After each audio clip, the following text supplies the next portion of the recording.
This film is purely fictional. Please do not imitate it. Your like and subscribe are the motivation for me to update. Chapter 2202. The efforts of the undead blacksmiths are not without reward.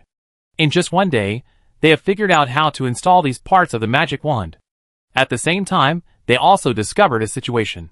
That is, the magic wand is not a long staff in the traditional sense. Its real core is actually the energy gem, and the rest is all to make the magic wand look like a staff. Without the energy gem, the long staff is useless.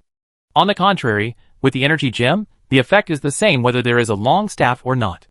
The long staff option appears in front of you only because when Gushi got the magic staff, he got half of the orange equipment used by the magician, who was transformed from a mage to a magician. That's why he took this path. If Gushi got the idea from the magician, who was transformed from a necromancer, the magic staff might look like a one-handed sword or a dagger. Or if it is a magic wand transformed by a priest, the magic wand may look like a one-handed hammer. Anyway, the most important thing here is the energy gem, not the other parts. It is for this reason that these blacksmiths have figured out that the installation of these parts is not important. What is important is that the energy gem cannot have problems.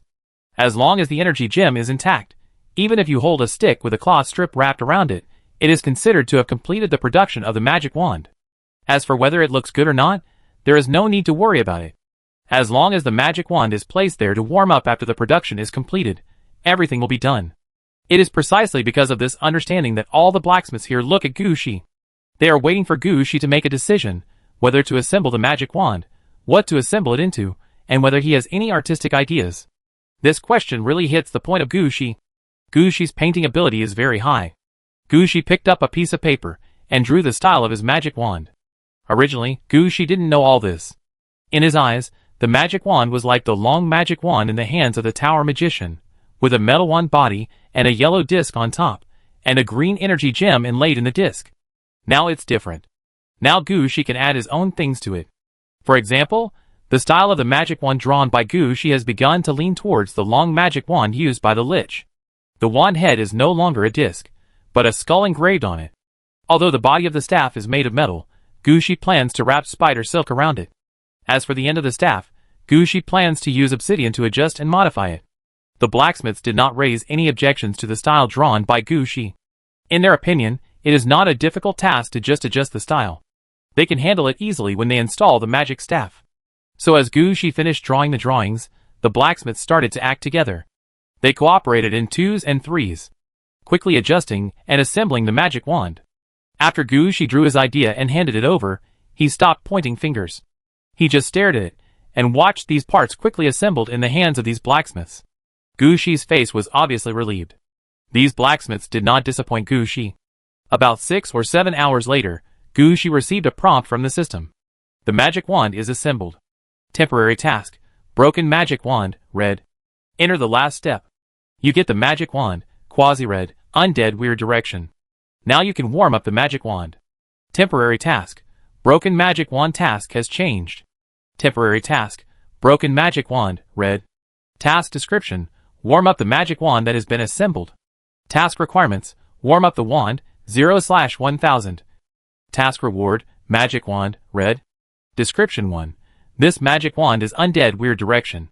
It needs to be placed in a place with strong undead energy for warming up. Explanation 2. The warming time is 1000 years. Some methods can be used to reduce the time required for warming, and some means can be used to supplement the time, but the time attribute must be the chi of the undead. Explanation 3. Because this magic wand is made independently by the player, it can be directly bound after the warming is completed. 1000 years? Gushi's eyes condensed. The situation in front of him was very wrong. If it only takes about 1000 years to nurture a red suit, then the number of red suits must be more than this. You should know that when Gushi dealt with the Lilia Star region this time, the nurturing time that passed through his hands was thousands of years. And the nurturing time of the rewards he received was also nearly 500 years. If the nurturing of red suits was really that simple, City would not have nurtured 10 red suits, and only one has been completed so far. The depths of the game would not have risked so many people's lives to fight for a creation bridge. There must be something wrong here. Gushi did not immediately take out the time for his red suit to be nurtured and inject it all into the magic wand. Instead, he carefully checked all the information of the temporary task. Gushi believed that the most critical thing here was actually the 1,000-year nurturing time. If it was only a 1,000-year nurturing time, the red suit would have been everywhere. So there are still differences in the nurturing time. But who should I ask about this situation? Teacher June. If he knew, Een City would not have kept the 10 scenes and only released one set of Nether Spirit Flower until now. Teacher Gongling Yu? She herself probably doesn't know the situation here? Or Su Yoheng? He is a suitable person. After all, he is a free player, and he is also the first to tell Gu Shi that there is such a thing as the incubation time. His double red equipment is likely to be incubated. It is more reasonable to ask him, but where should Gu Shi find him? Last time, Su Yoheng left his contact information. But now Gu Shi is deep in the game. Should he call for help? Just when Gu Shi was helpless, the orange guard Xingjiawei appeared behind Gu Shi. My lord, I have heard the latest news. Hey my lord, what's your expression? It seems that you have encountered something difficult to deal with. It was rare for someone to come, so Gu Shi told him about what he had encountered and also about his plan to contact Su Yoheng. The orange guard Xingjiawei was silent for a while. My lord, you don't actually need to contact the free player. Let's not talk about whether he knows about this matter. We can't determine his current location, so we can't put our hopes on him. Gu Shi sighed. It's really uncomfortable to have the time to warm up, but not be able to use it. But warm up for 1,000 years? Could it be that this magic wand is to be passed on to his grandson? Write another extra chapter about the magic wand. At this time, the orange guard Xingjiawei said, My lord, I think there may be a clue to the time to warm up somewhere. Chapter 2203. Corpse Mountain War God Statue. After being reminded by the orange-clad guard Xingjiawei, Gu Shi reacted on the spot. Corpse Mountain War God Statue can nourish red-clad, so there must be a way to nourish red-clad. Although Corpse Mountain War God Statue cannot communicate, the corpses under Corpse Mountain War God Statue can actually communicate. As long as you go to Corpse Mountain War God Statue to ask, some things will have answers. Even if the answer is not comprehensive, you can guess some things. For Gu Shi, knowing some answers is enough. Thinking of this, Gu Shi stood up immediately. I go back to Aridavi City first. Gu Shi was very decisive in doing things. After all, it was about the red suit, so Gu Shi didn't drag it out at all. He used the Polestar to locate the current position, and then activated the teleportation spell, and returned to Aridavi City in one step. The orange guard Xingjiawei was also a little speechless about Gu Shi's disappearance. I was thinking of talking to the adults, and asking him to call out the orange guard holding the Stargazer sword to ask why he ran away like this. Gu Shi didn't know that the orange-clad guard Xingjiawei was whispering to him from behind. At this time, he had already taken the fastest route, and arrived under the statue of the god of war in the mountain of corpses.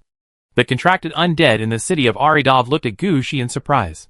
Didn't Gu Shi say that he would go deep into the game for a while? It's only been a few days. Why is he back? But Gu Shi didn't care about these. After entering the statue of the god of war in the mountain of corpses, Gu Shi's first pair of arms transformed by the Lord of Death took off on their own. Under the operation of this pair of arms, the corpses under the Corpse Mountain War God statues separated automatically like flowing water, revealing the foundation of the Corpse Mountain War God statue. This was the first time that Gu Shi saw the situation under the Corpse Mountain War God statue. At this time, Gu Shi realized that there were quite a lot of corpses buried in the Corpse Mountain under the Corpse Mountain War God statue, including all kinds of corpses, big and small. After these corpses separated, Gu Shi saw that they were squeezed together below, trying to wrestle with each other or something. Anyway, there were all kinds of looks, which made Gu Shi stunned and almost forgot what he came here for. Fortunately, Gu Shi was not the kind of person who could not remember anything. After entering the range of the Corpse Mountain, Gu Shi became serious and sent out his doubts as the whisper of the soul. Not all corpses were willing to answer Gu Shi's questions. After all, Gu Shi's questions were of no benefit. Before, Gu Shi would give an orange suit to let the corpses here rush to become orange suit guards and go out for a turn. Now I don't give you anything, and you want to get it for free. That's absolutely impossible. But corpses are just corpses. They are all dead, and they don't have any bad intentions. Gu Shi asked a few more questions, and then a corpse came out to communicate with Gu Shi. In the end, each corpse told everything they knew. Gu Shi slowly pieced together some different things. It turned out that Gu Shi's guess was right. All the problems were due to the warming time. The warming time looks exactly the same red crystal. But in fact, the things stored inside are ever-changing. They are not necessarily things that can be used by Gu Shi. After all, when each quasi-red suit is nurtured, it is necessary to choose a suitable location to bury it, and there must be a corresponding ceremony. This is the only way to ensure that the quasi-red suit absorbs its unique attribute power, and finally changes from quantitative change to qualitative change. The nurturing time is different, which is simply energy, and most it is energy that can be absorbed by the quasi-red suit and the red suit. There is no corresponding attribute here, nor is there a corresponding ceremony. It is said that it takes hundreds or thousands of years, but if it is really put on the quasi-red suit, it must be reduced in proportion. Magic wands like Gushis have clearly taken the undead route, so they will be more picky about the time of warming up. If the warming up time is of undead nature, it may be absorbed at a ratio of about 1 to 30, that is, 30 years of warming up time can be absorbed by a quasi-red suit for 1 year. This is relatively reasonable. After all, the warming up time is handled simply and roughly, without a ritual, and without finding a suitable place to bury it. It is already a good ratio to have this ratio. If it is the normal non-attribute warming time, the ratio may reach 150. And if it is the opposite or counteracting attribute, then sorry, 1:100 is just the starting point. So warming time will become a general equivalent in the hands of red suit players. Because the warming time they trade is not useful to themselves. Forcibly absorbing it is a waste, so it is better to use it to exchange for some good things. The Corpse Mountain War God statue is actually a large ritual building. In addition to autonomously absorbing and adjusting the quasi-red suit attributes, it also has the function of low-ratio conversion and absorption of warming time. It can be said that as long as the quasi-red suit is placed in the Corpse Mountain War God statue for warming, it is the best choice. But there is a problem here. The Corpse Mountain War God statue only warms the long sword and shield, and does not warm up other things. So there is no way for Gushi's magic wand. But fortunately, this time when he came here, Gushi already knew the situation of the magic wand. At the same time, he also understood what he needed to do. First of all, it must not be a waste of warming time to directly put energy into the magic wand. That would only waste the warming time in Gushi's hand. What Gushi needs to do is to arrange a good place to warm the magic wand. Apart from other things, the formal ceremony must be done, and the Yin-Chi of the undead must be present. Only in this way, when there is no warming time, the magic wand can absorb the Yin-Chi floating outside and warm itself. But where to put the magic wand to warm it? Aradovi City? The current Mirror Underground Palace is all Gushi's territory, and this is a suitable place. But Gushi always felt that it would be better to put the magic wand in the activated Giant Rock City. The undead in the city of Aridov are too rigid. The Yin-Chi here is relatively sufficient, but there is no way to make the undead join spontaneously in the ritual. You should know that the rituals in the Yin City have their own characteristics. Now Gushi fully believes that the 10 scenes of the Yin City are designed according to the situation of the quasi-red dress. If Gushi wants to complete such a ritual, in addition to having a deep understanding of the magic wand, he also needs the spontaneous influence of the residents in the city. This is probably impossible in the city of Aridov. The undead in the city are used to following orders. Without orders, they will survive in the same way as before. However, it is different in the city of Revitalized Rock. The undead in the cemetery there have their own personalities. If you want to guide the ceremony, they are the best choice. Chapter 2204. After returning to the revitalized Giant Rock City, Gushi did not rush to consider where to put the magic wand, but wandered around the city again. But it was different from the previous wandering. This time, Gushi's wandering was purposeful. Gushi now needs to consider where to put the magic wand for warming. And what is the ritual for warming? This is the most important point. Once the ritual begins, it will automatically run every day, and the warming will officially begin. If you don't think clearly about what kind of ceremony to arrange, or if the attributes of the ceremony are wrong, it will have a great impact on the quasi-red suit being nurtured. If you want to arrange it clearly, you must consider 2 points clearly. One is the qualitative change route of the magic wand in the future. Although it has been determined that the magic wand will take the undead weird route, there are many different growth directions for the necromancer. Gushi must have a magic wand that can cooperate with his growth. Growth directions such as poison and bone explosion are definitely not available. It would be best if he could follow the path of the Lord of Mount Tai or the Emperor of Fengdu. If possible, Gushi wanted to use the 2 red suits in the handbook of the Lord of Fengdu. However, there was no direction for staff weapons in those 2 red suits. In addition, the original idea of the magic staff was not compatible with these 2 red suits, so it would definitely not work to use the method of nurturing these 2 red suits to nurture the magic staff. Gushi could only think about what he needed. Combat power is definitely needed. The necromancer is also a mage. As a mage, he holds a staff, which is definitely not used as a stick. So the strengthening of spells is definitely necessary. And the automatic blessing of the magic staff is definitely necessary. And Gushi also plans to greatly strengthen it. After all, Gushi himself is a half-lord player, and he has already started to command battles at the tens of millions level. If this red suit can regularly enhance all the troops under Gushi on the battlefield of tens of millions, even if the other effects are not good, Gushi will accept it. In addition, the essential skills of the necromancer must be strengthened. This is all made for Gushi, so it is natural to grow in line with Gushi's ideas, rather than changing a red outfit first, and then considering how to integrate it with the necromancer's attributes after Gushi gets it. So this point must be taken. As for the last weird route, this makes Gushi a little embarrassed. Gushi knows very well why his magic wand has the so-called undead weird route. This is entirely because the materials used to make the magic wand were stolen from the third age of heavenly beings. Most of the materials there have something to do with weirdness, which gives the magic wand weird properties.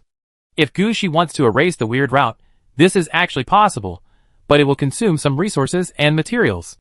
In that case, Gushi's previous efforts would be wasted. So making the weird route more in line with Gushi's growth direction has become a direction of thought. It is not so easy to handle all these 4 directions. Gushi must balance the things here, and can't just do whatever he wants. As for the second point, he must consider the construction conditions of the activated giant rock city. This kind of nurturing ceremony must be long-term. Gushi can't just bury the magic wand somewhere in the activated giant rock city, and leave it at that. Gushi needs to let the tinking undead in the city come according to his own ideas. A popular scenic spot is what Gushi needs to do. Just like the 2 red clothes of Fengdu Emperor, they are actually related to Huangquan Road and Ghost Gate. Even if the magic wand is not so big, the normal ceremony still needs to be carried out. How about building a small Huangquan Road in the revitalized giant rock city? Gushi shook his head. This is not appropriate. If he really wanted to use the ritual of Huangquan Road, he would have sent the magic wand to Huangquan Road long ago. For this, a new ceremony must be thought of. Gushi wandered aimlessly in the revitalized giant rock city while thinking. Although the issue of the warming ceremony has always been on Gushi's mind, Gushi is not the kind of person who gives up his life for one thing. The warming ceremony is important, and it is also important to relax yourself. Gushi will not make himself very tired for something he can't figure out. Gushi will not be stuck on it if he hasn't thought it through yet. Anyway, the conditions and ideas are there, and there will always be corresponding results if you follow the ideas. Now you should walk more and see more. Maybe when you turn a corner, you will have new discoveries. Just like now, Gushi just turned a corner and saw the undead setting up a stall not far away. They even set up the ghost market here? Gushi curiously took a look at the things on the undead stall, which were still covered with mud. In addition to the clothes of the undead, it was obvious that this was an undead who had just arrived in the revitalized giant rock city and wanted to sell the things he brought with him in exchange for a better weapon and equipment. Seeing Gushi looking over, the undead also greeted Gushi, wanting Gushi to come over and see the things on his stall. At this time, a 5-man patrol team walked out from nearby. As soon as they saw the undead, they shouted, "What's wrong with you? Didn't we arrange for someone to take you to observe the revitalized giant rock city before? Didn't we tell you to set up a stall in the ghost market, not on the street? Why are you setting up a stall here again? I told you so many times to go to the ghost market, go to the ghost market." When the 5-man patrol team spotted him, the undead quickly put away the things on the stall, turned around and ran into the nearby alley. What's going on with him? Seeing that the patrol team didn't catch up, Gushi greeted them. "Sir, he is an alien undead. They found some things in the wild, and want to sell them in the revitalized giant rock city. But they don't want to go to the ghost market. After all, our people are responsible for patrolling the ghost market, and the quality control of the goods sold is very strict. Is he one of ours?" After listening to the explanation of the patrol team, the things that the undead just got might not be authentic. He knew this himself, so he didn't dare to sell them in the ghost market, and could only try his luck in the streets and alleys. The undead who came and went also knew that this thing was not authentic, but they didn't care about it. Gushi was somewhat curious about this. Is the revitalized giant rock city so peaceful? Could it be that the undead just now was one of us? Not entirely, but they went through the city entry ceremony, so they will be protected by the revitalized giant rock city. As long as they follow the rules of the revitalized giant rock city, they can do whatever they want in the city. Entry ceremony? Chapter 2205. Hearing this, Gushi was also a little surprised. Do you have an entry ceremony? Originally, there was no one, But as more and more Tianqing undead came here, the situation changed. Some Tianqing undead did not join our team. They just came here for a tour. For these Tianqing undead, the Incarnation Lord meant to let them in. But they had to go through some entry ceremonies to introduce them to the situation of the activated Giant Rock City. Let them feel good about us. Even if they don't become our undead, let them maintain a friendly attitude towards us. It is for this reason that some nearby undead forces are quite good at our revitalizing Giant Rock City. And some wild undead forces are willing to join us and become our peripheral forces. All of this is due to our good handling ideas. The patrolling undead explained the situation to Gushi. Gushi actually doesn't care about the relationship between the revitalized Giant Rock City and the nearby forces. What he cares about is actually the entry ceremony. Take me to the city entrance ceremony. Gushi felt as if he had thought of something. The patrolling undead heard this and decided not to go on patrol anymore. They stayed with Gushi and quickly headed towards the gate of the revitalized Giant Rock City. The revitalized Giant Rock City was not actually very big at the beginning. After all, the city style of the revitalized Giant Rock City had some problems, and there was not much space on the cliff. So with the construction of the revitalized Giant Rock City, the original main city gate was constantly moving outward. Various elevators and passages are also built in every corner of the revitalized Giant Rock City. If no one gives guidance, people who come to the revitalized Giant Rock City for the first time will be affected to some extent. It is also for this reason that people who enter the revitalized Giant Rock City are not opposed to the so-called entry ceremony. After all, the entry ceremony includes the project of taking the newly entered Tianqing undead to familiarize themselves with the revitalized Giant Rock City. This is quite friendly to the newly entered undead. At least they can know what is in the general range, and they will not find the way for a long time.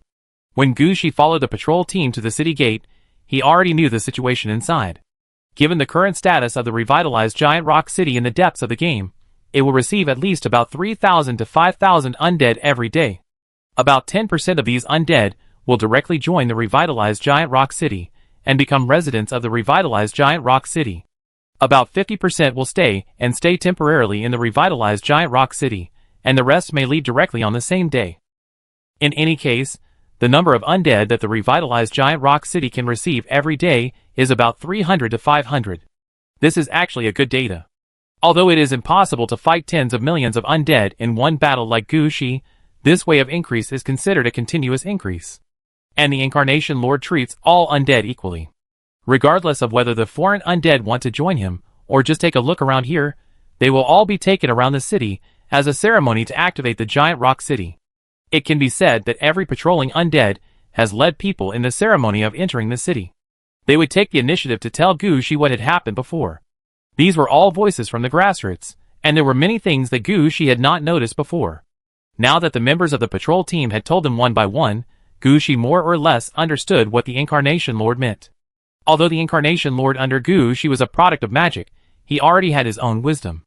The patrol team led people and explained like this every day, and in fact, they had already memorized every detail of the activation of Giant Rock City. If they really encounter a battle, they don't need to think, they can just take action and appear in every corner of the city to fight. The patrol team's explanation and entry ceremony are also a friendly gesture to the foreign undead. This is to tell these undead that they are welcome. That's why so many undead are willing to stay. There will also be so many undead willing to become allies with the revitalized Giant Rock City. In this way, the Incarnation Lord does not need to fly outside every day like before, looking for the Tianqing undead who can join the revitalized Giant Rock City. This situation made Gushi more and more curious about the entrance ceremony. He really wanted to take a look at what the entrance ceremony of the revitalized Giant Rock City was like. Soon, accompanied by the patrolling undead, Gushi and his companions arrived at the main gate of the revitalized Giant Rock City. At this time, Gushi noticed that the main gate of the revitalized Giant Rock City had been built to the outermost edge of the cliff. Did this mean that the entire cliff was included in the scope of the revitalized Giant Rock City? But this is also good. The larger the revitalized Giant Rock City is, the more benefits it will bring to Gushi.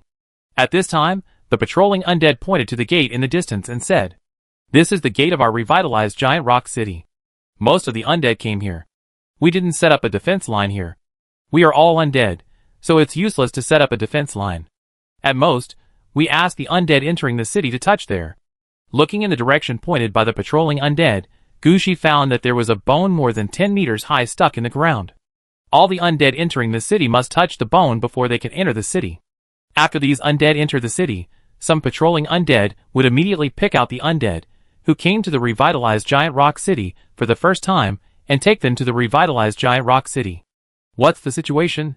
How do you recognize which undead are coming for the first time and which are old undead who have been here several times? Oh, this is the effect of that bone. This bone was arranged by the Incarnation Lord himself. The undead who come here for the first time will be affected by this bone and have a certain good impression of the revitalized Giant Rock City. We can see this change at a glance. It's easy to pick it out. Gushi understood it as soon as he heard it. It seems that this is also the arrangement of the Incarnation Lord. The Incarnation Lord has the power of the Death Lord. He can make the undead feel good about him, and even let the undead join him automatically. And he picked a bone and put it here, and injected his own power into the bone. This is also a weakened version of the Death Lord's function. In this case, Gushi can figure it out as soon as he thinks about it. Will there be undead who are unwilling to touch this bone? Of course, we will focus on those who are unwilling to touch the bones. If they have any abnormal behavior, we will treat them as enemies. Chapter 2206. Hearing this, Gushi felt that he had found a good place to nurture the magic wand. Gushi already understood the function of the bone in front of the city gate, but there were still some problems. For example, there was only one bone, so the queue to enter the city was quite long. Also, it was not very friendly to the old undead in the revitalized Giant Rock City. After all, they had to touch the bone when entering and leaving the city, which would take a long time. In addition, there was more than one entrance and exit in the revitalized Giant Rock City. If the undead entered and exited from other routes, they would not need to touch the bone, which would make the undead feel unbalanced. Besides, what about the transport team entering and leaving the city? There are actually many problems here, but the Incarnation Lord doesn't care much about all of this. In the eyes of the Incarnation Lord, the undead, who can come to the revitalized Giant Rock City, are all fond of the revitalized Giant Rock City. His arrangement is just to strengthen the favorability of the foreign undead towards the revitalized Giant Rock City. There is actually no difference whether there is or not. But in Gushi's eyes, this is not the case. Now it has become a habit for the undead to touch the bone when entering the city. Even the undead from the Tianqing will feel something is missing if they don't touch the bone when entering or leaving the city. As for the queue issue, the undead don't care about time, so it doesn't really matter if they queue up. I take a look here, call the Incarnation Lord over here, I have something to tell him. The Incarnation Lord no longer resurrects infinitely because of the Death Lord. In order to ensure his own safety, the Incarnation Lord's whereabouts are usually not revealed to others. Only Gushi has the face to let the Incarnation Lord come to see him. The patrolling undead quickly spread Gushi's request. Gushi was walking around the city gate. Because of the queue, the gate of the revitalized Giant Rock City was built wider. At the same time, there are two 90-degree turns at the city gate, which means that it would be difficult to break into the revitalized Giant Rock City from the city gate. When Gushi came over, the queue to enter the city had already stretched outside the city gate. However, they all stood by the roadside on the right, and did not affect the people leaving the city. When Gushi walked out, he was also looking at these undead. Gushi, who was using the power of the Death Lord, felt that the heads of the undead in front of him were all green, which represented friendliness. The difference here might be the difference between dark green and light green. After walking out of the city gate, Gushi saw the Incarnation Lord land in front of him. "My lord, you are here?" As soon as he saw Gushi looking up, the Incarnation Lord came to greet him immediately. "Well, I have seen the revival of Giant Rock City. You did a good job, especially the city entry ceremony. You did a good job. Thank you for your compliment, sir," the Incarnation Lord said happily. As a variant of the Death Incarnation, he actually did not have the real management and command rights over the city. But Gushi did not have a suitable city lord or hero, so the revitalized Giant Rock City fell into the hands of the Incarnation Lord. Over the years, the Incarnation Lord has been working hard to think about how to improve the quality and level of the revitalized Giant Rock City, and how to manage the revitalized Giant Rock City. He was afraid that he would be careless for a moment, and destroy the revitalized Giant Rock City that Gushi gave him. Later, the Incarnation Lord also slowly developed feelings for the revitalized Giant Rock City. Most importantly, in the Incarnation Lord's mind, the revitalized Giant Rock City is a home for all the undead abandoned in the wilderness deep in the game. He believes that he should protect this revitalized Giant Rock City well, and develop it well. Now that he can get Gushi's approval, the Incarnation Lord is very happy. Then Gushi turned around and said, "However, what you do is somewhat forced, but the obedience of the Tinking undead under your command is still relatively high." As the number of people in line increased, the foreign undead did not resent it. They did not need the foreign undead, and they did not know that there were other passages in the city, so they did not cause any conflicts. Gushi pointed to the long line in front of him and said, "I know that, but this is the only chance to influence the foreign undead. If I do nothing, and let the foreign undead enter the activated giant rock city, it will be very difficult to control them. I'm not saying that you shouldn't do this, but you haven't done enough. You can put down one bone, why not put down a few more?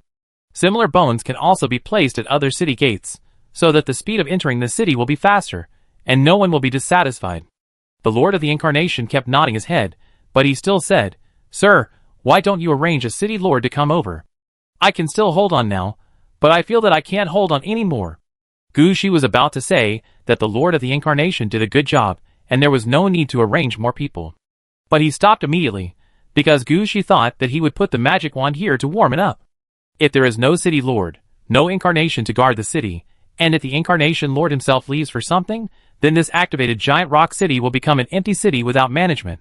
At that time, anyone who comes can take advantage of it. So what is he doing? So Gushi also agreed with the incarnation lord's idea and prepared to consider who can be transferred over. If only one hero is transferred over, I am afraid that he will not be able to suppress these free undead in the cenote. After all, there are many undead heroes in this city, and ordinary heroes cannot control the situation. What if a leader-level hero is transferred over? Gushi's eyes lit up, and he suddenly thought of someone. Dietrich, who was assigned to Jialong Blood Castle. Gushi had assigned Dietrich there for a set of orange equipment. It was agreed that after a new leader level was available, someone would be sent to Jialong Blood Castle to exchange Dietrich back.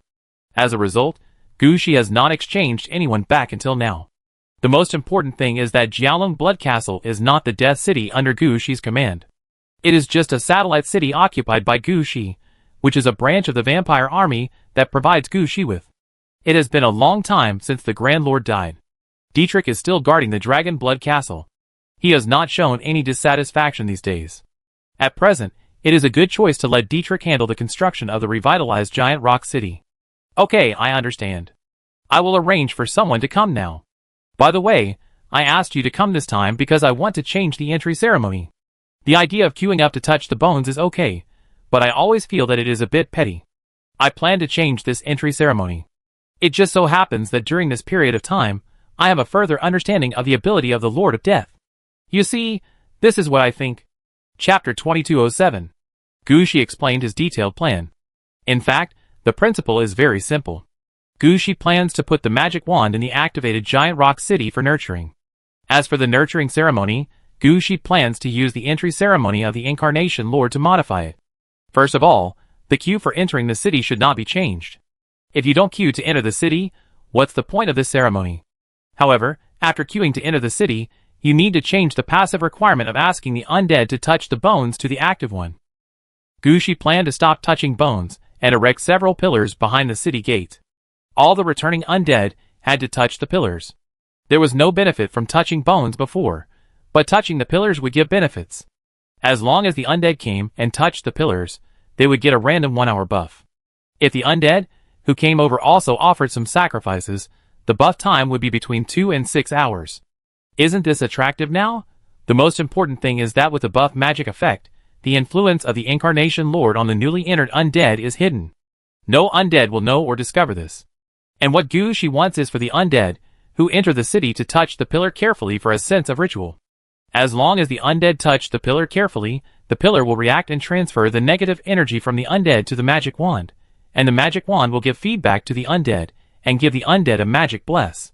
It may consume more energy at the beginning, but as the ritual starts, the situation will be different. In addition to absorbing this part of Yin Qi, the warming ceremony will also absorb Yin Qi from the ground, as well as the exclusive breath from other directions. Slowly, the energy consumed in the warming ceremony will reach a balance with the energy absorbed. As for the extra energy consumed, it is nothing in Gushi's view. Warming up the quasi-red suit is actually a process in which the energy passes through the quasi-red suit. The quasi-red suit changes itself little by little with this energy. Gushi has made a plan. First, put the magic wand here for a while to see the effect.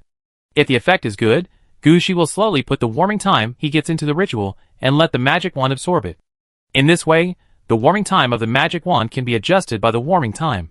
If the attributes match, the warming time of Gushi's hand can be reduced by at least 200 years. And Gushi believes that this is just the beginning. For Gushi, the warming time is not just about having hands. I believe that as long as Gushi is willing, it won't take long before he can get more warming time to accelerate the changes of the magic wand. Gushi didn't need to worry about the city entry ceremony. The matter over there would be handled by the Incarnation Lord and Dietrich, who was about to take office. Gushi believed that with the power of the game, they would be able to build a revitalized giant rock city well. After putting forward his request, the Incarnation Lord immediately agreed. At the same time, he began to deal with the city entry ceremony. Gushi did not hand over the magic wand, and he also participated in this transformation. After all, the location of the magic wand needs to be calculated by Gushi himself. This time, Gushi used the vision of Huangquan Dragon Robe, all the knowledge he learned from the Yinjai Feng Shui department, and even the power of Huangquan Road. Only then did he choose a good location. This location is not the core point of the entire activated giant rock city, but it is the intersection of several gates and roads in the activated giant rock city. At this location, no matter which gate of the activated giant rock city you go to, you can find the nearest route. And this place is not so eye-catching. Gushi built a group of statues that looked like a necromancer commanding an army at this location, and hid the magic staff in the hands of the necromancer. Normal people would not notice the magic staff in the hands of the necromancer. Naturally, they would not find that this was actually a quasi-red suit. While Gushi was arranging all this, Dietrich rushed here from the Dragon Blood Castle. Dietrich's speed of rushing here was quite fast. When he came, he brought with him the original troops under his command, the Blade Peak Mountain Corps. The foundation of this troop was Dietrich's original subordinates, and with the addition of the vampire troops of the Dragon Blood Castle in recent years, it has now become a half undead and half vampire troop. Most importantly, most of the vampire troops in the Dragon Blood Castle are in this Blade Peak Mountain Corps. When they entered the activated Giant Rock City, Dietrich took over the defense of the activated Giant Rock City as soon as possible. Then Dietrich came to find Gushi. "My lord, I'm here."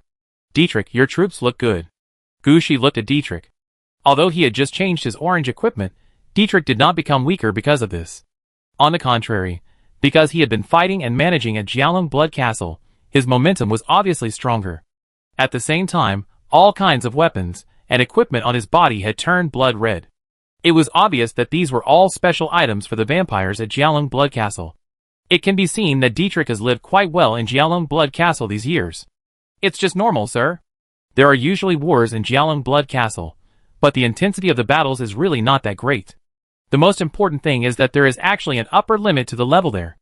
I feel that I am about to reach a bottleneck.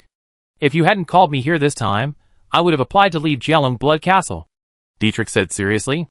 Gushi listened to Dietrich's words, looked Dietrich up and down, and said seriously, "Dietrich, don't worry, I will not forget the merits of my subordinates. This time, I transferred you to the revitalized Giant Rock City for this matter. You have seen the situation of the revitalized Giant Rock City. This is my death city here, and its main function is to accumulate undead troops for me. After you take over here, you must find a way to organize the undead in the city, and let them form combat power. When I need them, these troops will be transferred to the battlefield." Dietrich was quite clear about this, and he said with certainty, "Sir, please rest assured I am ready." "Okay, by the way, this is the Incarnation Lord. He will also be stationed in the activated Rock City, and you will guard the city with him. But don't worry, you are still the one in charge of this city, and he usually moves outside the city. There is another thing you need to pay attention to. The entry ceremony is very important. No matter what time, this ceremony cannot be changed." Chapter 2208. In the next few days, Gushi and Dietrich were dealing with the matter of revitalizing the Giant Rock City. This is not like the Dragon Blood Castle in the past. Gushi can just leave the people here. The revitalized Giant Rock City in front of us, even if there is no quasi-red dress hidden, is the most important place here. There are undeads everywhere that can be won over. If everything here is not explained clearly, there will be some problems in the future development of the city. Especially now that there will be two people in charge of the revitalized Giant Rock City, Gushi must explain the things here clearly. Otherwise, if something goes wrong, it will be a big problem. It can be said that in the past few days, Gushi has been taking Dietrich to arrange all the things he wants to arrange. Under these arrangements, Dietrich gradually understood how to develop the revitalized giant rock city in the future. At the same time, he also understood Gu Shi's ideas for arranging the revitalized giant rock city. He even began to slowly take over various tasks of revitalizing the giant rock city. Gu Shi found that compared with Luna, Dietrich actually had limitations in his ideas for construction. Dietrich actually prefers the city's defense. As for the development of the city, he actually has some ideas, but they are not very clear. His focus is actually on the training of troops and the defense of the city. If the city in front of you is a defensive fortress or a frontline base, it is not bad to use Dietrich. At present, Dietrich can only be regarded as reluctant to revitalize the giant rock city. His cooperation with the Incarnation Lord, coupled with Gu Shi's guidance, is the development attitude that the revitalized giant rock city should have. This made Gu Shi think about the city construction. Gu Shi had never thought about this problem before. On the one hand, it was because Gu Shi's focus was all on the city of Aridavi, and Luna did a pretty good job in this regard. The most important thing was that there were many other contracted undeads in the city of Aridavi to help. So all the problems were suppressed. It was not that Gu Shi could not see other death cities, but other death cities were not very important. But after staying in the revitalized giant rock city for a few days, especially during the time when Dietrich took over, Gu Shi realized that each of his death cities was useful. They were not built for garrisoning troops or for resources. Without anyone to manage them, the development speed of these death cities was more or less limited. Shancheng, which was closest to Aladovi City, was better, and Luna would take care of it from time to time. The other 3 death cities located deep in the game or in the game, as well as several satellite cities, actually did not receive much attention from Gu Shi. The development of these cities is somewhat slow or has some problems. Now that Gu Shi has come into contact with this part of the situation, he understands that he will never be able to reach the highest level by relying on only the city of Aridov. If Gu Shi wants to become stronger and go further in the future, other cities are necessary. Before, he did not pay much attention to other death cities and satellite cities. That was his negligence. Now that Gu Shi has discovered the problems here, he will naturally make improvements. Gu Shi was thinking that all his cities in the future should be managed by dedicated personnel. Perhaps when Gu Shi has more leaders and heroes, he can consider arranging more people in each city. 3 heroes are assigned to manage satellite cities, one of whom is the city lord, responsible for the city's internal administration, and one is the city defender, responsible for the city's own defense and internal security issues. Another one is a general, responsible for patrolling resource points outside the city and clearing enemies in the wild. 3 people are responsible for a city, and they discuss with each other and develop according to the direction set by Gu Shi. This is the best way for a satellite city to grow. And Gu Shi's death city should be the same. However, in the death city, there must be at least one leader to manage it. If it is a larger or more important death city, it is best to have 2 to 3 leaders, or a contracted undead to manage it. It seems that Gu Shi's contracted undead will not only have an administrative direction, but also a city lord direction. Only when all the death cities and satellite cities are fully developed, Gu Shi's Aladovi City will have further development. Even the development of these death cities and satellite cities will affect Gu Shi's Huangquan Road and Gu Shi's underworld plan. Gu Shi now has a deep understanding of this. In Gu Shi's eyes, this matter is more important than having a few more red clothes in his hands. After all, he already has red clothes, but the matter at hand is related to his future. If this step is wrong, then Gu Shi will have no future. For this matter, Gu Shi wanted to stay in the revitalized giant rock city for a few more days. If possible, he would call all the epics, leaders, heroes and chiefs in his hands to reorganize them. Arrange this matter. Fortunately, Gu Shi understood that this matter could not be rushed. In the end, he suppressed the idea in his heart, and just observed the reorganization of the revitalized giant rock city, while thinking about how to arrange his subordinates. For Gu Shi, he did not have the opportunity to overthrow and rebuild several dead cities and satellite cities, and could only slowly adjust them through transformation. If they were to overthrow and rebuild, the development of these cities during this period would be in vain. At present, the revitalization of Giant Rock City is a pilot project for Gu Shi to observe the development of cities and adjust the ideas. This lesson, whether it is Gongling Yu or the teachers in the Undead Civil Engineering Academy, cannot teach Gu Shi. Gu Shi could only find out and deal with it himself. Fortunately, Gu Shi found out about this problem when he was in his teens. If Gu Shi really wants to reach level 60, but finds out that he only has one city, Aridavi, to show off, then the situation will be embarrassing. When that happens, Gu Shi will not know where to cry. Many of the high-level players on the human side have problems with their routes at the beginning, and have to make up for it later. In fact, even Mr. June and Gongling Yu have some of these problems. So it is quite lucky that Gu Shi discovered his problem so early, and found a way to solve it. After letting Dietrich take over the revitalization of Giant Rock City, Gu Shi settled down here. He wanted to take advantage of the opportunity in front of him to readjust his city. Chapter 2209. When he really started to adjust, Gu Shi realized that he still lacked a lot of manpower, resources, and information. Before he thought about it carefully, Gu Shi had never thought that his seemingly usable administrative system would have so many problems. And Gu Shi had no idea how to solve these problems.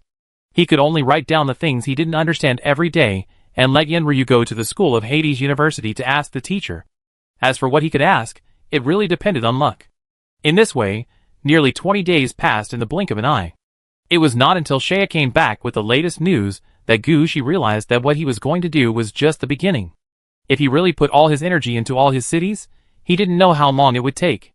Looking at the resources sent by Yenryu, and thinking about the idea of a normal city mentioned by the teacher of the Underworld University, Gu Shi never understood how a big boss, who monopolized more than a dozen or 20 cities, could manage so many cities.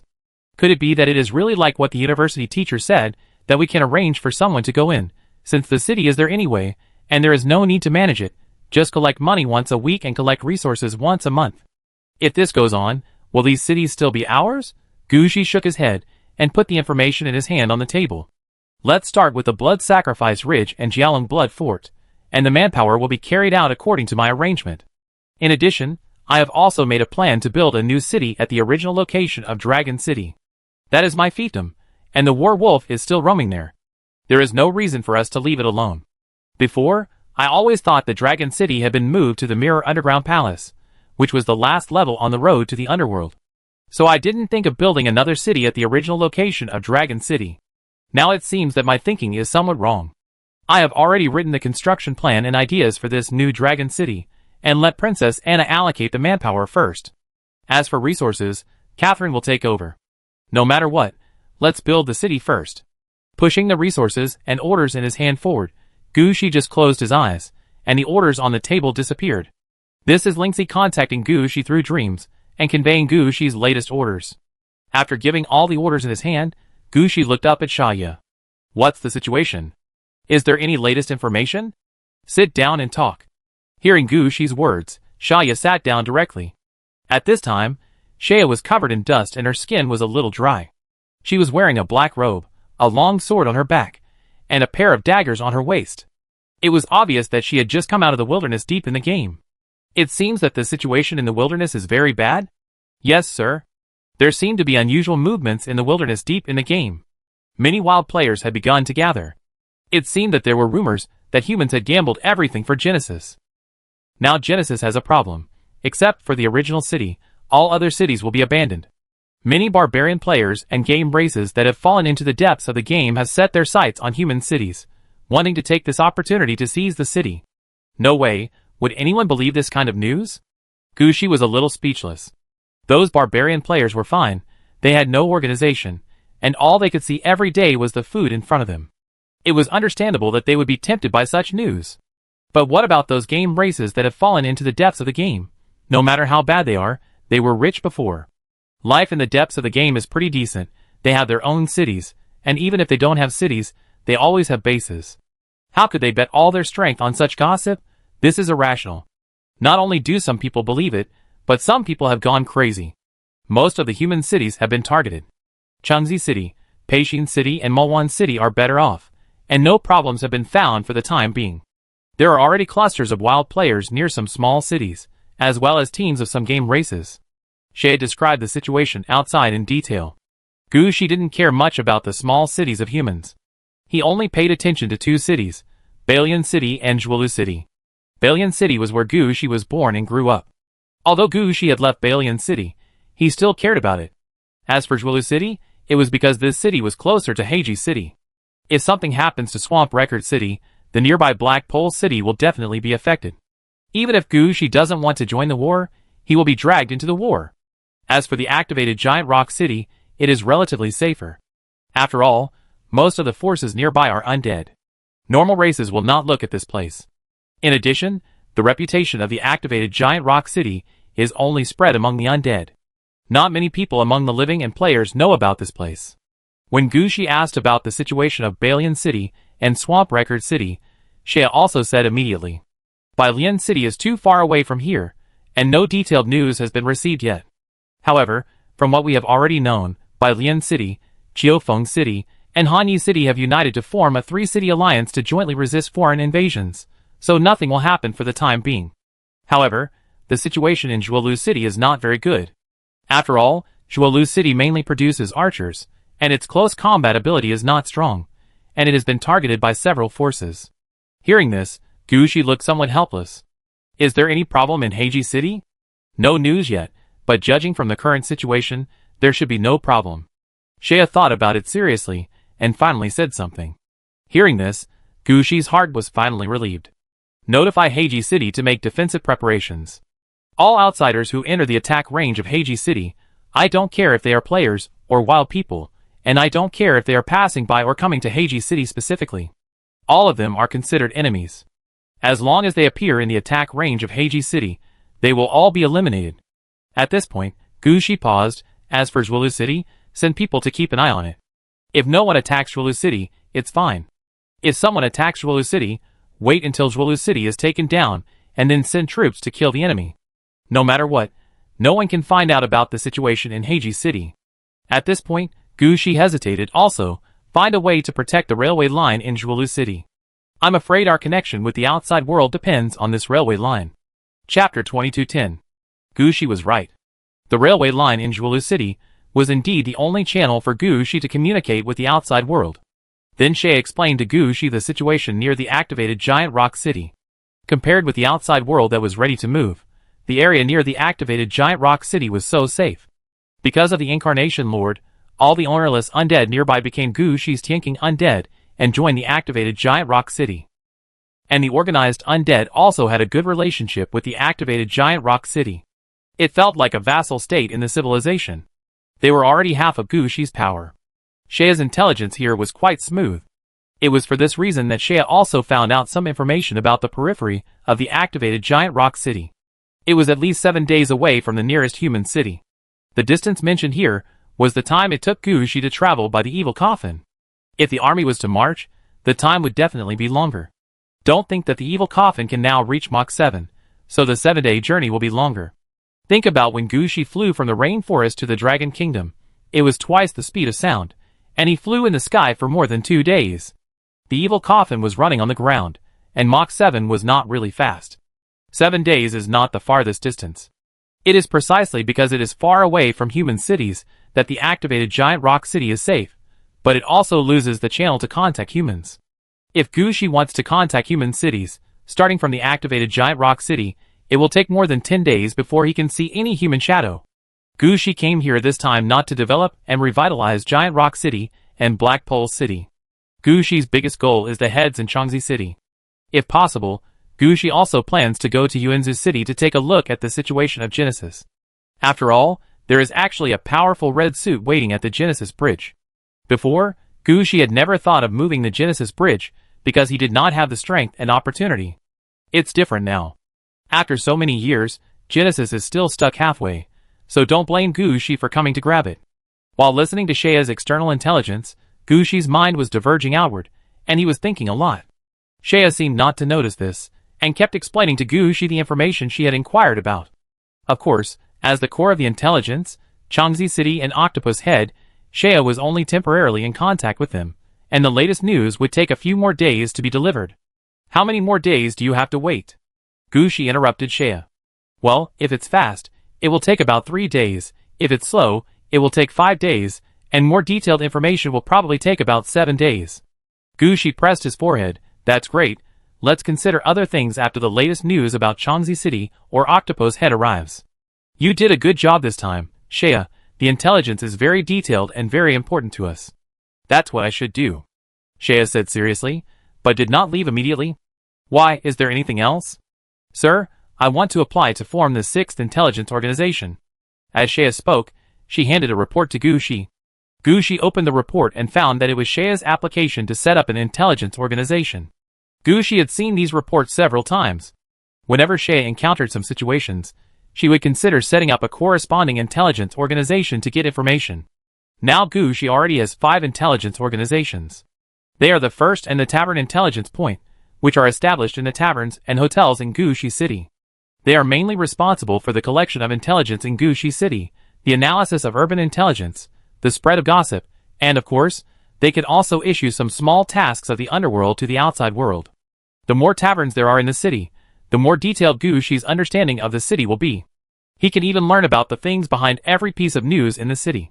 The second place is the Thieves' Den, which is an intelligence point built in the sewers and the wild woods. In addition to providing intelligence outside the city and the wild, it also has the function of training spies, thieves, and assassins. As long as the enemy enters the monitoring range of the Thieves' Den, they can find out the details of the enemy. At the same time, they also have the function of sneaking into the enemy's rear to set fire to the enemy's grain and grass transport team. The third place, the Intelligence Caravan, is established in the market area. It is based on the market, black market, and trade points. It is an intelligence organization that follows the caravan. In addition to providing resources and prices of other forces, it is also responsible for collecting information, technology, and other information related to other forces. This is also the first intelligence organization under Gushi that can defeat other forces in the city. The fourth place, the Department of Mysterious Affairs, is established in the magic area. It is mainly an intelligence point based on the Witch Hut and the Prophet Hut. Their main ability is to use the Eye of the Earth, the Eye of the Air, and other means to monitor Gushi's area through magic. Their intelligence may not be the most detailed, but it has the widest monitoring range. The fifth place, the Exploration Team, is established in the Hero area. It is mainly an intelligence point composed of scouts and explorers. They are responsible for exploring areas that Gushi has discovered but not fully explored. For example, there are mysterious places, and some games that Gushi has experienced but has not fully explored. Their main task is to explore these places to see if there are any things that Gushi has missed that have not been discovered. What Shaya has brought out now is the plan to form the 6th Intelligence Organization. Gushi took a look. Psychic Intelligence Department? Want to invite Orange Guard New Nine-Tailed Fox as an instructor to learn psychic magic and anti-psychic magic, and get intelligence through psychic influence. Looking at the information in front of him, Gushi tapped the table lightly. Shaya, I know that our intelligence team is seriously short of manpower. But what is the situation with psychic magic? I thought that the 6 applications would be arranged for military intelligence or intelligence of nearby forces. Sir, I want to too, but there is no way now, right? The mental influence of those octopus heads is too strong. If we don't have the corresponding mental magic and anti-mental magic, when we want to explore intelligence, it is very likely that our own information will be taken away by them. As for military intelligence, isn't it the information from the scout camp that you should pay attention to? After Shaya said this, Gushi was a little speechless. But he still signed his name on the application report. At the same time, Gushi also said to Shaya, I approve this, and you should speed up other intelligence organizations as well. Don't apply for it every time when the time comes. Sir, intelligence is different from the army. You can't just give some money to get manpower. I really don't have manpower. Chapter 2211. 3 days later, after getting the latest intelligence, Gushi finally walked out of the activated Giant Rock City. According to the latest intelligence, Gushi found that the humans deep in the game were under certain threats, but the situation was different from what he had estimated before. It was not that the various forces deep in the game found that humans had declined and wanted to take advantage of them. Rather, all the cities of humans were frantically opening various games and forcing a large amount of resources out of the games. It can be said that even the fresh graduates, as long as they are alive, have invested in this resource war. Because of this, the number of game worlds that can be captured near human cities has decreased dramatically. This has also caused dissatisfaction among some player races deep in the game. You should know that most of the cities built by humans are in the safe zone deep in the game. At least they are relatively safe locations. There are already many people watching these places. Now that humans are frantically snatching game worlds, it will naturally cause a backlash from nearby player races. In the depths of the game, unlike in the real world, races are divided into different levels based on red equipment. The races that have fallen into the depths of the game, even if they have red equipment, they only use it to protect themselves. Humans may be able to brag that they are the 3rd largest race in the real world, with more than 1,000 red equipment. But when facing real danger, they still have to fight.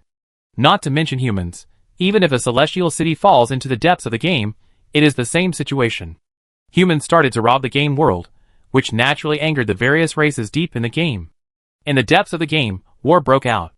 This is why Shea got that weird information at the beginning. At present, the human side is still good. Those race players and wild players only dare to attack small cities.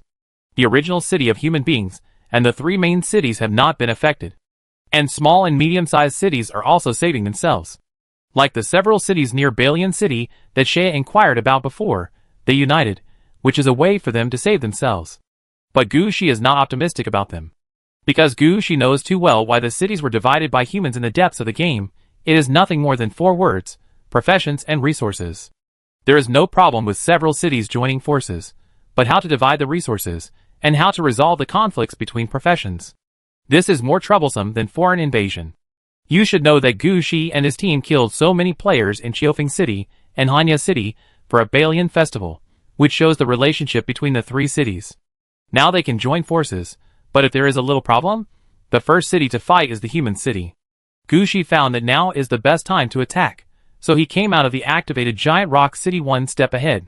Gushi did not take the undead passage opened by the undead in the activated giant rock city, but through the connection channel between the activated giant rock city and the Black Pole City, first turned to the Black Pole City, and then went from the Swamp Record City. This road is much better than the Wilderness Road that takes at least 7 days to walk to the activated Giant Rock City. As Gushi's 2 death cities, they can be connected by the Tribulation Road.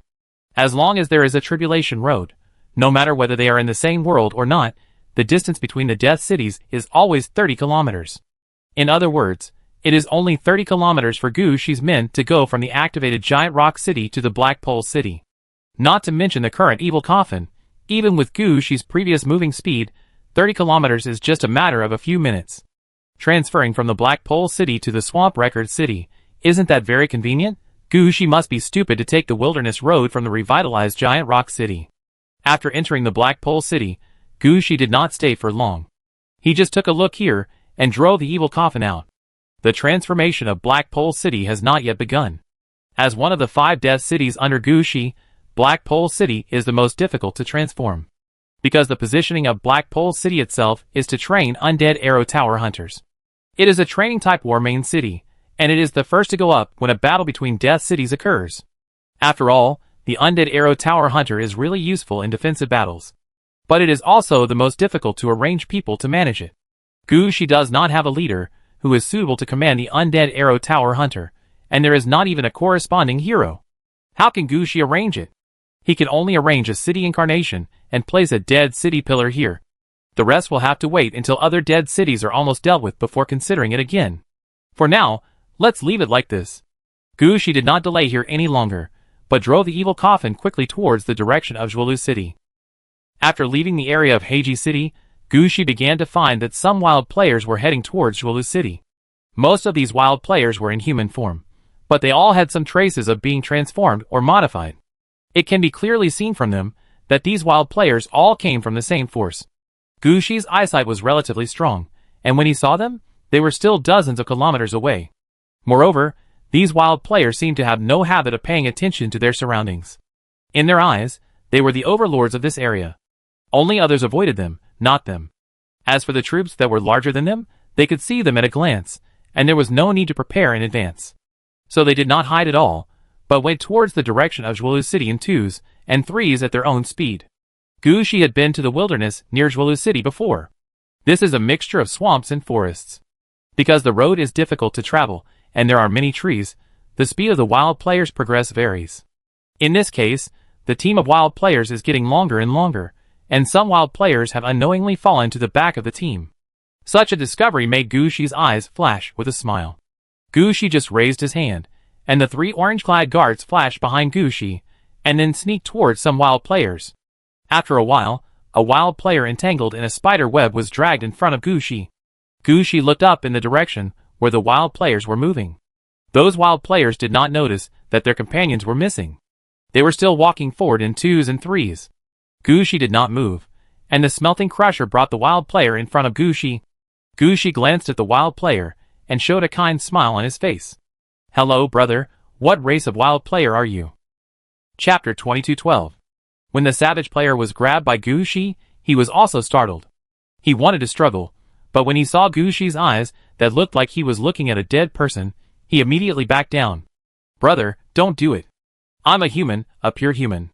Gushi was silent for a while, and asked the melt-casting crusher to raise the savage player a little bit.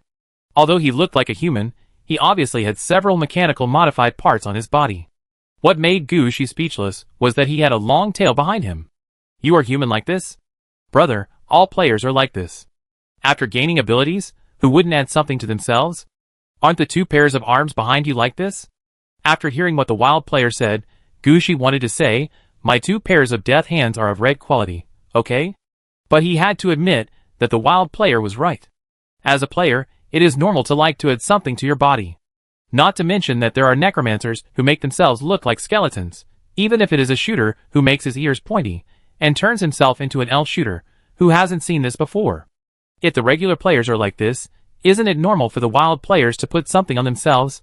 Seeing that Gushi's expression had slowed down, the wild player hurriedly said, Brother, you see I won't run away, just let me go, we can discuss things, tell me what you want, I can find a way to help you find it. Gushi didn't say anything, and the wind-breaking hand rushed to the wild player's head, and the sickle-like fingers popped out and hit the wild player's forehead. Brother, don't joke like that. Let me go! I'm just a level 10 character. Just tell me what you want. I answer everything I know. Don't scare me, brother. You seem really scared. Gushi nodded. Tell me about your origins. Are you going to Zhuolu City?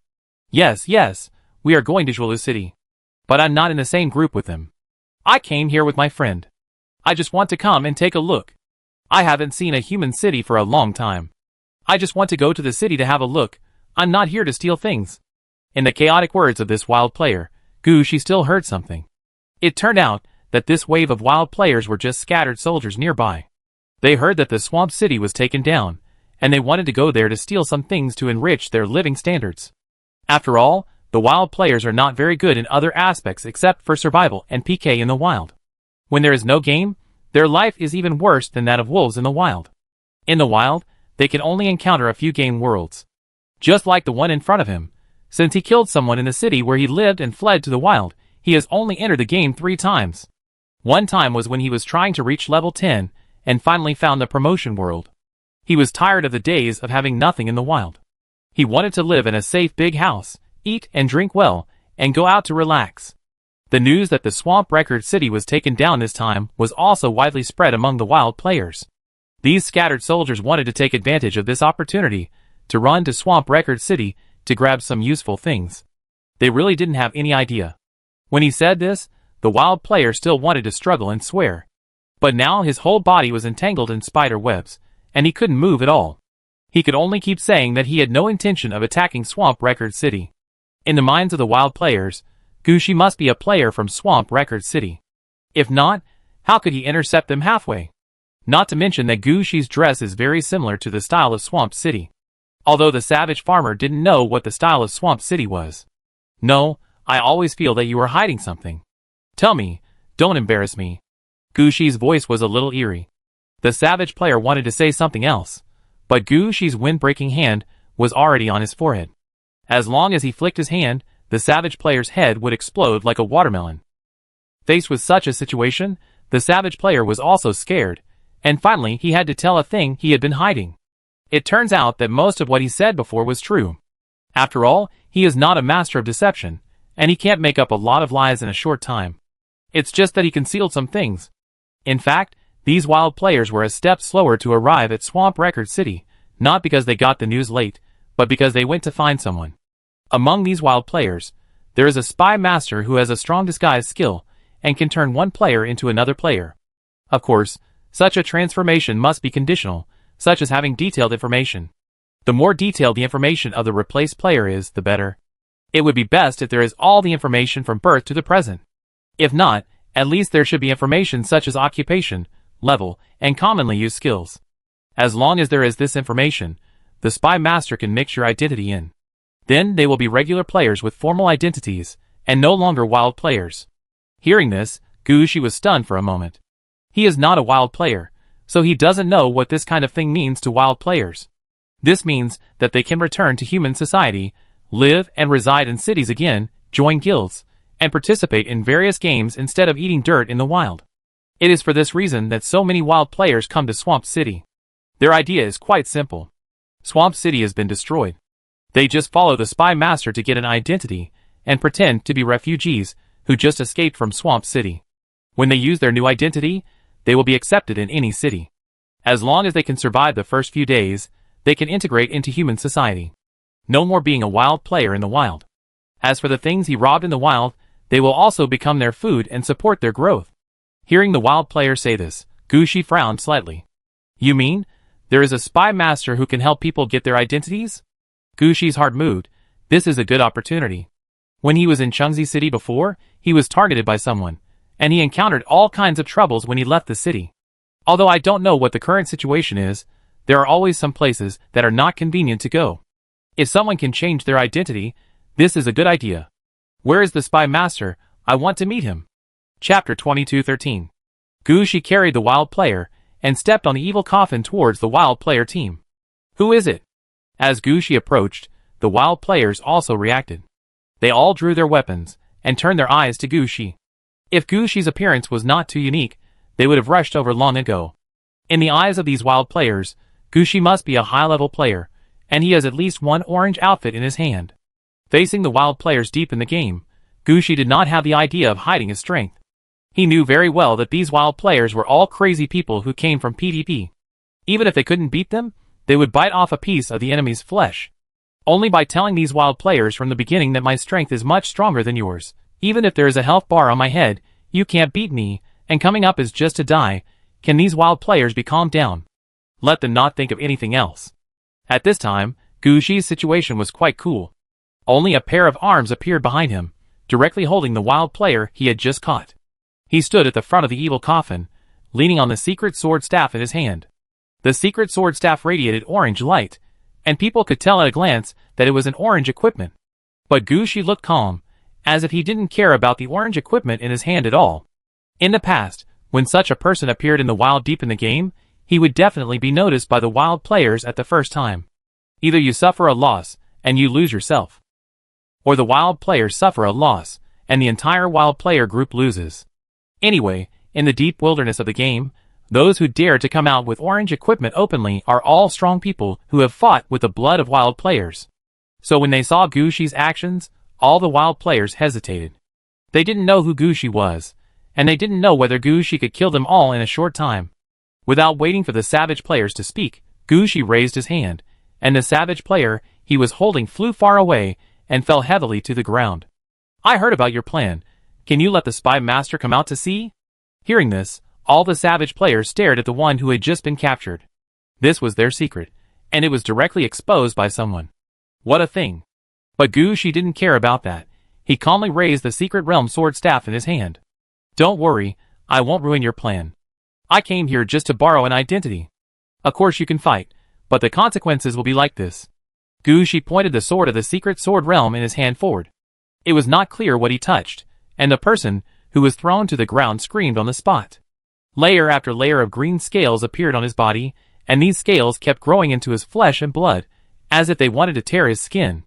At this time, a wild player suddenly shouted, "Hey, isn't this the negative effect of Su Quan's purple outfit? Why is it activated at this time? Stop talking, are you stupid? Didn't you see that the man's civilization staff clicked, and the negative effect on Su Quan was activated? The special feature of his civilization staff is that it can activate the negative effect of purple outfit. How can we fight this? There are also wise people among the wild players. After all, the wild players, who couldn't see the situation clearly died in the first year of entering the wilderness. They all understood that this was Gushi showing everyone the effect of his orange equipment. At the same time, he was also telling everyone, if you have the guts, don't wear purple equipment to fight me. As long as you wear purple equipment, you will have to bear all the negative effects yourself. At this time, all the wild players were scared. As wild players fighting in the wild, they must have more than one piece of purple equipment, and who doesn't have some negative effects, even if they usually choose purple equipment with weaker negative effects, they can't stand the large number of purple equipment. If they were really hit by Gushi, how would they deal with the negative effects on themselves? You have to know that these negative effects are their weaknesses. If others really knew about it, it might become a means for others to attack themselves. So most of the wild players took a step back. At this time, a voice came from not far away. I heard a long time ago that orange equipment has the effect of suppressing purple equipment. I never believed it at the time, but now it seems to be true. Hearing this voice, Gushi looked up and looked over there. Gushi found an ordinary-looking player standing under the protection of 3 wild players. The player who spoke just now was this player. Gushi only took a glance and could conclude that he was the spy master that the wild players had been protecting. After all, no matter where this person is, he will be forgotten at a glance. If you don't pay attention, he may be gone when you look up. Such people can become spies and make up in any way they want. Spy master? Thank you for the compliment.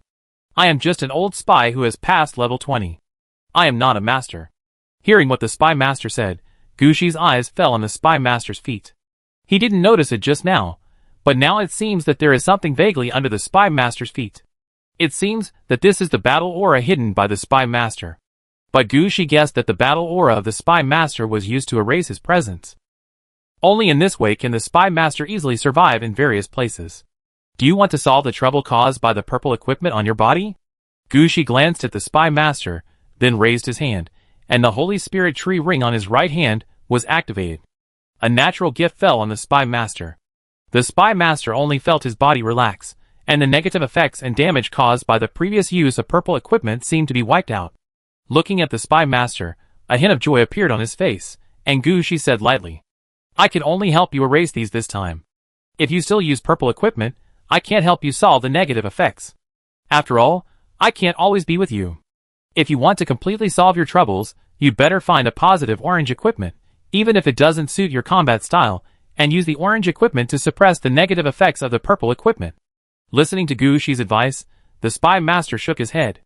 If orange equipment is so easy to get, I wouldn't be so rare. By the way, brother, what do you want?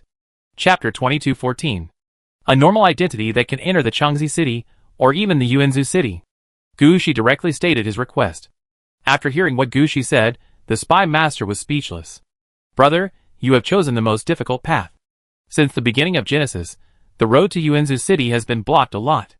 If you want to enter Yuanzhou city, unless you have a serious recommendation from each city, and you must queue up at the 3 main cities, other routes cannot enter Yuanzhou city at all. As for Changxi city, don't joke around, it's a spy den. Don't even mention getting you an identity. Even I can't enter Changxi city safely now. Gushi knows about the special nature of Changxi city. After hearing from the spy master that there's no way to get an identity that can enter Changxi city, Gushi could only shrug helplessly. Forget it, my goal is actually to go to Changxi city. As for Yuanzhou city, I don't care that much. Brother, why do you want to go to Changxi city? Apart from spies, Changxi city is a heavy industrial area. Going there will only cause trouble for yourself. You should have heard that Changxi city has developed a method for mass production of orange equipment. Gushi certainly would not tell anyone that he was going to Changxi city to steal heads. He just found another reason. It's much easier to go to Changxi city to get some orange equipment than to fight in the game. The spy master knew about this, but he didn't react when he heard Gushi say this. But the intelligence of these wild players in front of him has been cut off for who knows how many years. How could they know this? When they heard that the eldest Sun City could actually mass-produce orange equipment, everyone became excited. That's orange equipment. For wild players, who only have 1 or 2 purple equipment, getting orange equipment means that they can add unlimited purple equipment to their bodies. This is an invincible effect in the wild. At this time, a wild player said quietly, What are you thinking? Didn't you hear what the spy master said? Even he himself couldn't enter the firstborn city. Do you still want to enter the firstborn city to get a piece of orange equipment? I think we should just honestly get an identity and slowly integrate into human society. I heard that this time the Genesis will definitely succeed. Maybe we can even go to the real world. After hearing this, the other wild players became a little disappointed. Yes, they had nothing to do with orange equipment. Even if there were a large number of orange equipment, they would not have anything to do with it. Compared with orange equipment, returning to human society, or even returning to the real world, is attractive enough for them. They also want to live a good life. Seeing Gushi's eyes turn to him, the spy master could only shrug. I really can't do this. Maybe someone can sneak into the eldest Sun City, but it's definitely not me. If you want to change a temporary identity, this is very simple. Ahead is the Swamp Record City. There was a big battle there just now, and the news of the dead players has not spread yet. Just find a player's identity to replace it. As for wanting to enter the Chengzi city, I really have no way. But I do have a way. You can go and take a look. Which way? Gu Shi asked curiously. Malwan City, there is a market experience. As long as you have money, you can buy anything. Judging from the current situation, let alone buying an identity to go to Chengzi City, even buying a chance to enter Yuanzhou City should not be a problem. It just so happens that I used to know a broker who is in the demonic city. If you are willing to go, I can give you his contact information. Gu Shi thought about it and decided that he would definitely go to the Chengzi City. As for how to get there, it is not important. Okay, I trouble you with this matter. By the way, this is for you. After eating it, you can remove the damage of the purple negative effect again. Gu Shi casually took out a Chao Huan Dan and handed it to the spy master. In the demonic planting area, the Chao Huan Dan under Gu Shi's hands had begun to bear fruit. Gu Shi did not sell the first batch of fruits, but kept them all for himself. This thing is useless to some people, but it is very valuable to some people. When the spy master saw what Gu Shi gave him, his eyes lit up. Thank you, brother. I don't know how to thank you. Your thing has helped me a lot. How about it, brother? What identity are you going to change to later? Look at my outfit. How about a shooter or hunter going out of Swamp Record City? Gu Shi put away the 2 pairs of arms and the secret sword stick behind him and propped the harp on the ground. This appearance and weapon made him look like an elf archer who took a more alternative route. Archer or hunter? This looks pretty good, but your harp is very heavy, and I don't know what you think of using the harp as a bow. Can it shoot arrows? The spy master circled Gu Shi and said with some doubts. Gu Shi did not stop him, but showed himself openly. Okay, your situation is really like a shooter. I will pick a suitable identity for you when I go to Swamp Record City.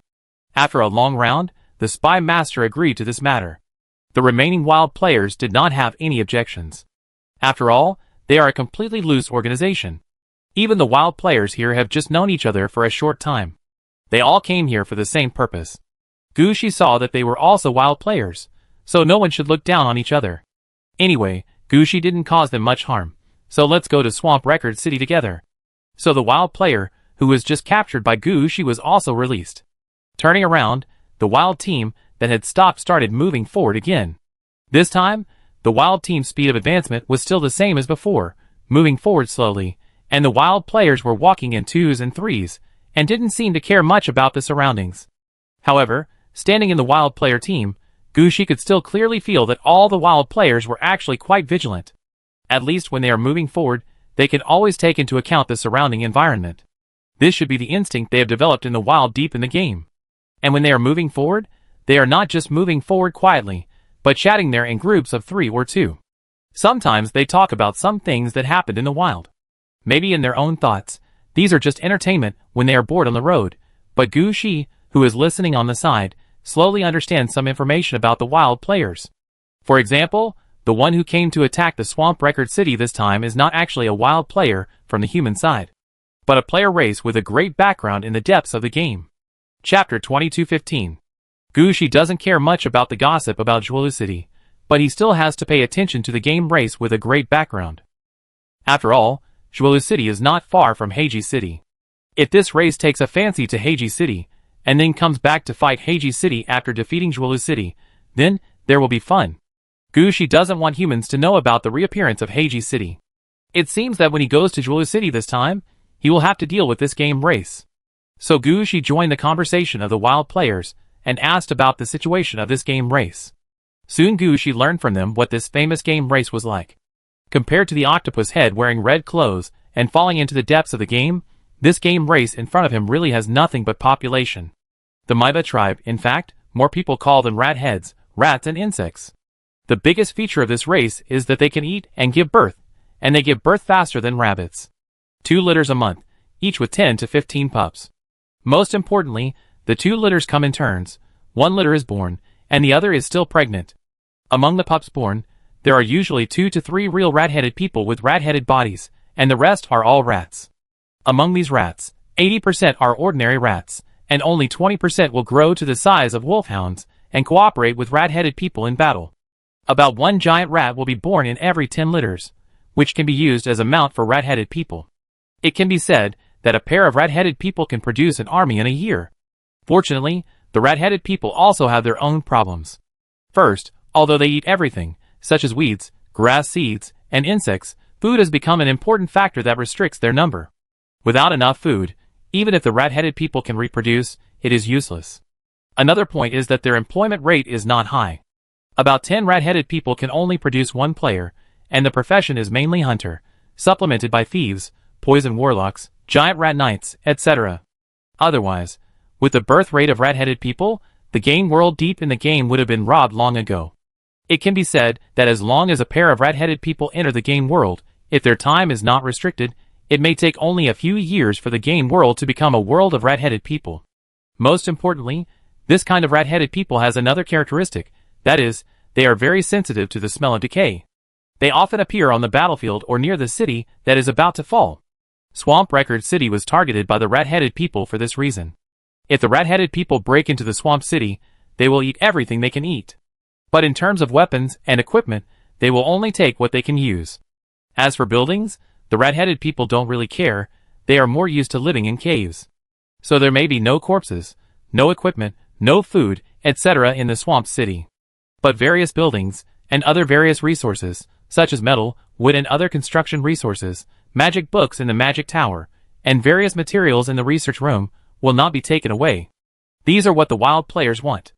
Especially those wild players who want to change their identities. As long as they find the database of Swamp City and the corresponding information of Swamp City players, they can get some suitable identities. Then they can live in human society with the identities of Swamp City players. After all, Swamp City has been destroyed, and even the corpses have been eaten by the rat-headed people. Only those players who escaped from Swamp City for various reasons survived. In this way, no one can prove that they are fake. Then their identities can be easily solved. For this reason, the savage players did not move forward very fast, they were waiting for the rat-headed people to leave. If these rats did not leave, they could not conflict with them. Listening to their words, Gushi also understood why these savage players would march in 2s and 3s. It was not that they could not march quickly, but there was really no need to march quickly. At this time, Gushi also understood what they meant. Gushi was not in a hurry now, but slowly integrated into these savage players. After Gushi's inquiry, he learned that these savages actually came from all directions. Some of them came from far away. Some had even been walking for more than 10 days. As for how they got the news, and how they contacted each other, Gushi did not ask. He just found out that no one came from the direction of Heiji City. After discovering this situation, Gushi couldn't help but smile. It seems that the control over Heiji City is still quite strict. If they wanted to go from the direction of Black Extreme City, most of them had already set out. If these wild players wanted to wait for friends coming from the direction of Black Extreme City, they might not be able to wait. When Gushi and his team were moving forward, there was a sudden chaos at the front of the team. When some wild players heard the chaos, they picked up their weapons and prepared to go out. Gushi quickly flew to a nearby tree and looked in the direction of the chaos. With Gushi's eyesight, he could see the different situation in front at a glance. A group of players with vulture heads and bandages on their bodies clashed with the wild players. The wild players behind found that someone was blocking the road, so they rushed forward with their weapons raised, and finally caused such a big chaos. Some guys with vulture heads appeared in front. They should be players. Their professions are very similar to mummies. Do you know what race they are? After landing on the ground, Gushi immediately grabbed a familiar wild player and asked, "Vulture head, mummy, what's going on? I'm not very clear about the mummy profession, but I seem to remember the vulture head. I heard that the eye-eating tribe is the vulture head, but their profession is not called mummy.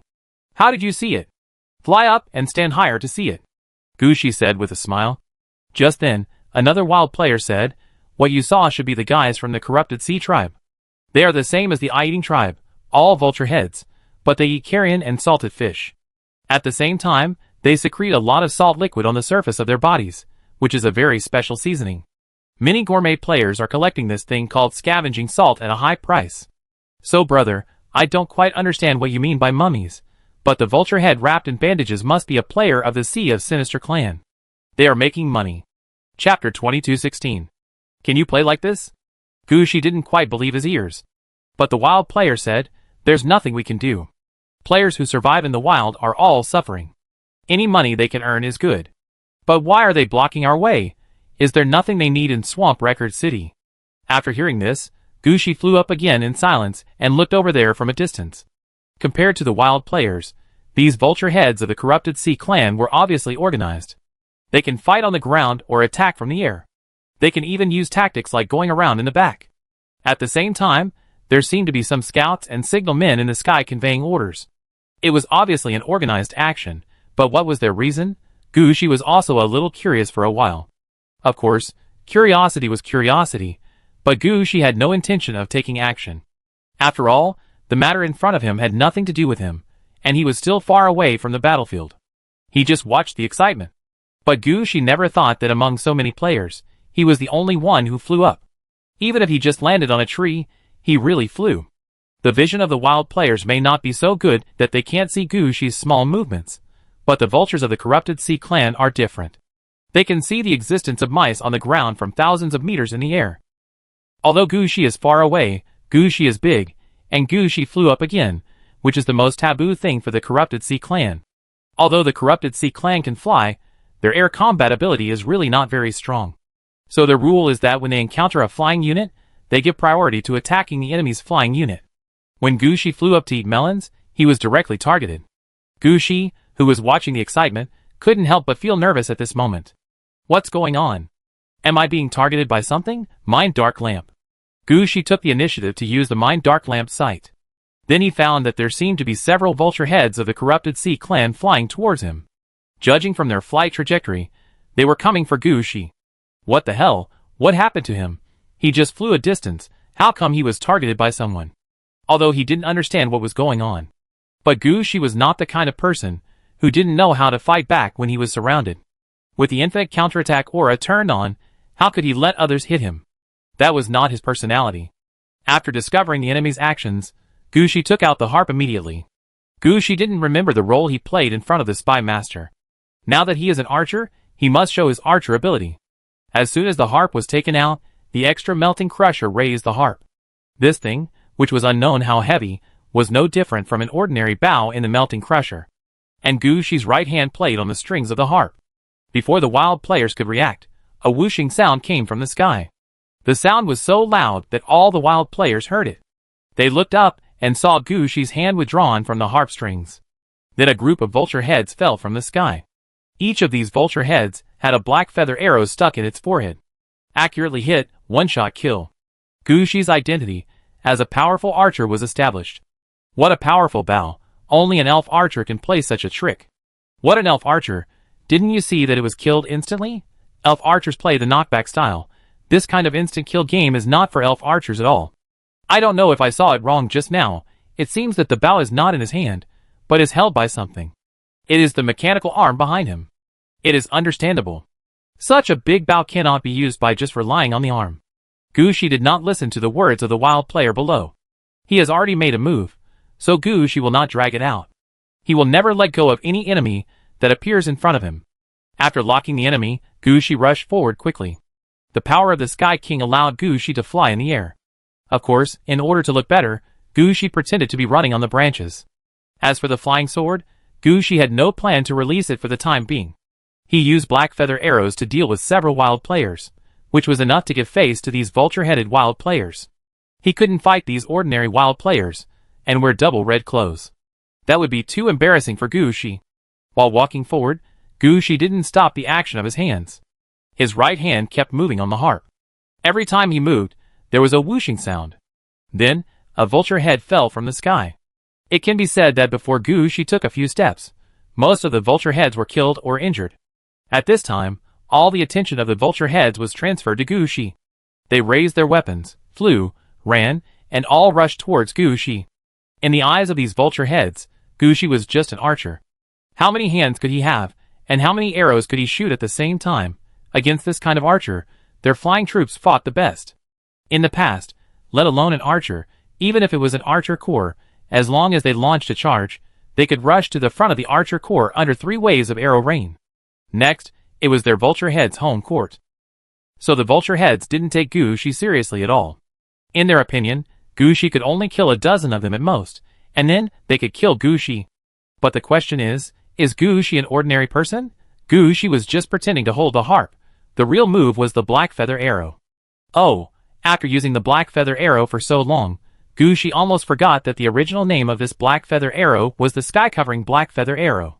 Killing instantly with one strike is not the real feature of the black feather arrow. One strike of 10,000 arrows, overwhelming the sky is. There are only a few vulture heads in front of him, not to mention all of them rushing over. Even if they are doubled, it is only the amount of one strike. Seeing them jump out by themselves, Gucci was quite happy. This is a target that has been delivered to the door. So he drew his hand on the strings of the harp and pretended to draw the bow. Then he pointed at the vulture heads in his mind. This time, there was no whoosh. Instead, the sky was obviously dark, and countless black feather arrows fell from the sky, hitting all the vulture heads accurately. After this wave of arrow rain passed, Gucci stood on the branch and looked at the corpses on the ground below with a trace of disdain in his eyes. Hey, come and help me clean up the battlefield. Chapter 2217. What are these? Looking at the black and buttery bandages sent by the wild players, Gucci raised his head in confusion. The most valuable things on the corrupted Sea clan. The wild players looked at Gucci in confusion. They really sent the best things on the corrupted Sea clan. Forget it, these things. Gucci hesitated for a moment, but still put them away. As for the corpses of the corrupted Sea clan, no one paid attention to them. Except for some wild players, who cut some meat from the corpses, the rest were all thrown into the depths of the woods. Gucci pointed over there, and threw down a dump truck for transportation. As for these bandages, although some people said they were top-grade seasonings, Gucci couldn't bear to look at them. You know, Gucci saw where these bandages were wrapped around the body of the corrupted Sea clan at first. Forget it, feed these things to the undead. Or sell them, as long as the buyers don't see where these bandages came from, it's fine. However, with the record of this battle, the savage players no longer rejected Gucci's appearance. They all saw the power of Gucci's last attack. Apart from other things, the overwhelming rain of arrows was enough to make them remember it vividly. With such a big man following them, how could they object? At this time, the wild players also noticed the unusual situation. After all, in the original plan, only the rat-headed people targeted the Swamp Record City. They would leave after robbing and eating. But now there is another race. Although I don't know what the situation is definitely changed. They just came here to cheat for an identity, but they didn't want to have a big fight here. At this time, there is an attack boss who can cover the whole field. For the wild players, it must be good news. Let's go to the Swamp Record City and see what happened. Gucci saw that the wild players were already around him, so he simply took charge. These wild players did not refuse Gucci's order, but accelerated their pace. This surprised Gucci a little. However, Gucci did not care too much. In Gucci's eyes, these wild players were no different from his own soldiers, so they could be used. They soon arrived near the wall of Zhuolu City. Seeing the wall of Zhuolu City again, Gucci's eyes flashed with a hint of surprise. Before, Gucci left Zhuolu City for Heiji City. Although he only passed by Zhuolu City, Gucci still noticed the layout and style of Zhuolu City. It was a fortification of the entire city. Gucci still remembered that the walls of Zhuolu City were quite high, but the walls in front of him were gone. Gucci didn't think that Zhuolu City had changed its style in just a few years. It was very likely that Zhuolu City became what it is now because of the enemy's attack. Without the walls, Gucci could just see the situation in the city. Most of the buildings in the city were obviously destroyed. The closer to the original wall, the more serious the damage.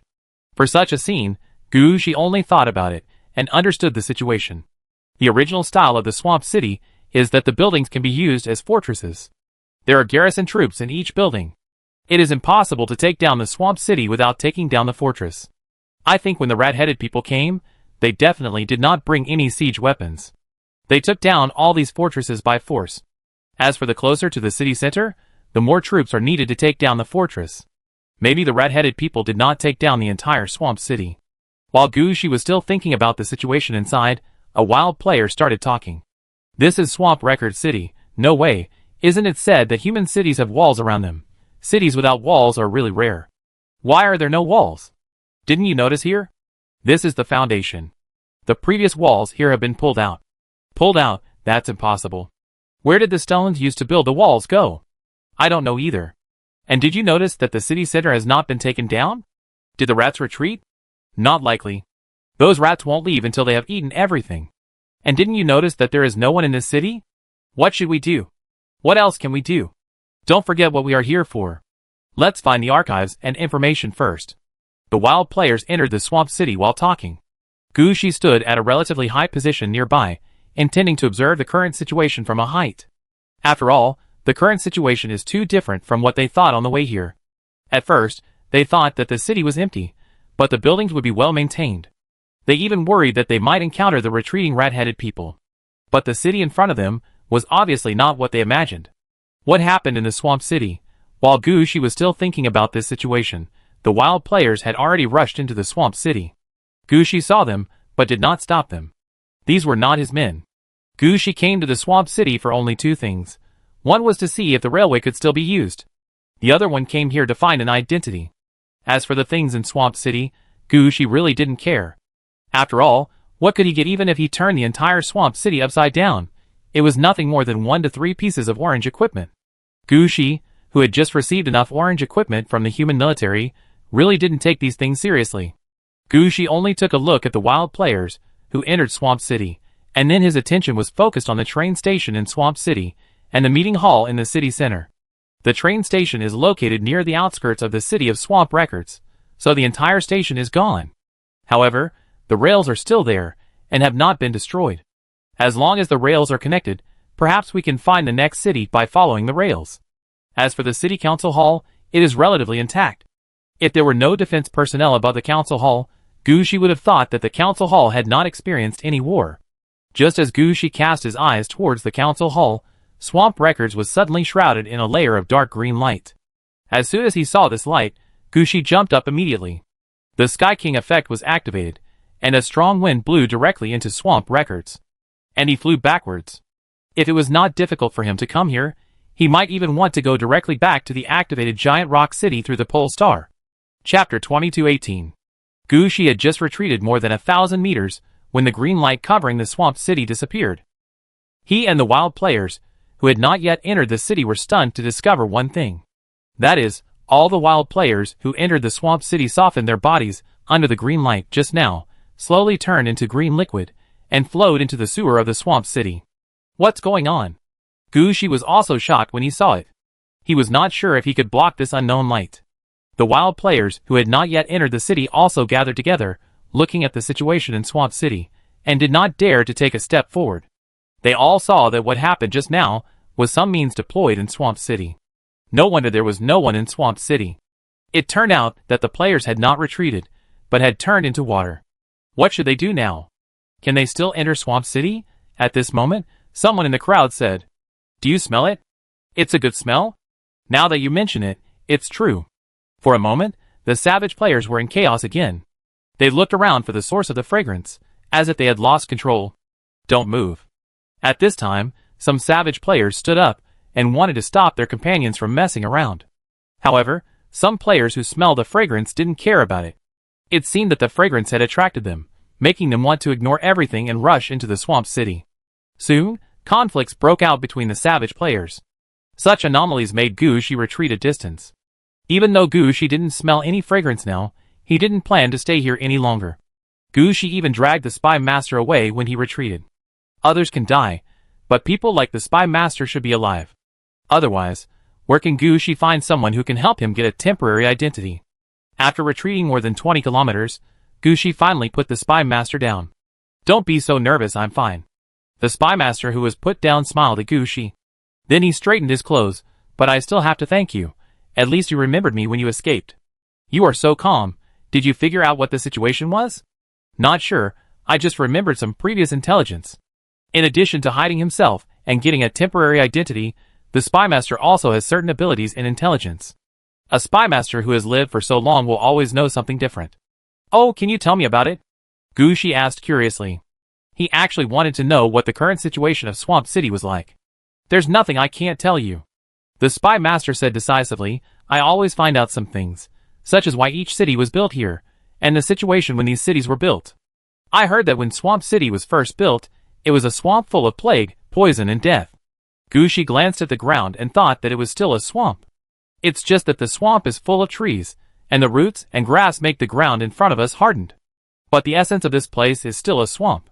However, he didn't complain about it, but listened carefully there. Later, when the Swamp Record City was built here, the swamp was slowly transformed. The ground of the swamp can be treated, but some things that belong to plague, poison, or death cannot be treated. Swamp Record City finally buried all these things under the city, and has been sealed and suppressed for many years. Hearing this, Guushi almost understood what the spy master meant. The mayor of Zhuolu City released something that he had suppressed for who knows how many years at the last moment. This is why the entire Zhuolu City has become what it is now. This is a good reason, but why does it sound so unreliable? Is this true? Absolutely true. Before the guys from the Fuhai clan appeared here, I didn't understand the situation. Now seeing this, I understand the authenticity of this information. The spy master spoke confidently. What does this have to do with those vulture heads? Guushi was puzzled. According to gossip, the corrupted sea tribe is making an artifact above orange level, and what they need is a kind of death mud that is unique to the swamp. I think they must have found what they want, so they came here. Mud? Guushi didn't see it. When the Swamp Record City changed before, he only saw a green light. Wait. Guushi suddenly thought of something. You are not referring to the green light, but the green blood that turns into after being illuminated by the green light, right? The thing that the corrupted sea clan wants is in the sewer? Yes. Why are you interested? The spy master glanced at Guushi. Guushi was silent for a moment. He understood that the artifacts above orange equipment mentioned by the spy master should refer to red equipment. But how credible is this? Although thinking about this situation in his heart, Guushi still said, "Believe it, how can I not believe it? Which player race that can reach the depths of the game has not had a rich ancestor? They have some red artifact production methods, which is actually very reasonable. Hey, you know about red equipment. I thought you didn't know. I was still thinking about how to explain the things in it to you. How about it? Are you interested in that thing?" The spy master immediately understood what Guushi meant. Of course, I am interested, but are you really sure that the corrupted sea clan has red equipment in their hands? These are just some gossips, but everyone is spreading them like this. As for where the things are and what they look like, I don't know. Anyway, everyone is spreading them like this, just listen to it. Guushi nodded. No matter if he has it or not, we have to take down Zhuolu City anyway. We have come here, we can't stop because of this reason. Do you have any way to deal with the situation in Zhuolu City? If not, then I will use my methods. No, I'm just a source of information. I really have no way to deal with this kind of thing. If you have the ability, then you can do it. The spy master shrugged and pushed the matter to Guushi again. Okay, I try to deal with it. You notify those guys outside the city, and ask them to retreat to a farther place to avoid being accidentally injured. Guushi was already interested in Zhuolu City at this time. It was an empty city with no one in it. How difficult would it be to take it? Chapter 2219. After making up his mind, Guushi no longer wanted to hide his identity and strength. He left the spy master where he was. 2 pairs of arms appeared behind him, and he took a step forward and flew up. The spy master's eyes changed when he looked at Guushi. At the same time, he also understood why Guushi wanted to change his identity. Guushi probably had too many good things in his hands, and was targeted by the people in the 3 main cities. If he didn't change his identity, it would be difficult for him to enter and leave the 3 main cities. Let's wait and see. If he really has that strength, it's not impossible to help him. The spy master muttered, and then rushed towards the direction of Swamp City. When he rushed to Swamp City, he had already persuaded everyone in the Wild Players channel to retreat a distance. After all, the current situation in Swamp City is quite dangerous. If you don't want to die, it's better to leave the range of Swamp City. Of course, those who don't listen to the advice and die in Swamp City are also their fate. After all, in the depths of the game, the lives of wild players are the least valuable. The main reason why wild players can survive is to be careful and listen to advice. After hearing what the spy master said, they retreated on the spot. In fact, some wild players who found that something was wrong had already retreated when Guushi retreated. So when Guushi returned to the position where he first observed the situation in Swamp Record City, there were not many wild players around. After taking a look at the scene, Guushi raised his hand, and a 20-seat dump truck appeared on the spot. All these dump trucks are used by undead creatures such as bone-eating mud and ebony spiders. After all, the spy master has just said that what affects Swamp City is the things suppressed underground in Swamp City. Normal undead troops are probably not suitable for the current situation. Only undead that can move freely in the sewers are suitable for the current situation. At the same time, Guushi also launched a soul-calling tower into Swamp City. The wild players who entered the city before died inexplicably, and Guushi just wanted to see if the souls of these wild players could be found. After doing all this, Guushi also switched the side of Huangquan Dragon Rope, standing in the sky, and looking at the remaining Zhuolu City, wanting to see the direction of the ground veins of Zhuolu City. See if there is anything abnormal. After all, Gu Shi believes that no matter how the city changes, it will eventually rely on the ground veins to transport energy. As long as the abnormal points in the ground veins are found, the hidden things will generally not escape. With the sight of Huangquan Dragon Robe turned on, Gu Shi felt that it was not enough, so he simply took the opportunity of flying in the sky to turn on the effect of the eye of the atmosphere. This is a method used in air magic to observe everything around. Normal players rarely learn it, let alone practice it to a high level. If Gu Shi had not activated the effect of Sky King, he would not have used this trick. Combining the two views, Gu Shi found that there seemed to be nothing in the meeting hall of Zhuolu City at this time. Not only was the ground vein broken, but even the air was unwilling to circulate there. On the contrary, there was a weak ground vein reaction somewhere in the southeast corner of Zhuolu City. Gu Shi could also see some clothes stained with green liquid with his eye of atmosphere. Judging from the scattered clothes and equipment, they would die faster than those outside. Don't ask how Gu Shi knew it, he just saw it a lot. It seems to be here. Gu Shi thought and pointed in that direction. A string of ghost flowers floated out, and the undead laborers and undead servants rushed to this position. Gu Shi immediately retreated a distance. He didn't know what would happen if he touched that position, so it was better to stay away at this time. When Gu Shi retreated, the undead laborers who rushed out of the Knight's Blood Path had already rushed to the position where Gu Shi found the abnormality. As soon as they arrived here, they started to demolish the wall. For the undead laborers, there are not many things they can do. Internally, they build weapons, feed the mounts of the Black Blood Knights, and provide various enhancements for the Black Blood Knights and undead servants. Externally, they are all kinds of excavation. This complete building in front of them is also one of their excavation targets. Although they can't compare with Gu Shi's professional transport team in demolition, they are not slow at all. As soon as they arrived here, they went forward and started to demolish without saying a word. Gu Shi, who had retreated a distance, immediately locked that position as soon as he felt the situation here and observed it carefully. Gu Shi just looked over there and felt that a green light had come out from a certain position in this room and then spread outward. The light quickly changed from bright green to dark green. Then it spread to the entire Swamp Record City, and the situation was exactly the same as what Gu Shi had encountered before. However, Gu Shi was surprised to find that no matter whether it was the undead laborers who triggered this effect, or the dump trucks and various special undead that rushed into the city, they were not affected by the dark green light. This made Gu Shi, who had originally planned to start an infinite resurrection, stunned for a moment. What was going on? Could it be that the dark green light was ineffective against the undead? If that's the case, don't blame Gu Shi for taking advantage of it. Gu Shi decisively put more dump trucks into the city. In addition to the undead, like the bone-eating mud and the ebony spider, the real undead under Gu Shi's command also began to appear in the Swamp Record City. And those undead laborers acted quickly dismantling everything that could be dismantled. Not only the above-ground part of the building, but also the underground part, they have begun to dismantle. Perhaps because the undead laborers have been moving all the time, the dark green light that flashed by last time has not retreated this time. In Gu Shi's eyes, the swamp city in front of him was almost completely covered by the dark green light, and it was almost impossible to see the situation inside. Without asking any more questions, Gu Shi could also know what was going on. Now he didn't dare to run into the swamp city. He could only stay far away outside and wait for his undead to take something out of it. However, Gu Shi obviously noticed that a strange fragrance was floating out of the swamp city. When he smelled this fragrance, Gu Shi's heart couldn't help but move, and he actually had an idea of wanting to go over and see what fragrance attracted him. This situation scared Gu Shi, and he quickly released the orange guard Xianjiawei, fearing that someone would affect his mind. My lord, there is no trace of mind magic. That smell is not mind magic, it seems to be a bait. Chapter 2220.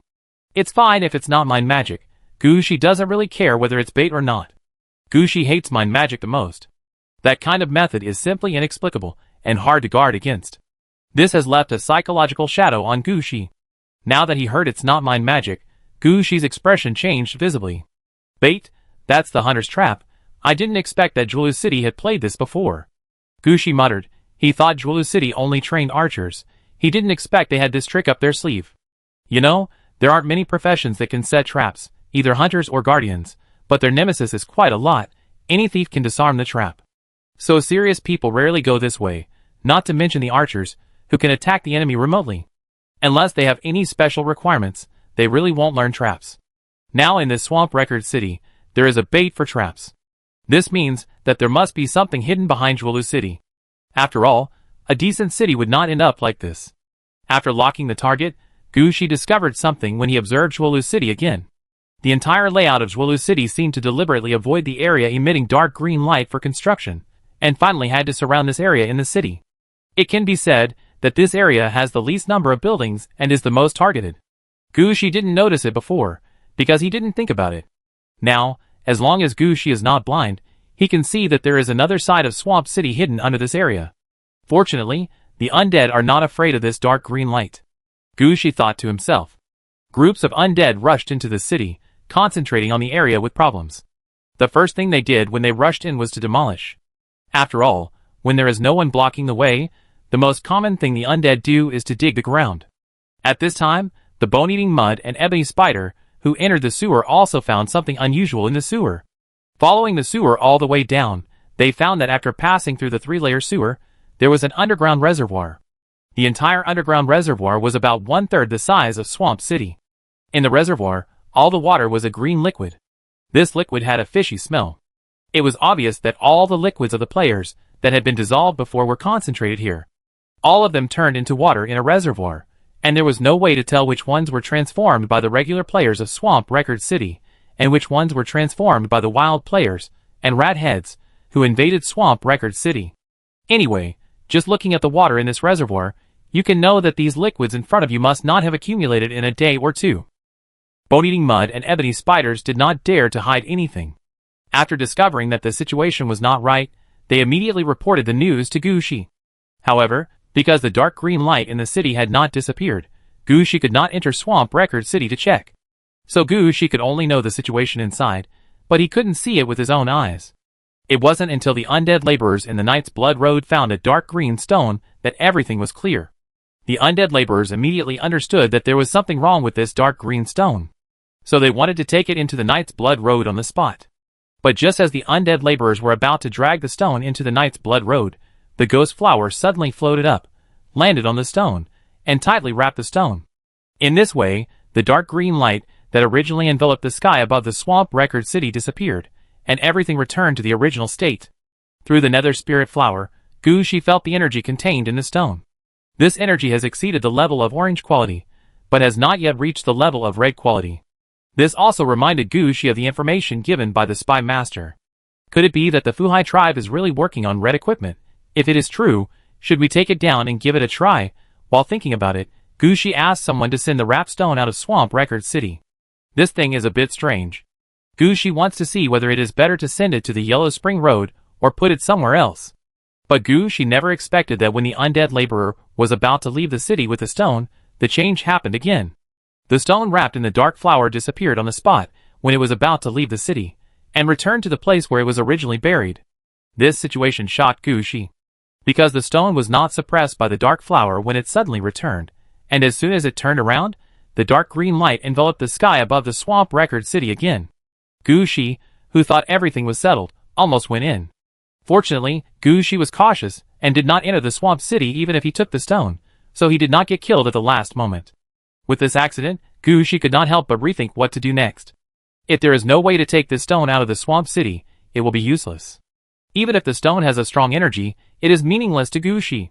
Gushi can't stay here for a long time just to extract these energies, right? So give up? But Gushi finally shook his head. Now Gushi already knows that even if it is just a rumor about the red suit, it is best to take it seriously. Because you never know when the red suit will fall on your head with this opportunity. But the stone can't be taken away, there is no way to deal with it, and Gushi is unwilling to enter the Swamp Record City to take risks. What should Gushi do then? At this moment, the spy master also rushed over. After all, he was somewhat curious when he saw the dark green light appearing in the sky above the Swamp Record City from a distance, and then nothing. In the spy master's mind, as long as he didn't get too close, it would be fine, so he dared to get close. When he came over at 0 o'clock, he happened to see Gushi's speechless face. So the spy master said there, "Have you found the switch of the Swamp Record City? Sometimes it's bright, sometimes it's dark." The spy master might have said this to make a joke, to make the atmosphere less awkward. But Gushi felt something, and a thought suddenly came to his mind. Yes, the Swamp City in front of him is dead. Gushi can turn the dead Swamp City into his own Death City. Controlling Swamp City is equivalent to controlling this dark green light. Even if the stone cannot leave Swamp City, it will be taken by him anyway, right? Chapter 2221.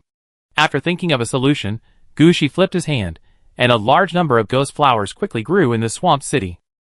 The stone that had just been sent back to its original position was now covered with ghost flowers. Swamp City suddenly returned to its normal state.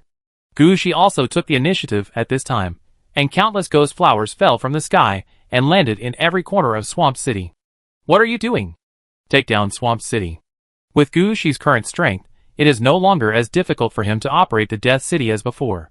His understanding of the Death City has also reached a very high level.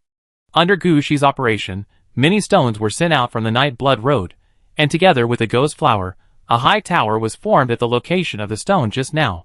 However, the spy master obviously noticed that the appearance of this high tower had been adjusted during its construction. In fact, this was also Gushi's problem. At first, Gushi wanted to build this high tower into a summoning tower. But after taking action, Gushi noticed that if this location was viewed from the perspective of the Swamp Record City, it was not suitable for a summoning tower. This place was more suitable for the castle of the Death City. So Gushi started to adjust at this time, but the tower had already been built, so Gushi had no choice but to build the castle in the style of a tower.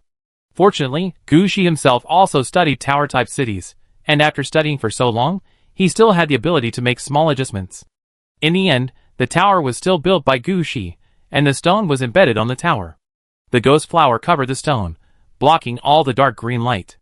As the tower was built, Gushi's ghost flower had completely covered the entire Swamp City. This was a good opportunity. Gushi, who had been watching, made a judgment at the first time. Yin and Yang conversion. Under Gushi's order, the originally empty Swamp City seemed to be dragged into the ghost realm, and a large amount of Yin Qi began to surge around it. And Gushi also took this opportunity to start the final treatment of the Death City. I came here and got this city. Now I will take this city under my command. This city will be transformed into my Death City. Gushi wanted to conquer it at first, but he really didn't conquer Shuolu City, because when he came here, it was already an empty city, and it was almost demolished. Compared with the Black Pole not far away, the situation in Shuolu City is not that good. If Gushi hadn't found that there was no way to take the stone away, he wouldn't have thought of turning Shuolu City into his own Death City. But now that he has taken action, Gushi has to consider the positioning and application of Shuolu City. While Gushi was talking, several heroes were called out by Gushi. These heroes were recruited by Gushi through Double Death when he was fighting the Great Lord.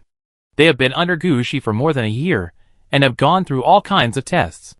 They are about to be organized and assigned tasks. At this time, they can be used as managers of Shuolu City. This time, Gushi is not like before, just picking up anyone and assigning them directly. Shuolu City will be handled according to Gushi's latest adjustment of the Death City development plan. At least 3 heroes will come. Originally, 3 leaders should be arranged to come. However, the leaders under Gushi are either on missions, still in training, or not suitable for the current Swamp City, so now only 3 heroes can be arranged temporarily. However, Gushi has already thought about it. When a suitable leader is in place, he will arrange one to come and guard Swamp City. As Gushi gave the order, the dark green light appeared again in the sky of Swamp City. But this time, the dark green light was not aimed at anyone, but dyed the ground and buildings of Swamp City dark green. At the same time, Gushi's eyes could also see through the ground, and see the sewers in Swamp City that had not been demolished, as well as the reservoir under the sewers. In the green liquid, something seemed to be soaking. But before Gushi had time to take a closer look, a voice sounded in his ears. Ding! A city was resurrected in front of you, you have occupied the city, and you can get its control. Found a dead city owned by the player. Please ask if it is locked as a dead city. Yes. Please name this city. Shua, forget it, Luching. Gushi thought about it, and did not keep the name of Shuolu City, but crossed out the word Zhao in the middle of Shuolu City. With Gushi's order, the naming of the Death City was settled. The information about Luching popped up. What Gushi never expected was that according to the description, Luching was actually at the level of a level 5 city. Gushi thought that it was all demolished in the end, and there might be nothing left. After a closer look, Gushi found that the sewer was really high level. City name, Luching. City direction, Death City. City characteristics, Transit City, Traffic Artery, Travel City, City level, Level 5, 27/250, Core buildings, 5/5 council hall, tavern, library, database, barracks, castle. Large buildings, 5/20th Archer Academy, not activated. 40 archers can be trained per week. Swamp Hunter Guild, not activated. Archers or archer soldiers can be trained into Swamp Hunters. Swamp Academy, not activated. Players or heroes can train and change their jobs to become Swamp Hunters. Archery Arsenal, not activated. Trap Barracks, not activated. Medium Buildings, 14/64. Ammunition Depot, not activated. All shooters' ammunition increases by 50%. Swamp Carriage, moving speed in the swamp increases by 75%. For processing plant, defense improvement. Small Buildings, 21/128 Fortress Shell, building defense improvement. Heavy Arrow Tower with enhanced repulsion direction. Lightning Arrow Tower with enhanced shooting speed direction. Swamp Mushroom Field, produces food, arrow shafts. Auxiliary Buildings, 19/240 Swamp Reservoir, automatic water wheel. Special Buildings, Sewer, Level 8, Underground Reservoir, Melting Light Shield. Garrison Hero, none garrison troops. None. Is this Luching really not built for sewers? And what about the Melting Light Shield? Could it be that stone? But isn't it a bit of a waste to use such a big stone to make only a Melting Light Shield? This stone is probably the core of the entire Luching. No, this thing needs to be adjusted. An idea flashed through Gushi's mind. At this time, Gushi was already the master of Luching, so he naturally didn't have to worry about the dark green light affecting him. So he stepped on his feet and flew directly into Luching. This time, Gushi needed to readjust the layout of Luching. When the three heroes saw that Gushi had entered Luching, they dared not delay any longer, and hurried forward, leaving only the spy master standing there, somewhat puzzled about what was going on with Gushi. Chapter 2222. Gushi flew to the tower as soon as he entered Luching. At this time, this place has become the castle area of Luching. 3 high towers and 2 low towers are gathered together to form a castle. The stone that Gushi's men found before was placed in the castle, and was covered by the Nether Spirit Flower. After all, Gushi has not figured out what the situation of this stone is yet, so he dare not do anything rash. What if this is the means to destroy the Swamp Record City before? After flying here, Gushi stretched out his hand and pressed on the stone. The next moment, Gushi noticed the situation of this stone. He never thought that this piece of stone was actually part of the orange suit, and it was the orange suit used to protect the Swamp Record City. Venom Stone, orange, special item, 1 of 7. Equipment requirements, can be decorated on the wall or in the base. Description, after equipping, it can affect the entire city. Special 1. Petrification, adds a layer of petrification effect to the entire city building, and the vitality of all buildings is increased by 300. The life between buildings can be linked. Special 2. Toxicity enhancement, when all troops in the city attack, there is a 30% chance that they will bring a certain toxic effect. Toxicity is random. Special 3.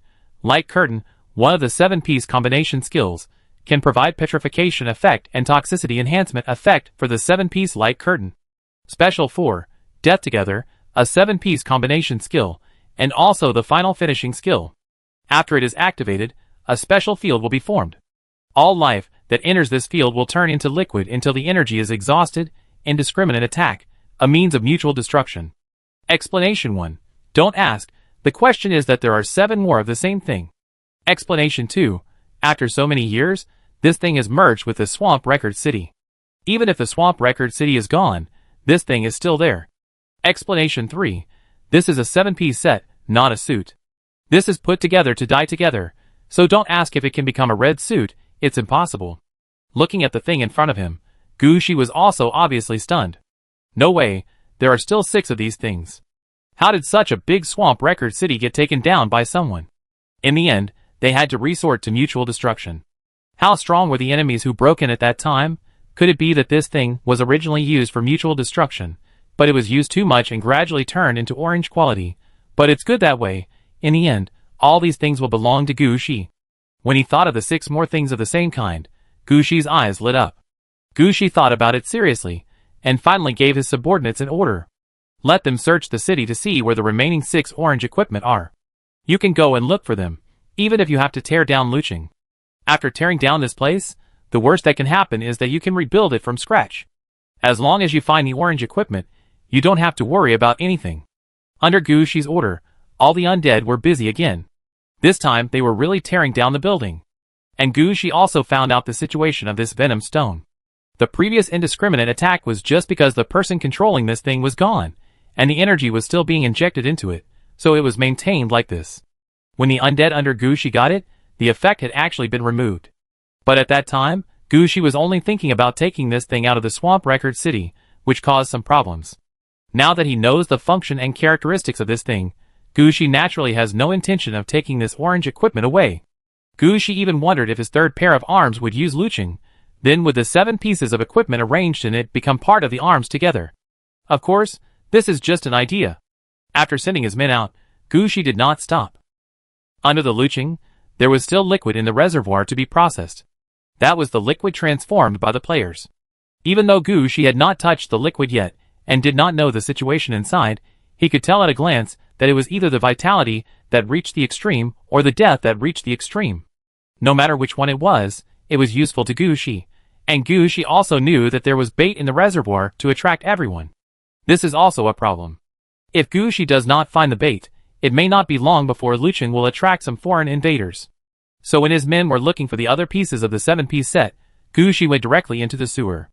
At this time, Gushi's men had cleared all the roads in the sewer. All the filth in the sewer was cleaned up by the bone-eating mud. And the smaller places in the sewer, or the broken places in the middle, have been dug or connected by the ebony spider. Gushi just had to follow the path dug by his men all the way down. Gushi walked very fast all the way down, and he jumped directly into many places where he could jump. This saved a lot of trouble, and Gushi arrived at the reservoir under the sewer in just a few minutes. As soon as he entered here, Gushi felt the breath of life coming towards him. This was the kind of extremely strong breath of life. Standing here, Gushi immediately felt a strong fragrance coming towards him, and the attraction made Gushi want to jump down to see what was below. It seems that the bait is really down there. Gushi thought about it for a moment, and then he stretched out his molten cast crushing hand and fished it out in the reservoir. The next moment, a mechanism clamped towards the molten cast crushing hand, as if trying to drag the arm and the person into the water. But what was the origin of Gushi's molten cast crushing hand? It was transformed from a golden man with super strong defense, and even if it turned into an arm, it was also part of the incarnation of death. Being clamped by the mechanism, the molten cast crushing hand naturally pushed outward and pushed the mechanism back. Then the molten cast crushing hand pulled outward with force, and the mechanism was pulled out of the water. Gushi also noticed this mechanism at this time. It was something similar to a trap, but there was an iron chain wrapped under the trap. Looking at the iron chain, Gushi had an urge to pull it out. And Gushi really did it. The strength of the molten cast crushing hand was the greatest among all Gushi's arms. Gushi had a thought, and the molten cast crushing hand pulled upward. Then Gushi heard a plop sound, and the water in the reservoir seemed to have visibly become shallower. At the same time, some animal traps wrapped with iron chains in the water seemed to come alive, jumping out from underwater and biting Gushi from all directions. Gushi's arms, and the people holding the equipment quickly appeared and blocked these animal traps for Gushi. Gushi himself looked under the water, and saw something under the water, madly absorbing the liquid full of vitality. Chapter 2223. This is weird. Gushi never thought that there would be such a thing in the underground reservoir. As the water level of the underground reservoir dropped, a half-eaten face appeared in the underground reservoir. All the facial features and orifices of this face were tightly sealed with nails, and only the nail of the left nostril was pulled out. The water in the underground reservoir was sucked into the body of this big face through the nostril.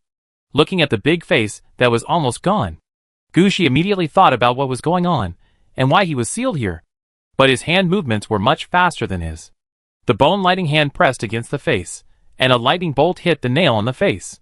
This strike was the powerful lighting of the bone lighting hand, plus the blessing effect of the Sky King, as well as the various seals and orange equipment effects placed in the bone lighting ghost domain. Under such blessing, the power of this lighting has reached a very high level. That is to say, when fighting Hei Envir, if Gushi had such a lightning level, he could have killed Hei Envir's body with one strike, and there would be no need to arrange so many Death Titans to keep grinding there. From this, we can see how much the various orange equipment and orange weirdness enhance Gushi's lighting power. It was such a strike that smashed the big face in front of him into pieces. The declining water level of the reservoir stabilized again, and even rose back. It was obvious that the attack just now had caused considerable damage to the strange creature in the water. However, Gushi's attack did not stop there. The ghost dragon power hand behind him flicked his fingers, and the dragon-slaying circle flew out and hit the half-face heavily. After this hit, the face was obviously concave. However, the dragon-slaying circle did not break the face, which surprised Gu Shi. But Gu Shi's means were not limited to these. The bone lightning hand that had just released lightning stretched out, and the dead spirit electric halberd appeared in the hand of the bone lightning hand. Then, the wind-breaking hand and the melting and crushing hand grabbed the half-face and pulled it out. Taking advantage of the opportunity when the half-face was dragged out of the water, the dead soul lightning halberd stabbed heavily at the center of the half-face's eyebrows. With this stab, Gu Shi activated the dead soul lightning halberd's greatest effect: death suppression. This is the dead soul lightning halberd's most powerful force to deal with the undead. Not to mention that the half-face in front of him is no longer good. Even if his half-face is still good, it can't withstand such a blow. The bone lightning hand pressed hard on the dead spirit electric halberd, and Gu Shi released lightning there, constantly injecting it into it along the dead spirit electric halberd. Electric currents of various colors kept jumping on this half-face. I don't know how long it took, but the lightning released by Gu Shi finally stopped. At this time, the half-face and the iron nails nailed to the face had melted, leaving only a mass of charred black dirt. You killed the sealed hunting giant, Remnant, Weird, level 23, and you got 33,317 experience points. Explanation: the hunting giant is a powerful existence. Because only half of the face is left, and it is sealed, the level has been reduced to level 23. Its previous level is unknown. Looking at the pop-up description, Gu Shi couldn't help but complain in his heart. What? Do I need to explain why it took me so long to kill off half of my face? Could this be the official complaint? Gu Shi muttered in his heart, but the movement of the bone lightning hand was not slow at all. With a raised hand, the dead spirit lightning halberd was about to receive the charred black dirt into the bone lightning ghost prison. As long as this thing is suppressed in the bone lightning ghost prison, after all, it is a bit weird. After suppressing it in, its power can be extracted to strengthen the bone lightning ghost prison. But just when the bone lightning hand was about to put the thing away, Gu Shi suddenly discovered something. Wait, drag the thing to the shore so I can see it. The bone lightning hand turned around and threw the charred black dirt to the shore of the reservoir. Gu Shi took the dragon-slaying circle and slashed it at the dirt, cutting it into two pieces. Gu Shi stretched his hand forward and picked out something from the dirt.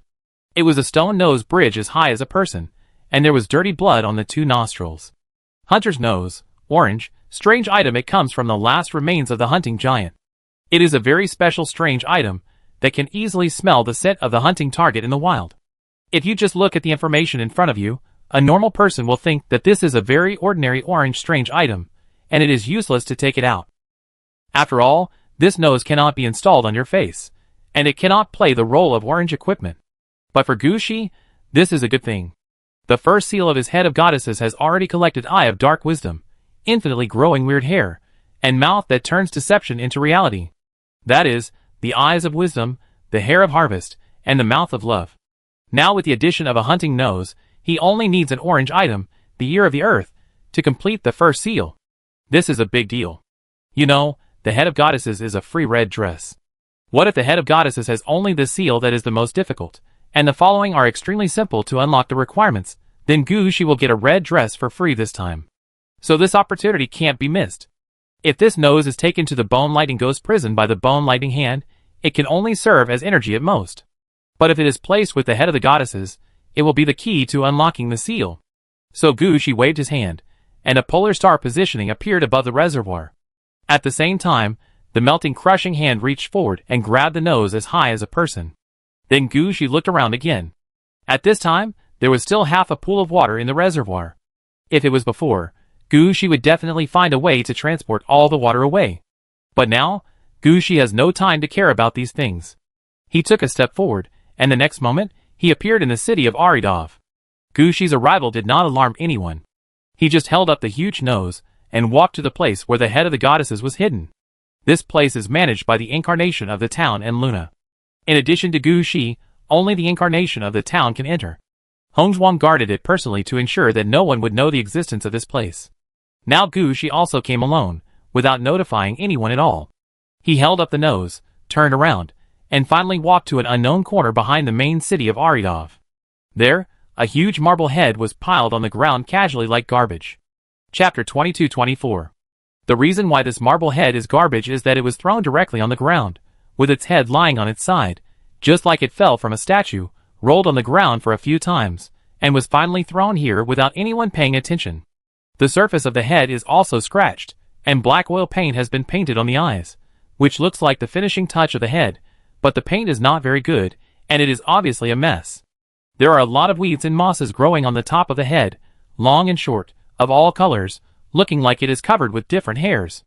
The mouth looked like it was accidentally smashed, and the corner of the mouth was almost scratching the cheek. It didn't look like a complete thing anyway. Even if someone passed by, they would think it was unsorted garbage. Only Gucci, Luna, and the town incarnation knew that the thing thrown here as garbage was a sealed red equipment. Standing in front of this huge marble head for a moment, Gucci stretched out his hand, and the nose he brought was thrown on the head. The next moment, the marble head rolled back. Then, there was no movement. Gucci took a closer look and laughed. He had noticed that 2 streaks of black blood flowed from the marble head's nose. This made the marble head look even more filthy. He really didn't know what kind of reaction the head of the goddesses would have when he recalled the days during this period after being unsealed. Anyway, he didn't think it would be a good thing. After placing the nose he brought on the head of the goddesses, Gucci took another look at the marble head and then went back along the original path. At this time, Luna also knew that Gucci was coming. She just appeared in front of Gucci, said a few words and left quickly.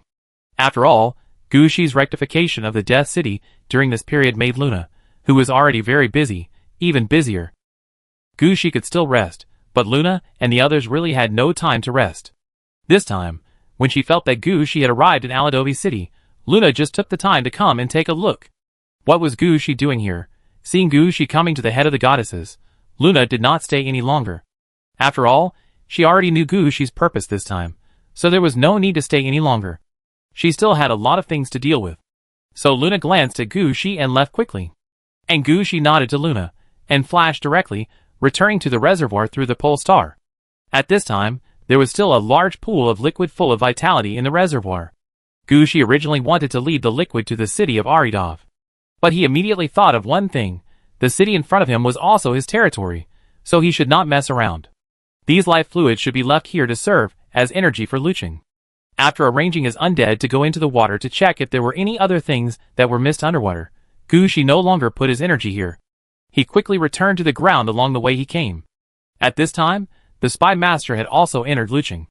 Looking at the dark green light curtain in the sky, the spy master suddenly had some guesses in his mind. Just at this time, Gucci came out of the sewer and saw the spy master looking up at the sky with a look of enlightenment. "Master, what are you looking at?"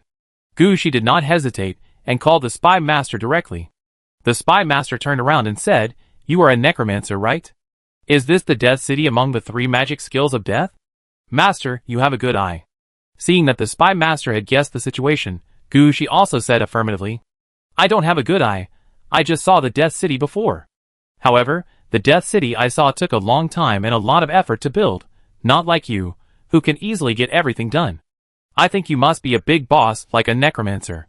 Your current ability and identity is the ability of robbing a corpse? It doesn't look like it. Your ability looks real. Forget it. Why am I asking so many questions? When you just took over the Swamp Record City, did you take down the database or something?" Gucci was not surprised at all that the spy master knew about the Death City. After all, people who deal with intelligence will know something. As long as he doesn't know what's behind the Death City, it's fine. The database should have been taken down, but the railway and train station have not been taken down. The railway is still there, but the train station is gone, and I don't know if there will be trains coming here in the future. That's not certain. I heard that the railway is a self-contained system. They never communicate with the outside world. They built the train stations themselves. If the train station in the city is gone, and you want to rebuild it, it depends on whether the railway people are willing to come and rebuild it." The spy master is quite familiar with the situation here. After all, railways are lifelines for both ordinary players and wild players. Ordinary players use railways to move between cities, while wild players get some supplies by robbing railways. They have many more opportunities to deal with railways than ordinary players. The spy master has sneaked into trains several times to get information and steal things. So after hearing what Gucci said, he just muttered. When Gucci talked about the train station, he was not concerned about how to build a train station in the city. He was just thinking about how to get to the demonic city. Gucci just listened to the spy master's words casually. Those words seemed to float past his ears, and might disappear as soon as he turned his head. The spy master was just making small talk. His real goal was actually the original data and archives of the Swamp Record City. Those were the key to whether the wild players could integrate into human society. They all thought that there was no chance at the beginning. I didn't expect Gushi to take down the Swamp Record City. This gave the spy master an opportunity. What is the external positioning of your Death City? Do you know the external positioning of the Death City? Gushi said with a smile, this city is a transit city, which is used as a transportation route or a city for living. What about the population? The spy master looked at Gushi. Undead? Aren't the population of the Death City all undead? Brother, what do you think of those wild players outside? Gushi also understood what the spy master meant at this time. He smiled and said, weak, no strength, trouble. But you want to leave a file for them? That's fine with me, but I don't like living here for a long time. Chapter 2225. I understand. As soon as he heard what Gushi said, the spy master understood Gushi's idea. This is to allow the wild players to register in Lucheng and pretend that they are official players who escaped from Zhuelu City.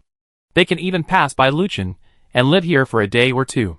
But if they want to live here for a long time, or even regard Lucheng as their main city, then I'm sorry, Lucheng only accepts undead. Maybe after you die, you will have the opportunity to enter Lucheng.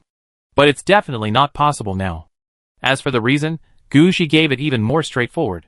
He just said I don't like it to shut everyone up.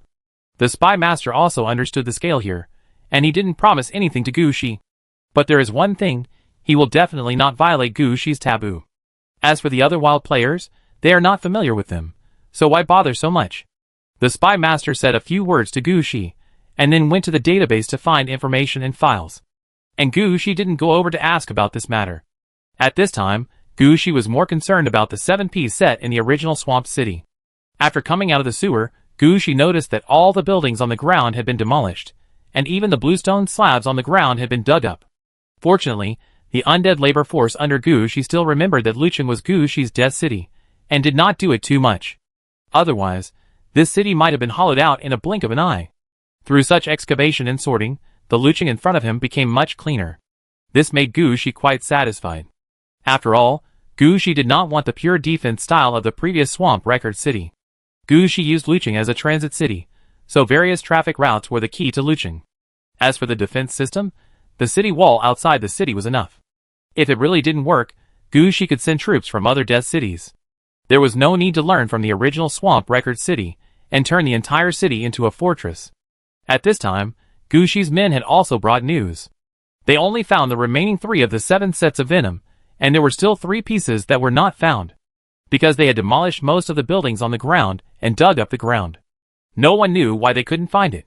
It could be that part of the set was lost in the battle, or it could be that the family of Zhuelu City had the ability to steal it. Of course, it could also be that Zhuelu City was bragging from the beginning and never had a complete set of 7 pieces. Anyway, Gushi's men told Gushi that there was no need to think about it, because there were only 4 pieces in total. If that didn't work, they could only demolish Lucheng and see if there was anything underground. But if we really take it apart, whether we can find it is still a question.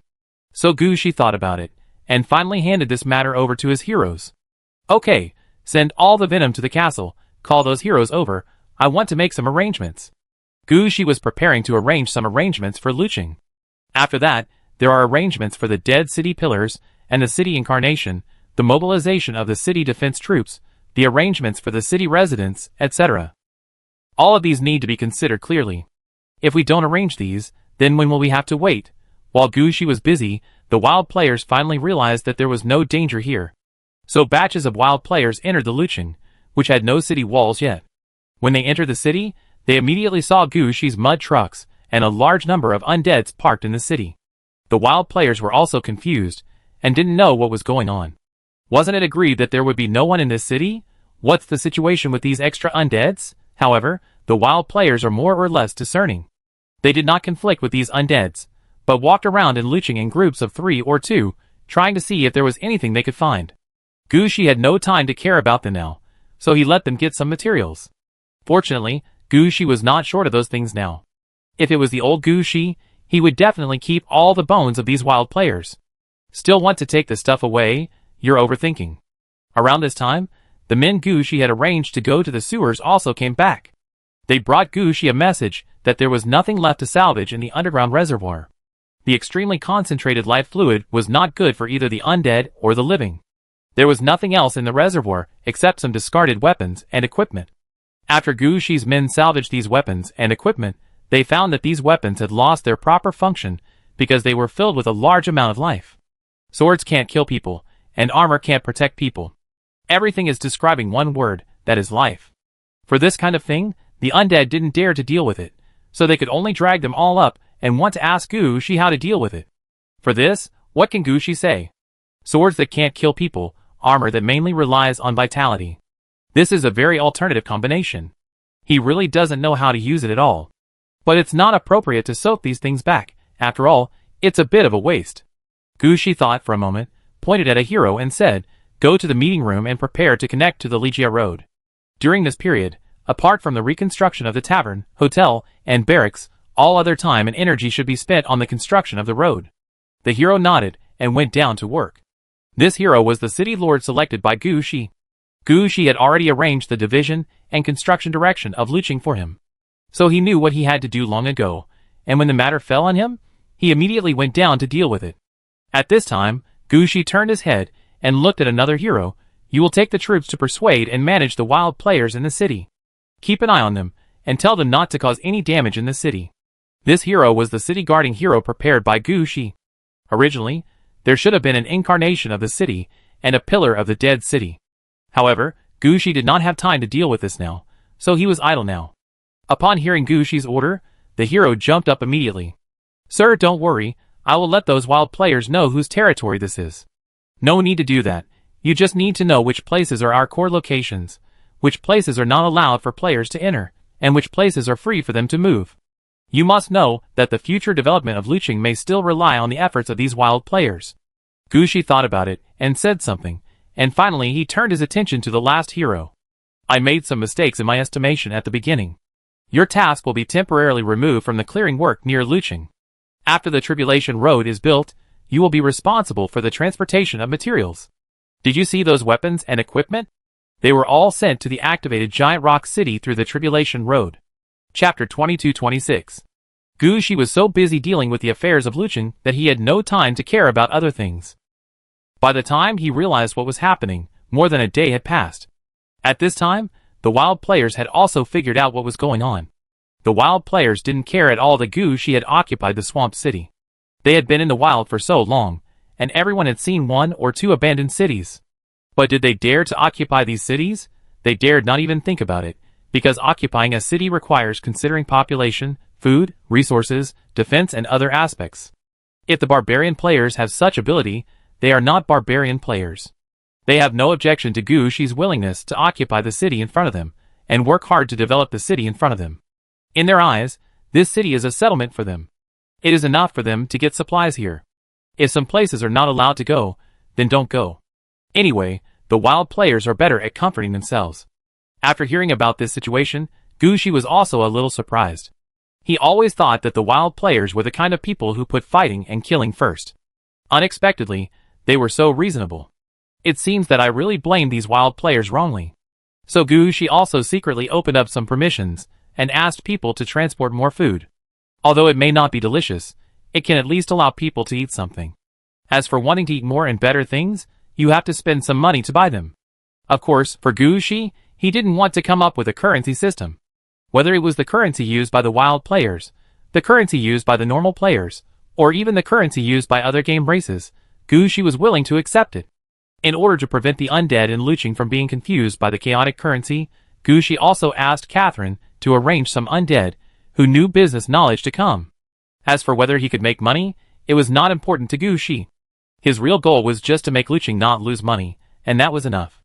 After all, the positioning of Luqing is different from that of other death cities. Have you dealt with everything? When Gu Shi was free, the spy master also found Gu Shi. Yes, how is it? Are the files of Zhuelu City still complete? It is still complete. Before the people of Zhuelu City died in the battle, they didn't think of touching these files. From the founding of Zhuelu City to the final destruction of Zhuelu City, all the files are there. There are many things in it that are useful. Brother, I have several plans now. You can see which one you are going to use. Seeing that the spy master can think of him like this, Gu Shi also smiled. Can you tell me which plans they are, so that I can have a plan? The spy master nodded affirmatively. This is what I think. It is obviously impossible for everyone to say that they are refugees from Zhuolu City. Even if Zhuolu City is destroyed, there will not be too many refugees. So we thought of 3 ideas in total. Disperse the attention. The first type is naturally players who originally settled in Swamp City, but slowly left Swamp City because of the game and the profession. There are quite a lot of such players, and they spend most of their time in the game, learning some weird things. So it is not a profession unique to Swamp City, which is also reasonable, right? Gushi glanced at the spy master. Which type of player is this suitable for? Non-hunters, just want to have a foundation and know where they come from. The spy master had a good grasp of this aspect, and he immediately explained to Gushi what kind of players needed such an identity. Gushi shook his head. I can't. I want to go to Chengzi City, so I need a more detailed identity. Then it must be the latter two. One is the refugees who fled when the Swamp Record City was destroyed. In the archives of Swamp Record City, you can find a few player identities that are similar to your size or appearance. Then follow the railway all the way east or all the way west. After arriving at the nearest city, report your identity and information, and you can create a new file. It will be no problem to integrate into human society at that time. This is for those wild players who want to integrate into human society and have a stable life. Yes, generally speaking, with such an identity, it is no problem to go to Peixin City or Mulwan City, but it will be a bit troublesome to enter Chengzi City. As for Yuanzhou City, don't even think about it. You can go to the ancestral city of another race. If you want to go there, I have a way here. Original city? Another race? Gushi shook his head immediately after hearing this. I'm going to Chengzi City because I have something to do. I can find a way to enter and exit the origin city freely, but there are some problems in Chengzi City. The last time I went to Chengzi City, I didn't know what I did to be targeted by them. Chengzi City is like this. There are too many spies there. You must have accidentally seen something. The spy master was a little helpless. I don't even dare to go there alone. Going there without a team is a dead end. So this idea doesn't work for me. Are there any other ideas? Yes, there is a third way, which is to grow up in Swamp City all the time. There are detailed files here, but you can't take the refugee route. You can only take the route of growing up in Swamp City. When Swamp City was in trouble, you didn't have time to return in the game. Later, Swamp City was gone, and you came out of the game and found this situation. Is there any difference between this and refugees? Gushi was a little speechless. The situation in front of him was no different from that of refugees. The archives can be made more beautiful, and all the routes are recorded. Where you have been before, where you grew up, all can be traced. If you have the ability to appear directly in other cities, we can say that you have never been in contact with the wilderness. In this way, your identity in Zhuolu City will be much diluted. You will have a chance to go to Chengzi City at that time. Gushi thought seriously. I can go directly to Peixin City. Do you have any ideas? So cruel? The spy master was also a little surprised when he heard it, but if you can go to Peixincheng, then there is still a chance. I will help you check the files and see if I can help you find a suitable identity. Gushi nodded and said nothing. It would be better to ask professionals to handle such matters. With Gushi's level, even if so many files were placed in front of him, he would not be able to come up with an identity for himself. Chapter 2227. The spy master was quite quick in his work. After determining the identity that Gushi needed and some things that he could give out, the spy master quickly found 2 bodies for Gushi to use. Because Gushi was very powerful and could go to Peixincheng by himself, the spy master also explained the 2 identities to Gushi. In fact, I recommend you to use this identity. Look at this. Wang Quan, 43 years old, level 16, wandering hunter, slayed a dragon, has great archery skills, has been to Peixincheng, and has lived in Peixincheng for 2 years. After that, he returned to live in Zhuolu City. After Genesis began, he applied to go to Yuanzhou City, but returned to Peixin City. The last record was 7 months ago, when he moved from Peixin City to Zhuolu City. As for what he came to do, I don't know. It's not certain whether he is alive or dead. The only thing we know is that there is no record of him leaving Zhuolu City after that. What is the mortality rate?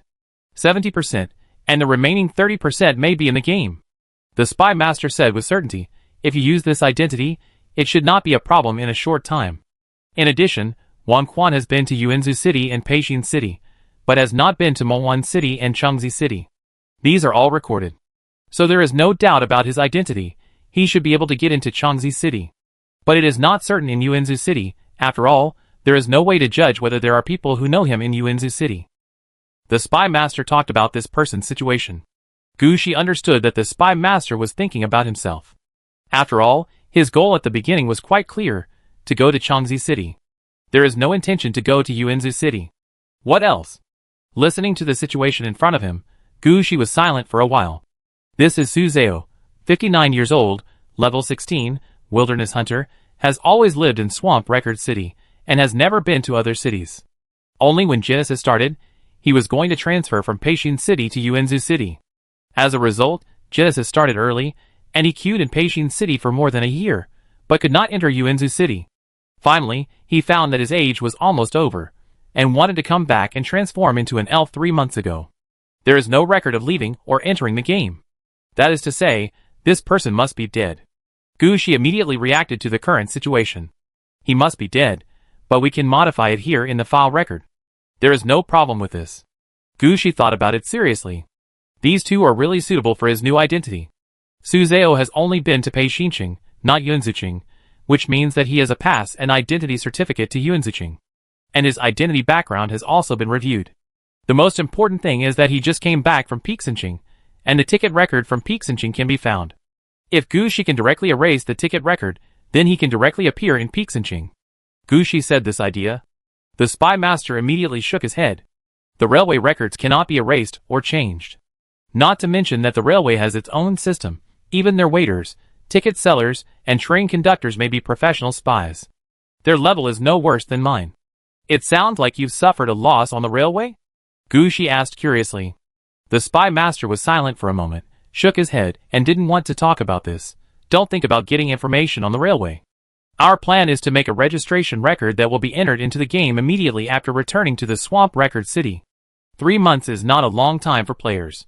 And at this time, the Swamp Record City is gone. Suzeo has not been to other places, so if he wants to quit the game, there is a high probability that he will be sent to Peishinching. At this time, if you go to Peishinching's office to check your situation, you can get Suzeo's identity. This is an officially endorsed identity, which is much more real than other identities. The spy master's arrangement is quite useful. But Gushi asked there, can I have both identities? Hearing Gushi's words, the spy master was also quite speechless. Brother, I call you brother, okay? Don't think that one thing is another. Do you know that without the archives of Julu City, many things can't be done at all? If you use 2 identities at the same time, what should you do when one identity appears? Listening to the spy master's words, Gushi realized that he was really taking things for granted. If he didn't plan to go to places like Changzi City or Uinzu City, these problems are actually not a problem. But if he wants to enter Uinzu City or Changzi City, all the details will be magnified. If there are too many loopholes, even if there is a master like the spy master behind the scenes, there is no way to help Gushi solve the problem. Unless Gushi uses his original identity. But his identity is problematic in both Uinzu City and Changzi City. He might have been listed as a key observation target. Gushi doesn't want to rush into this situation. I understand, but I really want another identity. For example, if I appear directly in Uinzu City, is there any identity that can be used? The spy master rolled his eyes at Gushi. I really owe you. If I appear directly in Uinzu City, I will have to pick the breeding family that has been in Uinzu City, but has not returned yet. As long as you are not too unlucky, and do not meet that player head-on, some identities can always make up for it. The only worry is that the player is too famous in Uinzu City, or has been proven to have died in Uinzu City. If you go there like that, you will be walking into a trap. It's okay, I just want an identity, don't let people think it's me. Gushi didn't care much about this. After all, if Gushi really wanted to go back to the Genesis Bridge, he shouldn't go through Uinzu City, but should go directly to Poison Peach Mountain. Jump from that game world to the next one. That would be a safer choice. The reason why he wanted an identity that could go to Uinzu City was to see what happened in Uinzu City, and why the Genesis Bridge had not been completed yet. This was a question that Gushi had been thinking about. After all, when the Genesis Bridge would be built would also have an impact on Gushi. Now, he could be considered to have exclusive control over the resources deep in the game. If the Genesis Bridge was built, he would not have exclusive control over these resources. After hearing what Gushi said, the spy master could only say, I really owe you. Let me help you pick a few more identities. But I have to tell you that you must not say that I did the identity of Uinzu City. I can't afford to lose that person. Chapter 2228. Accompanying Xinqing, Sky Garden 1, 1001. Because Gu Shi came secretly with a different face and identity. So he did not provoke the angels guarding here, but changed a method and sneaked out of Sky Garden 1, 1001. After leaving this area, Gu Shi let go of his body. Gu Shi's dress at this time was somewhat different from before. He was still wearing ordinary clothes and armor, but under the effect of the game's skin, he looked more like an elf shooter who had just walked out of the woods. At this time, Gu Shi had put away the secret realm sword stick that he usually kept in his hand, and took out the harp equipped in Rongju Crushing's hand. Because of the skin, no matter what weapon Gu Shi held, it looked like he was shooting. Such a large harp was propped on the ground. When Gu Shi supported his hand on the harp and pushed it, it looked like Gu Shi was pushing a gorgeous crossbow with one hand on the street of Peixin City. Such a scene immediately attracted the city guards of Peixin City. As a player, I won't say anything if you bring a weapon to the street. But what are you doing walking on the street with a crossbow? Just as he turned around, Gu Shi was surrounded by people. What are you doing? You want to die by taking such a powerful weapon out on the street. The commander of the city guard raised his shield and shouted to Gu Shi, "Put away your weapons, and come with us." Gu Shi just wanted to create some effect, but he really didn't want such a big effect.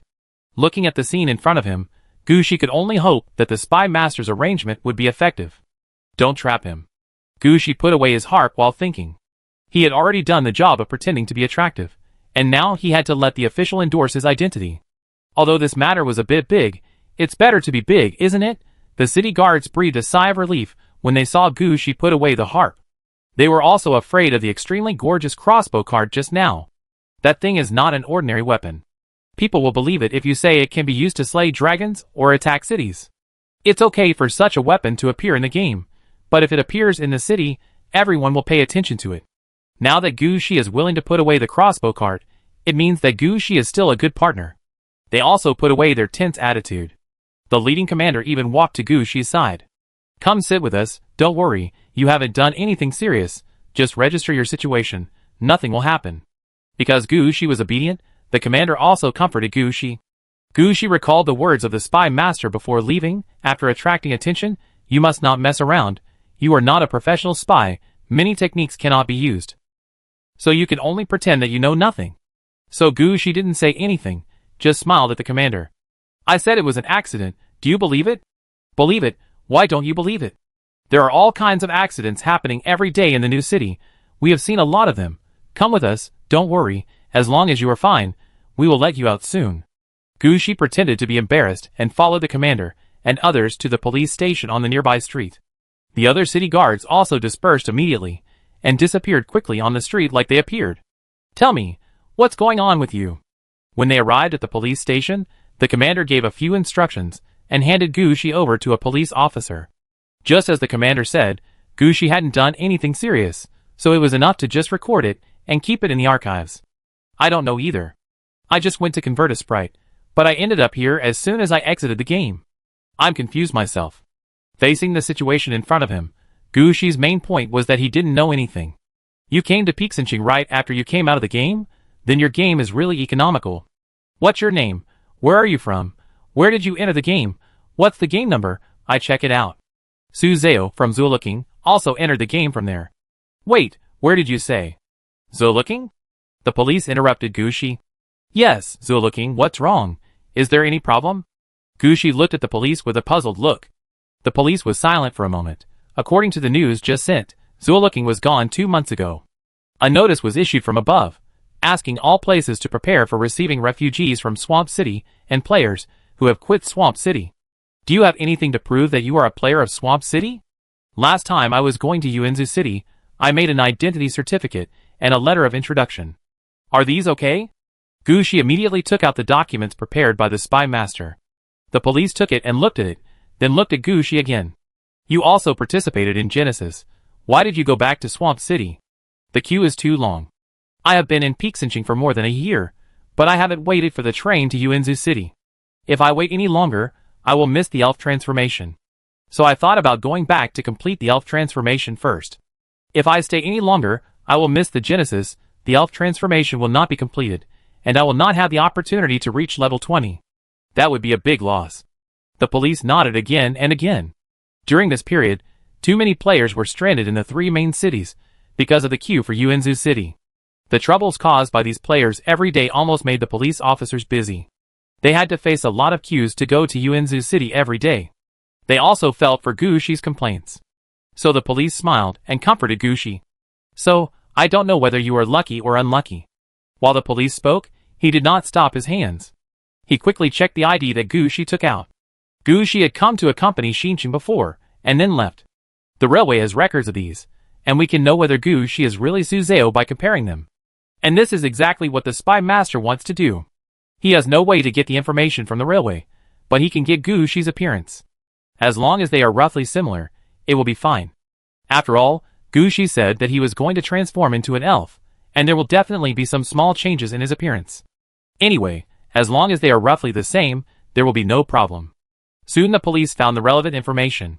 He first looked Gushi up and down, and then said to Gushi, "Mr. Suzeo, look over here, we just need to take a picture." Gushi turned his head to look at the location pointed by the police, and found that a red dot flashed there. "Okay, there is no problem with your identity, Mr. Suzeo, this is your ID, and you'd better find a city to check in again, after all, Shuolu City is gone." Chapter 2229. After getting his ID back and leaving the police station, Gushi finally felt relieved. With the official endorsement of Pei Xinqing, Gushi is now the real Suzeo. Of course, the troubles mentioned by the spy master have not been completely solved. Gushi can go to other cities as Suzeo, but if he wants to enter Changzi City or Uinzu City, it is not enough to rely on official endorsement. Whether he can deceive the people on the railway side, and whether the people on the side of Malwan City can figure out how to enter and exit Changzi City, this depends on the next efforts. If there is any problem here, it will affect Gushi's plan to enter Changzi City. As for Uinzu City, Gushi didn't care so much. After all, if it was really as Gushi said, he could appear in Uinzu City at any time. In the spy's plan, there would generally be no problems with Malwan City. Gushi only needs to take care of the most difficult hurdle, the railway. You have to know that the train conductors and waiters on the railway are all professionally trained. The most important thing is that the people on the railway have kept detailed records of the information of every passenger who has taken the train. It can be said that once you get on the train, everything about you is under the observation of the conductor or waiter. Your habits are all recorded. This is the most troublesome point. Because Suzeo took the train from Peichin City to Zhuolu City a few months ago. His information is definitely the freshest. As long as Gushi shows a little difference from Suzeo, he will be discovered by the conductor. They may not say anything about Gushi, but as soon as the news is found out in Changzi City, they will lock on Gushi, and then this identity will be scrapped. But Su had already died, and the spy master had no way of finding out what he had done on the train, so he could not help Gushi in this regard. The only thing he could say was that when buying the ticket, he should just say that he would do it the old way, and not change anything. Even if there was something he didn't like, he had to endure it, and he couldn't let anyone see that he was enduring it. Only if the railway staff didn't find out, could Gushi pass this level safely. As for whether the railway staff had found out that Gushi was not in a good condition, the spy master was not sure. Gushi could only gamble his luck. This spy master couldn't help Gushi either. So after leaving the police station, Gushi thought about it seriously. He had to gamble anyway, so he should get on the table early and finish early. There was no point in delaying it any longer. So Gushi turned around and headed towards the train station in Xincheng. When Gushi left, the police officer who had just registered Gushi on the second floor of the police station also noticed where Gushi was going. He pressed a button on the table and said a few words seriously. After Suzeo left, he went directly to Pixinching railway station. The information he provided should be correct. He is very familiar with Pixinching and wants to leave Pixinching immediately. It is Suzeo himself, so there is no need to observe him anymore. Gushi did not know that his identity had only been endorsed by Pixinching until now. Before that, he could only be regarded as registered. However, Gushi did not care about these things. He soon came to the ticket office of Pixinching railway station. Gushi had been here several times before, but he always encountered strange things every time. I don't know if Gushi is born with a conflict with trains and train stations, or what the reason is. Anyway, this time when Gushi entered the train station, he was quite careful. Hello, a ticket for the fastest train to Malwan City, a small private room. Gushi originally planned to ask for a large private room, but before he opened his mouth, he immediately thought of the information he found at the beginning. Suzhou left Zhuolu City twice, and both times he sat in a small private room. Gu Shi didn't want to reveal any flaws in this regard, so even if Gu Shi had the money to sit in the best private room, he could only take an ordinary small private room this time. The conductor didn't even raise his head, just casually asked, "What's next?" "Everything else will be arranged as usual." Gu Shi didn't know what Suzhou had ordered on the train. He could only say this. The conductor nodded. Today's train to Molwan City has already departed, and the fastest train is at 1:30 tomorrow morning. Do you want to take that train? Sure, but why is there no train so early? Gu Shi asked curiously. When he came, he looked at the sky. It was only 4 o'clock in the afternoon. Normally, the train should not have run out at this time. The train that departs at this time can arrive at Molwan City at 6 in the morning 2 days later. Passengers can go to work at around 8 in the morning, and will not miss the working time. Well, this is a top-level cattle and horse transport train. If the distance between Peichin City and Molwan City is not relatively far, and the running speed of the train in the depths of the game is not very high, the train from Peichin City to Molwan City is probably trying to run at night, and arrive early in the morning so as not to delay work. Only the kind of train that gets on at midnight is the normal mode for traveling with Shinchan to the demonic city. Okay, let's go early tomorrow morning. Gu Shi himself is not a beast of burden. He just wants to get to the demonic city as quickly as possible, so it doesn't matter when he leaves. The fastest train is at 1:30 in the morning, so let's go at 1:30. Anyway, I can just sleep on the train, not care about anything, and do nothing, and see how the railway people can see my flaws. After getting the train ticket, Gu Shi was not so anxious. He looked around and prepared to find a place to eat something first, and then buy some newspapers to read. After all, he hadn't returned to the game for a long time, and the news Shea had heard were all about major events in the game.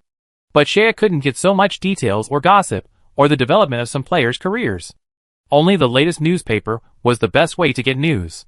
And after leaving the game, buying a newspaper to see what new things happened recently was also the most common choice for players when they came out of the game. Gu Shi had to pretend to be like this no matter what. With this thought in mind, Gu Shi left the ticket office and headed for the train station. As soon as he walked out of the train station square, Gu Shi's footsteps paused, and then he took 2 steps back and looked in one direction.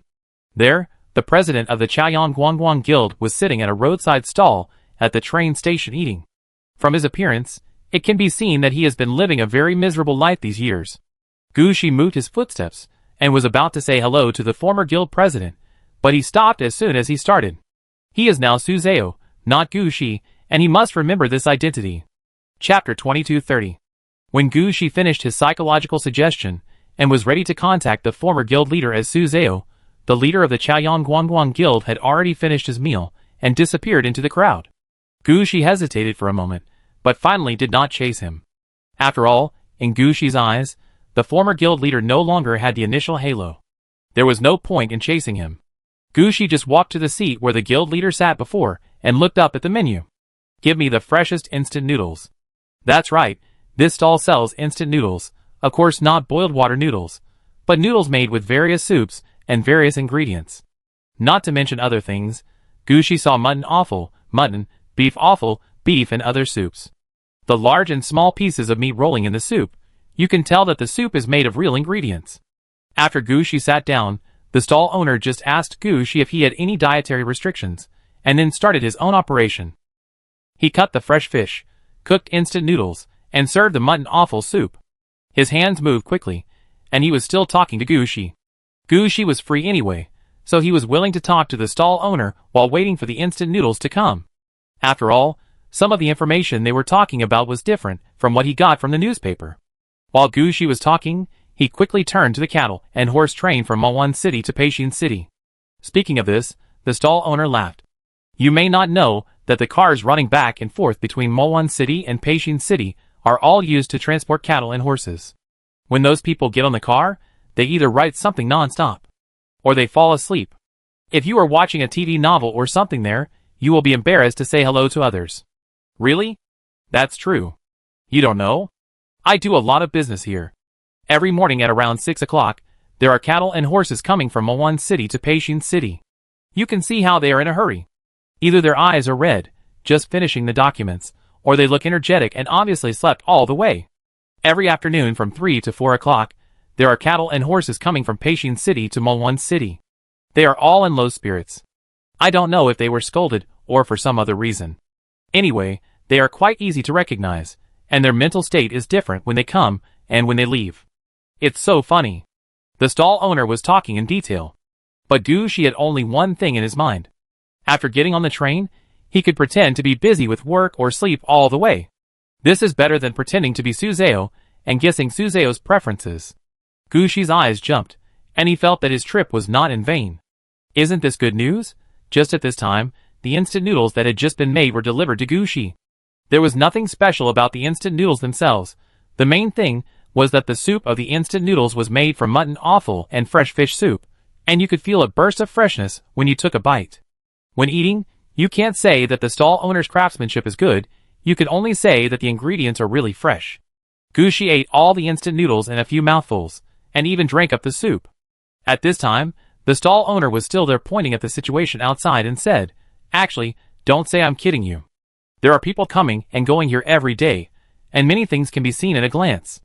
Look at those, with big and small bags, they can't stay in Beijing anymore, and are ready to leave Beijing and go back to their hometowns. And those few people, with the excitement on their faces, you can tell at a glance that they have lined up and are ready to go to Yuanzhou City." Gucci kept nodding his head until a new customer came, and then Gucci gave up his seat and left. In the following period of time, Gucci did not run around, he just waited in the waiting hall of the train station. Because he was pretending to be Suzeo, he could not take out some books of the necromancer to study, so Gucci simply switched himself to the clone state of pathfinding. After all, he was pretending to be a hunter, how could he not increase his agility a little more? After increasing his agility, Gucci started practicing again. He didn't know what Suzeo should look like, but he had to make himself look like a hunter or a shooter. But Gucci was so happy that he forgot that he would always encounter various things in the waiting hall. He was practicing some hunter's tricks there when he suddenly felt something wrong. Gucci instinctively raised his hand and grabbed his right hand behind his back, and a black feather arrow was thrown out by Gucci. After the attack was thrown, Gucci reacted and looked towards the place where the black feather arrow was thrown, and found a man standing there. And Gucci's black feather arrow just pierced in front of his feet. Fortunately, Gucci said in his heart that he had specially loaded a tube of black feather arrows to pretend that he was a hunter. If he had not thrown it casually just now, but the effect of the griffin black thrown, the man might have been dead. But the man in front of him was not a good person either. Although Gucci's mind was focused on practicing small skills, he would not do anything reckless. He just turned on the effect of unlimited counterattack. Normally, as long as no one was staring at him and had the idea of attacking him, he would not react like this. The man in front of him should not be a thief. If he just stole something, Gucci's counterattack would not be like this. The man in front of him might have a murderous intention towards Gucci and wanted to attack Gucci. This made Gucci's eyes condense, and he stood up quickly. He was not the kind of person who caused trouble, but if someone caused trouble, Gucci was never afraid. "Who are you, and what do you want to do?" After being asked by Gucci, this man reacted instead. He shouted loudly at the first time, "What do you mean? I was just passing by, and you suddenly attacked me. If I hadn't dodged quickly, I might be dead now. Do you know where this is? I can tell you." Gucci didn't let him go on like this. He moved his fingers, and the orange-clad guard knew Ninetailed used some tricks. Let's learn about hypnosis. The man who hadn't finished speaking changed the subject and said, "I can tell you, if you honestly take out all the money on you now, I will let you go. Otherwise, I will let you know what it means." Before he finished speaking, a fox rushed past and bumped into the man. Before Gucci could react to what was happening, a group of foxes started biting him. When Gucci wanted to go forward to see what was going on, the little foxes disappeared in the vicinity just as they had rushed out. The man in front of him was also confused and didn't know what was going on, so he quickly chased after them. Chapter 2231. These little foxes? Gucci looked at the scene in front of him and couldn't help thinking in his heart. Could this be the little foxes he brought to accompany Xinqing? But now is not the time to dwell on these things. The chaos in front of him has attracted the attention of some people. Gucci's current identity is fake, and he doesn't want to cause too much trouble. So he turned around and ran to another waiting room to hide. After being safe, Gucci recalled what happened just now. Although he didn't quite understand what was going on with that man, he could see that those little foxes were all brought by Gucci to accompany Xinqing. They should have recognized Gucci's identity. But they were all quite smart, and didn't reveal Gucci's identity, but just helped Gucci silently. Faced with such a thing, Gushi didn't know how to thank those foxes. He could only turn his hand and silently borrow the power of the nether spirit flower to bring a small blessing to these little foxes. As for that man, Gushi would not leave any handle. A petal of the ghost flower was already attached to his body. When Gushi got on the train, that was when the man died. As for why he attacked Gushi, I believe there will be undead to tell Gushi. In the following period of time, Gushi was not as careless as before, and he spent the last few hours smoothly. At about 1:30 in the night, Gushi finally boarded the train to the demonic city. Although it was late at night, the train compartment was brightly lit. Just as the owner of the instant noodle stall outside said, the train compartment was full of busy workers. Some of them were holding paper and pens and constantly recording something, while others were polishing their weapons and equipment as if they were about to join the battle. What made Gushi speechless was that there was a small private room in the train, but these players seemed to be competing to see who was more successful, and they had no intention of closing the door of the private room. Not only the door of the private room was open, they even sat at the door and played. Even if they couldn't bear it anymore and went to sleep, they would put a note on the door, hoping that someone would wake them up at a certain time. Before Gushi even walked to his private room, he felt like he didn't deserve to take this train. When Gushi walked past the door of the private room, these players would raise their heads and stare at Gushi, as if they were wondering if Gushi was a cow or horse that they would play with, or was he just a rubbish passerby who passed by unintentionally. But who is Gushi? He was also very competitive when he was in Hades University. After being stared at by these cow-horse players for a while, Gushi raised his head and pushed open the door of his own small private room without closing it. Seeing Gushi's action, all the cow-horse players lowered their heads to do their own things. In their opinion, another cow-horse came on the cow-horse transport train. After entering the small private room, Gushi took a look at the small private room. Unlike a normal private room, the small private room in front of him was really small. The entire private room was only about 2 square meters in size.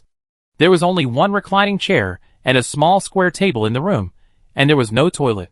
This made Gushi speechless. You know, when he accompanied Xinxing to Balian City, the trains were all 3-bedroom and 1 living room, for fear that Gushi would not sleep comfortably. But here, they only gave him such a small room. Could it be that this is the legendary saying that cattle and horses do not need too much space? What about food? And what about the exclusive services on the train? There would be nothing. Then such a train is really a bit unreasonable. Gushi complained in his heart while sitting on the chair.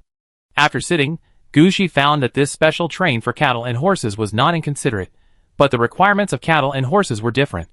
For example, as soon as he sat on this chair, Gushi knew that it was ergonomic. Whether sitting or lying, it was quite comfortable. The most important thing is that at least 7 or 8 methods were added to this chair to keep the cattle and horses awake and mentally in a state of mind. Of course, if the cattle and horses really want to rest, it is not impossible. There are also methods under the chair to let the cattle and horses sleep deeply. I can sleep for 1 hour, which is equivalent to 3 hours for others. When I wake up, I don't want to do anything but work hard. There is also a ventilation system above my head, which can continuously bring in the freshest air. Under this kind of air, the spirits of the players are sublimated, and they feel like they are cultivating immortals, and they don't feel hungry. This can also save time for eating. If you don't eat, you naturally don't need a bathroom. So this private room was compressed in various ways, and finally became this size. Of course, in addition to this kind of private room, there are also normal private rooms. It is the kind with 3 bedrooms and 1 living room with a balcony and dedicated waiters. However, Gushi wanted to imitate Suzeo at the beginning, and chose a small private room when buying tickets. As a result, he was treated as a top-notch cow and horse. Now Gushi somewhat regrets his choice. However, even if he regrets, Gushi has no idea of changing the private room. On the one hand, he also has to maintain Suzeo's personality. If he has no money, he has no money. If he doesn't spend money recklessly, he doesn't spend money recklessly. On the other hand, Gushi was also worried that if he went to the box, what if some of his behaviors and hobbies might be different? It couldn't be like what the spy master said. No matter what was sent to him, Gushi had to endure it. If that was the case, then Gushi might as well be a cow and horse here. Anyway, Gushi also believed that Suzeo would not be the kind of person who would take a direct ride back to Zhuolu City. He treated himself like a cow and horse here, and the railway people should not keep staring at the cow and horse sleeping or curled up there. After all, the environment in front of him makes people want to curl up. Even if there are any thoughts, I believe they will be wiped out in the eyes of the inner curling. Thinking of this, Gushi also learned from the cows and horses outside, opened the door, took out the materials, and made arrows carefully there. The cow and horse players were also a little surprised about Gushi's inner curling direction. However, looking at Gushi's dress and hand movements, they also understood that Gushi was a strong archer. Generally, archers with stronger strength make their own arrows. The archer knows the center of gravity of each arrow, and all kinds of data. Only in this way can the archer make the strongest attack. So when the archers are free, they will make or adjust the arrows by themselves. It is reasonable for Gushi to make arrows there. After all, Gushi is an archer. You can't let him practice shooting in the train compartment. So as the train departed, Gushi rolled up in his private room. Chapter 2232. Gushi's initial idea was just to pretend. After all, he didn't rely on these arrows to fight. The griffin black thrown sky-covering black feather arrows, like the nether spirit flower, can be automatically generated. Even if Gushi wants to use ordinary black feather arrows, he doesn't have to make them himself. The blacksmiths in the city can produce a large number of them in a day. That speed is much faster than planting nether spirit flowers. Gushi has never considered the issue of the number of black feather arrows. Not to mention considering what different effects the fine or suitable black feather arrows will bring to this move. Now is a good opportunity for Gushi to study the black feather arrows in depth.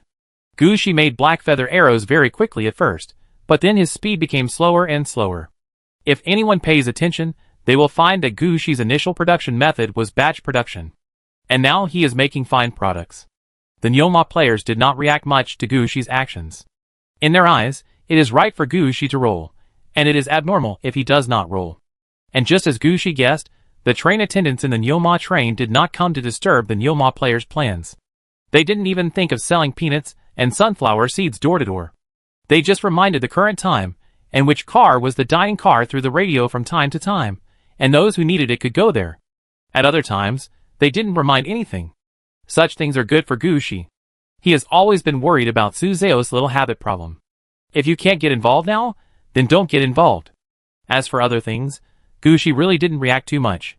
After all, in such an environment, it's really easy for people to get involved. When Gushi reacted, he found that the train had already departed for 7 hours. Looking at the materials that had been used up, Gushi was speechless. He really didn't think that he would spend so much time here making black feather arrows. It would be fine if he was studying normally. After all, it was normal for Gushi to roll it like this when studying and working. But what was going on in front of him? Making handicrafts could be rolled into this state. This was unreasonable. Gushi shook his head, put away all the things, and closed the door of the private room. Gushi was planning to take a break. He couldn't possibly go all the way to the demonic city. He just sat on the special train for cattle and horses. Not that he turned into a cattle and horse player. Sometimes it's okay to pretend, but how can you really turn yourself into a cattle and horse? After closing the door of the private room, Gushi laid the backrest flat. Although the size of the private room is relatively small, as long as the door is closed, it is really an independent space. Gushi found a piece of clothing to cover his stomach, and fell on the flat chair, closed his eyes, and prepared to sleep. But just when Gushi closed his eyes blurred. The small private room of only about 3 square meters was directly expanded to the size of a normal carriage with 3 bedrooms, a living room, and a balcony. Several waiters were sitting in the innermost small bedroom, sorting something there. Gushi sat up immediately when he saw this situation. Then he pinched his arm with a puzzled look. Was he dreaming? So the scene just now was in a dream? No way. This kind of cattle and horse special train would also play this. Forget it. I can't sleep. Gushi sat up directly. Just now, Gushi had already seen the original style of Suzeo. It can be seen that Suzeo is the kind of person who doesn't like to use big moves, and likes to do everything with a flat attack. But the problem is that Gushi doesn't like this. There was no other way before, so the spy master asked him to endure it. Now Gushi doesn't need to endure this kind of thing. Isn't it just rolling? Gushi can still roll for a while now. But it would be boring to make handicrafts here. Gushi thought about it, and actually picked out different things for him to learn. Because Gushi is now a shooter, and a wilderness hunter, he must have the skill of drawing maps. So Gushi began to find a sense of existence for himself in pathfinding and painting, and began to roll up things in this area. So Gushi closed the door, and really studied how to draw maps seriously. When drawing the map, Gushi also drew in the side of Huangquan dragon robe, his understanding of the earth veins and dragon veins, and his understanding of feng shui inja. After a while, Gushi entered a state of opening the book. In the end, Gushi actually rolled out some things. After a few hours, Gushi actually learned cartography without a teacher. This is the basic skill of a cartographer. In the eyes of others, cartography may be learning to draw a map or something. But for cartographers, cartography is the key. Because after learning cartography, they can learn an automatic cartography. After that, they can master two game skills. One is the regional map. For example, after you enter this area, you have a chance to get a rough map of this area. For cartographers, this trick is called opening a map or running a map, which is the most useful skill for cartographers. Most of the time, when a new game appears, some large guilds will arrange cartographers to run a circle and draw a rough map first. In this way, the guild can also arrange for subsequent players to enter. The other is a small map, which is used by cartographers to save their lives. You know, although this is a game world, there are really not many professions that can make a real-time small map appear in the upper left corner of the line of sight. Cartographers are one of the professions that can open a small map. And the small map they open is a real-time small map that automatically records. That is, the map will automatically update wherever they go. Of course, Gushi is not a cartographer, and he has not reached such a level. But after Gushi learned the art of cartography, he found that there was something behind it that hunters had to do. That is the tracking technique through the small map. Looking at this, Gushi was really speechless. He really didn't expect that hunters could play like this. No wonder there are rumors that once you are targeted by a hunter, you can't escape. Unfortunately, Gushi is not a real hunter. He doesn't have a hunter profession. This kind of small map is not his turn. It was a complete accident that he could master the art of cartography. He is a necromancer. What small map can he master? So Gushi just took a look at the extra cartography and didn't think much about it. He honestly drew the map there, just as his own little practice. Anyway, don't be dragged into a dream. Chapter 2233. Gushi's behavior did not attract the attention of others. In the cattle and horse special train, some people dragged others with the door open, and some closed the door and rolled themselves. Anyway, once you get on this train, you have to roll to the demonic city. As for what you plan to roll, no one cares. Anyway, except for not rolling the skills of the necromancer, Gushi really rolled everything he could think of about the archer or hunter. When the train stopped near the demonic city, Gushi felt like a real archer. When we get back to In City, Master Lu will be very happy to see him. Gushi secretly complained in his heart. Then he packed up all the things he had rolled out during this period of time. After getting off the train, Gushi looked up at the sky. Malwan City is located in the south of the game, and the weather is obviously hotter. However, this train departed from Peishin City at more than 1 in the morning, and arrived at Malwan City at more than 4 in the morning, and it was not yet light. However, as one of the 3 main cities, Malwan City is very lively outside the train station even before dawn. As soon as Gushi walked out of the exit, he was surrounded by a group of people. Brother, do you have accommodation? There are beauties. Do you want to find a job? It's guaranteed to make money. Gushi squeezed through the crowd and went out quickly. The train station was full of people, and Gushi didn't want to be targeted here. After squeezing out the crowd, Gushi picked a bus and got on it. Leaving the train station first was a serious matter. Gushi's plan was simple. He would find a place to stay and have a good sleep. After all, in order to prevent people from discovering his situation at the train station, Gushi hardly slept. Even if he was tired, he just lay on a chair to rest, and dared not close his eyes. After sitting on the train for so many days, Gushi couldn't stand it. What he wanted to do most now was to find a place to have a good sleep. As for finding the person introduced by the spy master, he had to wait until tomorrow. Gushi staggered out of the train station. Because of his behavior, many people also targeted Gushi. After all, Gushi's expression at this moment was clearly that of a person who had just gotten off the special train and had not slept much during the journey. Such people are the easiest to steal, because after they arrive at the demonic city, they will relax their vigilance. As long as you follow such people and follow them on the bus, it is really easy to steal from them. So several thieves quickly followed. They didn't have any other ideas, they just wanted to get some things back from Gushi. Gushi didn't notice the situation here. He first cast an infinite counterattack on himself, and then didn't take other things to heart. In Gushi's eyes, an infinite counterattack was enough for him. Whoever wants to attack him, just wait to be killed. When he walked to the bus stop, Gushi didn't even look at the bus stop sign, and directly picked a bus that was about to leave and got on it. When the thief players who followed Gushi saw it, they also quickened their pace. But their speed was still a little slow. When they got to the bus had already left. There were quite a lot of these thief players. If they stopped the bus and got on, they would be noticed by the passengers in the first place. Then it would be quite difficult for them to get close to Gucci. This situation was quite disadvantageous for them. Several thief players gave up the idea of chasing. Only one thief player was unwilling to give up. When the bus drove away, he threw something at the bus. Although his movements were small, there were thieves in front of him, all of whom relied on their eyesight and hands to make a living. In the eyes of others, they were small movements that could not be seen. But in their eyes, it was a big move. Several thief players who knew him said there, "I say, Shaoli, are you crazy? You dare to put this thing randomly? Yes, aren't you afraid of being caught?" After the thief player Shaoli made the move, he also realized what he had done. But he still said stubbornly, "It's nothing, I know my things myself, just watch this time." The other players didn't say much about what the thief player Shaoli said.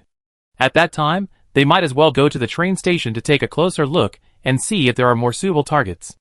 At this time, the thief Shaoli also hesitated for a while, and finally went towards the train station. As for the things he used, he forgot about them for the time being. Gucci didn't know all this. After sitting on the bus for a few stops, Gucci saw a hotel on the side of the road that looked decent. Gucci got off the bus very straightforwardly and headed towards the hotel. Anyway, for him, Demonic City was a place he had never been to before. It didn't matter where he lived, he still wanted to find a place to stay and have a good sleep. Gucci didn't notice that when he got off the bus, an orange light flashed on the door of the bus. Gucci, who had just got off the bus, obviously made a mistake in his steps and turned in a direction unconsciously, heading in the opposite direction of the hotel. Gucci himself did not feel anything unusual. In his eyes, it was the same wherever he went.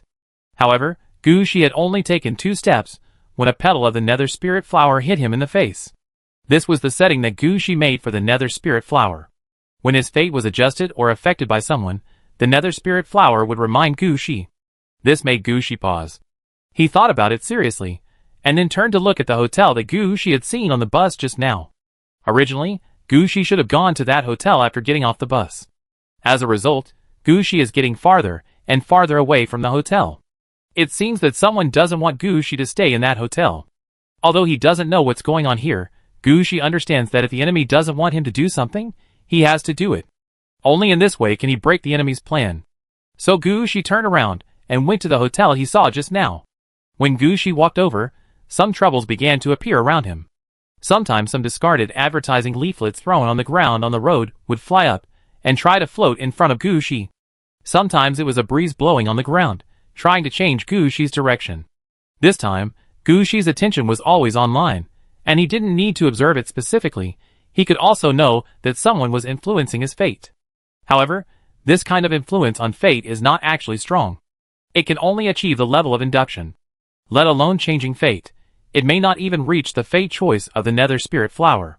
Chapter 2234. Interesting. Gucci, who was targeted as soon as he entered the demonic city, had a glimmer of disdain in his eyes. He believed that it was the first time for him, and the identity he borrowed to come to the demonic city. He was targeted as soon as he got off the train, which could only be said to be the arrangement of fate. This was delivered to him. Gucci's nether spirit flower had the attribute of destiny's choice. Gucci himself learned something. He believed that apart from the red dress that professionally influenced destiny, Gucci was not afraid of anyone in terms of destiny. This is clearly a gift to him. Gucci flicked his finger, and a soul flower fell to the ground. This soul flower will also become Gucci's eyes, looking for who is plotting against him, and protecting Gucci from being targeted. After putting down the soul flower, Gucci turned around and entered the current hotel. When he entered the hotel, Gucci saw a group of green-skinned, cute waiters coming to greet him. "Hello, guest, is there anything you need?" "A safer room, the others are not needed." Gucci made his request immediately. Now, he just wants to have a good sleep, and as for other things, he doesn't need to consider them for the time being. The waiters were already prepared for Gucci's request. "Is it safe?" "Don't worry, guests, we have a professional safe house here, and we guarantee that even if the demon city is destroyed, there will be no problems in the safe house." "Okay, I am willing to believe you, but there are some things I have to make clear in advance. I moved in because I trust you. If my safety is in question, I'm sorry, I have a bad temper. Don't worry, guest, our safety is guaranteed. By the way, What's your name, guest? Can you come and register? Suzeo, I stay here for 10 days. Gushi directly reported his new name. Of course, the number of days he would stay here was just a casual remark. Gushi had already thought about it. As long as he got things done in Demonic Chaos City, he would leave immediately. I won't stay here for more than a day. The waitress didn't know this. When she heard Gushi say this, she thought it was a big business. So she hurriedly said, "It turns out to be Mr. Su. Please come this way. I will take you to the best safe house in our house." Gushi nodded, then looked at the door, and a new ghost flower floated out without anyone noticing. As for Gushi himself, he followed the waiter into the safe house of this hotel. At this time, Gushi finally understood why the waiter of this hotel dared to assure Gushi that the safe house here would be absolutely safe even if the demonic city was destroyed.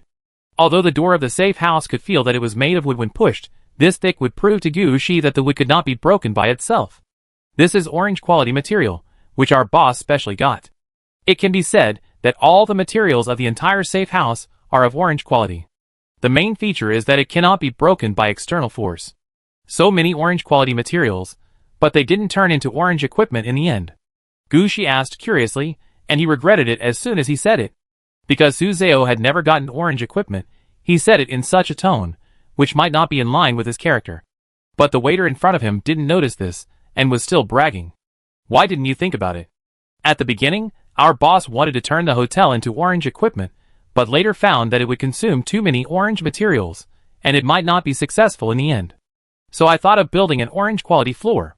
Later, I found that this was not good enough, so I thought of building an orange quality room. In the end, I couldn't even get an orange quality safe house. I can only make something like this now. The waiter quickly complained about his boss, and he didn't seem to care whether he would be kicked out. Gushi was speechless about what the waiter said. She can still play like this, I'm afraid she hasn't experienced the beatings of society. At this time, the waiter also opened the door of the safe house. Gushi took a look inside, and found that the size of the safe house was not really big because of the materials. The whole room was only about 5 square meters. In addition to a bed, there was only a table and a bathroom. There was nothing else. There was not even a light here. Gushi believed that as long as the door was closed, the whole room would be dark. But the more this happened, the more Gushi understood the level of the safe house in front of him. Small is right. If the hotel owner can build a giant orange safe house, then he is not at the level of building a hotel outside the demon city. That is crazy. Okay, I am very satisfied here. Thank you for leading the way. I like it, by the way. Do you want any additional services? No, thank you, Gushi said as he entered the safe house. After closing the door of the room, it was dark in front of him.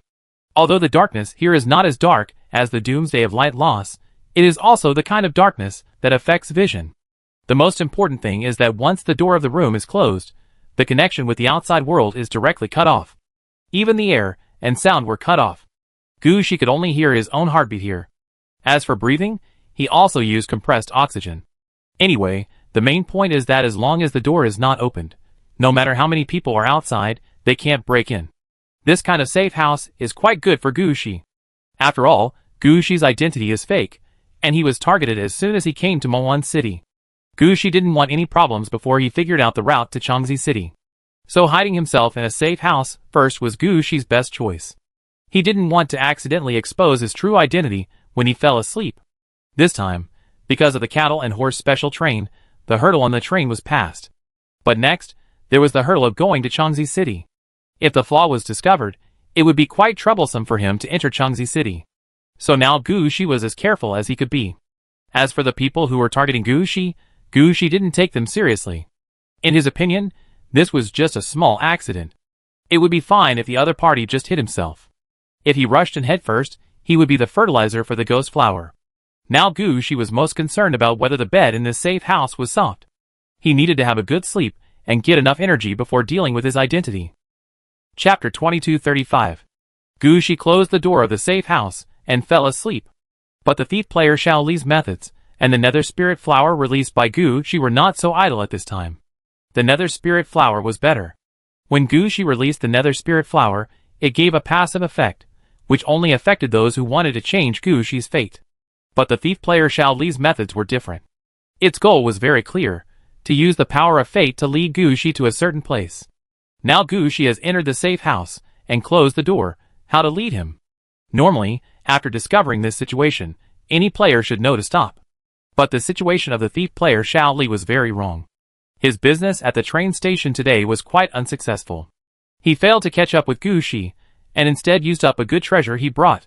Originally, he still wanted to collect his things after the peak period at the train station was over. Even if he didn't find Gu Shi by then, it would be fine. Anyway, he wouldn't lose too much overall. But he never expected that today, the train station would be in trouble again. In a corner of the train station, someone stole something very important. So all the thieves and robbers at the train station, whether they were players or not, and whether they were open today, were taken away. Xiao Li was naturally among those taken away. At this moment, Xiao Li forgot what he had done, and all his thoughts were focused on dealing with skills such as the Great Recollection. So no one finally lifted Xiao Li's trick. And this kind of fate trick, if not lifted, will have several different effects. One is that the energy is used less and less, and finally this method disappears by itself. The other is to find that the energy is used less and less, and in order to achieve the goal, some destructive methods are finally used. The small method in front of us is the second route. If Xiao Li came and took it away, there would be no problem this time. But if Xiao Li is not there, the situation is not right. When Gu Shi entered the safe house, all the breath about Gu Shi was cut off. In this way, it will become more troublesome to lure Gu Shi out through the means of fate. So this little trick was going to play a big, evil routine. But this routine just happened to come into contact with the Nether Spirit Flower. Gu Shi arranged the Nether Spirit Flower to prevent his fate from being affected. Now that something wants to change Gu Shi's fate, the Nether Spirit Flower will spontaneously deal with it. Unlike Xiao Li's little trick, the energy of the Nether Spirit Flower is sufficient. After all, it is a red outfit. Even if it is just a small Nether Spirit Flower, it is already quite powerful compared to this little trick. When this little trick affected the fate of the nearby, the petals of the ghost flower also secretly made a move and made a fate choice. As a result, the matter was changed in the end. Originally, it was just a small impact on fate, but this time it became a big deal. Search. About an hour after Gu Shi fell asleep, the unique guard force and economic investigation force of the demonic chaos city also led the team to this side. This force is also a feature of the demonic chaos city. After all, the demonic chaos city is the economic center of mankind deep in the game. There are the most markets here, whether it is the legitimate market, the independent market or the black market. No matter what you want, you can find it here. Because there are so many markets, naturally some people will think of doing some tricks. And they are not robbing openly, but just using some tricks such as some adjustments on the data, and then directly cheating, etc., to get more money. If there is no corresponding army that understands numbers in this regard, the criminals may be right in front of them, and the players will not know it. For this reason, there is such an experienced reconnaissance force in the demonic city. They mainly catch frauds and eating black things in the market. Of course, sometimes they also deal with other things in the city. As a special force in the demonic city, and because they have always been well off, their equipment and combat effectiveness are much stronger than ordinary police or other guard forces. They appeared this time because of the follow-up of what happened at the train station. From this, we can see how important the stolen items at the train station are to the demonic city. However, this economic investigation team never expected that their arrival would give Xiao Li's little trick an opportunity. Gu Shi won't come out, right? Then use the economic investigation team to catch Gu Shi. As long as he leaves the safe house, the influence of fate will fall on Gu Shi. This kind of thing feels smooth when you think about it. So under the influence of fate, the economic investigation team just came to the hotel where Gu Shi lived. As soon as they entered the door, they glanced at the waiters on the scene, and then one of them said, "How many safe houses have you opened?" 3, 1 opened yesterday, and 2 opened today. The waiter knew who these people were from as soon as he saw the clothes they were wearing. Faced with such a force, they sold the customers information immediately. 3, it seems that your business is good.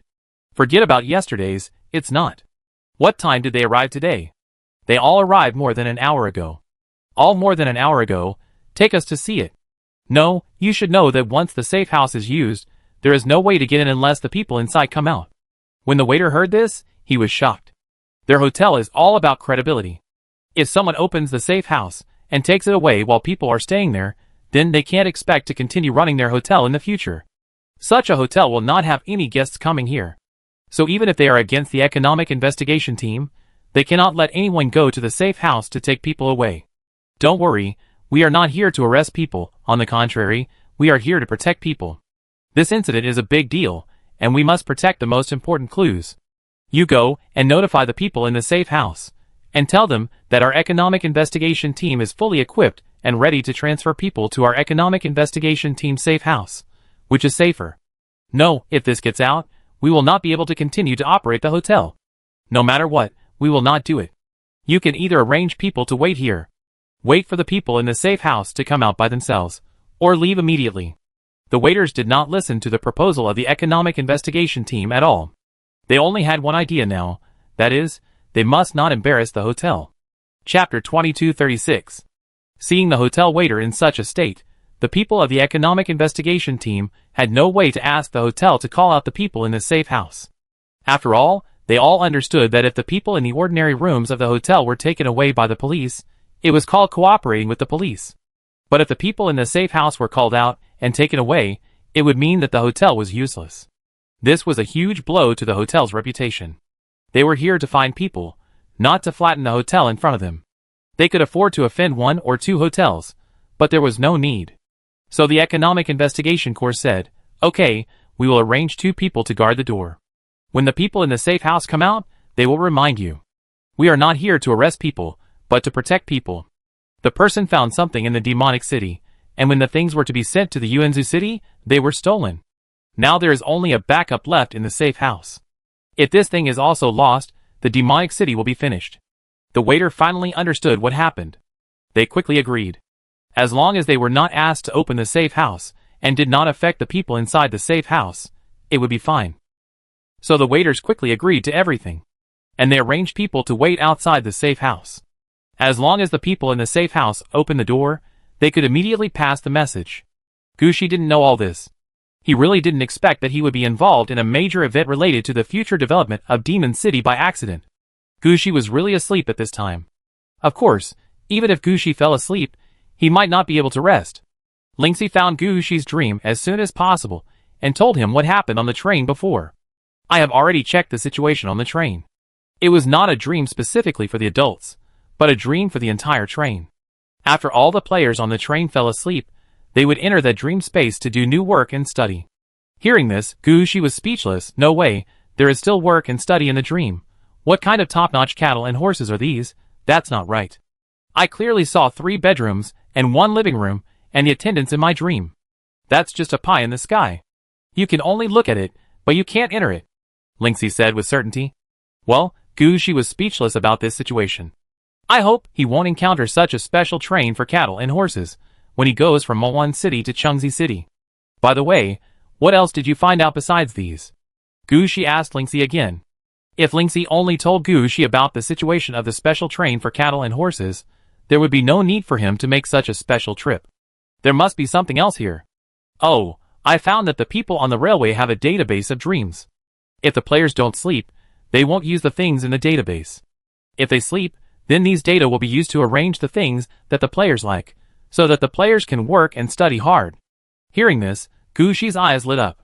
In other words, there are records of Suzeo's 2 train rides here? Did you find it? I only found some of it, and there is no more detailed explanation, but Suzeo's favorite food, behavior style, preferences, and so on are all recorded. No more detailed analysis or targeted research can be found.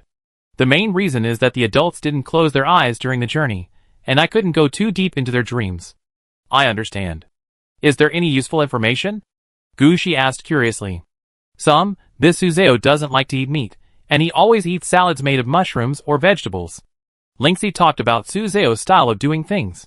Gushi's eyelids twitched when he heard it. Isn't this pure cow and horse? Is that guy crazy about becoming an elf? He only eats grass. Does he really think elves don't eat meat?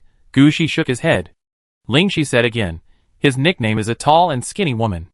As for more in-depth information, there is no information here.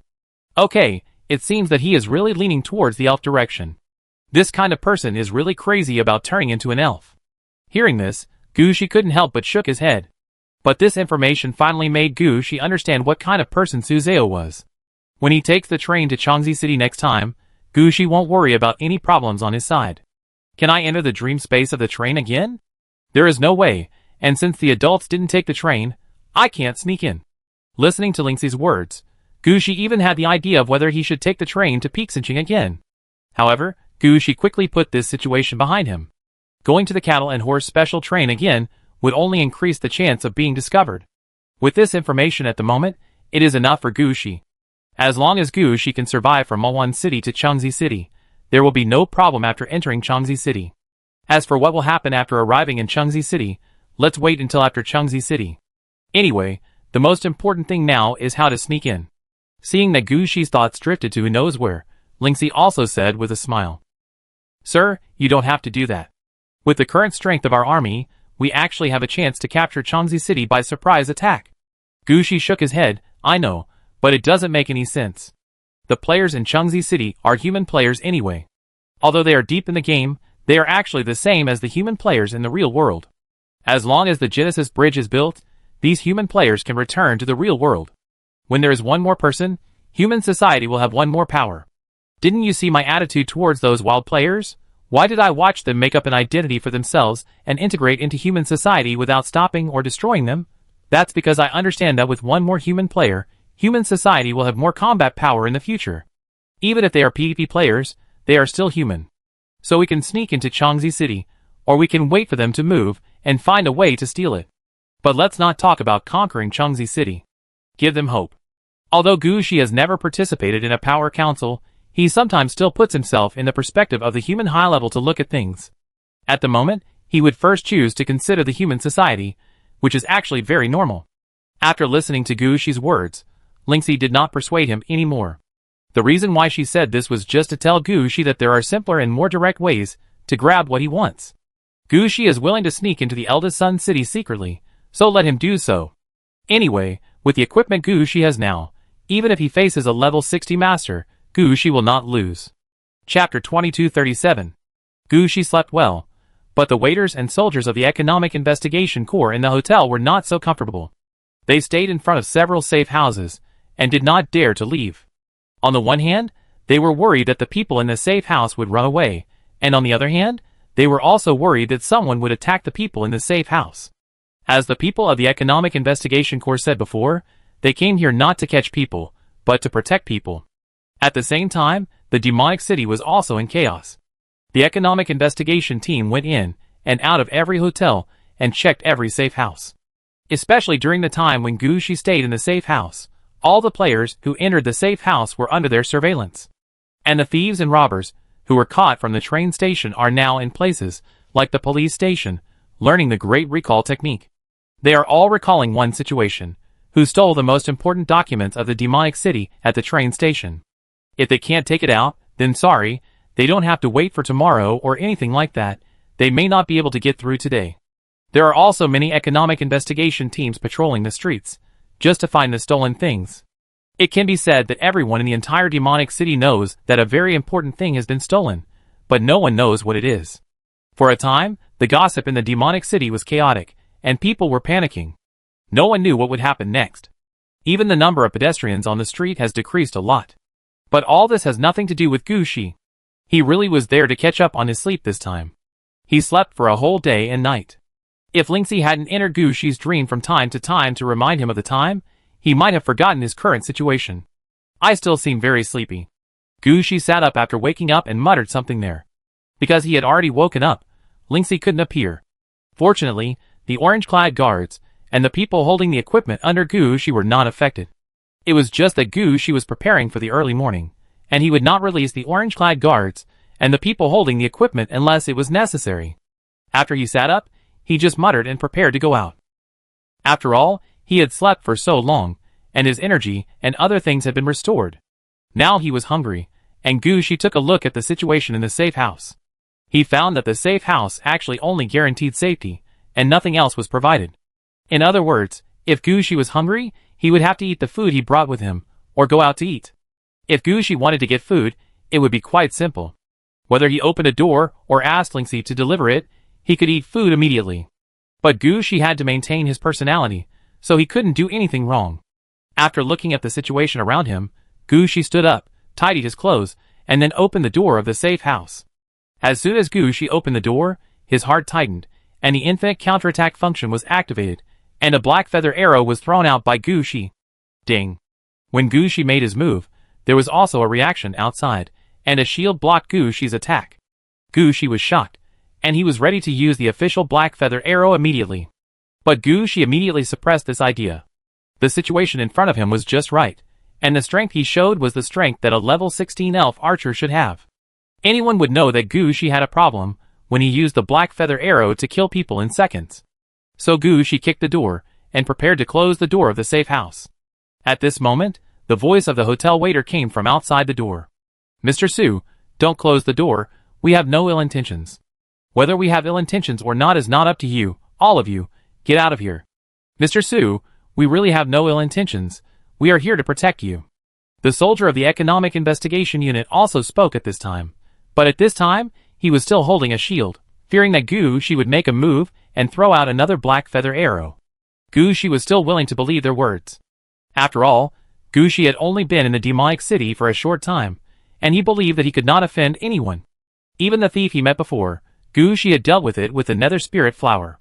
This situation might really be an accident. But just as Gucci was about to walk out of the safe house to see what was going on, the door of the safe house opposite was also opened, and a woman in her 20s poked her head out of the safe house. When she saw the situation in front of her, she couldn't help but scream. "Ah, I didn't take it." After saying that, the woman in the safe house threw out a golden ball-like object.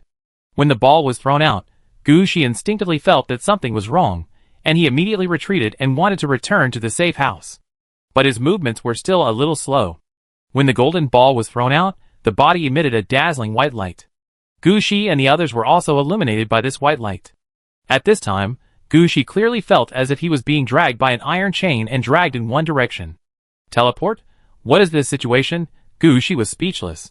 How did he encounter such a thing?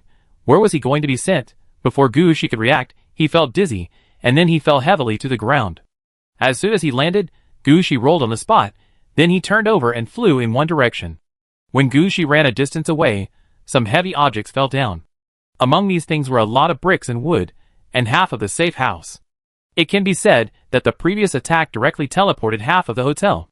If Gucci hadn't reacted quickly, he might have been pressed to the ground by these things. Although these things may not kill Gucci, Gucci probably would not feel good if he went there. But what is this place? What happened here? After everything calmed down, Gucci could not help but look around.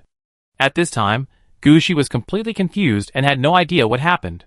In fact, this incident had nothing to do with Gucci. Instead, it was a continuation of the chaos at the train station.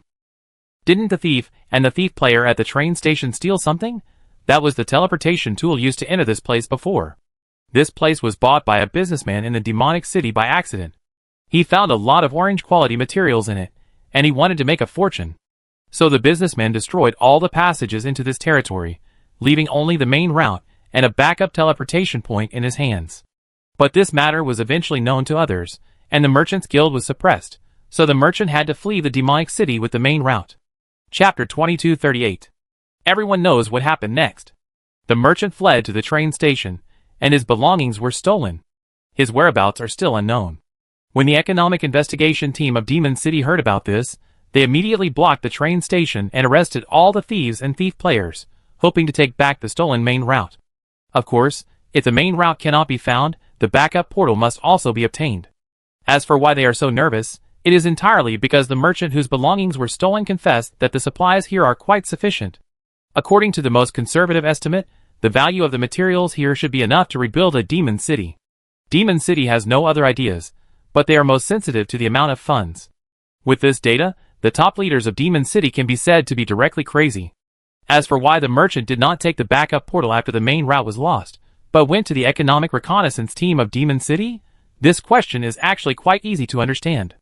Guess how the merchant found out that his well-hidden territory was discovered? It was because his backup portal was stolen. This is what Gucci is facing now. The person hiding in the safe house thought that the Economic Investigation Team was here to steal the backup portal. She was quite straightforward. When she couldn't take the backup portal away, she simply activated the effect of the backup portal and sent half of the hotel directly here. Gucci was thrown here inexplicably this time. If he knew the cause and effect of this, he would definitely say, "What the hell, he just wanted to find a safe place to rest. How could it be like this?" However, Gucci didn't have too many thoughts at this time. He didn't know all this at all, And he didn't know that the situation in front of him was probably caused by the influence of fate. After dodging the various construction wastes that continued to fall, Gushi focused his attention on the environment in front of him. The number of ghost domains, spaces, and cities in Gushi's hands also slowly increased. Gushi also had his own judgment on various environments. He just took a look and knew that he had arrived in an independent space.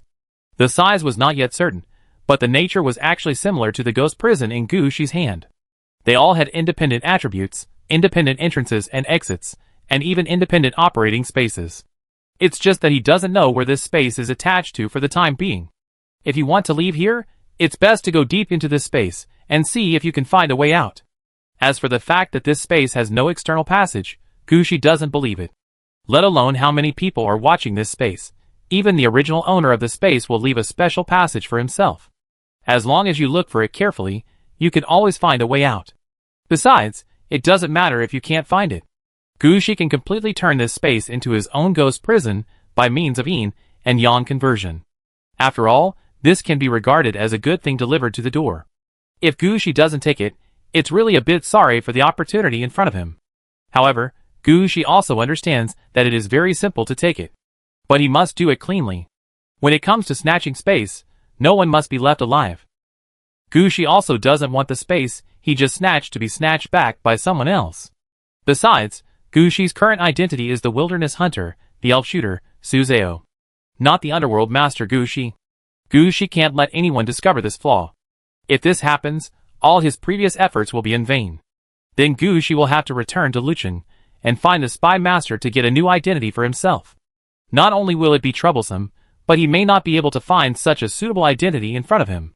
Moreover, if the Changzi city receives the news and strengthens the supervision there, his plan to sneak into Changzi city will be impossible. After all, after such a big incident happened in Demon City, Changzi city is not stupid, and will definitely carefully check its territory. So Gushi already had two plans in mind at this time. One is to pretend that nothing was found, and find a way out directly. He has nothing to do with such things. The other is, if you don't give me a way out, then I'm sorry. Anyone who enters this space must die. Compared with his own identity and plan, the death of a few human players is not unreasonable in Gushi's opinion. Of course, no one else has been seen yet, and there is still hope of getting out normally, so Gushi did not make any radical choices. He just took out the harp. At this time, the harp, due to the influence of Gushi's skin, turned into a 12-stringed elven crossbow that looked quite elegant. If Gushi was willing to release the Meltcast Crushing Hand, he could let the Meltcast Crushing Hand carry the elven crossbow. But in the current situation, Gushi gave up this idea. He just used the harp to pretend, and when he took action, the real power was still the black feather arrow. Whether he was carrying the harp or pushing it, it didn't affect Gushi's battle. He didn't need to do anything more here. After releasing the harp that turned into a crossbow, Gushi looked at the direction, and went in one direction. The cartography he had just learned came into play at this time. Every time Gushi ran a certain distance, he would draw a map. Although it was not fully automatic, and could not be updated in real time like a small map, for Gushi, he could already confirm his current location. At this time, Gushi was trying hard to find the core of the space in front of him. Trying to find a way out. At the same time, in the demonic city, the economic reconnaissance team had also received the latest news. The backup teleportation point they were looking for was activated, and a hotel in the demonic city was directly sent away. This situation immediately attracted the attention of the economic reconnaissance team.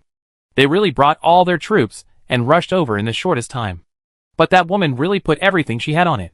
When she threw the golden sphere, she didn't intend to let anyone go. All the energy of the golden sphere was activated. Otherwise, the backup portal in her hand could only allow 1 or 2 people to enter and exit this space normally, instead of dragging most of the hotel in. After all the energy was activated, this backup portal was useless. Even if the economic reconnaissance team found the golden sphere, they couldn't enter this space again. Instead of dragging it here, they might as well look for it again, and see if the Great Recollection Technique can find the main route to enter this space. Chapter 2239.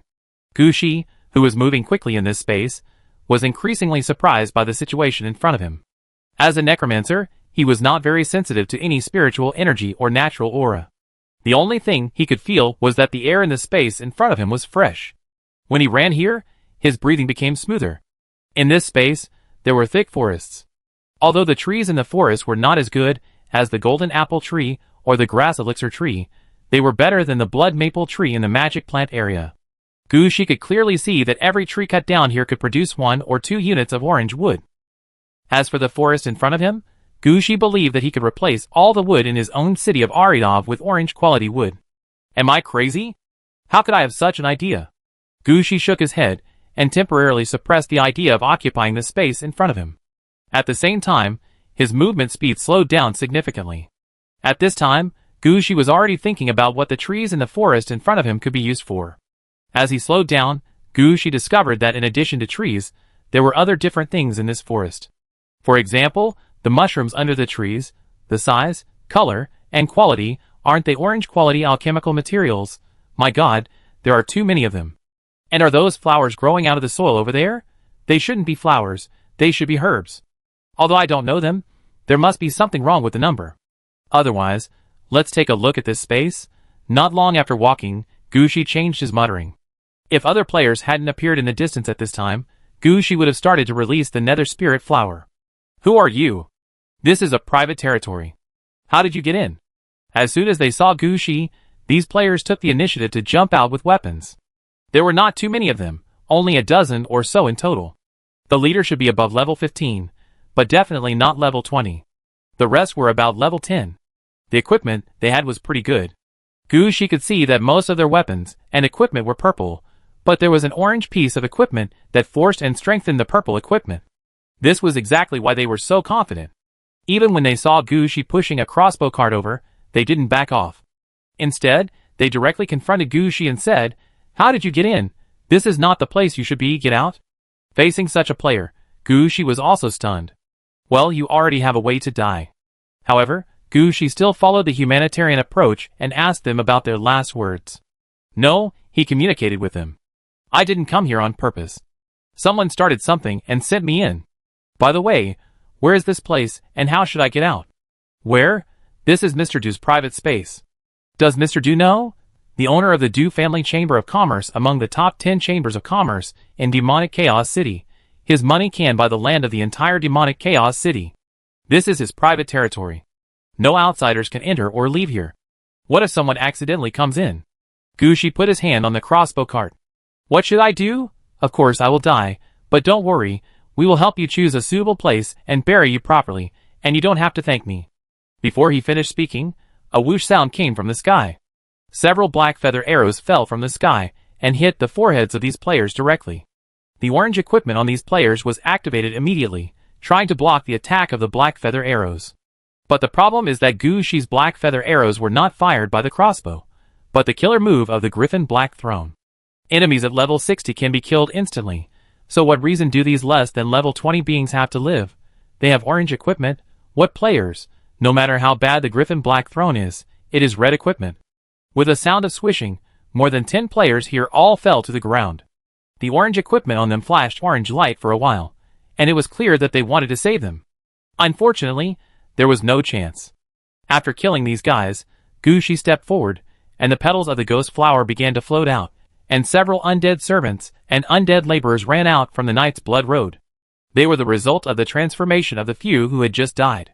Gushi stepped heavily on the corpses on the ground, turned around and asked the undead servants and undead laborers, "Who of you still remembers the situation here? Where is the exit? And what do they do? How many people are there in this space?" Since they have already been killed, Gushi will naturally not worry about anything at this time. He needs to find out the situation of this space clearly, and if possible, it would be best to make all the players in this space his own people. What? What are his own people? Of course it is the undead. For the necromancer, what is more reliable than defeating the undead? Gushi wanted to know the situation of this space right now. When these undead servants heard Gushi's question, they immediately answered in 2s and 3s. "Sir, this is the private territory of the Du family caravan. There is only one main route to enter and exit this private territory. All other passages are blocked. There are 6 areas here, and each area has a team of 10 people to guard and supervise. We are now in the logging site. In addition, there are 2 areas of gold mine and stone mine behind the mountain over there. Going around the top of the mountain, there are 3 more areas: Gem Lake, Crystal Cave, and Mercury Galaxy. The entire space consists of these 6 areas. The guard team is not responsible for mining. They only need to stay here to ensure that the mine can operate normally and deliver the resources produced that week to the designated location every week. They can do whatever they want in the rest of the time. However, they have all received orders. As long as they find players who are not arranged by the Du family, no matter how they get in, they will be killed first, the undead servant said quickly. Just kill them without asking any questions? There's nothing to ask. You can tell at a glance that they all know each other. Those who don't know each other are enemies. Okay, they are all enemies. I like this sentence. Gushi smiled calmly and then asked the undead servants, then do you know where the rest of them are? Since they are all enemies, let them enjoy the treatment of enemies. Chapter 2240. Gushi is the kind of person who will not do anything unless he wants to, but will do it to the end if he wants to. At first, he was still hesitant. If he occupied such a large space, his identity would be exposed. Now nothing matters. Before, Gushi did not take action to prevent his identity from being exposed. Now Gushi is going all out to prevent his identity from being exposed. All the players here must die. After making up his mind, Gushi decisively issued an order. The ghost flower floated out along Gushi's hands, and driven by the strong wind, it flew to the surroundings of this space. With a previous experience in the Lilia star field, Gushi is now quite skilled in blowing the ghost flower. As long as the ghost flower spreads outward and the wind blows, Gushi almost knows how long it will take for the ghost flower to occupy the space in front of him. He can even control the wind to blow the ghost flower to speed up. When he decided to attack, Gushi immediately activated both red equipments at the same time. He didn't want to leave any chance for the enemy. Under Gushi's control, the strong wind spread outward with Gushi as the center. In the strong wind, the seeds of the Nether Spirit Flower kept flying around the space. Because the seeds were transformed through the Nether Spirit Flower gloves, all of these seeds were considered first-generation seeds. Under Gushi's control, these seeds grew rapidly in the wind and bloomed new flowers. These flowers turned into new petals and new seeds, flying outward with the wind. At this time, the players in this space were also a little surprised. The space in front of us can produce so many orange quality materials mainly because of the good ground veins, sufficient energy, and good weather. Even if there is wind at ordinary times, the wind is not that strong. But at this moment, the wind is almost enough to blow the forest apart. Fortunately, Gushi was well prepared and pushed the wind directly to the sky without affecting everything on the ground, otherwise the treasures in this space would be destroyed. However, this situation also attracted the attention of the players in the space. Because the players who came in through the backup portal didn't have much idea, they didn't know the situation in this space at all. But the players stationed here were different. Each of them had to stay here for 30 to 40 years, in exchange for an orange equipment that could be passed down. It can be said that they were quite familiar with the climate in the space, and they felt something was wrong with this abnormal wind force at the first time. However, they didn't think that someone was attacking. After all, in their minds, no one can change the weather. In their eyes, such a situation is likely that something went wrong with the Du family merchants, and they want to sell this space. So at each mining point, the station players also gathered in twos and threes to discuss the current situation. Brother, you have been here the longest. Have you ever seen such an abnormal wind? No, we have to prepare. I am afraid that the Du family has sold this land, and someone wants to move it away. Ah, is the Du family crazy? Will they sell such a precious land? They are not crazy, but they have too many people they cannot afford to offend. Don't think that the Du family is one of the top 10 chambers of commerce in Demonic Chaos City, but they have no people, no power, and no guns. Can they really fight Demonic Chaos City with the guards they employ? Let alone Demonic Chaos City. Any third-level small city outside can destroy the Du family. Brother, isn't it true that the Du family boasts so much? Don't disbelieve me. Think about it. You feel great now that you have the orange suit. Of course, this is the orange suit. I can build my own family in our original city. Then are you willing to fight the regular troops of Demon City for this orange suit? Even if it's not Demon City, other cities are fine. If you are asked to fight in other cities, would you be willing? I'm not willing to do that. I don't want to do that either. No one wants to do that either. After all, we spent time guarding here to get this orange equipment. With our strength, we will have no chance to make another step forward after 30 years. Risking our lives is equivalent to cutting off our retreat. It is normal that we are unwilling to risk our lives. So even though the Du family can produce so many orange equipment, if they really let them fight against the demonic city, I am afraid that few people will be willing to fight. Don't think there is anything wrong with us doing this. Didn't you notice that the orange equipment we got is exactly the same? Brother, what does this mean? You may not know, but I heard that there is something called soldier orange equipment, which is mass-produced for soldiers. Although that thing is also orange, it is really ordinary. So just take care of yourself. There is no need to risk your life. If someone comes later, you should be honest and don't mess around. Escape when you find a chance. We have done everything we could. No matter the Du family or the new forces, they will not focus on cannon fodder like us. These station players were still discussing how to escape from the demon city, how to return to the small city, and build their own family with orange equipment. When they thought of this, these players laughed very happily, and did not take the abnormal wind in front of them seriously. But they did not know that under the strong wind, the nether spirit flower had already fallen beside them. Gushi's black blood knights and undead servant were rushing out from the nearby night blood road. They didn't care about anything else. Gushi had made it clear when he let them out that all the living people were enemies. Gushi wanted to make sure that no one would know his identity. When the black blood knights rushed out, the station players were also shocked. They didn't expect to encounter such a situation. When these people rushed out, they didn't give themselves time to reason. So they all raised their weapons, and rushed towards the Black Blood Knight. But these players never thought that the Black Blood Knight was not the most difficult unit under Gushi. Those seemingly insignificant undead servant were. Among the undead servant, there were demigod level 60, and many special existences. Their combat power was beyond the imagination of these players. As soon as they rushed out, 4 or 5 of them directly confronted the players, and they chopped the players to the ground with 3 or 2 swords. What orange equipment? Sorry, the requirement for demigod soldiers is to have at least 2 pieces of orange equipment. So you all have to die. Chapter 2241. The ghost flower has not completely covered the entire space, and the Black Blood Knight under Gushi sent a message that the space was cleared. Gushi was still willing to believe this news. After all, the Black Blood Knight's attack this time can be regarded as a full-scale attack. And when they attacked, there were still guides leading the way. The players who were killed would be transformed into undead servants at the first time. With their leadership, the space in front of them was like Gushi's back garden. Even if there are some who are not station players, they will be found and cleared out. As for those who cut wood and mine in the space, none of them are human, but some laborers captured from the game world. They have no combat power, they can only mine and eat, and there are more of them. Another important job of the station players here is to monitor them, and prevent them from causing chaos. As for things like supervision, in fact, it is enough for their kind to do it. But for Gushi, this unknown creature was of no use to him. So in clearing the field, all these unknown creatures were cleared away. Gushi planned to arrange the undead to come and mine the things here after he occupied this space. This is really a treasure land. According to the information from the Nether Spirit Flower, the size of this space in front of him has reached the maximum limit of the ghost prison. In addition to the logging site, stone mine, gold mine, gem lake, Mercury Galaxy, and Crystal Cave, in fact, herbs, alchemical materials, special ingredients, high-level metals, and other materials are also produced here. It can be said that even the soil in the space in front of him has color. Taking over this space is equivalent to taking over a powerful logistics base.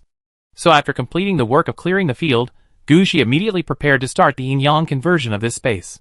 Gushi had done this kind of thing before, so it was not difficult to convert it. However, Gushi still did not rush to take action. The space in front of him was cleared, but there were still some things that had not been found. Gushi is now looking for a passage to exit. This thing is also very important. Before, Gushi was looking for this passage because he wanted to retreat back to the demonic city. Now, Gushi is looking for this passage for only one purpose, that is to prevent others from coming in again. After all, after the clearing, this place has been assumed to be Gushi's territory. Gushi doesn't want to let outsiders in at all. As for the yin-yang conversion, in addition to the fact that the Nether Spirit Flower has not completely fallen, the Dead Witch army released by Gushi has not yet been in place. While waiting, the time to find the entrance and exit of the passage should be just right. Gushi will seal the entrance of the passage, and perform a yin-yang transformation on the space in front of him, and this space will belong to Gushi. While Gushi was looking for the entrance of the passage, the demonic city was also looking for the main route to enter this space. The businessman of the Du family was invited out by the economic investigation team. Although this businessman did something a bit excessive, he was not a criminal, so the Great Recollection technique could not be used on him. The economic investigation team had to calm him down first, and then use some indirect methods to hope that the businessman would think about whether there was any other way to enter the space besides the main route that was stolen and the backup transmission that had lost its function. The businessman didn't want to talk about this question at first. After all, when he first got the space, there were actually several channels to enter the space. And each channel was controlled by some people or forces. Why these passages finally disappeared, and why the forces and individuals who knew about these spaces disappeared, these are all unspeakable. But in the Economic Reconnaissance Unit, this matter has not only alarmed the demonic Chaos City, but has even spread to the Yuanzhou City. The top leaders of the demonic Chaos City have issued a death order. No matter what, they must take this space back. Now that the main route is gone, they have to start from other passages to see if there is any way to enter. As for the ownership of the recovered space, there is no need to consider it anymore, as the Du Family Chamber of Commerce has been eliminated. If he is not convinced, then let him come forward and talk to the Economic Investigation Team. Don't think that these businessmen are all clean. Now I don't use the Great Recollection to deal with Du Merchant, because he is still a decent businessman, and has not clashed with the Economic Investigation Team, nor does he want to use the power of the demonic Chaos City to get the space back. Otherwise, I learned about the Great Recollection that is going on over there. Merchant Du hesitated for a moment, and finally said, there is really no way. I found the strongest array master to seal all the channels except the main route. If it weren't for the fact that the space needed a channel to enter and exit, even the main route would be sealed. There is really no other way to enter there except the main route. Well, then let's ask another question. Is it possible to create another main route? No, the material of the main route is not important. What is important is that the corresponding coordinate points change in real time. When the coordinate signal over there changes, the coordinate signal of the main route will also change. This is the key. The coordinate signal will change. Did you use encryption technology? Yes, if it were you, you would also use encryption technology. If you can encrypt, you can decrypt. Tell me the encryption of the coordinates, and I will arrange someone to decrypt it. Now that the main route cannot be found, we can create another main route to get there. Du Shangren wanted to refuse, but when he saw the expressions of these people, he knew that he couldn't refuse. So he could only tell them the method of encrypting the coordinates. Of course, because the matter has been delayed for so long, the changes in the coordinate password have been skipped countless times. It is difficult to calculate the new coordinates, not to mention that they have to use this coordinate to make a portal. It is unknown how long it will take. After getting the encryption method, the Economic Investigation Team immediately took action. All the talents in the Demon City who knew divination, calculation and other methods were called together.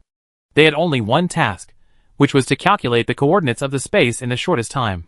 As for Du Shangren, he was still hesitant at this time.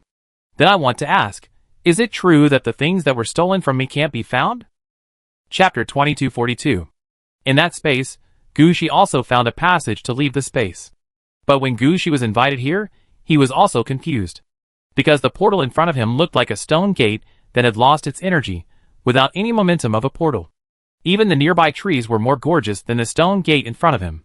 What made Gu Shi speechless was that there was a coordinate code consisting of 37 groups of numbers, 66 groups of letters, and 11 groups of images on the wall of the stone gate. When Gu Shi touched the stone door, a light spot would jump on the coordinate code, forming a new coordinate. It can be seen that this is a coordinate method that has been processed in an encrypted way. Gu Shi has heard of this kind of thing, but for the undead, he really doesn't need to learn any encryption or decryption. In Gu Shi's eyes, no password is important. Just kill the person who sent the password and ask his corpse or the undead. So Gu Shi really has never learned anything about encrypted coordinates. Gu Shi hesitated for a moment about how to deal with the portal in front of him. Leaving the original portal is of course a good thing. But the portal in front of him can be connected as long as there are coordinates. This is not a good thing for Gu Shi. This means that someone can find the password at any time and open the portal here to enter this space. If it was before, Gu Shi would not care about all this. But now this space is Gu Shi's, so I'm sorry. Gu Shi pointed his finger, and the ghost flower fell on the stone gate. The destiny choice was activated, and hit the stone gate directly. Under the effect of Gu Shi's destiny choice, the password of the stone gate changed slightly from the beginning. There was a small error in the starting data of the password. If someone still processed it according to the original password, they would definitely not be able to find the coordinates in front of them. Of course, even if the password was destroyed, Gu Shi was not idle. Other ghost flowers fell to the ground first, surrounding the stone gate and some nearby land. Gu Shi first transformed this part into yin and yang. Then he used the power of the Nether Spirit Flower to cut this part of the land out of the space in front of him. After this part of the land left, Gushi did not care where the portal went. He used the Nether Spirit Flower there to repair the lost part of the land. Originally, Gushi wanted to use the Nether Spirit Flower to set up a portal here, but afterwards, Gushi found that his Nether Spirit Flower was not omnipotent. At least the Ghost Flower couldn't build a portal, so Gushi could only open a ghost gate on his own Huangquan Road and connect this space to Gushi's Huangquan Road. As the Yin Qi and Huangquan Road poured into this space, Gushi activated the effect of Yin-Yang conversion. Gushi was very careful in this Yin-Yang conversion. The other mines were fine, but Gushi had to be careful with the trees in the logging field. He was also afraid that the Yin Qi would reduce the quality of the trees in front of him. So when Gushi was dealing with this matter, he was really careful. But Gushi's luck was pretty good. After the trees reached orange quality, they were not so easy to die. Look at the golden apple trees in Gushi's magic planting area, and the apple trees on Huangquan Road. In addition, the ghost flower itself is a semi-plant state, and has a relatively strong affinity with plants, so under this Yin and Yang conversion, the trees here were not greatly affected. However, Gushi's idea of transferring this space to the space wall of the mirror space was not completed. After all, the space in front of him was relatively complete, and had super abundant energy, not the ghost prison arranged by Gushi. So this space could only stay where it was in the end. Fortunately, the password stone door was thrown away by Gushi, and there may have been several passages before, but they disappeared for some reason. Now the space in front of him can only communicate with the ghost gate leading to Gushi's Huangquan Road. Gushi planned to reinforce this ghost gate into a permanent ghost gate after returning, and bind this space to his own Huangquan Road forever. For now, Gushi has no time to deal with this matter for the time being. After Gushi completed the Yin-Yang transformation of this space, he had to consider how to leave. After all, it was impossible to go back to the hotel. In order to ensure the safety of his identity, Gushi could only be deployed to other locations in the demonic city. In this way, if there is no safe passage to leave, then some other means must be used.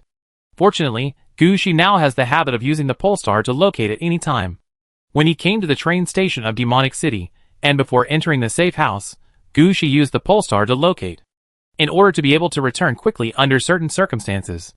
However, there was such a big explosion in the hotel before, and it is afraid that he will not be able to appear in the hotel now. It seems that he has no choice but to return to the train station. After determining the way to return to Demonic City, Gushi took another look at the space in front of him. At this time, the space conversion has been completed for the first time. The Dead Witch army that Gushi had summoned before has begun to take over the logging site and other mining sites, and the space in front of him has started to operate again. At this time, Gushi also informed Catherine of the current situation and asked her to come and deal with it. Hearing that Gushi had obtained such a precious land, Catherine was going crazy. This is a windfall. As long as what Gushi said is correct, then this space is a treasure.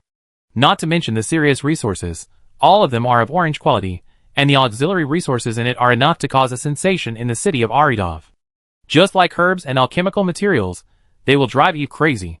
Special metals can allow some troops in the city of Aridov to wear orange soldier uniforms. Some special products are even necessary materials for making high-level undead. If this place is not a treasure land, then what is a treasure land? After hearing the news from Gushi, Catherine immediately said, "My lord, please wait there, I will bring people here soon." Gushi originally wanted to return to the city of demonic chaos, but after hearing what Catherine said, Gushi stopped in this space again. After all, the things in this space still need to be explained.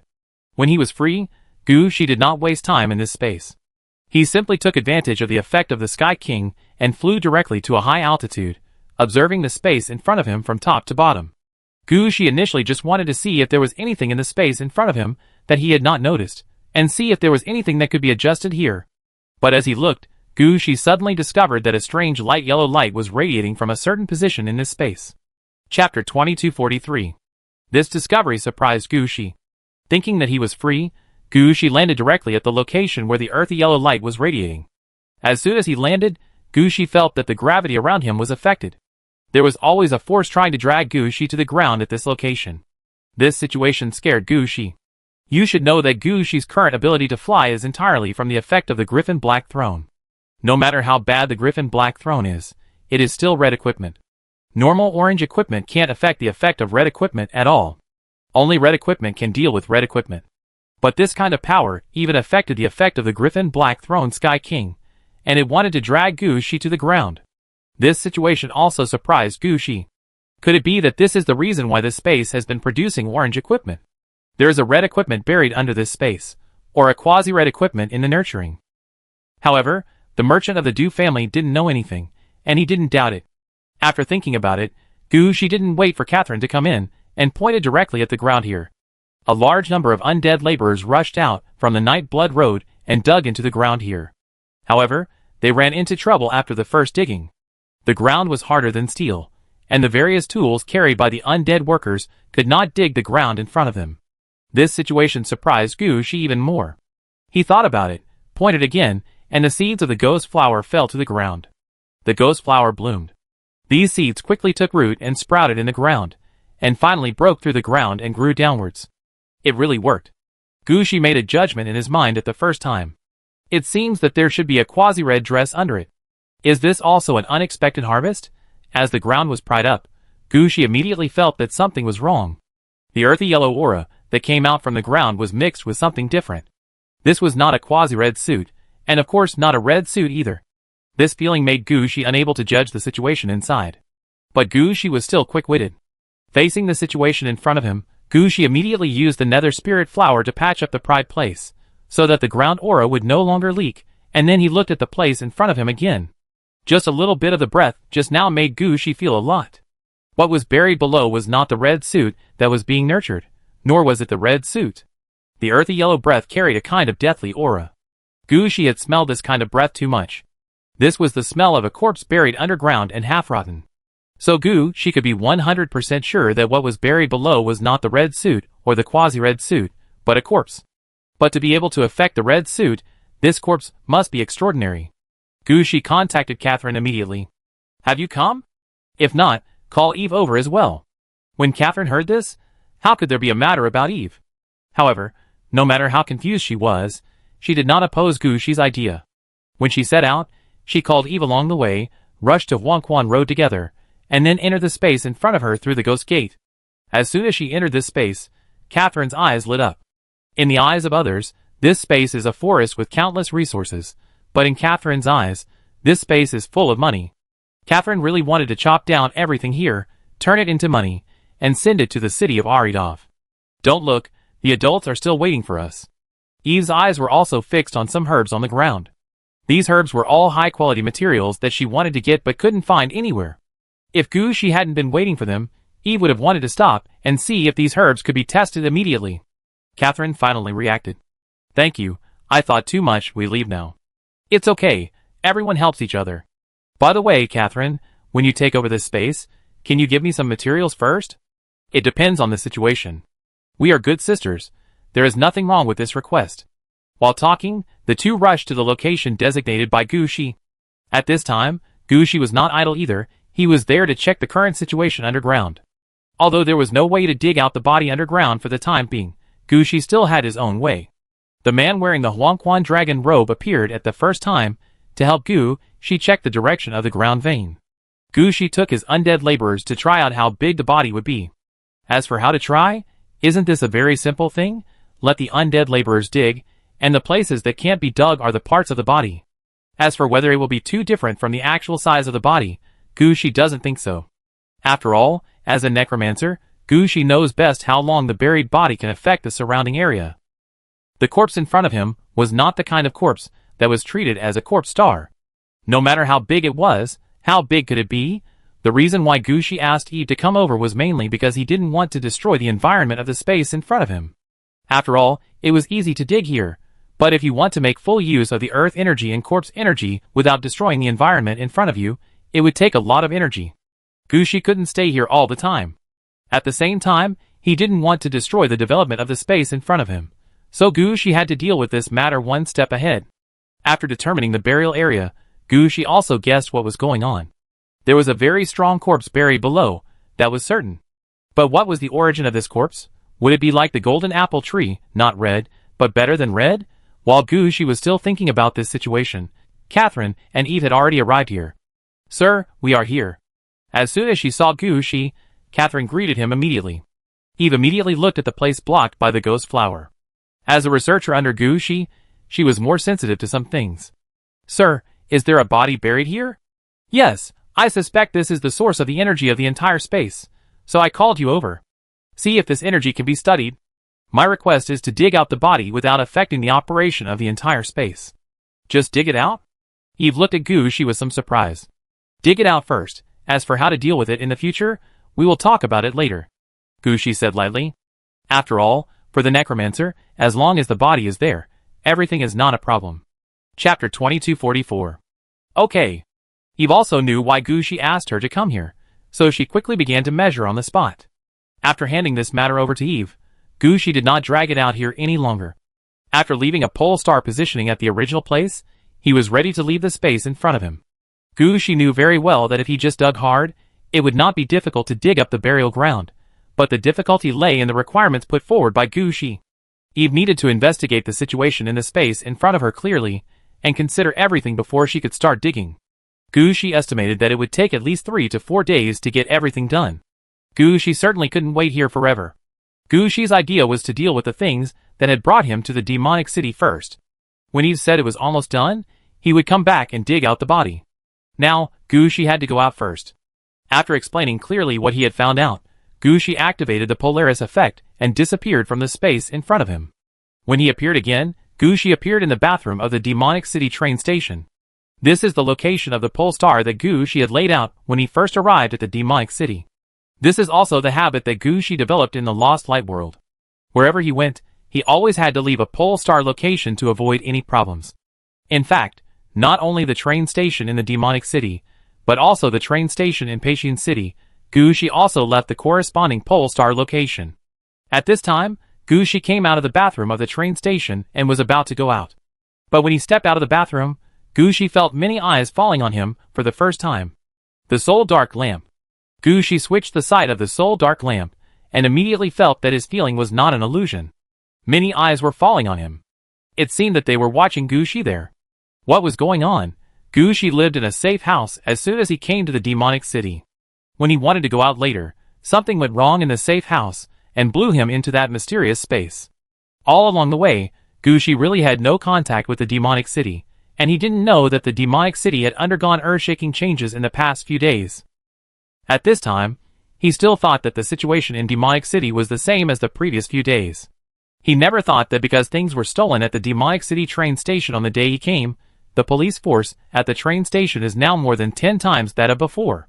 The most important thing is that when Gucci came out, he didn't consider the time issue at all. It's not the time for the train to arrive at the station. Gucci appeared alone in the bathroom of the train station, which was actually quite abrupt.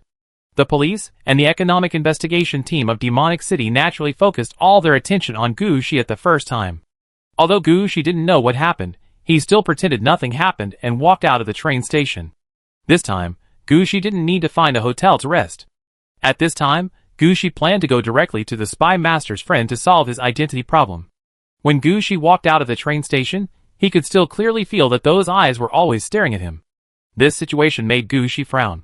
Gucci realized that he was afraid that he was being stared at. Gucci thought about it, and decided that running away directly would not work. Malwan City was the enemy's territory. It was okay for Gucci to walk out now, but if he started to run away, people would know that there was something wrong with him. Gucci could kill his way out, but this was not in line with Gucci's plan. I will never make any plans again. If you do this again, I will really kill you directly. Gucci muttered in his heart, but still suppressed his anger. He flicked his fingers outward, and a dark spirit flower floated out. Fate chooses. Under Gucci's control, a strong wind blew, and a picture unfolded in front of Gucci. In the picture in front of Gucci, there were 3 people following Gucci out of the train station. One looked ordinary, like a real ordinary person. He was carrying luggage, as if he had just got off the train. If he hadn't looked at the direction and just stared at Gucci's back, Gucci might not have realized that he was a surveillance. At this time, he was staring at Gucci while walking forward, and at the same time he was contacting someone there. It was obvious that he was guessing what kind of car Gucci was going to take and contacted the car in advance. At this moment, a gust of wind blew, and the man who was walking down the stairs slipped and his luggage fell to the ground. He immediately reached out and picked up the luggage again. But just as he bent down, a bus passed by him. After the bus left, he found that Gushi had disappeared in front of him. There were 2 other people in the same situation as this observer. They all encountered a similar situation as the one just now. They had clearly been tracking Gushi, but lost him for various reasons. Most importantly, they didn't think it was Gushi's problem. They all thought it was an accident. At least they didn't feel that their tracking was discovered by Gushi. So the 3 of them thought about it, and they all thought that someone else would follow Gushi at the same time. So they reported that there was no problem on their side, and turned around and headed towards the train station. When the screen of Fate Choice disappeared in front of him, Gushi also showed a hint of smile in his eyes. He already felt that the eyes on him were gone. It seemed that he had passed this level. Then the next step was to find the friend mentioned by the Spy Master. The friend of the Spy Master was a broker. The Spy Master did not say when he became a wild player, but only left a contact information of the broker. After leaving the train station, Gushi released an owl and brought a message to the broker. This message is all encrypted text. If translated, it only has one meaning, that is, he wants to contact the broker for a face-to-face meeting. Because the encryption methods used are all from the Spy Master, the broker can see at a glance where Gushi knows him. As long as he receives Gushi's letter, he will definitely contact Gushi in a short time. Then Gushi can meet the broker in a safe place. Gushi has no idea about safe places. After all, this was his first time in Demonic Chaos City, and he didn't know where in Demonic Chaos City would be safer. But Gushi also had his own ideas about this matter. After releasing the owl, Gushi waved and called a taxi. I heard that Huangxing Square has the most people, and is the most lively, right? As soon as he got in the car, Gushi said to the taxi driver. When the driver heard it, he immediately said, "You are talking nonsense. Longjiang Square has the most people." Chapter 2245. Sure enough, there is no simpler and more effective way than to confront the taxi driver. The taxi driver immediately helped Gushi find a commercial plaza with the most people. Pointing at the plaza in front of him, the taxi driver said proudly, "See, this is where there are so many people and everything. The Huangxing Plaza you mentioned is nothing compared to this place." Gushi looked out the window. The plaza in front of him spanned both sides of the street and covered a large area. From the signs in front of him, he knew that there were a large number of public facilities such as underground shopping malls, sky shopping malls, subway stations, and bus stations. There were also many horses, carriages, taxis or private cars parked outside the square, and Gushi could even see flying swords parked on the ground.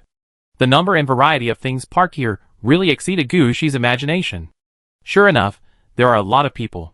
I think so. You are still arguing with me. I told you a long time ago, just listen to me. Gushi thanked him, paid the fare and got off the car. Just at this time, the broker's reply came back. He didn't ask who you are as Gushi imagined, but asked directly, "It's not convenient for you to come here, let's make an appointment."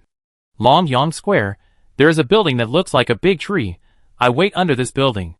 Gushi replied quickly. A building that looks like a big tree? I see. Wait for me for another 10 minutes, I'd be there soon. Looking at the latest message, Gushi was speechless. No way. Where was this broker at the beginning? How did he manage to rush to any location in the demonic city within 10 minutes?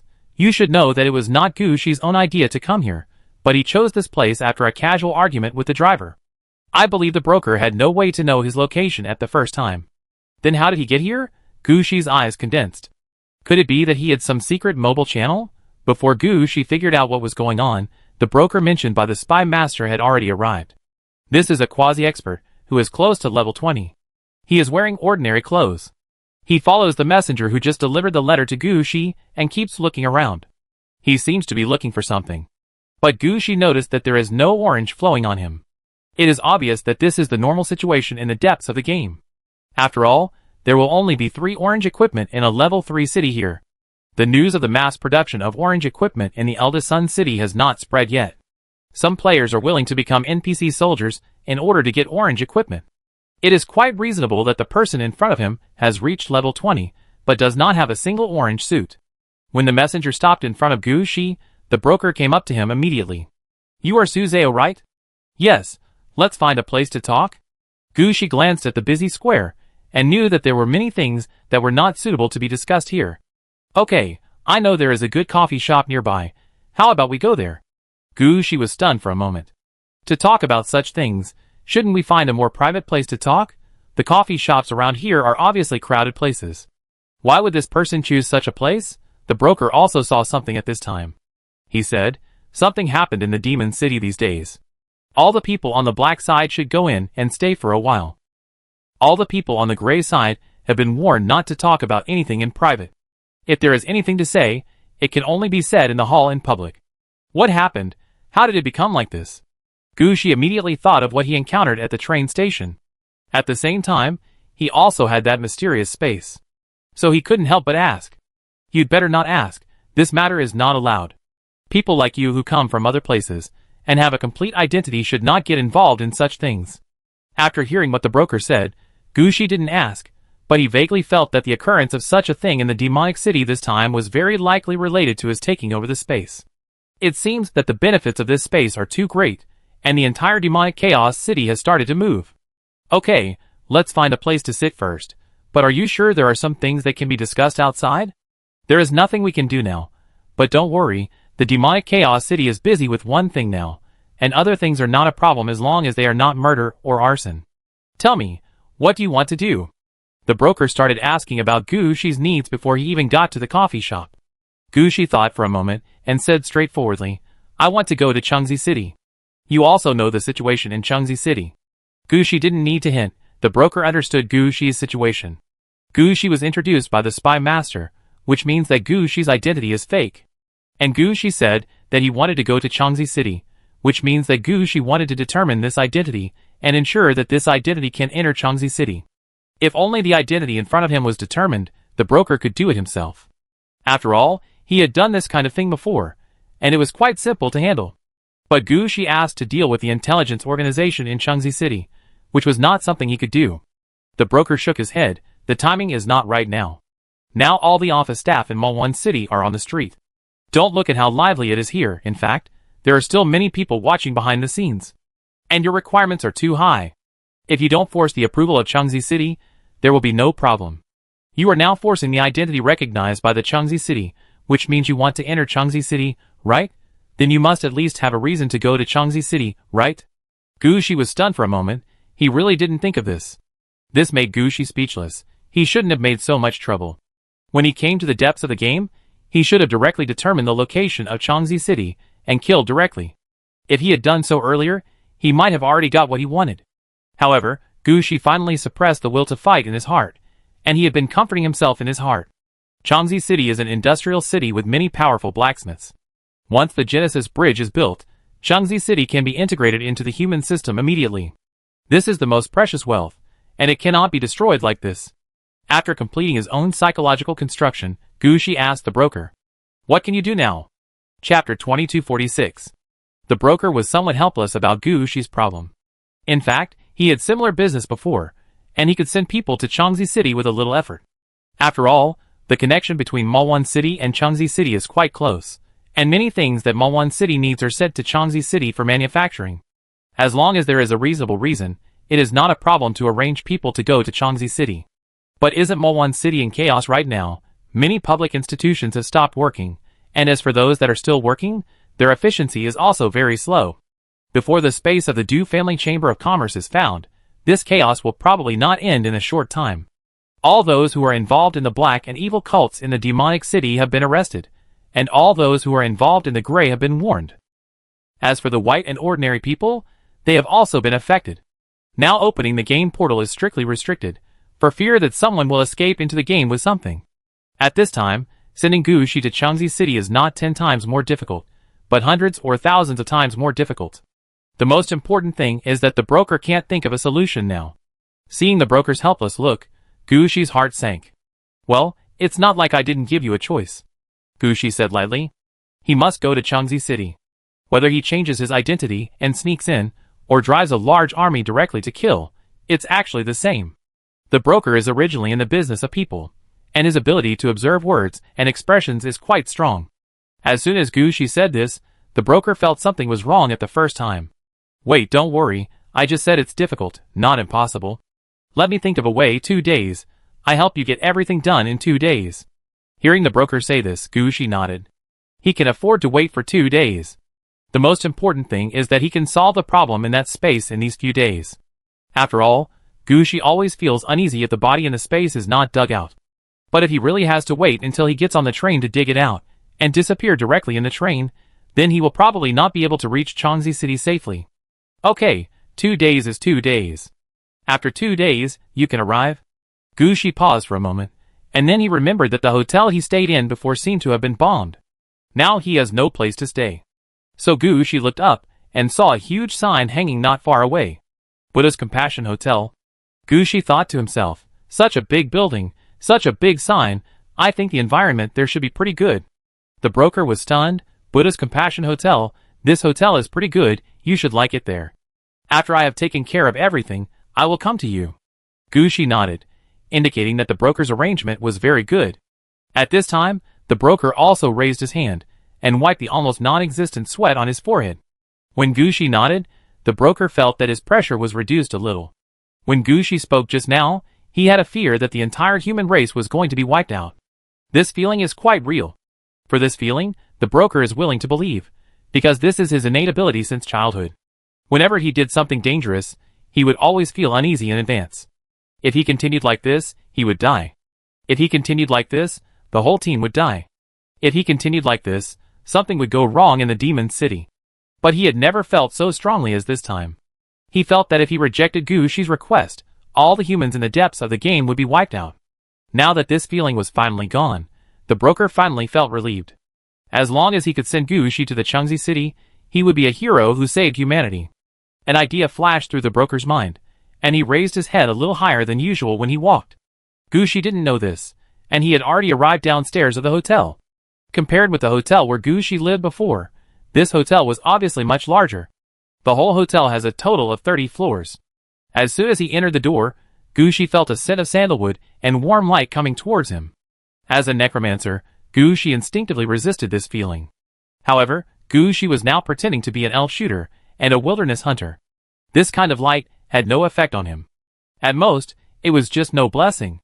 So Gu Shi just smiled at the atmosphere in front of him and walked to the front desk. I want to book a room.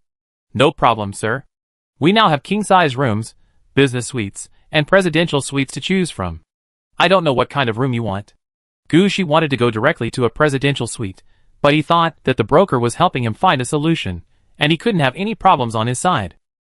So Gu Shi said, a king-size room would be fine. By the way, is it safe to live here? Don't worry, our hotel is open to the public, with all kinds of services, and it is quite safe. The waiter said very seriously, and finally he said one more sentence. Our hotel is not like other hotels, where guests stay, and the hotel is blown up directly. Gu Shi knew who the waiter was talking about as soon as he heard it. However, he did not say much, just checked in. After everything was done, the waiter took Gu Shi to the elevator, and introduced him as he walked. The first floor is the lobby, the second floor is the restaurant and bar, the third floor has a bath center, and the 5th to 9th floors are ordinary guest rooms. If you have any requirements, you can directly find the waiter on each floor to handle it. If it doesn't work, there is also contact information in the room. Our room has the effects of prohibiting invisibility, prohibiting teleportation, and prohibiting starting games. By the way, don't go to the 4th floor, it is a taboo floor, you live on the 5th floor, so pay special attention to this. Gu Shi looked up at the waiter. He always felt that this person seemed to be deliberately reminding Gu Shi that there was something wrong on the 4th floor. But after Gu Shi took a look, he found that the waiter's expression did not change. Gu Shi thought he was overthinking, so he got on the elevator and prepared to go to the room upstairs. But just as Gu Shi was about to enter the elevator, a petal of a ghost flower suddenly floated out and fell into Gu Shi's palm. This was reminding Gu Shi that his fate line was moved again. Seeing the ghost flower petals melt in his palm, Gu Shi was also a little speechless. Is this demon chaos city a curse on himself? He has only been here for a few days, and so many people want to do something with his fate. This is because they are afraid that he will not be angry, and will not want to destroy this human city. Thinking of this, Gu Shi took a step back, and at this moment, another elevator came down. Chapter 2247. Ding. As the elevator door opened, a player over 2 meters tall walked out of the elevator. The moment he walked out of the elevator, Gu Shi's 6 flame lights immediately protected him, and the immune mind effect was fully activated, hiding Gu Shi from other people's sight. The player did not notice Gu Shi, he just glanced at the situation outside the elevator and strode out. After he left, the warning of the nether spirit flower stopped. A picture also appeared in front of Gu Shi. A smaller octopus head was trying to shrink its body, and put it into a human skin. Fate chose to secretly do something to the smaller octopus head without Gushi's operation, leaving an opening on the back of his skin. Normally, nothing can be seen here, but as long as someone makes a move, the octopus head player will reveal his identity. However, the octopus head player did not know that his identity was plotted by Gushi, and he strode out of the hotel as if nothing had happened. Gushi wanted to ask the waiter what happened to the person just now, but he never expected that the waiter would not speak again after helping Gushi stop the elevator. Gushi had no choice but to get on the elevator. After entering the elevator, a voice came to Gushi's ears. "Welcome to the paradise. Now we are going to the first floor of the paradise. Please sit tight." What the hell? Gushi was shocked. There must be something wrong with this hotel. Before Gushi could figure out what was going on, the elevator door opened. Gushi saw that the outside of the elevator was no longer a rigid reinforced concrete building, but a meadow full of green grass and flowers. Here you can see the sun when you look up, and there is a breeze with fragrance blowing towards you. Through the feeling brought by the wind, Gushi understood that this is not an illusion, but a real existence. The grassland in front of him is completely an independent space. However, this space in front of him has no output except for a better scenery, and finally turned into a floor of the hotel. Living in such a place, I believe everyone's mood will be better. But Gushi looked outside, and with his eyesight, he didn't see any habitable rooms. Could it be that he had to live in the open air here? Gushi was a little confused. At this moment, the room card in his hand flashed, and Gushi's eyes blurred, and then he found that he had come to a big tree. His room was in the roots of the big tree. The room was not very big, but the layout was quite clever. Half of the room was in the tree, and half of the room was outside the tree. From Gushi's perspective, he could just see the purple roof stuck by the roots of the big tree.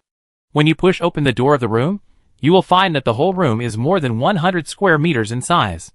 Because it is a king-size bedroom, there is no obvious division in the whole room. Except for the special bathroom, the whole room is a bedroom. A huge bed that can sleep at least 10 people is placed in the middle of the bedroom. Right above the bed is a purple mosquito net with flying figures and various patterns. Dozens of purple pillows of different sizes are scattered on the bed. The sunlight shines in from the windows around, making the whole room much brighter. Even when standing at the door, Gushi had a feeling that all the layout of the room in front of him seemed to have been handled and fine-tuned by a dedicated person, so that when guests enter the room, they will feel like this place. Looking at the room in front of him and thinking back to the previous safe house, Gushi had to admit that the last hotel was not as good as this big hotel. It can be seen that the level of this Buddha Compassion Hotel is not wrong. After entering the room, Gushi did not rush to lie down on the bed, but walked to the window, opened the window and looked out. At this time, the scenery inside and outside the house is different. When Gushi stands at the window and looks out, he can see very far away. With Gushi's eyes, he can judge that there are no other rooms within 100 miles of this room. It can be said that there is only such a room within this 100 miles, and all the scenery within 100 miles belongs to this room alone. It is no wonder that the waiter specifically stated that invisibility, teleportation and opening of game effects are prohibited in the hotel. It's such a big place, and there aren't many people. If someone teleports here, then they can get everything from the Buddha Compassion Hotel for free. How can the hotel make money? So teleporting and entering and exiting the game will definitely be prohibited. As for invisibility, it's easier to understand. There are no people everywhere here. If someone approaches your room, you can normally see it at a glance. But I want to be invisible, and I won't know if someone sneaks in. So invisibility will definitely be banned. It can be said that behind every rule is a bloody lesson. For a moment, Gushi also understood some of the circumstances behind the hotel rules. However, understanding is understanding, and these rules actually have little impact on Gushi. At this time, he was more curious about what the space in front of him could do. After turning around in the room, Gushi flew out of the window, floating in the sky, looking at the situation below. Gushi, with sharp eyes, found that there were other creatures in a certain range in the center of the room. In that scenery, there are actually living scenery. For example, the peacocks, white elephants, and blue lions grazing in the grass, and woods are moving freely. These living scenery give people a feeling that they are not lethal. Just like a kitten at home, everyone wants to go up and pet it. It is precisely because of the existence of these living scenery that Gushi, who was floating in the sky, gradually developed a comfortable feeling in his heart, as if his thinking became much clearer. In this state, Gushi's mind could not help but radiate outward, and many things that happened when he entered the depths of the game this time also flashed through his mind one by one. Many details that Gushi had not noticed also reappeared in front of Gushi. Gushi realized at this time that many of his choices were problematic after he entered the depths of the game. Although some of the problems were not big, they affected some of Gushi's judgments or directions. If there were no such problems, Gushi might have led his troops to attack Changzi City instead of floating in the sky of Malwan City. At this moment, Gushi was alerted. The bone obelisk appeared above Gushi's head at the first time, and at the same time, the person holding the soul dark lamp also appeared behind Gushi, dragging Gushi's scattered thoughts back. My lord, you have come to a good place, but it is a waste for you to live here. Chapter 2248. Hearing the voice of the orange guard new nine-tailed fox ringing in his mind, Gushi woke up immediately. Nine-tailed fox, what's going on? Gushi asked while looking around, and the lazy feeling he had before was swept away. Nothing, it's just that the layout here can make people calm and strengthen the spiritual power of others. This is a good place for spiritual practice. Even if ordinary players live here for a long time, they can slowly develop some spiritual abilities. Not to mention players who practice mind skills. If mind players practice here, their growth rate in mind spells or mind meditation can be increased by 30% to about double. No wonder. Listening to the explanation of the Orange Guard Xingoe, Gushi finally understood what he felt just now. But at this time, the Orange Guard Xingoe said seriously, My lord, you don't have the ability to practice mind skills, and you have also activated the effect of mind immunity. They are the most sensitive to this kind of environment. This kind of environment will make adults feel comfortable, and unconsciously radiate some of their own thoughts. This is actually the reason why we came out to stop it. Gushi is not stupid. The Orange Guard Xingoe said this. Gushi understood the situation in his heart. Are you saying that some of my thoughts will be monitored by others? Yes, as long as adults do not restrain their thoughts, and still radiate their minds here. Everyone here can hear adults' thoughts. Orange Guard New Nine-Tailed said this, and Gushi could only sigh helplessly. Well, then am I not suitable to live here? No, sir, you'd better activate the effect of the spiritual lamp and stop thinking about yourself. Living here is still good for your body. The environment here can heal your hidden injuries. Especially the influence of the undead power on you can be resolved here. Orange Guard New Nine-Tailed persuaded. Gushi thought about it. He had already moved in and understood some of the situation here, so he might as well stay here. So Gushi did not leave immediately, but flew back to the room assigned to him. After returning to the room, Gushi fell on the bed immediately. The orange-clad guard New Nine-Tailed did not appear, but taught Gushi how to restrain his thoughts in his mind. Although Gushi did not have the ability to learn mind magic, the various equipment on him that prevented the influence of mind magic allowed Gushi to easily deal with various mind-related influences. Before, Gushi just didn't need to do this, and left everything to the Mind Dark Lantern and the Orange Guard New Nine-Tail. Now, Gushi has learned how to gather this part of the mind power. Don't let your thoughts diverge at will. This feeling opened another door for Gushi. Of course, Gushi didn't put all his energy on this. After learning how to gather his mind, and making sure that he would not be eavesdropped on, Gushi fell asleep directly on the bed. Orange Guard New Nine-Tailed Fox did not appear, but she still kept an eye on Gushi's every move to prevent any problems at this time. As time passed, the sky slowly darkened. The sky at this level will also change with the change of time outside. The sun that was originally hanging high in the sky has disappeared, and the bright moon has begun to illuminate the entire land, dyeing the flowers and plants on the land into a light silver. However, in the absence of normal people, a light black aura is surging from the ground. This kind of aura is very faint, and it is not visible at all under normal circumstances. But Gushi is not an ordinary person. Even if he goes to sleep, the infinite counterattack is still on. At the same time, the dark spirit flowers are arranged around him. When this black aura approaches Gushi's room, it is discovered by the dark spirit flowers at the first time.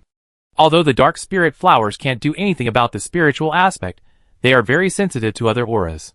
Once there is something wrong, the dark spirit flowers will immediately activate their effects and protect the surrounding area. At the same time, Gushi's armor holders appeared one after another, using various means to protect the still sleeping Gushi. Although several orange armor guards did not appear, their attention was already focused here. With the protection of the ghost flower, the suppression of the white bone obelisk, and the burning of the soul ghost, the black aura that wanted to enter Gushi's room retreated on the spot. At this time, the voice of the orange armor guard Xingoe sounded. Hey, there is this thing, brothers. How about doing me a favor and letting the adults sleep well? I go out for a while, and come back soon. The people holding the equipment around Gushi didn't react. Their level was not that strong, and they didn't have their own wisdom like the orange guards. They were transformed by the power of the Flame Light 6-path lamp. The Flame Light 6-path lamp only gave them the energy to exert all the effects of the equipment. As for wisdom, they really didn't have much. They would only instinctively protect Gushi. But when the Orange Guard Xingua said this, the 3 sacrifices of the Orange Guard appeared behind Gushi. It was obvious that he chose to protect Gushi's safety. When the Orange Guard Nu Ninetail saw this, she knew that her companions agreed, so her figure flashed in the room for a moment and then disappeared into the darkness. It is true that invisibility is prohibited here, but the problem is that the Orange Guard Nu Ninetail did not become invisible. She walked out openly, but she was always out of the sight of others. In other words, when the Orange Guard Nu Ninetail moved, others were in a state of turning a blind eye to her existence. Walking under the moonlight, the Orange Guard Nu Ninetail walked briskly, and the whole person was like a breeze blowing across the grass. Soon, the Orange Guard Nu Ninetail came to the location where the black aura was emitted. She glanced at this location, and a hint of amusement flashed in her eyes. I was wondering why there was a mental effect here. It turned out that this thing was causing trouble.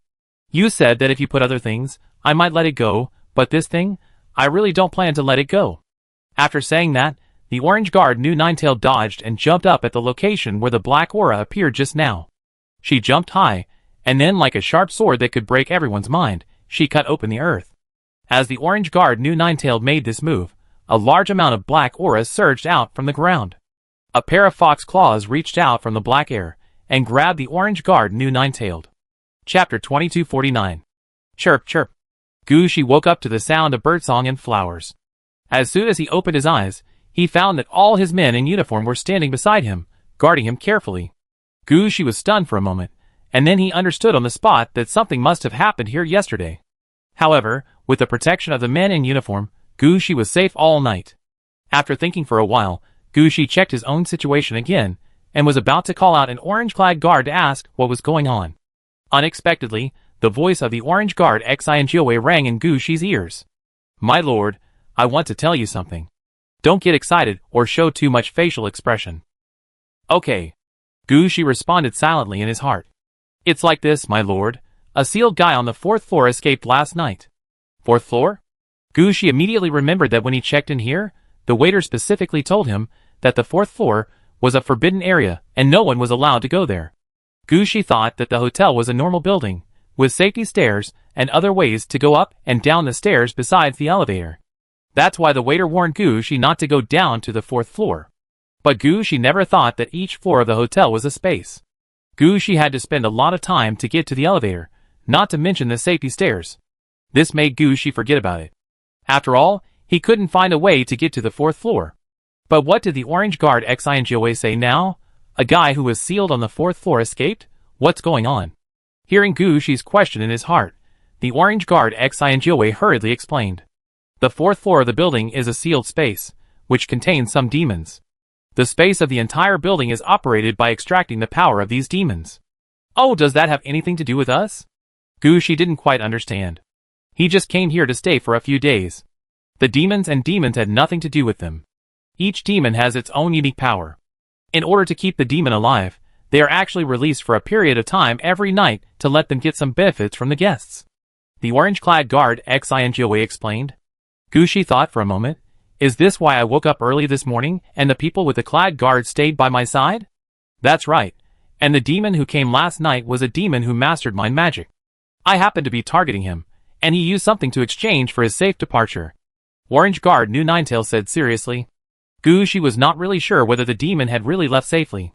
Gushi only knew that the thing the demon had given must be what Orange Guard Nu Ninetail wanted the most, otherwise she would not have specifically stated it. What did you get? Gushi had just finished asking in his mind when a picture flashed before his eyes. It was a necklace made of fox paws. The whole necklace looked furry and a little cute. It's just that the color of this necklace is a bit wrong. For some reason, the necklace in front of me is a bit black. What is this?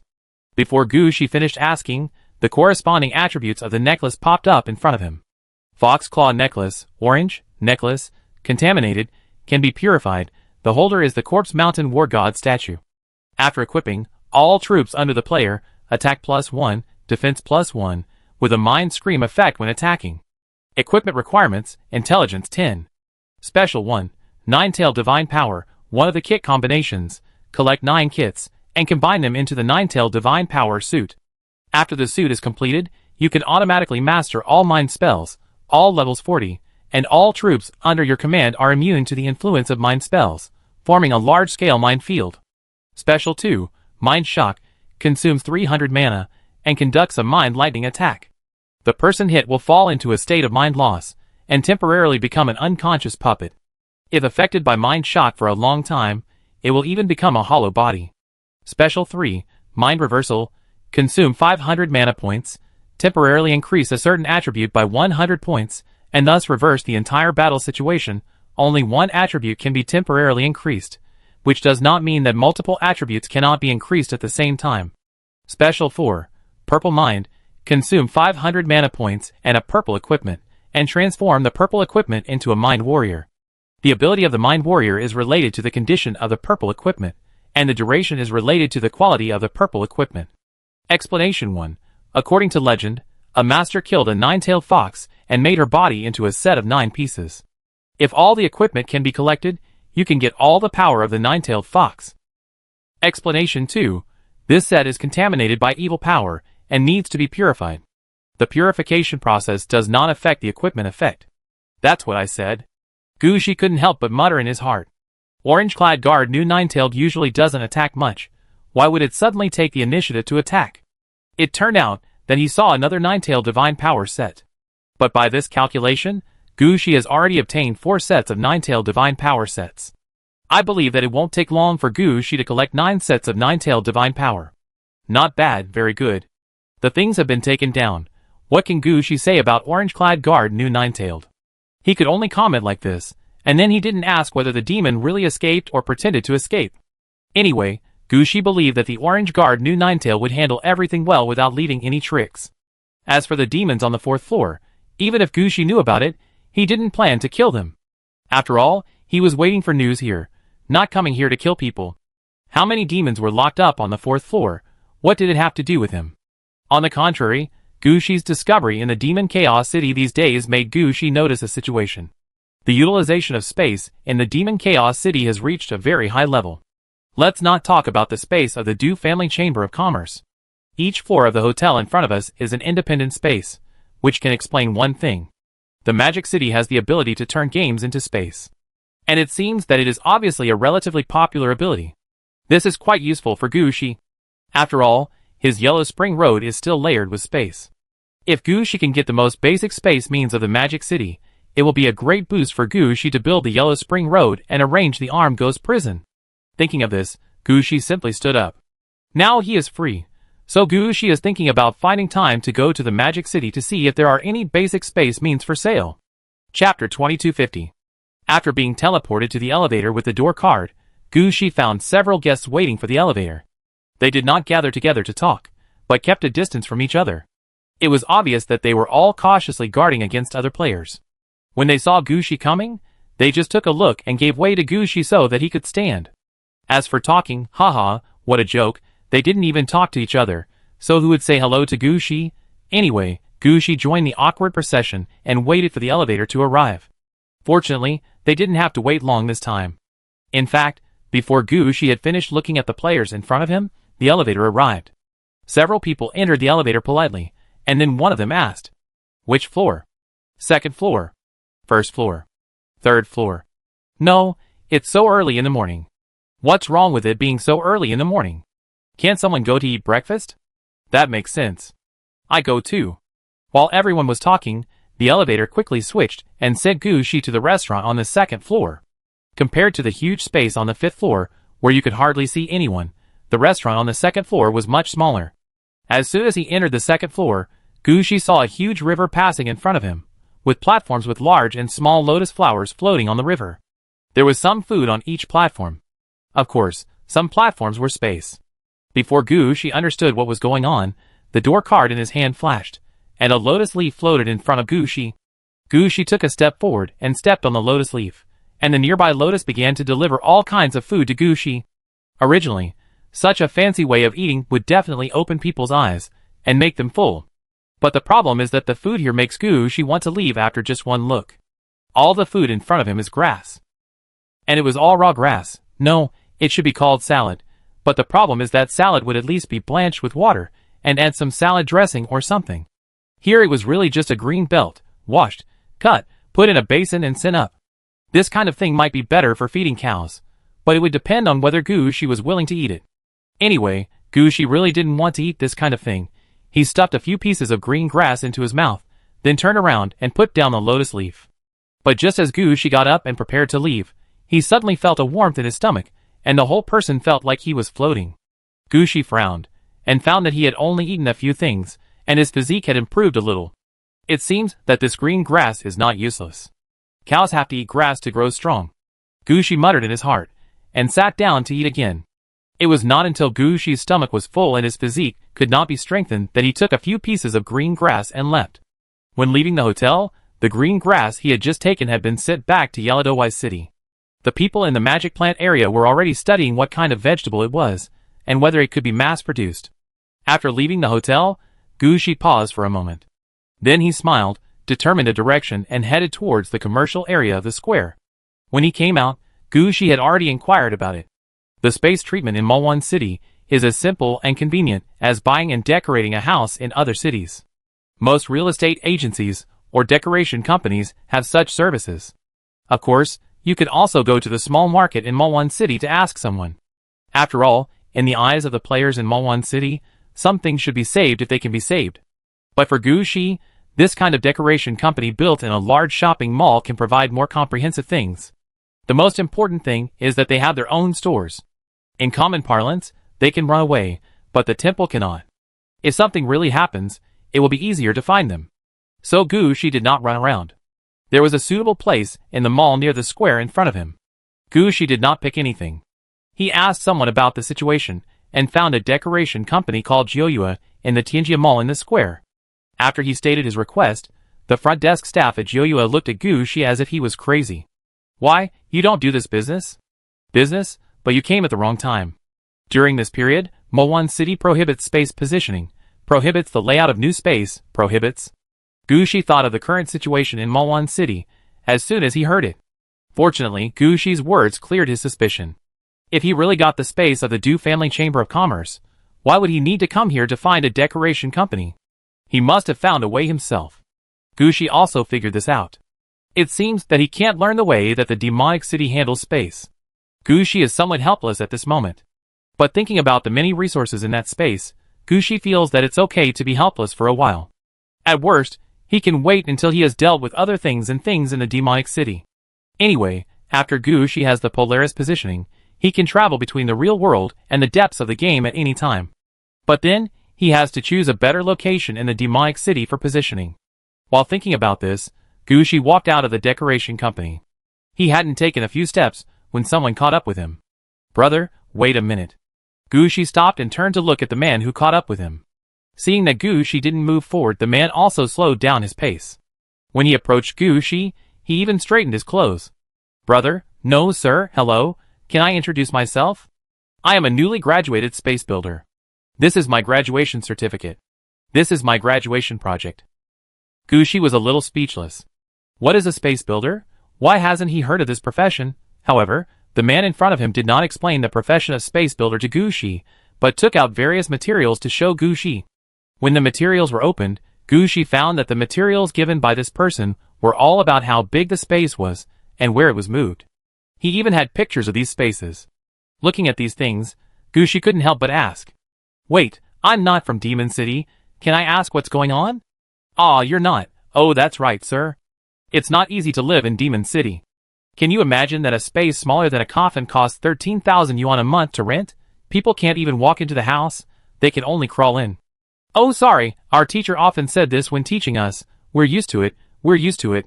Chapter 2251. Although this player named Su Xiong is a chatterbox, he does have a real explanation. Just as Su Xiong said, the reason why the space means are rampant in the demonic chaos city is entirely because the living environment here is amazing, and many players have a demand for living environment. It is also for this reason that a profession called space builder has emerged in the demonic chaos city. This profession is not the main job that Gushi thought of, but a secondary job similar to scribe, pharmacist, blacksmith, tailor, etc. But their main job is to cut out space from the game and transfer it to the corresponding position. It can be said that as long as you are willing to pay and willing to learn, most people can learn 1 or 2 tricks. For example, how to cut out a space from the game. How to move the space out of the game world. Another example is how to fix the space in a certain position, cut off the connection between the space and the original game world, etc. That situation is equivalent to a simple version of Gu Shi receiving the deed. It is even worse than the underworld and Huangquan Road arranged by Gu Shi. But this has an advantage, that is, it is simple. If you really don't care about the properties and size of the space, anyone can learn it. Just like a tailor who doesn't consider the gorgeousness and properties of clothes, anyone can tear a piece of cloth and make it himself. And Su Xiong was deceived. He thought that the demon city needed a lot of space. He thought that learning a secondary job would give him another way out, so he signed up to learn the space builder. In his mind, every time he entered the game, he would pull back a little space and sell it to people who wanted space. He could earn back the tuition fee in a few times. But he really didn't expect that the space builder's profession is much more lucrative than normal professions. For ordinary players, they can't afford to buy space. And for wealthy players, they have various requirements for space. Some require thickening of the space wall, some require environmental changes, and some require adjustment of the space access channel. These requirements are not difficult, but they all need to be learned. If you can't do this and that, then the space is really useless. After all, everyone in the demonic city is a player, and no one can cut off a piece or 2 of space. Su Xiong had no other choice, so when he wasn't playing games, he waited outside major decoration companies, hoping to find some work. Listening to Su Xiong's words, Gu Shi also roughly understood some of the situation. Originally, Gu Shi had no interest. After all, if space processing was as simple as Su Xiong said, he could find someone to learn it. And Gu Shi really had a foundation. Whether it was Huangquan Road, Yin and Yang conversion or other means, they were all better than space construction. Just when Gu Shi was about to refuse Su Xiong, his hand suddenly paused, pointing to one of the pictures and asking, "What is this? Can you tell me about it? Don't worry, I won't let you tell me in vain. This should be enough," Gu Shi said as he took out a gem.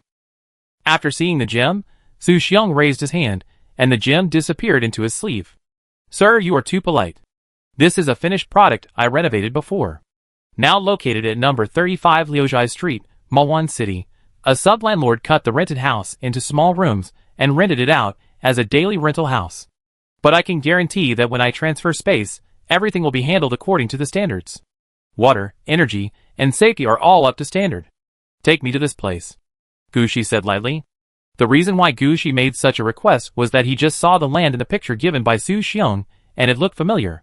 From the perspective of the picture, it was a small stone table piled with rubble. But Gu Shi saw something different in the picture.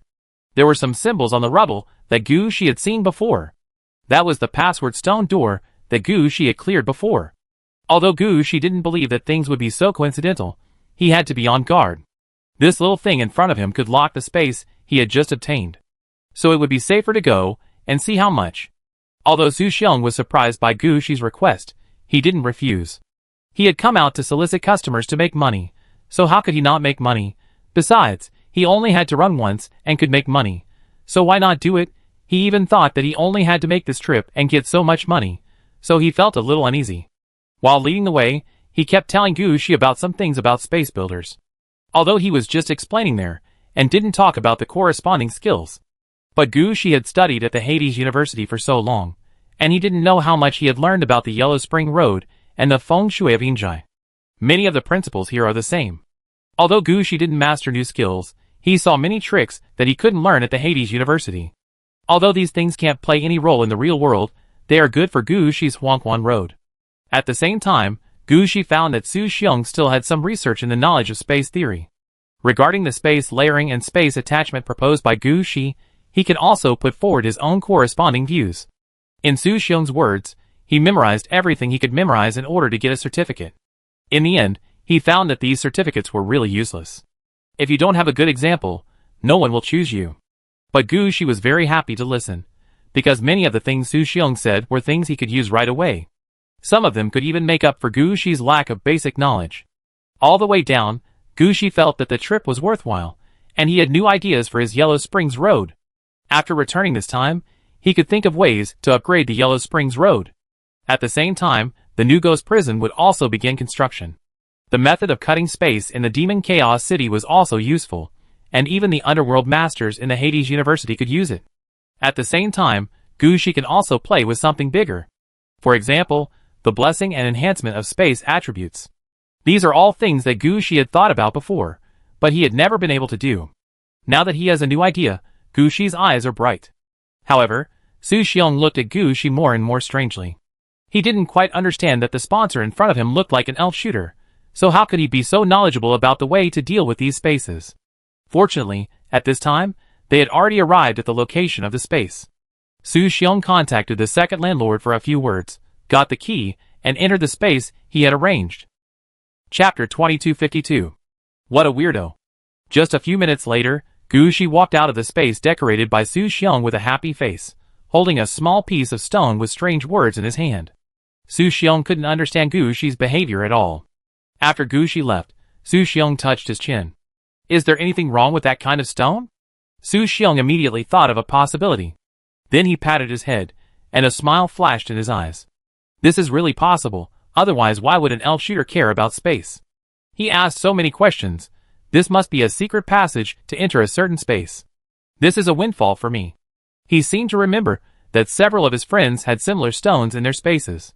If he could collect some in advance, it would be good whether he kept them for himself or sold them to Gushi. However, Su Xiong really didn't expect that the reason why Gushi looked so happy when he came out was because he found that this stone had nothing to do with the space he got. At most, the writing system engraved on it is somewhat similar, but it is not actually the portal destroyed by Gushi. This made Gushi very happy. At first, he was still worried that there were other ways to enter the space he had just taken. Now that the crisis is over, how can Gushi not be happy? But Gushi never thought that his happy smile would attract Su Xiong's different ideas. Now Gushi is walking back quickly. Listening to Su Xiong talking about space knowledge all the way today, he suddenly had many different ideas. It's a good opportunity to study hard. As for the place of study, it must be in Lingxi's dream. It's just right to call Yin Ryu over during the study process and let her help record. After some arrangements are completed, Luna and Princess Anna can also help to deal with it directly. This speed is not slower than Gushi's direct processing in Yaladui City. So Gushi turned around and headed towards the direction of the Buddha Compassion Hotel. He was afraid that he would walk too slowly and mess up his initial thoughts. However, during this period of time, Gushi didn't know whether it was the influence of fate or he and the demonic city were really incompatible. Anyway, wherever he went, he would encounter trouble. Gushi was about to rush back to the Buddha Compassion Hotel, but he didn't expect to encounter a patrol on the way. This kind of thing normally wouldn't happen in a metropolis like the demonic city. After all, there are so many foreign populations in the entire demonic city. If we really want to check them one by one, how much police force will be needed? And if we really want to expose the darkness under the demonic city, the trouble it brings will definitely not be less than the chaos in front of us. However, the top leaders of the demonic city have no other options. After several days, the stolen main route items have not been recovered, the backup portal has been destroyed, and the password has not been figured out. And the top leaders are chasing closely. The top 10 merchants in the demonic city are all keeping an eye on this matter. The demonic city cannot be closed for too long. After all, the players have to eat and participate in the game. If it is delayed for 2 more days, the demonic city will really be finished. The top leaders of the demonic city have to invest again and again. Hopefully, in the last 2 days, we can find a passage to that space. If there are no more clues in these 2 days, they will have to let go of the demonic chaos city and lift the control over it. So in these 2 days, the investigation of the demonic chaos city will be even more severe. Some places that were not investigated before may be investigated in these 2 days. Just like now, Gushi just wanted to take the subway back to the hotel, but he was questioned all the way and even asked to show his ID card and other things for inspection. Nyolma's special train didn't see that Gushi was wrong before, and he almost revealed his flaws to the police in Malwan City. Fortunately, the spy master used the system of Lucheng, and many things came from the relics of Zhuolu City. Many of the things here are real. In addition to the spy master's methods and the endorsement of Pei Xincheng, ordinary people can't see anything. In the end, Gushi was not targeted by anyone, but a lot of time was spent here. The most important thing is that all of Gushi's thoughts were interrupted. When he returned to the hotel, Gushi had no mood. When he entered the gate of the Buddha Compassion Hotel, the smile on Gushi's face was gone, replaced by a gloomy look. But soon Gu Shi's expression changed. It turned out that the broker was sitting in the lobby of the Buddha Compassion Hotel waiting for Gu Shi. "Why are you here?" "Sorry, I went out for a while this morning, and on the way back I checked here and there, which delayed me a bit." As soon as he saw the broker, Gu Shi immediately went to greet him. "It's okay. I was questioned a lot on the way here. I've already helped you with your matter." "Ah, so fast." Gu Shi was somewhat surprised by the speed of the broker. You know, Gu Shi can see clearly what the situation in Malwan City has become. In this situation, Gu Shi felt that it was inconvenient for him to go out, but the broker could actually take care of the matter of going to Changzi City. What kind of speed is this? Looking at Gu Shi's surprised expression, the broker also showed a helpless bitter smile in his eyes. Do you think he really wants to get things done so quickly? He doesn't want to at all. In order to send Gu Shi to Changzi City directly from Malwan City, he really used up all his connections. But he can't do otherwise. Every time he wants to delay, he will feel that he is facing danger again. He has a feeling that if Gu Shi stays in Malwan City for one more day, the possibility of the destruction of Malwan City, and even the entire human society will increase by 30%. If he delays for a few more days, the entire human society will be destroyed. In order to save the great cause of all mankind, the broker really invested everything he had, just to send Gu Shi, the plague god, away as soon as possible. Let him leave the demonic city as soon as possible. Of course, he didn't tell Gu Shi about these things. When Gu Shi asked in surprise why it was so fast, the broker just smiled. "It's nothing. You came to me, you are my guest. I just considered the guest, and did what I should do." "Ha, no wonder he asked me to come to you. With your temper, you are definitely the top broker." Gu Shi heard that there is such a great person. Although he didn't believe it in his heart, it didn't prevent Gu Shi from praising the broker's ability. Facing Gu Shi's praise, the broker just smiled. "I have contacted everything for you, and I will leave tonight." Chapter 2253. The broker's arrangement was very good. Although the demonic city is now in a semi-closed state, the trains in and out of the demonic city have not stopped, but the control will be stricter. At the same time, the number of passengers leaving the city will be less, and there will be more trucks transporting supplies. Among them, the supplies transported to Yuanzhou City, Changzi City, and Peixin City will not be less. After all, these supplies are very important things. If they are delayed for one day, it is equivalent to delaying the work of many people. The broker took this opportunity to help Gu Shi get a job to escort materials to Changzi City. Of course, the materials that Gu Shi was going to escort were not the most important materials. The identities of all those who wanted to participate in escorting such materials would be investigated. Not only would the Malwan City investigate, but Changzi City would also investigate. If the broker had the ability to deceive the investigation of Changzi City, he would not consider arranging Gu Shi to do the escort job. He arranged for Gu Shi to escort the less important materials. It is the kind that follows the train to Changzi City, takes over, and then follows the train back. Of course, there are benefits to escorting cars, which everyone knows. One of the benefits is that each escort has a private plot that is not small, which can be used to load some goods that can be taken to Changzi City. Another point is that they can stay in Changzi City for 10 days, or half a month. As long as they do not return within this time, it is not considered a failure of escort. The broker patted Gu Shi's shoulder and said, "I have already negotiated, and the private goods have been loaded on the car. When you arrive in Changzi City, you can just put this batch of private goods in the warehouse at the railway station. After 2 days, when the demonic chaos city opens, the owner of the contraband will also go to Changzi City. He will come back with the car, and you will have the identity to enter Changzi City safely." Gu Shi thought for a while. In other words, the time I can stay in Changzi City safely depends on when the player who is escorting me arrives in Changzi City? No, how can that be? You can stay in Changzi City safely for at least 15 days. As long as you can find a reason, you can stay longer. You have also been to Changzi City. Changzi City is the kind of city where you need to check everything before entering, but once you are inside, as long as you are not targeted and do not leave the city, people generally will not keep watching you. Gu Shi recalled his experience of going to Changzi City, and it was really the case, so he said lightly, "I know when will we leave. The train will leave tonight, but we have to go to the train station now, and there are some things that must be handled in advance. There are still some things that need to be checked. Given the current situation in demonic chaos city, we can't just let people go without checking anything." Gu Shi also knew the situation here. What the broker said was true. As far as Gu Shi knew now, given the current chaotic situation in demonic chaos city, if you want to leave the city, you really have to go through various security checks. Let's go now. Gushi didn't want to stay any longer. Now he could go to Changzi City one day earlier, so he left one day earlier. Okay. The broker worked very quickly. As soon as Gushi agreed, the broker immediately called a car, as if he was afraid that Gushi would not cooperate. I'm sorry, some passages are not suitable, you know, we can only go there by carriage. But don't worry, this carriage is the fastest carriage I know, and it will take only 30 minutes to get to the train station. After getting on the carriage, the broker explained to Gushi. Gushi glanced out the window, and the carriage was already running. The speed of the carriage in front of him could reach about 120 kilometers per hour. Compared with the evil coffin that Gushi usually used, it was naturally much slower. But in a big city like Demonic Chaos City, this speed was already considered relatively fast. Hey, what's going on there? Gushi pointed to a place outside the window. At this time, Gushi noticed that the movement of the crowd at that location seemed to be problematic, and a large number of players were gathering there. Some players had already taken out their weapons and equipment, and some even started jumping over from the top of the building. The broker also quickly leaned out to look when he heard it. When he saw the situation outside, his face changed.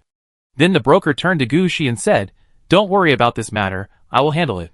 After that, the broker began to send out his messenger to find out what happened. As for the carriage, it did not stop because of this, and it still went in the original direction. Although the broker said that he would handle the matter inside, Gushi still leaned out of the carriage window. At this time, Gushi really wanted to watch the excitement. He really wanted to know what happened over there.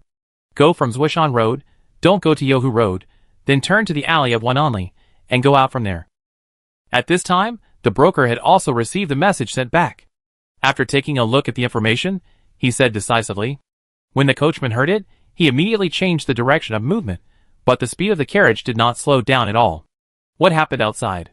Seeing the chaotic location getting farther and farther away, Gushi couldn't help but ask. Oh, the crackdown in the demonic chaos city these days has driven out some evil cult forces and black players lurking in the demonic chaos city. Black players? Gushi was stunned for a moment. He hadn't heard of this term for a long time. Yeah, you don't know? The broker glanced at Gushi. I know. I encountered black players from the Fusion Society before and fought a battle with them. Gushi still remembered what he encountered in Balian City. At that time, when he knew there were such things as black players, he was really shocked. But later, when Gushi went to the real world, he saw many different kinds of players, so he started to take black players lightly. Now, when he suddenly heard about black players, Gushi remembered something. The Fusion Society is a small organization. This time it's a big deal. I heard that among the cult forces and black players that appeared this time, there are relatively large black player organizations such as the Advent Society, the Thousand Festival Society, the Blood Sacrifice Altar, and the Demon Moon Party. Gushi listened to the broker's explanation and understood the situation of these black player forces. Compared to the Fusion Society that Gushi had dealt with before, these black player organizations are quite powerful. The largest and most terrifying one is the Advent Society. Their goals are different from those of other black players. Other black players only want to become stronger in the game and dominate. Only the Advent Society's goal is to drag the game into the city and integrate the game with the city. In this way, the black players with super strength in the game can bring their powerful strength to the city and defeat those wastes who are unwilling to give up their player identity. Chapter 2254. Except for the Advent Society, the other black players are relatively good. At least they don't have the crazy desire to make everything in the game come to the cities. At most, they will do a blood sacrifice, or trick players into the game. Although they will also cause certain harm to normal players, they can really be dealt with. This time, it was only because of the space issue that so many black players gathered together and broke out. However, for the demonic city, this is also a good thing. All the black players are gathered together, which gives the demonic city an opportunity to deal with these black players. At the same time, they can also put all the chaos in the demonic city on the heads of the black players. Then they can say that the closure of the city in the past few days is an action against the attacks of the black players. Although the stolen space may not be recovered in the end, the face of the demonic city can definitely be recovered. The broker around Gushi naturally knew this. The news he received was quite detailed, and the people behind him also warned him not to get involved in this matter. After all, this time, the demonic city wanted to teach the black players a lesson, and put all the losses in the past few days on the black players. For this reason, the broker only mentioned a Gushi who appeared in the demonic city, and did not plan to take Gushi to watch the fun. Now in the broker's mind, sending Gushi away safely is the most important thing. What's so interesting about the excitement? I won't go. It was for this reason that Gushi didn't go to the chaotic scene. He didn't notice it either, just leaning against the carriage window, watching the chaos getting farther and farther away from him. This also made Gushi miss an opportunity to find out the truth. If Gushi could take a closer look, he would find that in the center of the chaos, the player named Suxiong was left with only a head, placed on an altar. Around the altar were thousands of furious black players. In fact, this time, the black players really had no intention of jumping out. The citywide search of the demonic city a few days ago had already caused them to lose many bases and manpower. Many plans had to be stopped halfway through. They kept telling the people below to wait a little longer. They were also very anxious about the loss of that space, but now was not the time for them to jump out. Everything had not been arranged yet, and the time for the game world to descend had not yet arrived. But in the end, an inexplicable player found the key they had arranged in the demonic city, and was still collecting a large number of them there. When they came to the door, the player had already collected 30 pieces of stones with special symbols, and the number had exceeded the critical point. This made the black players speechless. You know, they spent a lot of time and energy to arrange these stones in the magic city.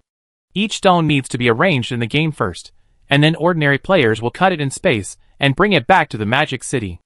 After that, it will be arranged in the corresponding place through means such as space construction. If the space is not arranged correctly, they will find a way to destroy the special symbols on the stone. It can be said that there are only more than 700 such stones in the entire demonic city. Their original plan was to hold a parade by the 1,000 festivals at a designated time to attract people's attention. The Demon Moon Party reversed the moonlight, and the people of the Blood Sacrifice Society performed a blood sacrifice, activating at least 1,200 stones at the same time. After that, the stones will become game worlds, and the last 1,200 game worlds will descend on the demonic city, and these black players will restore their strength in the game in the demonic city.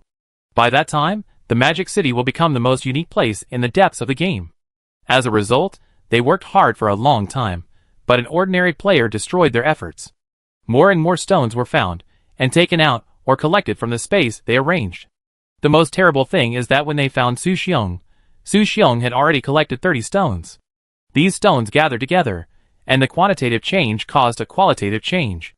The advent of the game has begun. Even if the people of the Advent Society wanted to stop it, they couldn't, because they had been studying how to make the game come to the city from the beginning, and never thought about how to take it back. So the black players could only kill Suxiong and carry out the Advent activity one step ahead. Because the activity was advanced, their most important things were missing, and all kinds of arrangements were not arranged. In addition, the martial law in the Demon Chaos City during this period, their behavior was discovered by the troops of the Demon Chaos City at the first time. The demonic city not only mobilized its troops immediately, but also issued a citywide kill order, calling on players to kill the black players. This caused the chaos that Gushi saw on the carriage. Now the two sides were really angry, but no one of them thought that the cause of this incident was just that Gushi accidentally saw a picture. Of course, Gushi didn't know about this at all at this time. When the black players of the Advent Society were preparing to start the big move, Gushi had already returned to the train station of the demonic city. After taking a look at the Polestar location he left at the train station, Gushi sighed silently in his heart. This time when he returned to the depths of the game, it was really not smooth. This and that kind of things happened one after another, and they were not big things, but they made people feel that they were being led by the nose all the way. It has been so many days, and he has not even touched the edge of Changzi City. But he has come to the demonic city train station 3 times. I hope there will be no chance to come here for the 4th time. The broker didn't know what Gushi was thinking. After taking Gushi off the carriage, the broker took Gushi to the truck platform behind the train station. As one of the 3 main cities, the train station of Malwan City is naturally relatively large, but when people usually take the train, the time is staggered. Generally speaking, as long as there are 8 platforms, it is enough to cope with the passenger flow of Malwan City. The train station platform that people usually see is mainly this part. But what people can see does not mean that there is only this little in Malwan City railway station. Under the guidance of the broker, Gushi quickly came to the truck platform. Here Gushi saw a large number of gantry cranes transporting goods. At the same time, several trains of different styles were parked near the platform. Do you see that red train? The escort work I arranged for you is there. Looking in the direction pointed by the broker, Gushi found that there were 3 different colored trains parked on the railway: purple, red, and green. Chapter 2255. Red car? Gushi asked in a low voice while looking at the train pointed by the broker. Of course, only the red car needs so many guards. When the broker heard Gushi's question, he felt relieved. The previous broker had been guessing what Gushi's identity was. Why did he want an identity that could enter the Chengxi city? Now there is finally an answer. This is clearly a wild player who wants to enter the Chengxi city, and has come here after many twists and turns. If you are not a wild player, you will not know the difference between purple, red, and green trains if you play trains every day. These 3 different colors of trucks are not used to transport different goods, but their transportation methods and speeds are different. Purple trains are used to transport small and valuable items. They are mainly sent and received on the same day. They do not stop on the way. Normal wild players cannot catch up with them at that speed. Green trains are used to transport large amounts of heavy materials, such as wood, stone, and other materials. This kind of train is slow, but the problem is that these things are everywhere in the wilderness deep in the game, and only wild players would be stupid to rob this kind of train. Only red cars that transport ordinary or relatively unimportant items are the focus of robbing by wild players. Just like the train that Gushi took from Yuanzhou City to Chengxi City was a kind of red car. It is precisely because red cars will encounter attacks and robberies from wild players from time to time, so red cars will need more guards.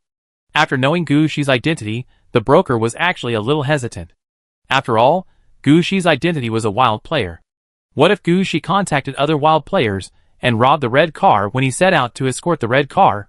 But just as this thought came to his mind, the feeling of human extinction appeared in his mind again. The broker almost jumped up. Forget it, let's send this plague god away quickly. While thinking, the broker took Gushi to the red car he just pointed to. You guard carriage number 12. There are 10,000 barrels of blackmouth fish oil in the carriage. This thing is the most common stabilizer in alchemical potions of purple quality and above. It is only produced in one game in the Magic City. The quality of blackmouth fish in other places is not high. The produced fish oil can only be used as a stabilizer for blue quality alchemical potions. These 10,000 barrels of blackmouth fish oil are orders from the eldest Sun City, and they are also the total output this month. So no matter what happens, you must guard these 10,000 barrels of blackmouth fish oil. After taking Gushi on the bus, the broker began to introduce the contents of the compartment to Gushi. Do you see this room? This is where you usually rest. Because it is an escort, there is nothing else. There is only a small room where you can sleep. Do you see the stairs here? You can climb up to the roof to prevent the enemy from climbing the bus. The food is placed here. After the bus starts, the doors on both sides will be sealed, and no one will deliver food. Do you have anything to eat? If not, there are lunch boxes at the station. You need to prepare at least 10 days' worth of food for the whole journey. 10 days? Gushi was not surprised by the idea of preparing food by himself.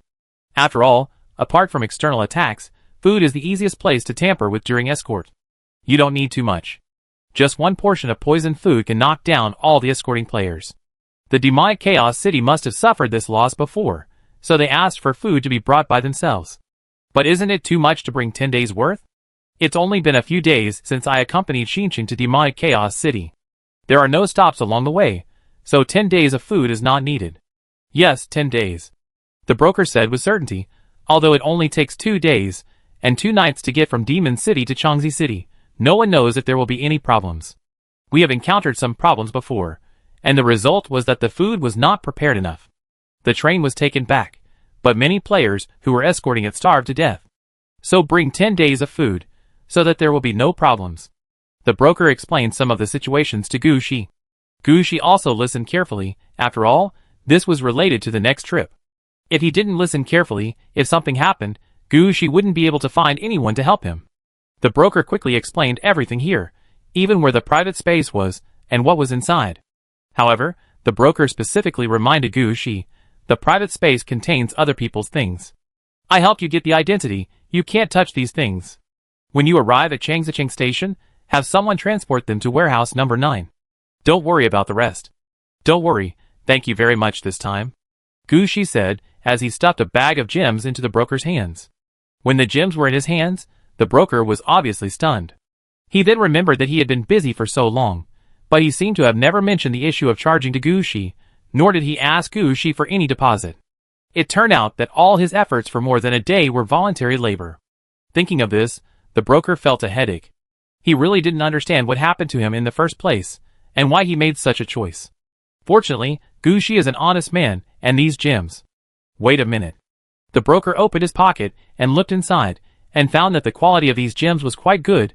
All of them were purple quality gems, and such a bag, this value is not less than 2 purple equipment. It seems that Gushi had prepared the things long ago, but the broker never talked about the fee, and Gushi didn't know how much to pay, so this matter has been delayed. What is this? The broker muttered in his heart, and finally accepted this bag of gems. Although this is still a little less than the face I posted, it is not a loss at all. The most is that I don't earn as much as before. Now in the eyes of the broker, sending Gushi away is the most important thing. That's enough, thank you very much. I should be the one to say thank you. If it wasn't you this time, I really don't know what to do.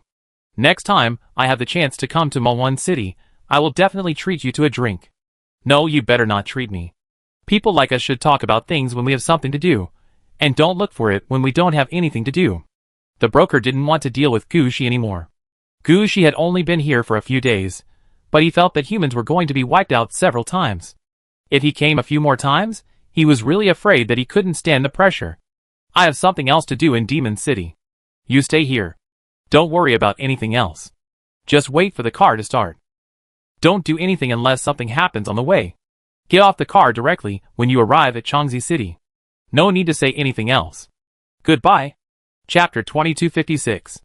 On the red train, Gushi, who had been away from the demonic city for 2 days and 1 night, put away the information in front of him and picked up the latest newspaper delivered by the public courier. This was an extra benefit for this escort. After all, when they set out, the demonic city was in the most chaotic time. Most of the escorts on the train were residents of the demonic city, and they were all worried about their families. In order to maintain the morale of the troops, the train captain and the escort officer simply ordered newspapers, had the messenger deliver them, and then distributed them to each escort player to appease the escort players. As for what was written in the newspaper, everyone knows what they know. That was the real placebo, and players could only see what others wanted to say from it. But it was okay for Gushi, the news in the newspaper was the latest, and he could piece together some information about the demonic city from the news. After Gushi and his friends left, the black players still supported for more than a day. In the end, more than 1,000 black players destroyed 2 commercial plazas in the demonic city, and nearly 7,000 players died, and then, they dragged a weird game world into the demonic city, and released the powerful weird creatures in the game. In order to deal with this game world, the demonic chaos city has closed 3 districts and mobilized troops from various families and forces to encircle and suppress the strange creatures. According to the news in the newspaper, the demonic chaos city has controlled the situation, and will be able to resume its previous life in a few days. But Gushi can see that the 3 districts of the demonic chaos city that were affected may not be able to recover in 3 to 5 years. This time, the demonic chaos city really suffered an unexpected disaster.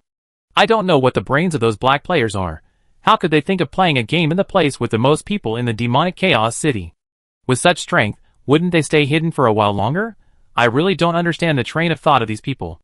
Gushi shook his head and turned to the second page of the newspaper. The content reported here is what Gushi likes to read the most. From this page, it is the introduction of the heroes who appeared in this incident of the advent of the devil chaos in the demonic chaos city. All of them have a record of battle that can be checked. The most important thing is that when introducing their records, photos will be attached. Sometimes, pictures of them fighting will also be attached. These photos and pictures can be regarded as a great enrichment for Gushi. In the past 2 days, Gushi has seen many different career changes, and also seen some players who relied on purple equipment to fight for a future for themselves. This also made Gushi realize that he had always focused on orange equipment or even red equipment, forgetting that purple equipment can actually exert extremely powerful combat power if used well. This discovery made Gushi re-examine himself and his performance during this period. And this time and again, self-examination and self-reflection also gradually improved Gushi's strength. In just these 2 days, Gushi felt that his strength had obviously improved a lot. His foundation had been laid, and it was time to find a place to upgrade another level. At this time, the sound of clanging came from the carriage. Gushi, who was reading a newspaper, put it down immediately, stood up, pushed open the door of the small private room, and strode out. Gucci had heard this kind of bell that would ring throughout the car many times in the past 2 days. This is to inform the escort players that they are passing through some dangerous places and ask them to be careful. Of course, they don't need to go on the roof at this time. After all, there is no enemy outside, so they just need to wake up and patrol in the carriage. Only when they find enemies following them in front, they will go to the roof to deal with possible attacks. Now is not the time to go to the roof. Walking in the carriage, Gucci counted the barrels of blackmouth fish oil piled in the carriage while looking around. There was no one in the carriage at this time, but Gucci still maintained the performance of an elf archer and wilderness hunter. The harp used to make up the numbers was pushed out again, and the black feather arrow made on the cattle and horse train was held in Gucci's hand. When patrolling in the carriage, even if there were no enemies, Gucci would never let go of the black feather arrow in his hand, and he looked like an elf hunter patrolling in the woods. No matter who came and saw Gucci's appearance, they would not associate Gucci with the necromancer. And it is not without benefit for Gucci to do so. On the day when he first boarded the train, Gucci could still clearly feel the surveillance from time to time inside the carriage. Now this kind of surveillance rarely appears. I think the person behind the surveillance must have recognized Gucci's identity. This time, I am afraid it will be like the previous few times.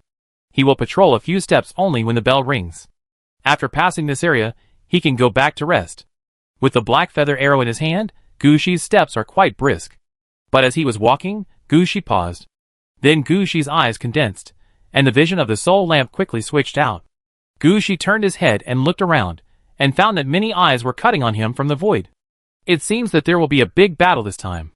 After this discovery, Gucci simply stopped patrolling, observing the eyes falling on him, and went to the small private room at the beginning. After all, if you find the enemy, you must be prepared for battle. The first thing to do in this battle preparation is to take a look at the enemy's position. You can't let the enemy hit you in front of you, and you still don't know where the enemy is. So climbing to the roof of the car is the best choice at this time. Although the bell did not ask Gucci to take a look at the roof, Gucci knew very well that the escort players could usually go to the roof to take a look. On the one hand, the small private room in the car is so big. No one can sit in such a small space for 2 days and 2 nights without finding a place to relax.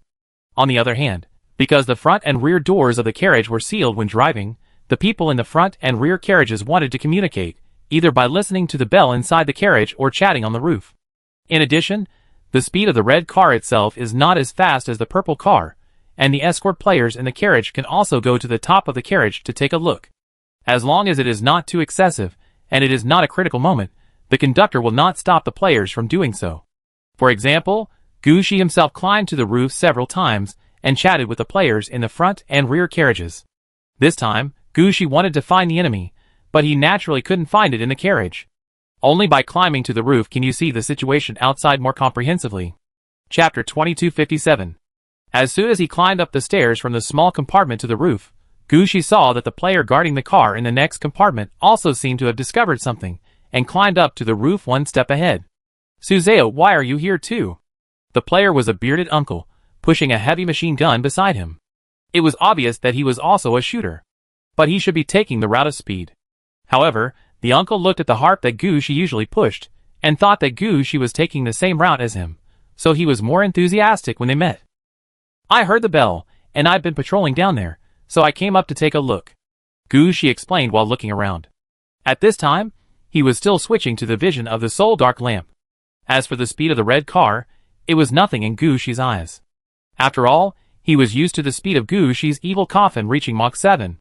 Although the speed of the car in front of him was fast, it was not ridiculously fast. Standing on the roof of the car, he could still find some different clues from the scenery. Found it. Soon Gucci found out where the gaze was coming from. It was at the top of a mountain in the distance. It seemed that someone was standing high up and observing the situation below. As for why he was staring at Gucci, Gucci didn't understand, but the picture that flashed before his eyes made Gucci clear that the other party was not an acquaintance of his. If he was not an acquaintance, he was an enemy. It didn't matter. Gucci smiled. "What did you find?" "Nothing, I just felt that the wind was strong up there, so I went down first." Gucci raised his hand, and then returned to the carriage. The moment Gucci raised his hand, a whoosh sound came from a distance. When Gucci returned to the carriage, the feeling of being stared at was gone. Gucci patrolled the carriage again, as if he had not done anything. The bearded man on the roof did not notice this, and thought that Gucci just came up to get some fresh air. He did not pay much attention to him, and just put a cigarette in his mouth. But as he sat there, he always felt that something was wrong. Oh, there seems to be something on the top of that mountain. The bearded man wanted to take a closer look, but the train had already left the mountain behind at a very fast speed. The bearded man was not a serious person. If he didn't see it, then he didn't see it. If he had the mind to think so much, he might as well take one more puff here. For the next night, the train did not encounter any problems. Gu Shi was worried at first that someone would rush out from somewhere to attack the train. Later, he actually fell asleep slowly. When he woke up, the train had already entered the area near Changzi City. In more than an hour, it would stop at Changzi City. Looking at the slightly bright sky, Gu Shi, who couldn't sit still, came to the roof again.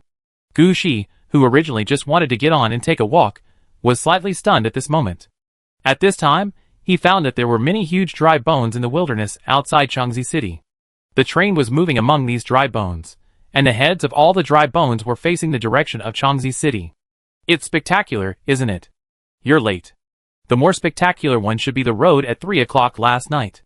When Gu Shi was in a daze, the words of the bearded man came from the next carriage. When the train passes these dead bones and mummies, it will startle a large number of fireflies. When these fireflies fly up, they will even attract the original souls of the corpses. Let them dance in the wilderness. That feeling is really beautiful. Gu Shi turned his head and looked over to the bearded man. Why, you don't believe it? Gu Shi shook his head. I just can't imagine it. That's right, it's impossible to imagine it. This is the trace left by the ancient powerful existence deep in the game. Do you know why I applied to participate in the escort every year? Just to see such a scene. The bearded man's words were quite emotional, and he felt like a poet. Do you know? Even if their souls were aroused by fireflies, they did not forget to go to the place they wanted to go most. In the dark night, watching the huge, dark blue figure trying to move in one direction, but unable to take a single step, can you imagine that feeling? Gu Shi shook his head, but he knew very well that the direction that the bearded man said the soul wanted to go to was actually in Changzi City. Because there was something in Changzi City that attracted them. Gu Shi could even guess what it was that attracted them to move in the direction of Changzi City. However, Gu Shi did not say much, but just watched the various huge skeletons and corpses flashing by in front of him while the bearded man was talking. Watching these things blend into the wilderness and become part of it. Watching the city of Changzi slowly appear on the distant horizon, slowly becoming larger and larger. We are finally here. I will go downstairs to pack up my things. Suzeo, how about you? The bearded man flicked his hand and threw the cigarette butt out of the car. Me? Let me take a look. Maybe you are right. The scenery here is really beautiful. Haha, it's not the scenery, it's the whole feeling. I can't explain this. When you get stuck, you will know that facing this feeling is sometimes really good. After saying that, the bearded man walked down from the roof and returned to his own car. After the bearded man left, Gu Shi slowly withdrew his calm smile. How could I not understand? I am facing such a situation now. It turned out that just now, under the influence of the bearded man, Gu Shi's level was accidentally raised. You observe the wonders of the wilderness and the strange phenomena in the wild, and you have some insights in your heart. You break through the bottleneck in your heart, have enough experience, and are affected by the natural tide, so your level is raised. Your level is raised to level 17, which will replenish life and magic, clear all unfavorable conditions, intelligence +1, and choose 2 of the following 5 skills as rewards. This is a rather unexpected situation. Because Gu Shi's previous level upgrades were always in crisis situations, and Gu Shi chose to upgrade at the last minute. There was even an experience in the beginning when Gu Shi had to upgrade forcibly in order to recover health and mana. Later, Gu Shi learned to hoard experience, and the speed of upgrading slowed down significantly. He never thought that he would encounter such a situation. The level is automatically upgraded due to the influence of natural tides. If Gu Shi encountered such a thing when he was level 19, how good it would be to let him pass level 20 directly. That way, he wouldn't have to go through the promotion task. After secretly complaining in his heart, Gu Shi finally shook his head, retracted all his thoughts, and began to look at the 5 options in front of him seriously. Chapter 2258. 3 Watch Drums. The exclusive skill of the Lord of the Underworld, Battlefield Time Skill, Semi-Environmental Skill. Consume 1000 mana points. The time and weather on the battlefield will be delayed to the 3rd watch of the night, when the Yin Qi is the heaviest and the undead are the strongest. The combat power of all the undead at this time will be improved, and the degree of improvement is related to the player level, the level of the undead, and the scope of the battlefield. Note 1. Although yin is yin and yang is yang, at a certain point in time, yin qi will also be generated in the yang world. Note 2. If you invest more mana, you can form the yin qi blessing effect during the third watch of the Zhongyuan festival. Forgetful River, the exclusive skill of the Yinzi Master, an element combination skill. Consume 1000 mana points to release a Forgetful River at the designated location. Water element river is preferred, air element poison fog river is second, fire element magma river and earth element quicksand river are the least. The Forgetful River serves as a line of defense, and can also serve as an attack front, and can also be arranged into the Yellow Spring Road. Bone Spikes, Undead Mage skill, Corpse Explosion can be learned above level 20. Consume 10 mana points, release a large number of bone spikes at the designated location, attack and slow down all enemies, and the attack power is equivalent to the user's intelligence *30. Death Scenery, special death skill, ending skill, upgradable. When the enemy's health drops to 20%, you can activate the final skill to kill the enemy directly and turn it into a scene on the road. Except for immunity to instant death, other methods cannot be immune to the final effect. Dead Witch Wisdom, exclusive skill of the Dead Witch Lord, which can be upgraded. Consume 200 mana points to merge the necromancers in the specified range into one, forming a large intelligent body.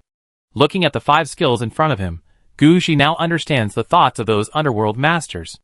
It was not easy for him to choose 2 out of 5.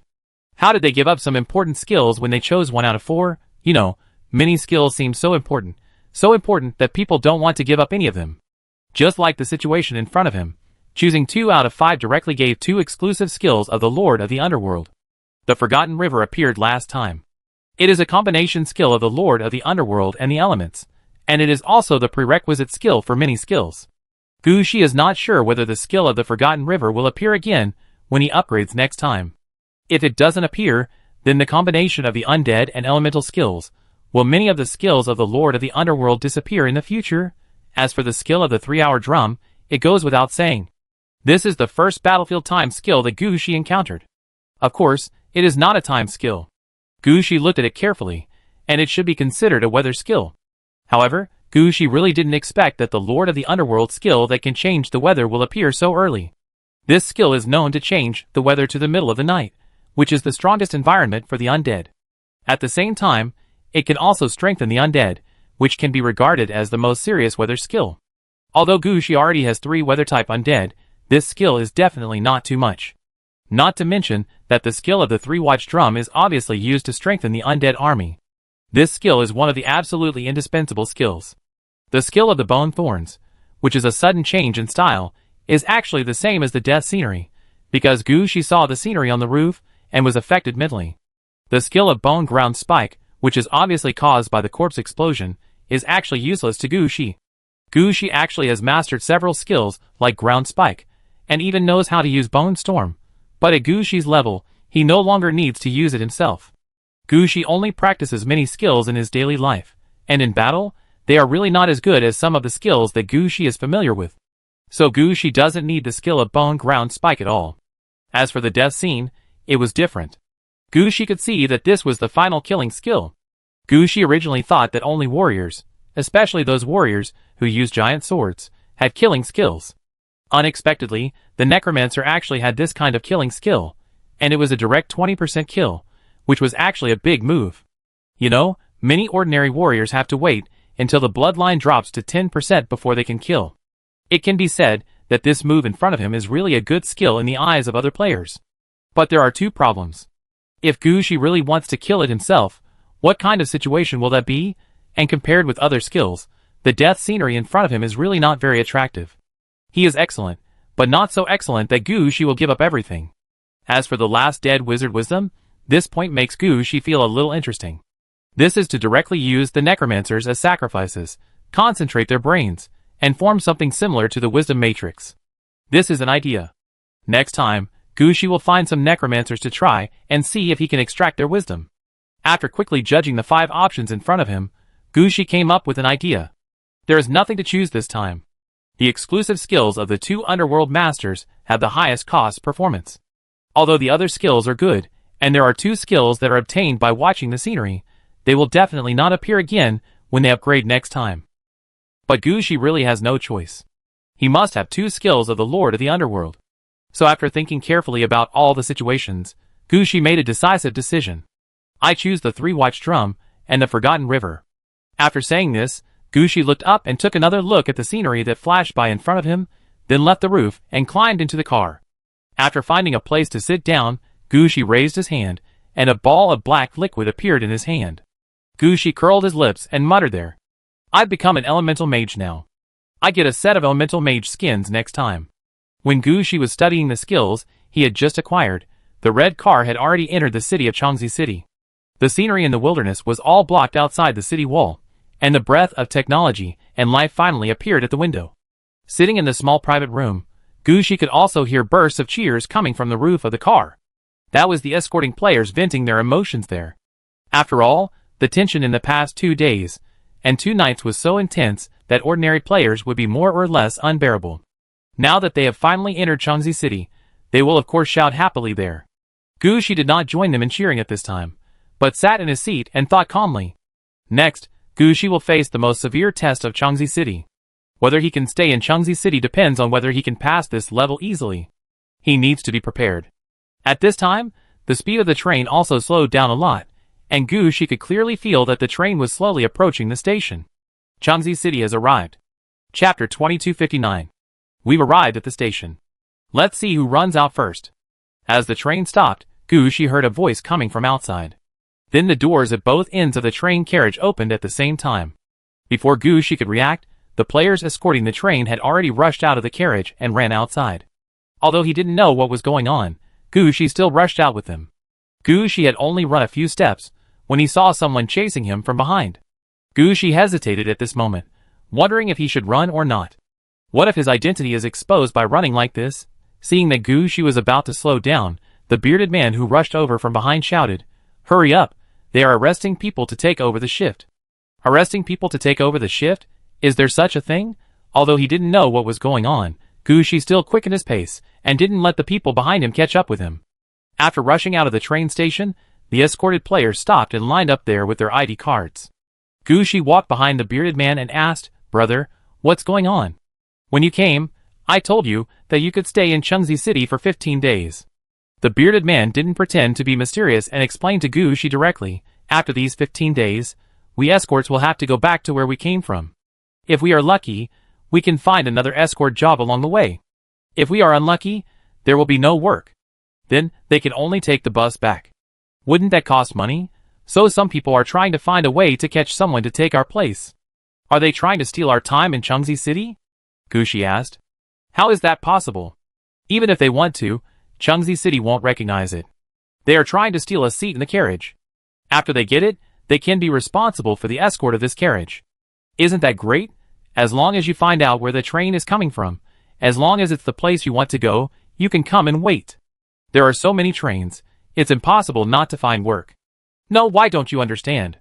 What is the key to transport? The key is the private space." Oh! Gushi finally realized that it was true. Every escort player had a private space that could be used to transport some goods. It's just that Gushi used someone else's identity, and the goods in the private space were not his. So Gushi didn't think of this situation for a while. The cargo in the carriage can be moved by the porters, but the goods in the private space can only be moved by us. Even if they seize the carriage, they would have to ask us to come back in the end. So they wanted to stop the people from the beginning and move the things in the private space of the carriage first, so that they could occupy the carriage first.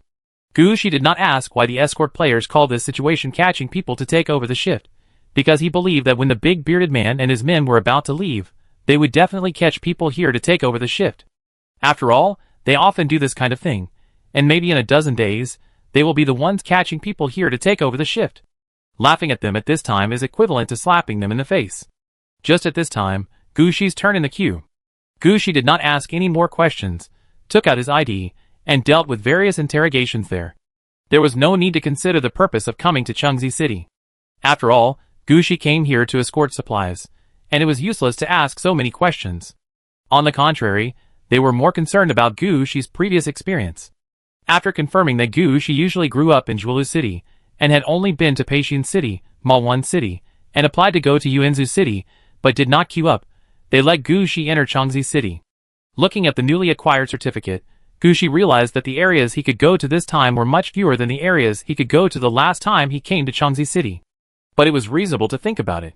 After all, the last time Gushi came here was to create orange equipment. This time he was just passing by. Last time, Gushi had the endorsement of various universities, and could be considered a promising young man. This time, Gushi's identity was a stray dog who had no hometown left. The difference in status was too great. It was already quite good to be able to let Gushi enter Changxi City. Of course, as long as he didn't go to those places with high confidentiality, Gushi could actually go to most places in Changxi City. It's just that he couldn't take many routes, and sometimes he had to take a detour. For such a situation, Gushi already knew before coming. He made preparations early. After leaving the train station, Gushi went to the newsstand next to the train station and prepared to buy a latest map. Since the problem occurred when he took the map directly from the Lost Light Doomsday last time, Gushi would ask in detail when buying a map whether it was the latest map and whether there were any unclear marks. When Gushi was buying the map, the big bearded man and his friends just came out. Because of the previous communication, the big bearded man and Gushi were somewhat familiar with each other. Seeing Gushi alone at the newsstand, the big bearded man even greeted Gushi. "Suzeo, where are you going? Do you want to go out for a drink together?" "Forget it, I don't want it. I plan to find a place to stay first and take a bath. I heard that the bath center here is quite good." Gushi tried hard to pretend that it was his first time in Changxi City. "You asked the right person. I tell you, there is a bath center on Beiping Street that is most suitable for people of our status. You can get a 10% discount if you say my name there." 10% discount? Why can't it be 50% discount? Gushi joked. "You think too much. They don't want to make money." The bearded man rolled his eyes at Gushi. He was just joking when he said that. He actually had his own place to go. The two sides separated in front of the train station. Gushi still remembered the setting of his first visit to Changxi City. He first studied the map for a long time and finally determined a route. In order to pretend to be poor, Gushi did not call a taxi, but took the bus in Changxi City. After getting on the bus, Gushi also looked at the map to confirm the direction, and then found a seat to sit down. However, when Gushi sat down, he realized that he seemed to have acted too much. He shouldn't have so many movements after getting on the bus. He should just get on the bus directly. Now the passengers on the bus are all wondering if Gushi is acting, and many eyes are fixed on him. Chapter 2260. Careless. Gushi knew that he was really careless. He had already arrived in Changxi City, and when no one knew him, he shouldn't act like a newcomer. He should be calmer. Although he was upset, Gushi didn't show any expression on the surface.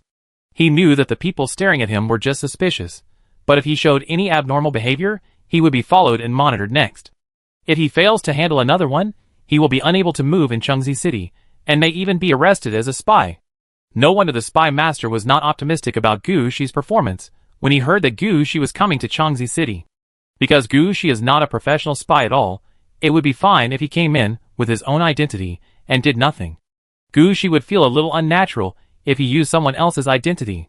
This unnaturalness would be infinitely magnified in the eyes of the players in Changxi City. Gushi would become problematic everywhere. Gushi was a smart man, and he understood the problem immediately. Gushi immediately adjusted his mentality, but he did not change himself on the surface. Instead, he took the map and looked at it carefully. Although he could still feel countless eyes on him, Gushi pretended not to see it.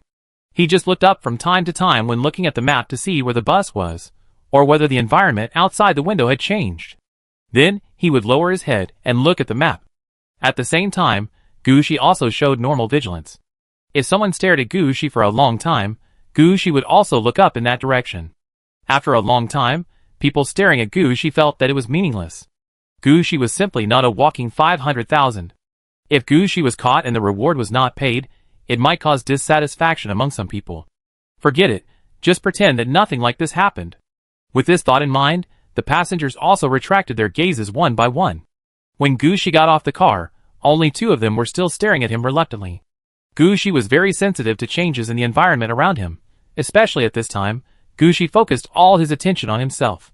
Gushi knew clearly whether there was anyone staring at him from behind, and how many people were staring at him. It can be said that Gushi's heart was half relieved at this time. Finally, he didn't have to be stared at by so many people. At the same time, Gushi had changed his mind. At first, Gushi wanted to go directly to the bath center. You can stay overnight at the bath center in Changxi City, and your ID card doesn't need to be checked. This means that, On the surface, the Bath Center can escape the identity check. But the scene on the bus just now also reminded Gu Shi. He shouldn't treat all the players in the city as fools. He couldn't imagine how vigilant the players, who lived in the environment of Changxi City, would be against spies. If Gu Shi went directly to the Bath Center, it would be telling everyone that there was something wrong with his identity, and you guys should check me out. Before seeing the head, Gu Shi didn't want to cause any trouble. For this reason, after getting off the bus, Gu Shi didn't immediately go to the largest bath center in the area, which was his original goal, but turned around and walked towards a fast hotel opposite the bath center.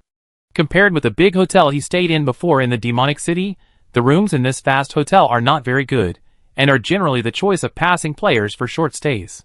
In addition to daily rentals, short-term rentals of 1 or 2 hours are also available here. I don't know how they make their business. Who would rent for 1 or 2 hours?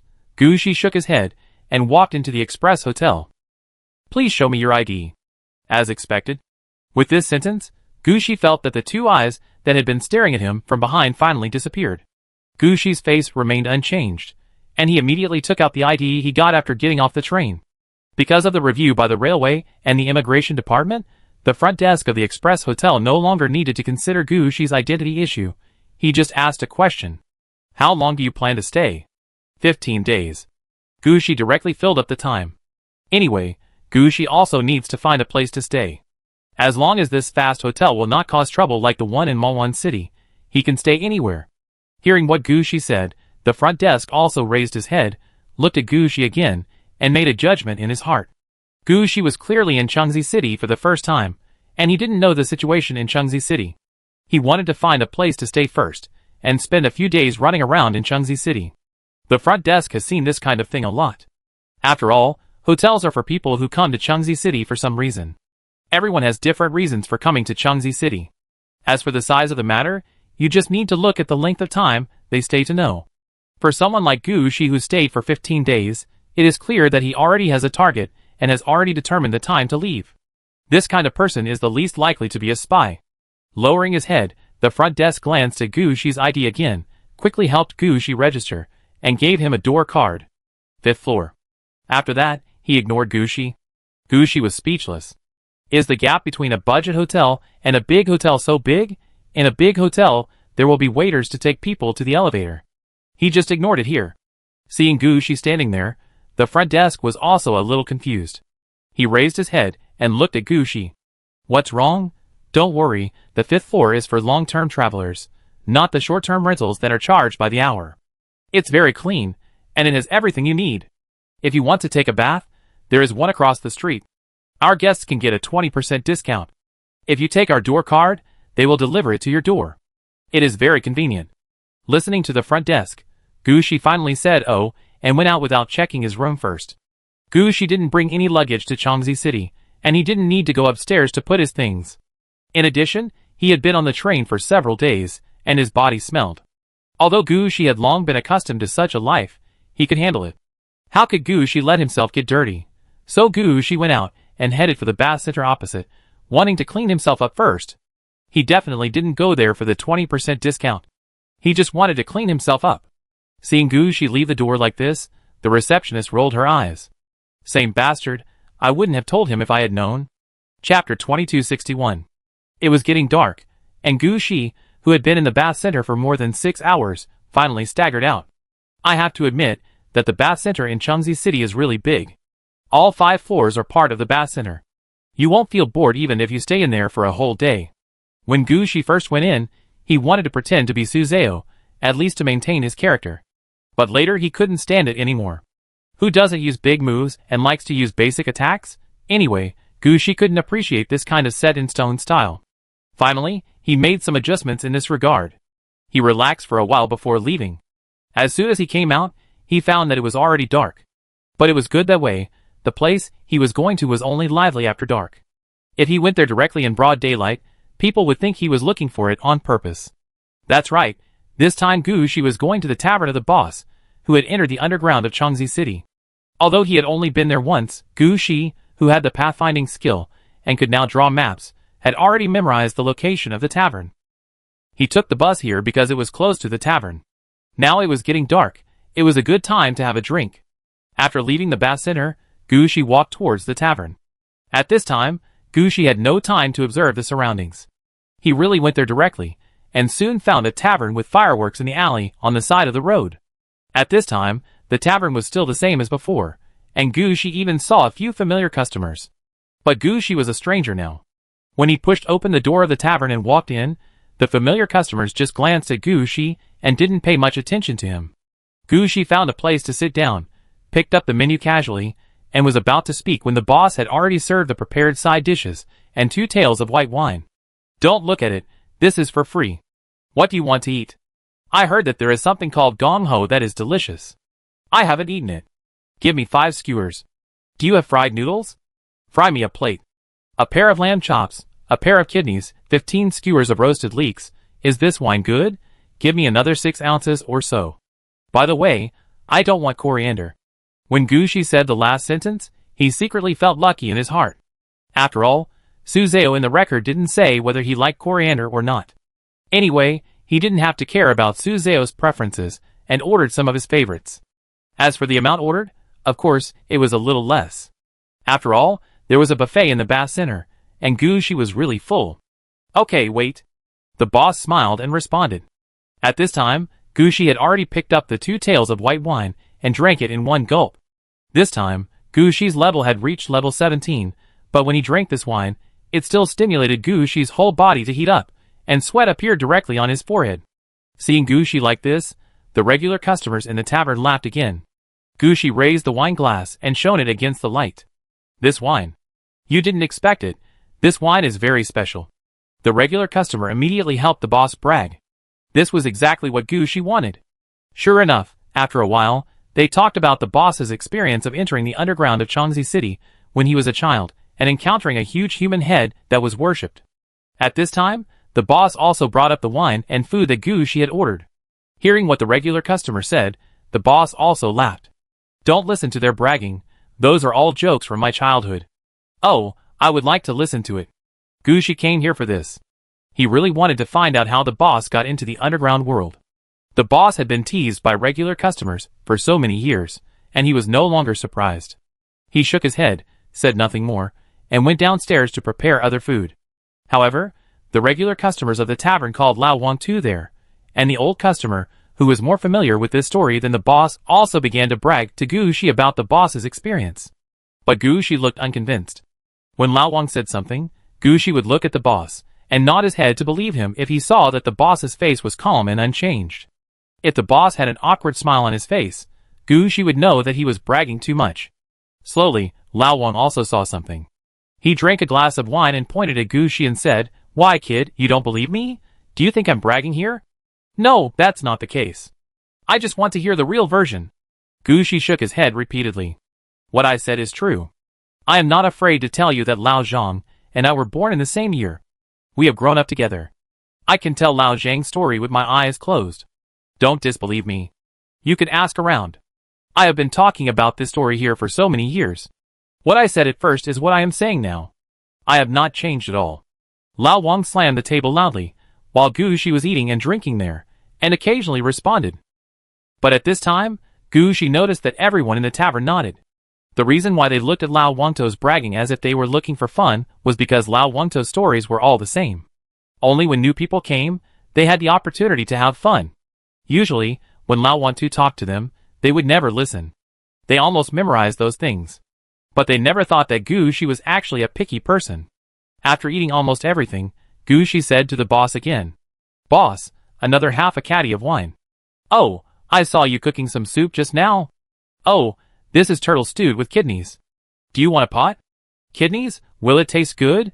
And why are the local turtles so small? Forget it, just give me a pot, and grill some ordinary skewers. I don't eat vegetarian food very much. You can arrange according to the 100 yuan meat skewers. I can eat beef, lamb, pork, dog. Offal and whipped treasures are also fine. But I only stewed the pig heart, and I only eat the stir-fried beef lung. If it's not cooked well, don't bring it up," Gushi said as he ordered some more food. Then he poured the remaining wine in his hand into his mouth and began to respond to Lao Wang's words. Gushi remembered very clearly every embarrassing moment when Lao Wang was bragging. Gushi was very familiar with finding faults along these points. Old Wang had been bragging about the boss's story for many years, and he knew clearly where there were problems, and where people would find faults. As soon as Gucci found faults, he immediately had something to justify himself. So the two of them were like a match made in heaven, and they started to confront each other. Chapter 2262. There is a saying that the argumentative person wins the world. The more you argue, the clearer the truth becomes. Especially under the influence of high-proof liquor, Gucci and Lao Wang soon quarreled. Lao Wang kept bragging about himself, and insisted on dragging Gucci and the boss to the bath center to compete. As for helping the tavern owner to brag, he didn't know what that was. Gucci didn't expect things to turn out like this. He only knew that he was very energetic, and being provoked by Lao Wang, Gucci said loudly, "Go ahead, whoever doesn't go is a dog. Let's go!" Old Wang dragged Gucci out. The regular customers in the tavern were all stunned and looked at each other. At this time, the boss also hurriedly said, "Excuse me, I have to go over to see, otherwise they will get drunk and fall on the street. It will be bad. After everyone finishes eating, put the food in the back kitchen and close the door." After that, the boss chased out. Anyway, they are all regular customers, everyone knows each other well, and it is natural to help each other. When the boss chased them out, Gucci and Lao Wang too had already gone far away. At this time, all the street lights in Chengxi City were turned on, shining on Gucci and Lao Wang too, casting long shadows, which reminded the boss of something. But now was not the time to think about these things. The boss quickly caught up with Gucci and Lao Wang too. He wanted to persuade them, but they dragged him hard, and his feet involuntarily went towards the bath center. By the time he realized what was happening, it was already past 3 in the morning of the next day. The boss woke up and thought that he had to open the store today and prepare all kinds of fresh ingredients, so he didn't dare to stay here for too long. So he hurriedly tidied his clothes and prepared to go out. I didn't expect to walk to the first floor of the bath center, and saw Gucci sitting on the sofa in the lobby, and 2 girls were there beside him persuading Gucci to drink water. What's wrong with him? Nothing, he just drank too much and said his waist was a little sore, but he was actually scared. A little girl said with a smile. Gucci also saw the boss at this time, and he stood up quickly. "No, I'm not afraid. I just want to go back to the hotel. Yes, I want to go back to the hotel, otherwise my hotel will be rented for nothing. Look, this is my room card. I live opposite. I'm not afraid." Listening to Gucci's words, the boss laughed. In fact, he could understand Gucci's state. Men, there will be a few days of backache. Not to mention that Gucci was drunk. The boss who understood Gucci very well. "You two should take him to the hotel. He looks like he hasn't had a good sleep for several days. You can't squeeze him out of him." The 2 girls heard this, and really helped Gucci to the fast hotel opposite. They often sent people or took the initiative to go to the fast hotel opposite. After getting the room card, they were familiar with the place, and helped Gucci to go out. The boss naturally followed behind him. Seeing the 2 girls supporting Gucci, the boss couldn't help but say, "It's good to be young." At this time, the boss's mentality has changed a little bit. In addition, Gucci and Lao Wang too had a fight about his childhood. Seeing the light shining on Gucci and Lao Wang too, suddenly, the boss felt like he was back to his childhood. It happened that it was late now, and there were not many people on the street. The boss didn't care about being naughty. So he jumped lightly, and walked forward with a very strange step on the shadow left by the street lamp. Ta-da-da. The crisp footsteps were quite obvious in the night. Gucci, who was supported by the 2 girls, also woke up at this time. He looked up at the boss, and watched him jumping away. At first, Gucci was still laughing in his heart. He didn't expect the boss to have such a childlike heart. But soon Gucci's face became solemn, and the smell of alcohol on his body also dissipated a lot. At the same time, 2 ghost spirit flowers fell between Gucci's eyes. At the same time, Gucci had also switched to the scene of fate's election. The person jumping in front of him was no longer the middle-aged boss, but a child of 7 or 8 years old. This abnormal situation made Gucci stunned for a moment, and the next moment, the picture was forcibly turned back to the situation in front of him. Gucci couldn't care about much at this time. Gucci had always remembered that the griffin black throne almost couldn't become a red dress. He pushed the 2 girls away, stood up straight, and 2 red warming times appeared in his hands. A large amount of energy was injected into the nether spirit flower gloves. Then the scene in front of Gucci turned back to the scene of fate's election. Gucci, but the child at this time, has become 8 or 9 years old. He still jumped forward under the street lights, sometimes stepping on the shadows, sometimes stepping on the lights on the ground. Although the places he stepped on were different, the rhythm was obvious. He was even listening to some songs like Ikajuju. I don't know where he learned this rhythm from. Then the scene changed, and Gucci saw that the child in front of him had returned to the age of 7 or 8. After jumping home, he vaguely seemed to have entered a forest full of golden pine trees. At first, he didn't dare to go deep into the forest and only dared to play outside the forest, but when the scene turned to, when he was 8 or 9 years old, he could already go deep into the forest for a distance. When the child in the picture grew up to 10 years old, Gucci had seen the huge human head in the middle of the golden forest through the picture. As soon as he saw the human head, Gucci laughed. He didn't come to the wrong place this time. This human head was exactly the head of the ancient god corpse, and no one knew what method Chang Zicheng used to process it. Although the face of the human head in front of him was gray, the skin and muscles could move slightly. From the perspective of Gucci, the necromancer, it can be seen that this is not the method of the necromancer. If it was the method of the necromancer, such a large human head would at least be able to speak actively. It would not be like this at all, just the skin and muscles move slightly. The next situation was just as the boss boasted at the beginning. He had been in front of the human head from the age of 10 to the age of 12. He would appear in front of the head every day, looking for the truth behind it. Until one day when he was 12 years old, the boss seemed to have grown up, no longer hopping when walking, and never entered the golden forest again. The last scene of the picture was the 12-year-old boss walking calmly on the road at night, and seemed to have made a decision. A decision that would consume his whole life. Chapter 2263. Sir, are you okay? Sir, what happened to you? As the last image faded in front of him, Gucci's mental strength could no longer support him. His legs softened, and he leaned directly into the arms of the two girls.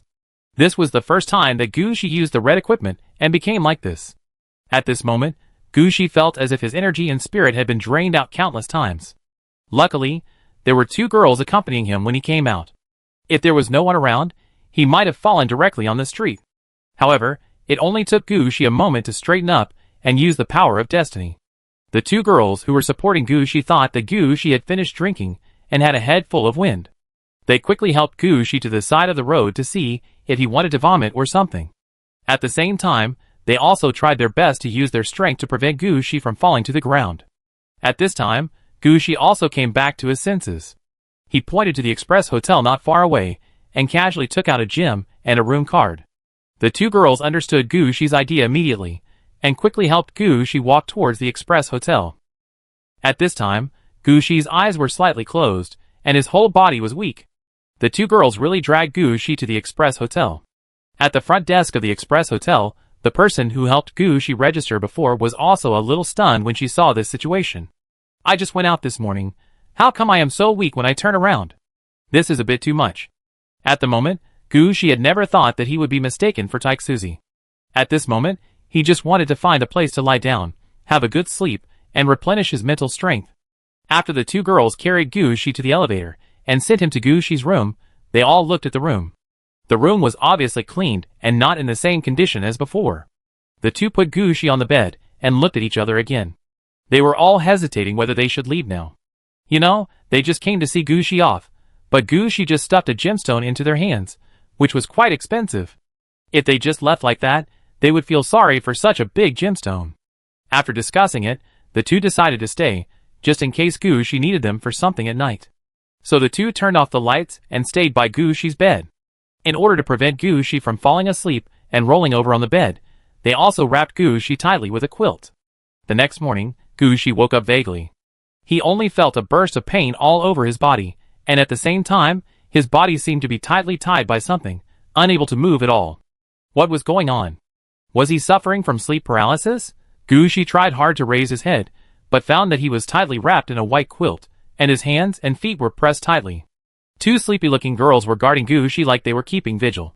This kind of treatment was the first time for Gucci. Gucci struggled hard, but found that he still couldn't sit up. He could only say to the two girls, who were hanging their heads, "Wake up, both of you, wake up." The two girls finally reacted. "Sir, you are awake. Do you know that you scared us to death last night?" "Yes, sir, you are so heavy. We almost couldn't carry you back yesterday." "Thank you so much for yesterday." Gucci certainly knew what happened last night. If it weren't for the two girls, he would have collapsed on the street. In the weather in Changzi City, Gucci would have been frozen to death. So Gucci's thanks were very serious. "Nothing, sir. The money you gave me yesterday was too much. We would be embarrassed if we didn't do something for you." The two girls knew very well what they should say and do. Gushi smiled and sat up with the help of the girls. He felt that his body was still a little tired, as if something had just drained him of energy. All the food that Gushi had eaten last night was in vain. Seeing that Gushi had difficulty sitting up, the two girls hurried forward to support Gushi. Gushi smiled at them. "It's okay, it's just that I consumed too much energy. I will be back in 2 days. If it doesn't work, I can find a place to level up and it will be fine. By the way, I have something to ask you. Are you all from Changzi City?" "No. I didn't." The two girls shook their heads at the same time. Although they were more relaxed in the game, they still had to save face in some things. Generally speaking, it was impossible to do such things in their hometown, because they were afraid of being recognized. Looking at them like this, Gushi could only sigh and change the question. "Do you know any locals?" "Brother, why do you want to find a local?" a little girl asked curiously at this time. "I just want to find someone to ask if they had ever heard a nursery rhyme when they were young. Something like Chi Chi Jojo or something like that." Hearing this, the little girl finally understood what Gushi meant. It turned out that Gushi was not looking for a local girl. The two of them started to think seriously. Finally, one of the little girls said, "I remember, isn't Sisterly a local? She grew up in Changzi City since she was a child, so she should have heard those nursery rhymes." Yes, Sisterly is a local." "Oh." Gushi thought for a moment and asked, "The Sisterly you were talking about is not the manager who arranged your appointment?" "Yes, Sisterly has been in this business for many years. This is a bit troublesome." Gushi scratched his head. The locals of Changzi City are naturally sensitive, and they are also veterans in this business. They have a strong ability to read people's expressions. If they really call such a person over, she may guess that there is something wrong with Gushi just by looking at him without asking any questions. It's hard to say what the situation will be like then. Maybe the answers given by then will be false. So Gushi really doesn't want to face such a person.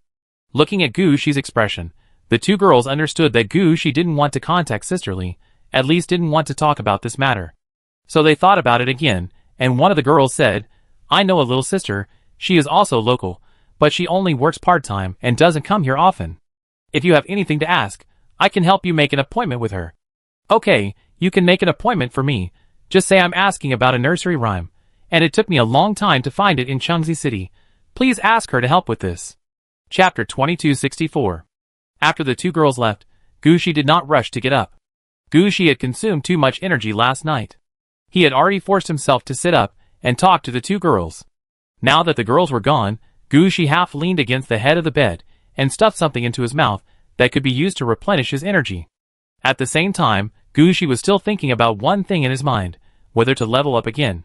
If he leveled up now, Gushi would definitely be able to recover all the energy he had lost. But Gushi understood immediately that this time he was just staring at the boss fate, and he almost lost his life when he came into contact with the head of the ancient god corpse. If he could get through this time by upgrading his level. What about the next time? You should know that Gushi has enough experience, but he must pass the level from level 19 to level 20 by playing the promotion game. In other words, Gushi now only has 2 chances, level 17 to level 18 and level 18 to level 19. If he upgrades 1 level in advance now, Gushi will only have 1 chance to save his life when facing the head of the ancient god corpse. Is this enough? Gushi shook his head. He knew his current situation well. He could recover by eating something and lying down for a day or 2. There was no need to waste such an opportunity. It would be better to use the opportunity to upgrade and save lives when he was really in big trouble. For now, it would be better to eat something to replenish himself. If it really doesn't work, go see if there are any herbs or potions that can replenish himself in a short time. It seems that I saw the boss selling roasted venison in the store last night. I will go and ask if there are any things like deer penises to replenish my body first. Now he should sleep a little longer to replenish his energy. Thinking of this, Gushi closed his eyes and fell into a deep sleep without even lying down on the bed. Gushi really fell into a deep sleep. He didn't know how long he slept until he heard a knock on the door. He woke up slowly. Gushi ignored the knock on the door and looked at the sky outside the window. It was bright outside the window at this time. The sun shone directly on Gushi's face, making him feel quite comfortable. If it weren't for the constant knocking on the door, Gushi didn't want to move a step away from the sunshine. But Gushi also knew that he couldn't lie there all the time. Not long after waking up, Gushi hurriedly got out of bed and opened the door. At this time, 3 girls were standing outside the door. Two of them were the ones who helped Gushi back home last night. From their faces, it can be seen that they took a bath and dressed up after returning home. The other one was younger and followed behind these two girls, with a bit of concealment. It was obvious that she was afraid that someone would recognize her. Come in first. Gushi made way and invited the three of them into the room. Of course, there was no place to sit in the room at this time, so Gushi sat back on the bed, and the three girls sat beside the bed. Fortunately, the three of them were used to this style, and had nothing to be embarrassed about. After they sat down, one of the girls introduced them. This is Miu. She is a local, and has lived in Chengxi City since she was a child. If you have any questions, you can ask her. Gushi knew that the name Miu was fake, but he didn't care. Instead, he flipped his hand, and 3 gems appeared in his hand. Gushi gave each of the 3 gems one. Then he said, "It's like this. When I was advancing, I heard a nursery rhyme. This is related to the key to my impact on level 20, so I thought of many ways to find the nursery rhyme, but I couldn't find it. I only remember a few words. I don't know the tune, rhythm, and lyrics of this song at all. Finally, I thought of many ways, and found out that this nursery rhyme had appeared in Chengxi City, so I came here. I want to ask, did you sing this nursery rhyme when you were a child?" "Nursery rhyme?" "Yes, nursery rhyme. Don't look at me like that. I really came here to find this nursery rhyme. Look at this." In order to prove himself, Gushi flipped his hand and took out 300 nursery rhymes and put it in front of the 3 of them. The 3 little girls took it and found that it was really a nursery rhyme booklet, which recorded many different nursery rhymes. Just by looking at the age of this book, you can tell that it is already old. Gushi really came here to find nursery rhymes. After understanding this, Miu said, "I'm sorry, it's not that I didn't believe you at first, but nursery rhymes are actually a helpless thing in Chengxi City. Some information is spread through nursery rhymes. For example, if you hear a string of inconspicuous numbers in a nursery rhyme, it may be a string of information. Or 1 or 2 words that sound inconspicuous may be a secret. So it often happened when we were young, there were some nursery rhymes that we were sure we had sung, but the official confirmed that we had not sung them. We all thought that our memory was messed up." Hearing this, Gushi secretly said in his heart that it was okay. If he didn't understand anything and went directly to ask that Sister Lee, I'm afraid that someone would find out that there was something wrong in a few seconds. Miu also understood Gushi's thoughts at this time, and she believed that Gushi really came here for nursery rhymes. If Gushi wanted to find out about the children's songs that had recently appeared in the streets of Chengxi City, Miu would definitely report it immediately and prepare to make 500,000. But if Gushi wanted to find out about the children's songs that were more than 10 years ago, or even decades ago, then it would be fine. After all, no matter how important the information is, it will become unimportant after a few decades. Haven't you heard that many things are decrypted in 30 years or 50 years, even if it is something related to the fate of mankind, it can be decrypted in 100 years at most. What about never decrypting? That's just a casual remark. If it's really never decrypted, how could it be circulated outside? So it's not impossible to help Gushi find the nursery rhyme from decades ago. Do you have any different memories or clues about that nursery rhyme? With just 7799, who can tell what song it is? Gushi also knew that he didn't remember many lyrics, so he could only sing it on the spot. The song is probably like this. 7799. Miu listened carefully, but she couldn't remember that she had heard such a rhythm or song before. Finally, Miu could only shake her head. "I'm sorry, I don't know what song this is." "Then can you go back and ask your family if they have heard this nursery rhyme when they were young?" Chapter 2265. After sending the 3 girls away, Gushi went back to bed. He lay there until the afternoon. Gushi felt hungry, so he got up and prepared to go out to find food.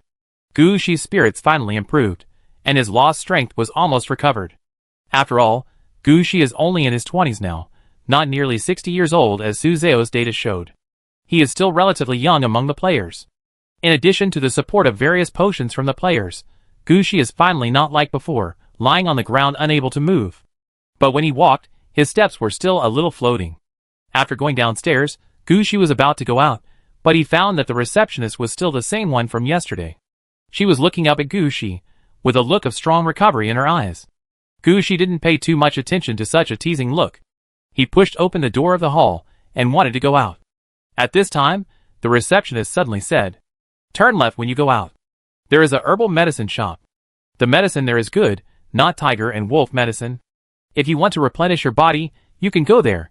But you have to ask them to cook the medicine for you. The hotel does not provide medicine cooking service. Gu Shi, who walked out of the Express Hotel, naturally heard this. At this time, Gu Shi couldn't help but put on a smile on his face. Although the management of Changzi City is quite strict, there are still many good people here. Gu Shi turned left as soon as he walked out of the door. Sure enough, after walking a few steps, he really saw a herbal medicine shop. In front of this herbal medicine shop was an empty bird cage, with water and food in it, but no bird. I don't know if the bird flew away, or it was always like this. Pushing open the door of the herbal medicine shop, Gu Shi felt that what he saw here was a mixture of green and gold. A large number of green herbs and yellow leaves were mixed together. It was obvious that the doctors here preferred to use some dead materials as herbs. Although they didn't understand whether such materials had medicinal properties, they must have a reason to do so. At this moment, a head popped out from behind the pile of herbs. He looked at Gu Shi, pointed to the door and said, "Welcome, sit over there." Gu Shi glanced at the direction the doctor pointed, and finally sat down obediently. At this time, the doctor also came out from behind the herbs. He was wearing a purple robe, and his hands were covered with moss. When he came out, he introduced himself. "Hello, I am a druid, a main druid. Planting trees and flowers is my job. I am here to help you cure your illness, but in fact, it all depends on the flowers and plants I planted. I need to make this clear to you in advance." Gu Shi was about to say something when the druid looked him up and down. "Elven archer, son of nature, how could you be so weak? Oh, I see. When you were promoted to elven archer, you got the elven seed of fantasy seed. Your luck is really bad. Among the elves, the fantasy seed is the most speechless. You are obviously the kind of. Forget it, I won't say anything. Your situation is that your energy and spirit have been drained. It's not a big deal. It's not an injury, nor a negative effect. Many direct methods of guiding qi and replenishing blood are not available. At this time, take some tonics to let the body adjust itself. You wait there, I will help you deal with it," Dr. Druid said as he quickly searched in the pile of herbs. He found some fruits and seeds, put them in the basin in front of him, and poured boiling water into them. Most of the herbs here died naturally or withered, so the efficacy may be weaker, but it is precisely because of the weak efficacy that it is easier to mix. This is my experience. Your body is weak now, so it is the best time to adjust it. Come and drink this first. While talking, the fruit and seeds have been boiled into a black liquid. The druid pushed the liquid in front of Gu Shi, and then prepared other things. Gu Shi took the cup of liquid and took a serious look at it, and found that it made sense that people didn't like herbs. Who would like something that is black and bitter when you look at it? But Gu Shi drank it in one gulp. After drinking the potion, Gu Shi felt his stomach swell, and his whole body seemed to be on fire. "Drink this again." The druid took another cup of liquid and placed it in front of Gu Shi. "Don't worry, drink it, it's not poisonous."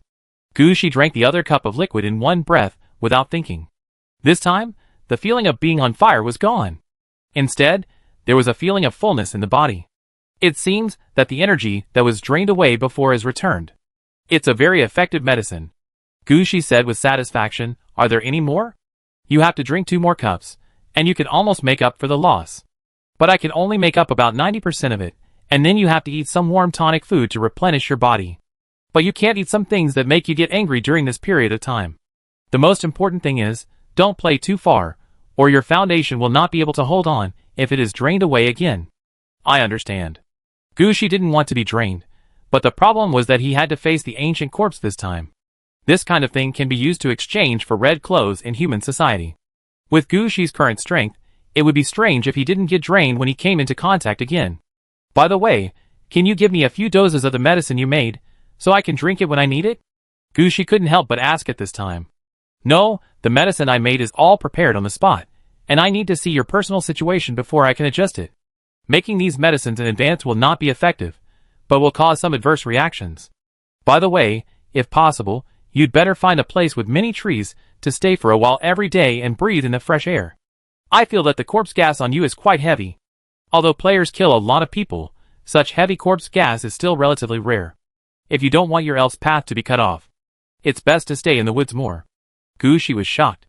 It seems that this druid has seen some of Gu Shi's situation. If Gu Shi himself is not too much like an elf archer, the druid will doubt whether Gu Shi is a player who takes the undead route. Yes, I know. I find time to go to the woods and relax. The nursery rhyme hadn't been found yet, and Gushi didn't want anything to go wrong at this time, so he immediately agreed. Druid was obviously not a player who grew up in the city of Changzi. Seeing what Gushi said, he didn't doubt it too much. He took Gushi's money and let Gushi go. Chapter 2266. Gushi didn't go to the woods. Family members know their own business, and Gushi knew very well what the corpse chi that the druid saw was. As a necromancer, it would be strange if he didn't have any corpse chi on his body. Gushi didn't have the time to listen to the druid and run to the woods. Gushi was going to fill his stomach now, even though he had just drunk so much liquid to replenish his physical strength. But that was not proper food. It's time to eat at this time, otherwise, it's uncomfortable to be hungry. Everyone knows it. So Gushi went to the tavern. Even if you don't drink, the noodles in the tavern are actually quite good. Gushi planned to go there and have a big bowl of noodles. While walking on the road, Gushi also bought a few newspapers to see what news there was in the past few days. When he opened the newspaper, Gushi's attention was immediately attracted by the things in the demonic city. The chaos in the demonic city has calmed down in the past 2 days, and the martial law has been lifted there. At the last moment, the black players made a big mistake. They didn't know where they got a kind of undead that was similar to a mixture of mecha and titan. There were about 30,000 of these undead. However, this thing was obviously not a real undead, but something that was used for self-destruction. After being released, it would only rely on instinct to rush around and attack all visible life. When it was killed, it would self-destruct. At the place where they were killed, the nearby environment would change. The players in the demon city analyzed that when the black players created this kind of undead, they must have wanted to use it to fix the game world in the demon city when the game was successfully launched. It was a pity that their plan was discovered and the plan to launch the game was not yet arranged. Not only did the game fail to land, they were also hunted down by the players in the demon city. Now these arrangements used to consolidate the game world have to be released in advance in order to save themselves. What makes the black players most helpless is that the core of this weird undead was stolen by someone. Without the command of the core, the combat power of these undead is only 1/3 of the planned, and they can only rush around and have no way to obey orders. Now the black players can be said to hate the thief who stole the most important things.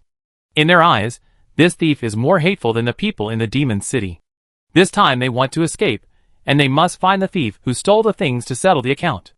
Of course, these were not written in the newspaper. The newspaper only wrote about the damage caused by the black players, and the final record of the demon city. It also kindly gave a few photos of those weird undead. If it were other photos, Gushi would just take a look at it. But for the photos of the undead, Gushi would naturally pay more attention to them. The photos were taken very clearly, even some details were captured. Gushi noticed that on the skin surface of these undead, there seemed to be a special text that he had seen before. This kind of text is the text on the stone that Su Xiong found with Gushi last time. This is the 3rd time that Gushi has seen this kind of text. Now it can be seen that this is obviously some arrangement of the black player. Thinking back to the space he occupied, Gushi felt that this place should be related to the black player. However, whether it is true or not, Gushi has no way to judge. Gushi only knows that the space he got from the demonic city is now his own, and no one can take it away. Gushi closed the newspaper in his hand, closed his eyes, and quickly contacted Lingxi. Please ask Yi for me, hasn't she dealt with it yet? Didn't they say it would take at least 3 days? It's been a few days. After asking these questions, Gushi opened his eyes again and set off. But at this moment, Gushi suddenly felt a gaze falling on him. Although he pretended to be an elf archer and didn't wear many equipment directly on his body, Gushi still had a set of effects for the 2 red outfits. 1 infinite resurrection, 1 infinite counterattack, these are all the auras that Gushi must have. As soon as the sight fell on him, Gushi felt it at the first time.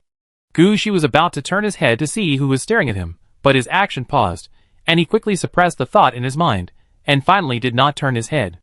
Sure enough, the gaze only stared at Gushi's back for a moment, and then retracted. After that, Gushi did not find that anyone noticed him. Sure enough, this is the trouble of Changzi City. From time to time, someone would stare at him, which made it difficult for Gushi to do things. This time was the same. Mingmingzi was walking on the street just fine, but he was stared at. He was not a spy, and he did not do anything here. Gushi secretly complained in his heart, and finally walked to the tavern. Boss, first a bowl of noodles with 2 eggs. By the way, hasn't Lao Wang come out yet? Although the tavern was the busiest at night, there were already a few people eating in the tavern at this time. Because they went to the bath center together yesterday, Gushi and the boss's relationship has taken a step forward. Hearing Gushi's teasing, the boss said, "I'm afraid that Lao Wan will not be able to come out these days." "Ah, is he so aggressive?" "No, every time he goes to the bath center, he is always locked up by his wife for a few days, and he will come out after a few days. We are used to it." The boss smiled and brought the prepared noodles up. At the same time, he looked at Gushi. "You consumed a lot yesterday. Do you want me to bake you some good things to replenish your body?" "No, I just took some medicine at the herbal medicine shop over there. Is there anything I can take now?" "No way, you didn't seem to be in any condition yesterday. How come you are so weak all of a sudden?" "Let me see. I have some deer blood and tiger blood that just arrived. This thing can't be roasted, so I make you a pot of soup," the boss said as he went downstairs to deal with it himself, not giving Gushi a chance to refuse. Gushi couldn't help but smile at this time. He found a place to sit down first and looked around carefully. This was the first time Gushi came here during the day. The situation here was a little different from that at night. At least under the sunlight, many places in the tavern were highlighted. In these places were the boss's old ornaments or small things. It was obvious that these things were the proof of the boss's previous life, and the boss also spent a lot of thought to put these things down. Gushi didn't pay much attention before, and he really didn't expect that the boss was such a thoughtful person. Now it seems that the boss's research on this kind of wine is not a whim, but he really put all his heart into it. Chapter 2267. "Boss, you made that yourself, right?" When the boss brought the food up, Gushi pointed to a small statue illuminated by the sun. The statue flashed with tiny golden light in the sun. "Yes, I made it when I was very young. At that time, it was popular in Chengzi City to use golden pine as decoration and decoration material. I wanted to learn carving at that time, and didn't want to inherit the family business, but my family didn't agree, so I picked up some scraps and learned it myself. As a result, that one is considered one of the best works. You can see that my work is not very good. Actually, this one is okay." Looking at the boss's work, Gushi said something somewhat against his will. The boss was used to hearing such words, and he just smiled. At this time, Gushi asked again, "Can I try it?" The boss was a little stunned. He looked at Gushi and finally nodded. Gushi took the statue. This thing was made of pure wood. It was not heavy.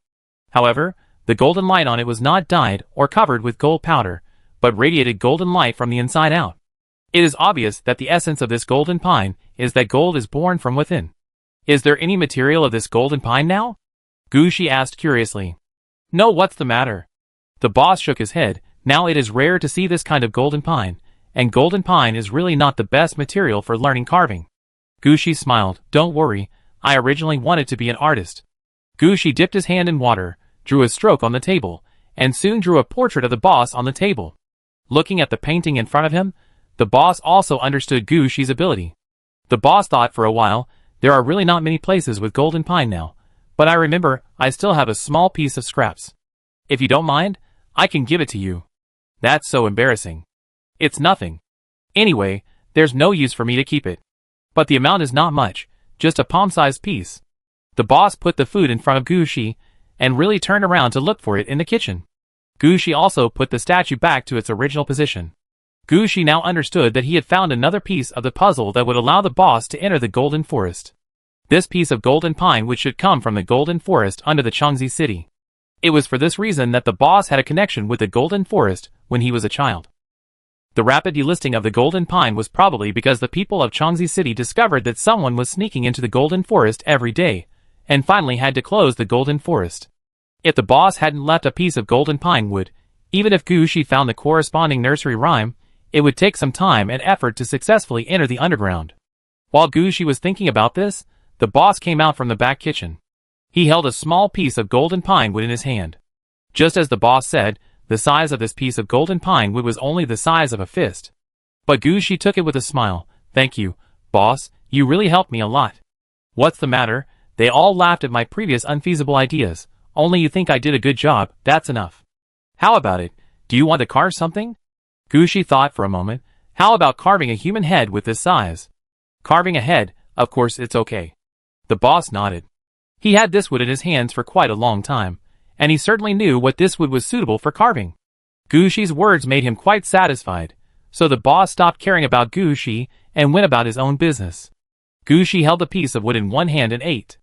At the same time, the power of the nether spirit flower was penetrating into the wood along the texture of the golden wood block. Gushi could clearly feel that the origin of this piece of wood came from the underground of the Changzi city. However, that place was obviously affected by a special power, and even the nether spirit flower could not directly bring Gushi in, but could only determine its location. This was a bit speechless. You said you were a deadhead, and you were already dead. Why did you make so much trouble?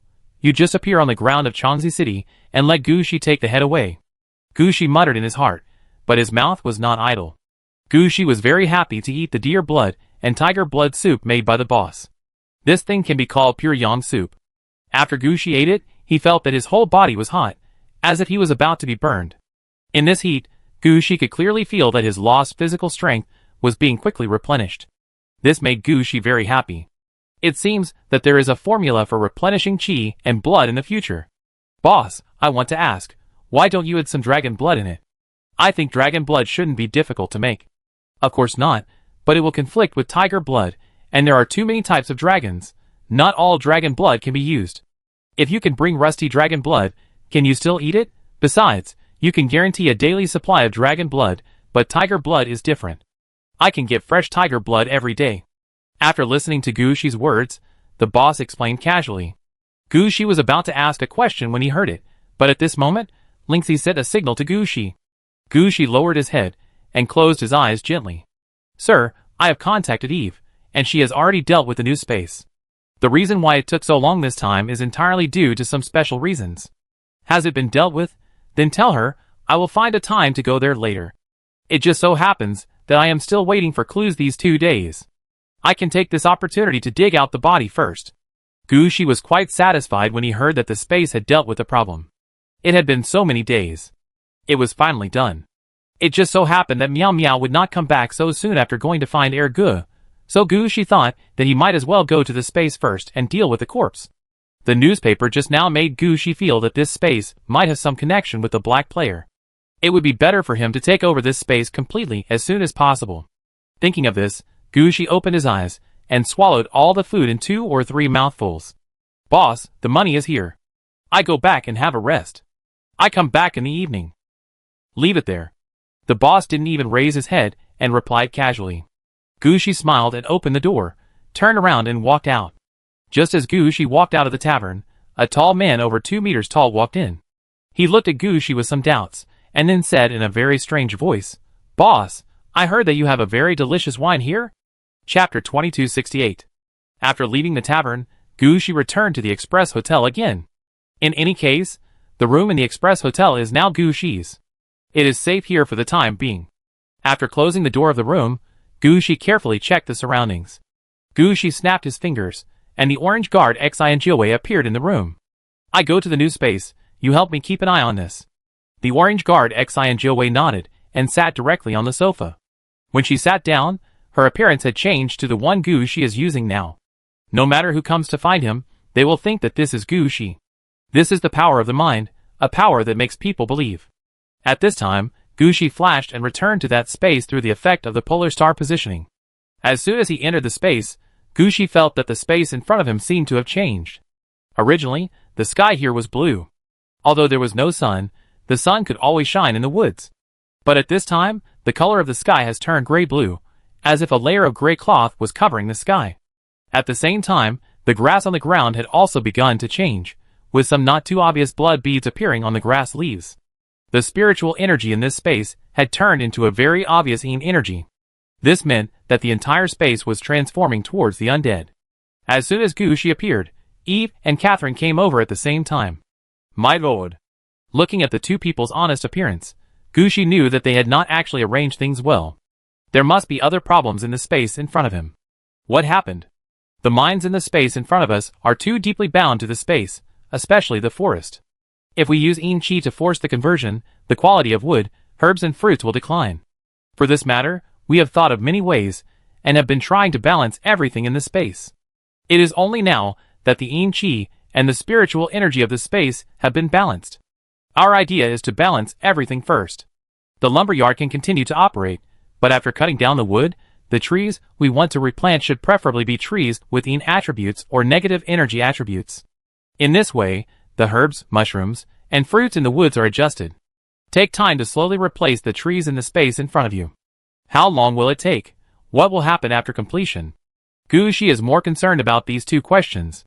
It will take 30 years to completely replace, but there is an advantage to doing this, that is, during these 30 years, the space output will not stop, and after 30 years, the wood, herbs and fruits produced will also be orange quality. At most, the species are different. I have discussed this with Catherine. We have a certain plan for what herbs to plant each year, and how to plant them later, so that we can ensure that there will be no problems in the woods. At the same time, Catherine also found that there are many empty spaces near the mine, Gem Lake and Mercury River that are wasted. These empty spaces can actually be used to plant various herbs. And as long as these places are planted with herbs with heavy energy, they can also affect the changes in space. 30 years is what we calculated. If there are no suitable herbs planted in these places, it may take longer to complete the conversion. 30 years? Gushi actually doesn't care about the duration of the space conversion at all. Whether it's 1 or 2 days or several decades, it's the same for Gushi. As long as the amount of materials produced each year is guaranteed and the quality is guaranteed, it's fine. Eve obviously has the thinking of a scientist. Seeing Gushi mutter this, she continued to talk. Sir, 30 years is actually quite fast. If we hadn't come up with a solution. At this time, Catherine, who had been watching from the side, quickly stopped Eve. Sir, don't listen to her, let me tell you. Although it will take 30 years to complete the transformation of the space in front of us, many things are not calculated in this way. Sir, look, I estimated that this space can produce 700 to 800 units of orange quality wood and stone each year, and 400 units of gold, gems, crystals and mercury each. Various herbs, ingredients and other miscellaneous things add up to about 3,000 units.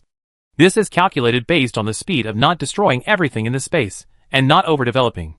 In the next 30 years, the annual output will only increase, not decrease. I can guarantee this. After the conversion is completed in 30 years, the output of this space can be increased further. The output of wood and stone can be increased to 1,000 units each, and the output of gold, gems, crystals and mercury can be increased to 500 units each. Various herbs, ingredients and other materials, the total quantity can reach more than 5,000 units. Gushi is guaranteed not to have any impact on our plan. Hearing this, Gushi felt much better. That's right. 30 years is not a long time, and what Gushi really cares about is the issue of production. Okay, I know this, and I do it according to what you said. Can we start dealing with the body now? Gushi changed the subject and asked about something more critical. It's all right. We have already found out the situation of the corpse. Here is the information. When Eve heard Gushi ask this, she immediately stepped forward and said. She also saw that Gushi was somewhat dissatisfied with her work. At this time, he was trying hard to show himself. Gushi did not take the information, but waved his hand and said, just tell me the situation. According to our detection, the corpse buried in the core position is a 30-meter-tall Titan corpse. Its situation is very likely to be an ancient Titan that controls elements and power. Gushi listened and nodded, indicating his understanding. After all, Eve is a powerful figure in the building, and most of the Death Titans under Gushi are the results of Eve's research. There may be mistakes in other aspects, but when it comes to the analysis of Titan types, it is definitely not wrong to listen to Eve. At this time, Eve continued to explain, I extracted the soil and analyzed it, and found that the situation here seems to be somewhat different from our previous speculation. This position is the core of the entire space, and it is also the main reason for the production of orange-quality materials in the entire space. But the corpse is not. The corpse is buried here to absorb the earth energy in the core position and perform a kind of corpse transformation. This method is relatively crude, and it is somewhat like the primitive method of the necromancer. It is estimated that it should have been arranged by other players in the past, but those players are not necromancers, so they arranged it like this. Chapter 2269. Although Eve's explanation was not very clear, Gushi immediately grasped the key point. What do you mean? After the body is taken out, the impact on this space is not that big. But we need to find an object full of energy and put it in the core position, so that it can replace the position after the body is moved away. Full of energy? Gushi thought about it. There are not many such things, right? Not to mention other things, he has several orange-quality items in his hand that can be used. If it really doesn't work, there are some quasi-red things. Looking at Gushi's face, Eve suddenly said, My lord, I want. Why, do you have something you like? The golden apple tree. Eve said it word by word. Gushi heard it. How could it be possible? Gushi only had a 6th generation Evilwood golden apple tree, which was still planted in the city of Aridov. That was a treasure in the magic plant area, and it was impossible to move it here. How could it be possible? Sir, we don't need the 6th or 7th generation, or even the 10th generation or older. Please give me a chance. Eve also knew that the Evilwood golden apple tree was one of the most precious things in Gushi's hands. She didn't actually turn her attention to it. Her goal was actually the 7th generation golden apple tree. When Gushi renovated Huangquan Road, he also had a direction for the apple forest on Huangquan Road. All the apple trees in this apple forest were moved out from Westminster Abbey, or they were directly the descendants of this apple tree. These are all descendants of the golden apple tree beyond the 10th generation. Even after being cultivated by the Grand Lord, they have not entered the 10th generation. However, because the scale of this apple forest is relatively large, and the Grand Lord only picks one apple from it every year, it has always been believed that the quality of apples produced in the apple forest is quite good. But after Huangquan Road came into Gushi's hands, the transformation of the apple forest was imminent. It is definitely not possible to cut down all these apple trees. Doing so is really too wasteful. So Gushi and his team came up with a solution.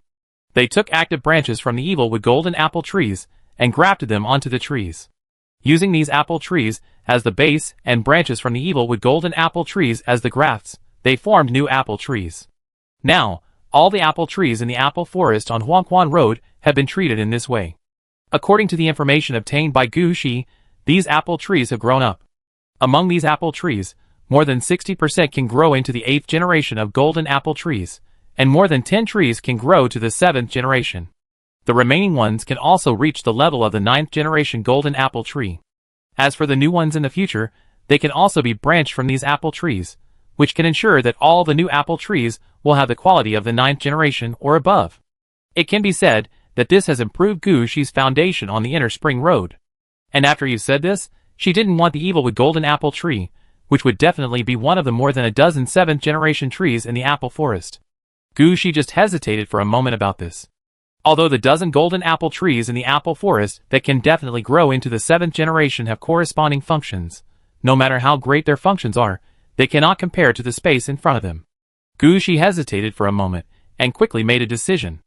Okay, move the 7th generation golden apple tree in. Hearing Gushi's agreement, Eve smiled. My lord, I will arrange for them to deal with this matter right away. We can dig out the body today, and plant the golden apple tree. After saying that, Eve didn't wait for Gushi's response, and quickly went down to make arrangements. Seeing Eve like this, Gushi was somewhat speechless. What kind of thing is this? I didn't see Eve being so impetuous before. At this time, Catherine also helped Eve explain, My lord, Eve is not like this usually. She has been doing a lot of calculations these days, and all her thoughts are on calculations and experiments. It's okay, I know. Gushi also knows Eve. After all, Eve is a tough person who is working on at least 7 projects at the same time, and still has time to help Gushi with some small experiments. If Gushi hadn't been anxious to get the space in front of him, Eve wouldn't have been so busy. Eve was obviously tired now. But no matter how tired she was, Eve still worked very fast. In less than an hour, Eve directed the undead porters to bring a large amount of soil, a newly grafted apple tree, and a large number of corpses. Gushi's attention was all on the apple tree. The apple tree was cut in half, and only a stump and a meter-high branch on the stump were brought in. But it was obvious that the apple tree in front of him had been successfully grafted, and it would grow rapidly in a short time. Now that it was moved here, it seemed that the growth had to be recalculated. Seeing this situation, Gushi also asked, Do you need me to help? No sir, I can do it here. Gushi nodded, and he simply sat aside and watched Eve and the others deal with it. At the same time, a small knife appeared in Gushi's hand, and he quickly carved on the golden pine wood in his hand. What Gushi carved was naturally the human head under the Changzi city. Although he had never seen a real human head, Gushi had seen it at least twice in the picture of fate. Once when the human head was alive, and once when the human head had been processed. It can be said that Gushi already knew quite a bit about the situation of the human head. Now that he had some free time, and was in his own territory, Gushi planned to carve this piece of wood into the human head of the ancient god corpse. In this way, when he returned to Changzi City, he could establish a connection with the human head through the golden pine. At the same time, it would not be discovered by the people of the eldest son city. While Gushi was carving the wood block, The things that Eve needed had been brought in. The undead troops responsible for transportation put the things brought in aside at this time, and began to dig the pit under Eve's command. Gushi was carving while watching Eve's movements. Soon a layer of loose soil on the ground was dug up, revealing the body buried underneath. Just as Eve was about to have someone lift the body up, Gushi suddenly discovered something. Wait a minute. Eve looked at Gushi in confusion, but still asked him to stop the work. Gushi flew up immediately, flew over the big pit that had just been dug, and looked at the half-dead body in the pit with a serious face. Then he took out the newspaper in his arms, and handed it to Eve. Look for yourself. Chapter 2270. Eve didn't quite understand why Gushi gave her a newspaper. However, in this case, Eve still took the newspaper and read it. After seeing the reports and photos of the end of the chaos in the Demon City, Eve understood why Gushi gave her the newspaper. The body just dug out had many words similar to those on the self-destructing undead that appeared in the Demon City. Sir, what is this? It should be the work of a black player. Wait for me. Gushi stretched out his hand and released the Orange Guard, the origin of the dead. When he was released, the Orange Guard, the origin of the dead, was still a little confused about why he was called here. But when he saw the body that had just been dug out, his face changed. Then, he took the newspaper directly from Eve and flipped it quickly. Do you recognize the words on it? Gushi asked curiously. I recognize some of it. This is the words of the dead, which is a special type of death. This is a rare existence. The Orange Guard, the origin of the dead, is really well informed. He can recognize this kind of strange text. Dead text? Yes, it is the kind of text that no one can recognize. The Orange Guard, the origin of the dead, said affirmatively. Gushi was also speechless about this concept. It really seems that everything can die. At this time, the Orange Guard, the origin of the dead, explained again. Of course, not all forgotten texts can be considered dead texts. There are several conditions for becoming dead words. One is that the words must have power, whether it is magic or power that represents some other effect, the words must have power. Not just any words can be considered dead words. Another is that the time is long enough, even if it is found again, no one will know the meaning of the words, and cannot use the power of the words. The last point is that someone misses these words. At least someone knows the existence of these words. Under such circumstances, people will have a certain idea about these characters. It's a pity that we have found so many clues about the characters, but we still don't understand the meaning of the characters. Under the influence of such thoughts, the power contained in the characters will slowly turn to death, and finally become dead characters. Therefore, the characters that have been passed down to the present or have evolved in an orderly manner will not die. Only in some places where civilizations are directly destroyed and the entire nation is severely cut off from generation to generation, will such dead characters appear. After listening to this explanation, Gushi finally understood the origin of these characters. But Gushi was still somewhat confused. Can these characters be resurrected? Sir, characters are not used to be resurrected. The greatest function of these dead characters is to define power in a dual way. For example, there is a character that means lightning, and this character can be used to generate the power of lightning. So when this character dies, what will happen when the power of lightning is used again? Lightning with the power of death?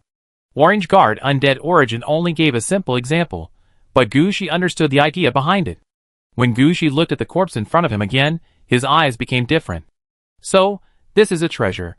It can't be called a treasure. It can only be called a treasure with a time limit. Orange Guard Undead Origin said calmly. When more people know these words again, these words will slowly become ordinary words.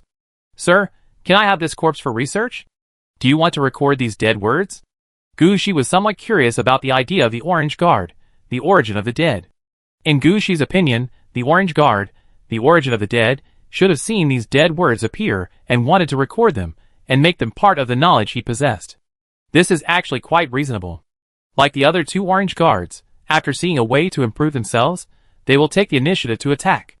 Orange Guard Undead Origin seeing something that can enrich his knowledge of the undead, he must want to record it. But Gushi never expected that Orange Guard Undead Origin shook his head directly. No, I want to record the process of dead words being resurrected from death. Don't you think this is interesting? In my records, there are records of the process of dead cities being resurrected and turned into dead cities. There are records of the process of dead creatures being undead and turned into undead. But this is the first time I have seen something like words. I think most of this is due to coincidence. After all, dead characters are hard to find, not to mention the process of their resurrection. So I want to observe the process of the character's resurrection. Gushi suddenly had a feeling that this might be an opportunity for Gushi to take a different path. His face became a little solemn at this time. How sure are you? Orange Guard Undead Origin, although he didn't understand what Gushi was thinking of, he still said to Gushi seriously. 30%. This is the first time I've encountered this situation. I need to study how to intervene. I need to take another look and see what to do next. This is not a simple summoning of the dead. Wait, resurrection may not work, but summoning the dead should be possible. Words also have souls. This is an idea. Now there should be a 40% chance of a result. The rest depends on luck. The Orange Guard's idea of the origin of the undead was straightened out at once. It can be seen that he seems quite excited. Gushi also understood that this was an opportunity for both the Orange Guard Undead Origin and himself. It would be foolish not to seize such a good opportunity. This body is in your hands. Do you need me to send it somewhere? No, wait, let me see if I can send it to the mountain castle. I need a quiet environment for research. Of course, you guys come here first and dig out this body first. Under Gushi's command, the undead porters acted quickly and dug out the body that was still half buried underground. At this time, Eve looked at such a big corpse with her eyes wide open. This is an ancient titan. If she takes it back, it will be of great help to her titan research. But Eve also heard what Orange Guard Undead Origin said. She understood that the research on Orange Guard Undead Origin was more important. If she put this thing in her hands for research, at most it would just be an extra undead titan soldier, and it would not bring any changes to Gushi. But if she put it in Orange Guard Undead Origin, the situation would be different.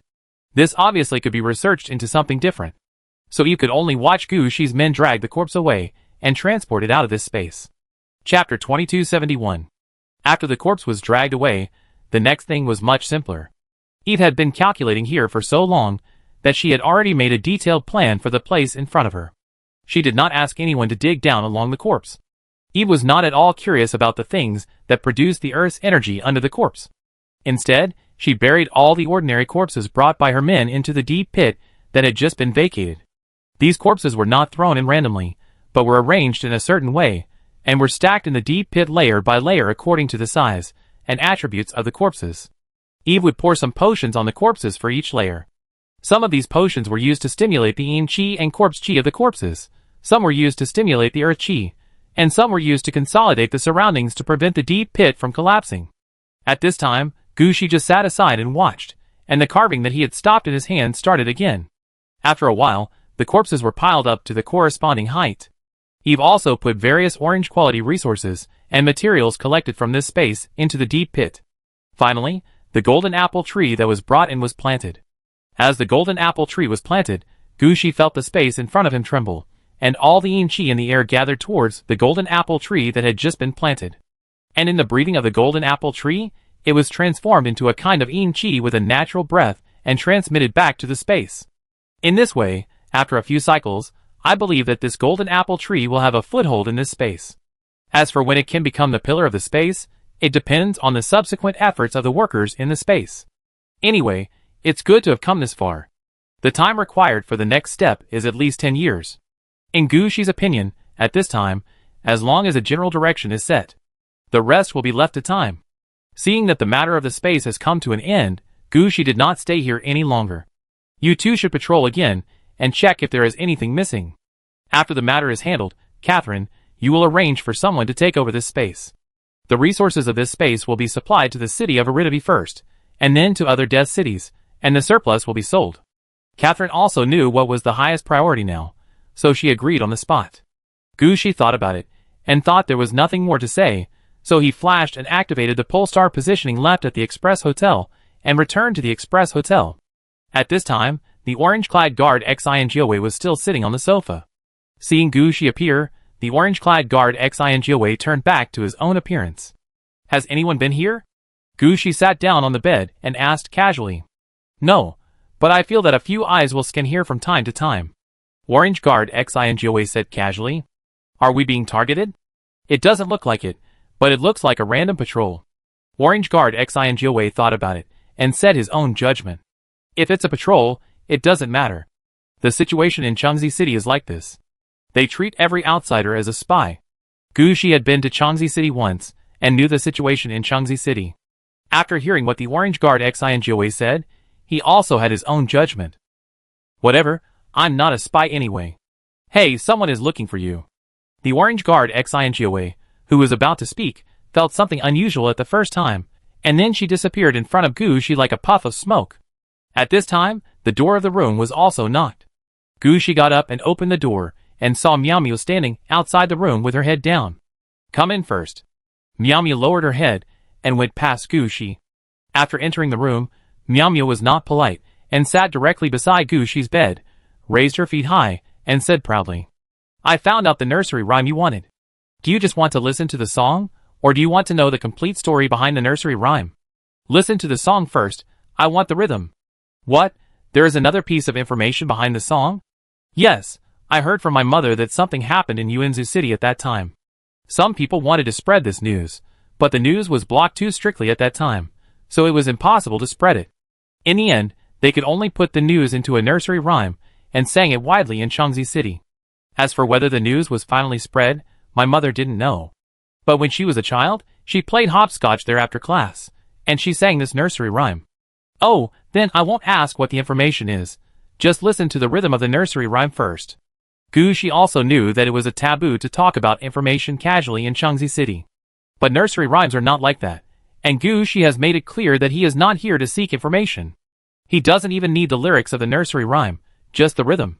This put Meow Meow at ease. So she sang the nursery rhyme in front of Gushi. Gushi sat aside and listened, but no matter how he listened, he felt that it was not right. Gushi waited until Meow Meow finished singing this song, and then asked, You said before that this nursery rhyme was sung when playing hopscotch? Yes. Meow Meow nodded in confusion. How do you play hopscotch here? Is it the same as other places? Forget it. Let's find a place where there is no one, and you teach me how to play hopscotch. Seeing Gushi's eagerness, Meow Meow was a little surprised. But Gushi didn't care about it. Things had come to this point, so there was nothing to delay. Gushi dragged Meow Meow off the bed and strode out. Meow Meow looked puzzled at this time. But after leaving the house, she immediately lowered her head, as if she didn't want people to recognize her. As for why she was willing to be led by Gushi, it was because there was obviously a small gem in Gushi's palm. Meow Meow was also an old hand. How could she not feel it? With such a big gem, she would be willing to lie on Gushi's bed, not to mention being dragged out of the door by Gushi. Now Meow Meow just didn't want people to see her face. After leaving the express hotel, Gushi had nowhere to go. He thought for a moment and asked, Do you know if there is a small park nearby? Let's go there. I just want to know how to play hopscotch and how to use this rhythm.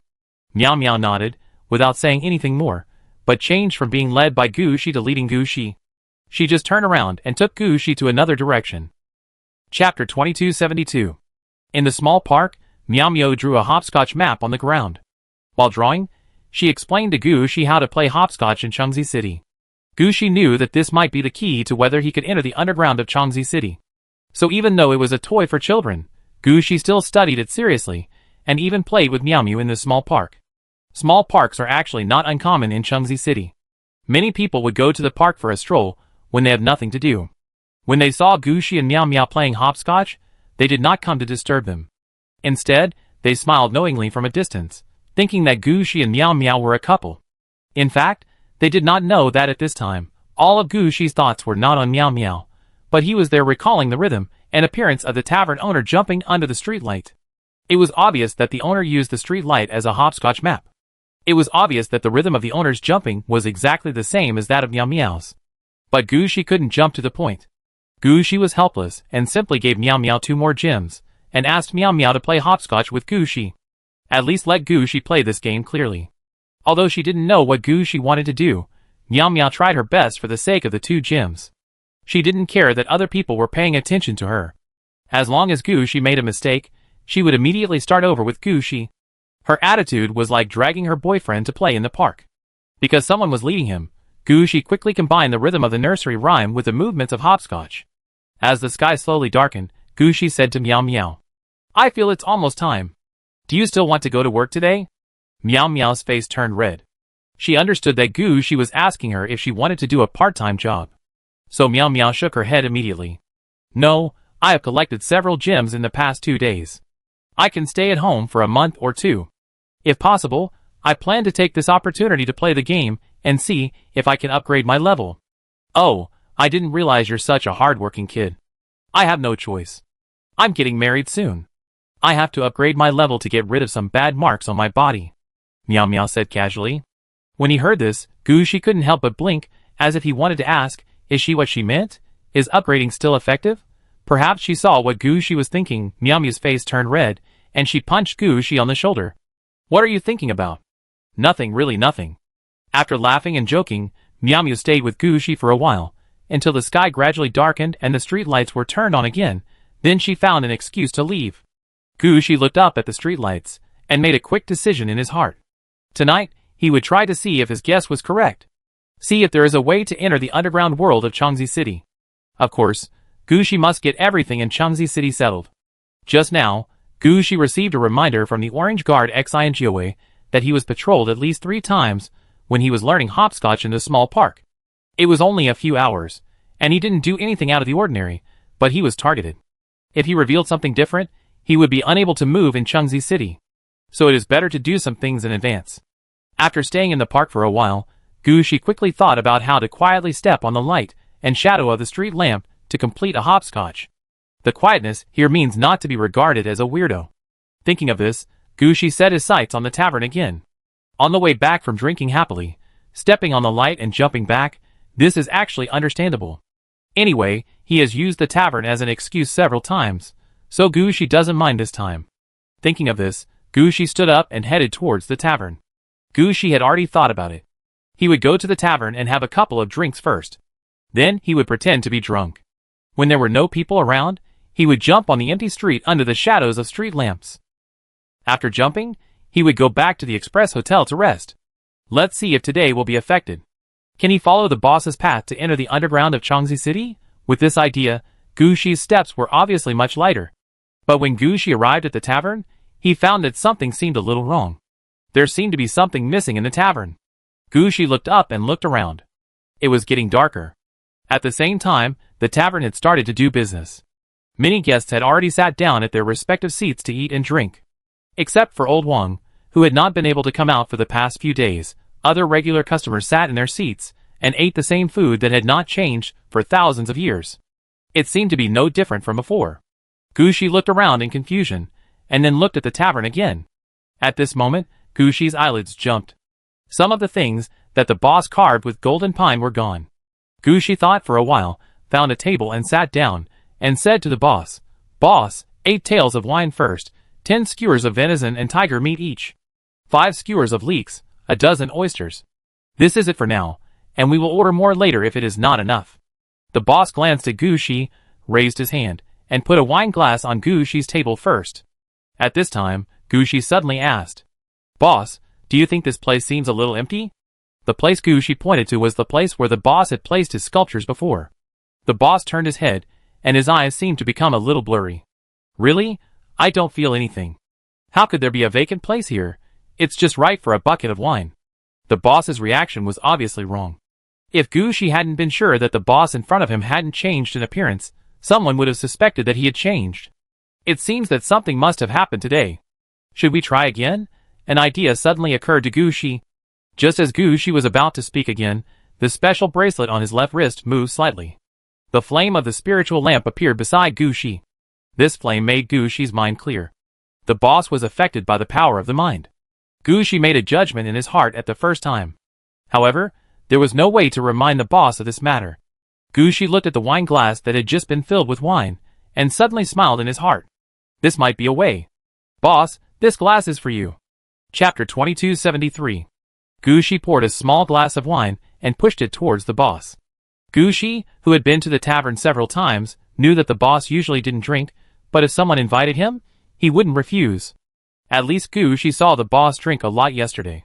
So Gushi pushed a small glass of wine towards the boss, like a regular customer. The boss was also very casual and poured it into his mouth. "Thank you. I serve you a plate of side dishes later, so you can see my hands." Before the boss finished speaking, a lot of sweat was flowing down his head. At this time, the boss seemed to remember something. He turned his head and looked at his store, and his face became a little ugly. Putting down the wine glass, the boss returned to the kitchen silently.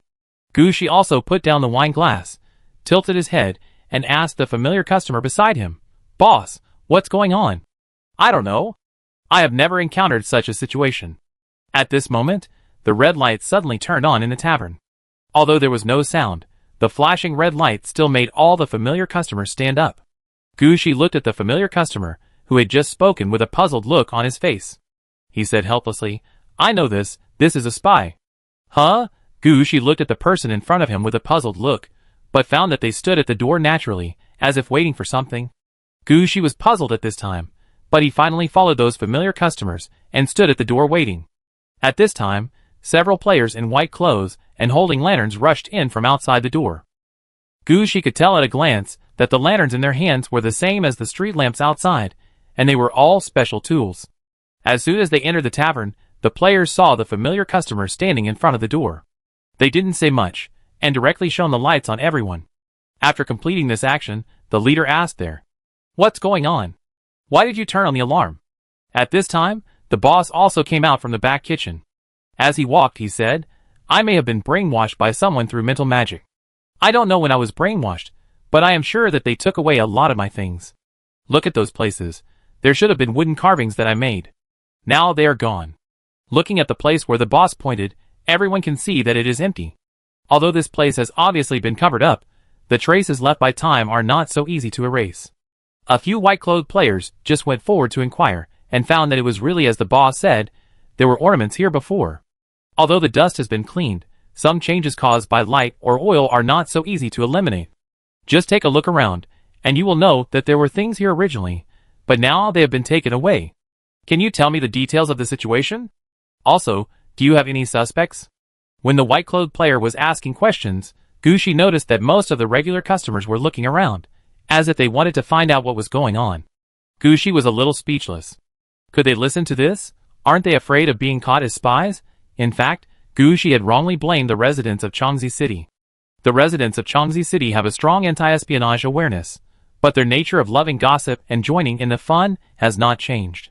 In fact, because of anti-espionage, their gossip ability has become stronger. While the boss was introducing the situation, they were just poking their heads out, not caring at all whether their actions would be seen by others. Seeing that all the regular customers were like this, Gucci naturally poked his head out there.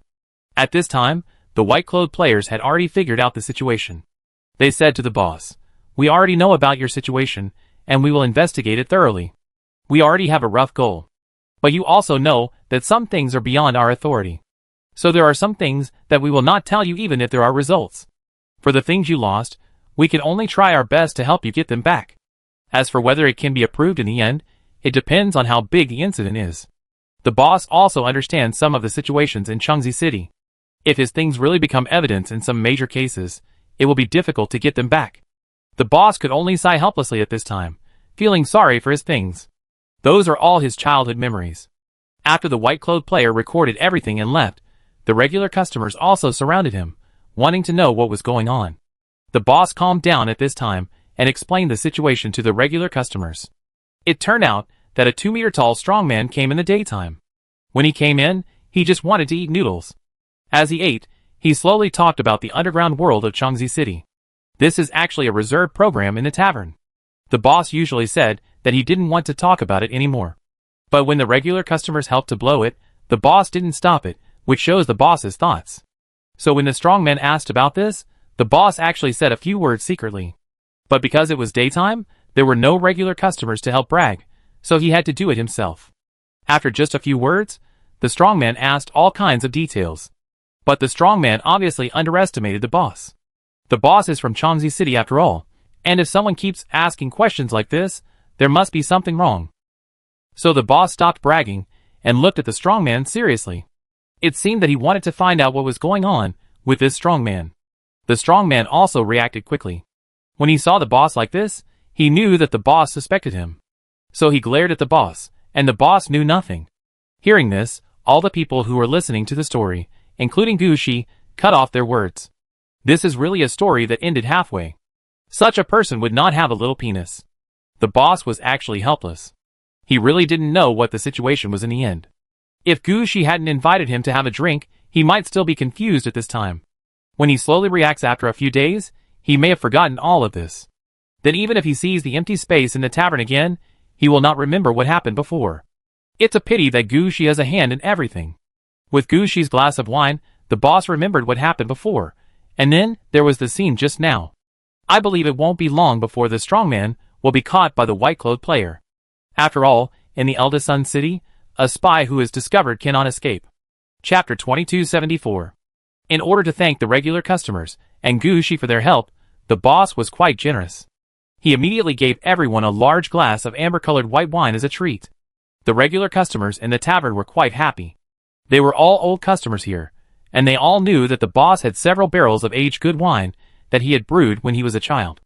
These were good things that were decades old, and the boss had never been willing to sell them. Today's incident was a bit stimulating, so the boss no longer hid it and took out all the wine for dinner. Gucci also drank several glasses. At this time, Gucci had to admit that the boss's wine was really good. After drinking it, Gucci's whole body was hot, and he felt like he had become much stronger. Even if this wine was taken to the real world, it would be a top-notch wine. However, the alcohol content of this wine seemed to be a bit high.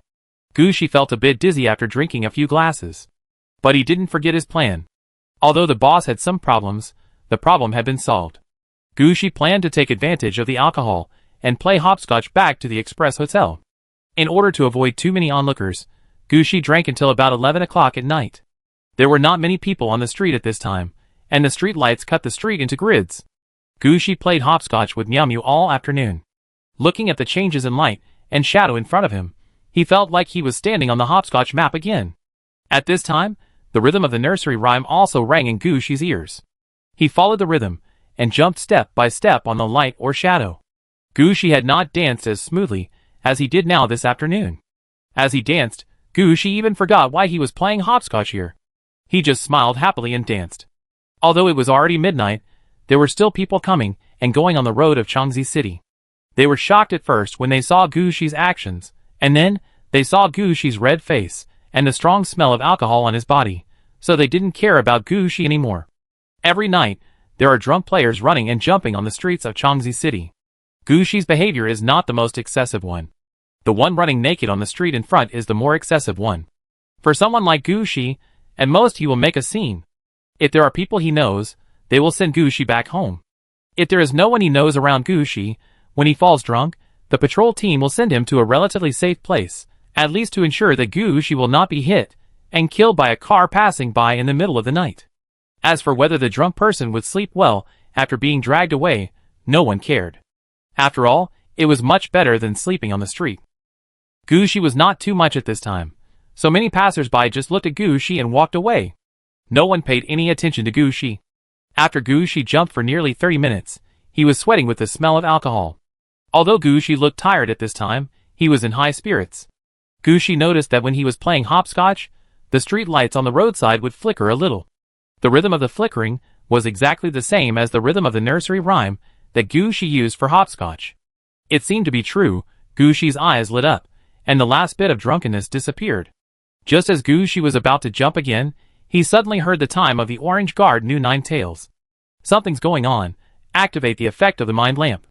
Gucci reacted immediately and immediately activated the mind shielding effect of the mind lamp to prevent people from noticing him. Then Gucci looked to the left and found that the orange guard Xingoe was standing beside him. At this time, the orange guard Xingoe looked solemn, as if he was preparing to fight a strong enemy. What's the situation?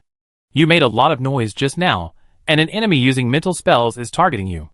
I fought him once, and that guy should have an orange suit and a chance to use red suit. I never worry about orange suits. But the chance to use red suits is very bad for me. You have to deal with this. Will the red suit restrain you? Gucci asked in confusion. We are originally corpses. Our power comes from our obsession and strength in life, and from the power of orange equipment. But orange equipment can be destroyed by red equipment. So if the red equipment is powerful, it will kill us. Orange equipment guard Xingoe explained the reasoning. I understand. I will deal with the red equipment. Where is the enemy? Look to the right. Gucci looked in the direction pointed by the orange guard Xingoe and found a strong man over 2 meters tall standing at the corner of the street. He held a long staff in his hand. Such a tall wizard? Gucci muttered, and the harp was pushed out. The enemy only had the opportunity to use the red suit at most. Regardless of what the red suit behind the opponent was, he was obviously not fully protected by the red suit in his current state. At the same time, his level has not reached level 20, and there is no effect of battle aura on him. At this time, he seemed to be fighting wits and courage with the air, constantly waving his staff at the corner of the street. However, Gu Shi could not see what effect he had. He used mental spells, which have no effect. The orange guard Xinjiawei saw Gu Shi's thoughts at the first time and explained to Gu Shi. Is he still fighting with you? Yes, he has been using the spiritual staff. If I am not stronger than him, you can't see him now. Okay, I know. Gu Shi didn't ask any more questions. He could just kill this kind of person with a black feather arrow. There is no need to think about it here. Thinking of this, Gu Shi raised his hand, and there was a whoosh in the sky, and a black feather arrow pierced the forehead of the tall mage. But when the arrow went down, a layer of red light suddenly appeared on the tall mage's body. At the back of his head, something like a silver fish suddenly popped out. This silver fish turned into a silver needle in just a moment, and collided head-on with the black feather arrow that fell from the sky.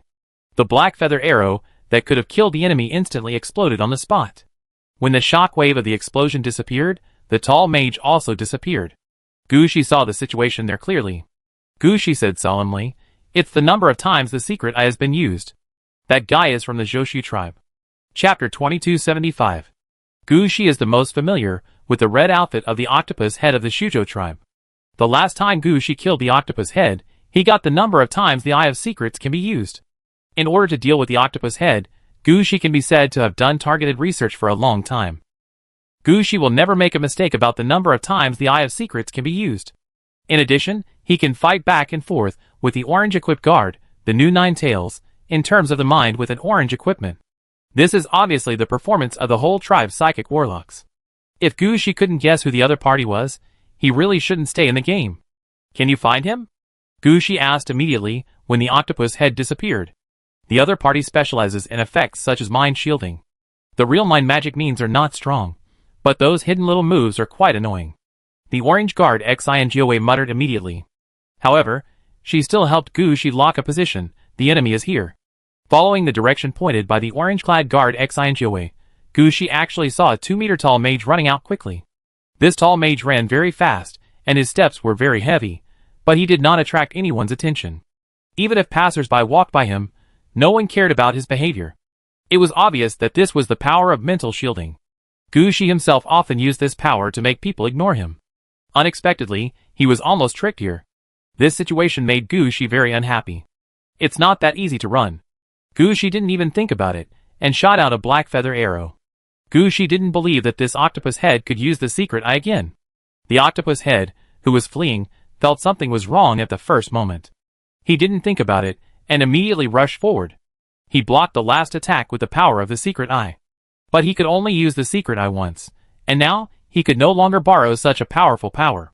So Octopus Head could only think of ways to save himself. In Octopus Head's mind, the attack just now was just because he didn't dodge. Now as long as he can dodge and activate his ability, he can definitely disappear in the crowd. Then he can leave quickly, and I believe no one will dare to mess around in Chengxi City. But he never thought that Gu Shi would directly take out the red suit to deal with a small person like him. When he rushed forward, he heard a whoosh in his ear, and the black feather arrow nailed him to the ground. This time, without the hidden eye to help him escape, the black feather arrow killed him on the spot. With the death of the octopus head, the mental shielding effect on him naturally disappeared. The passers-by suddenly found a corpse on the ground, and were also shocked. Fortunately, most of the humans in the depths of the game are players. They are also experienced in the game. When facing the dead, they will not scream or anything, but quickly surround the corpse when they see it, wanting to find out what is going on. At this time, as the octopus head died, the human skin on his body lost its effect, and the octopus tentacles slid out from under the human skin. The players gathered around and discovered this situation.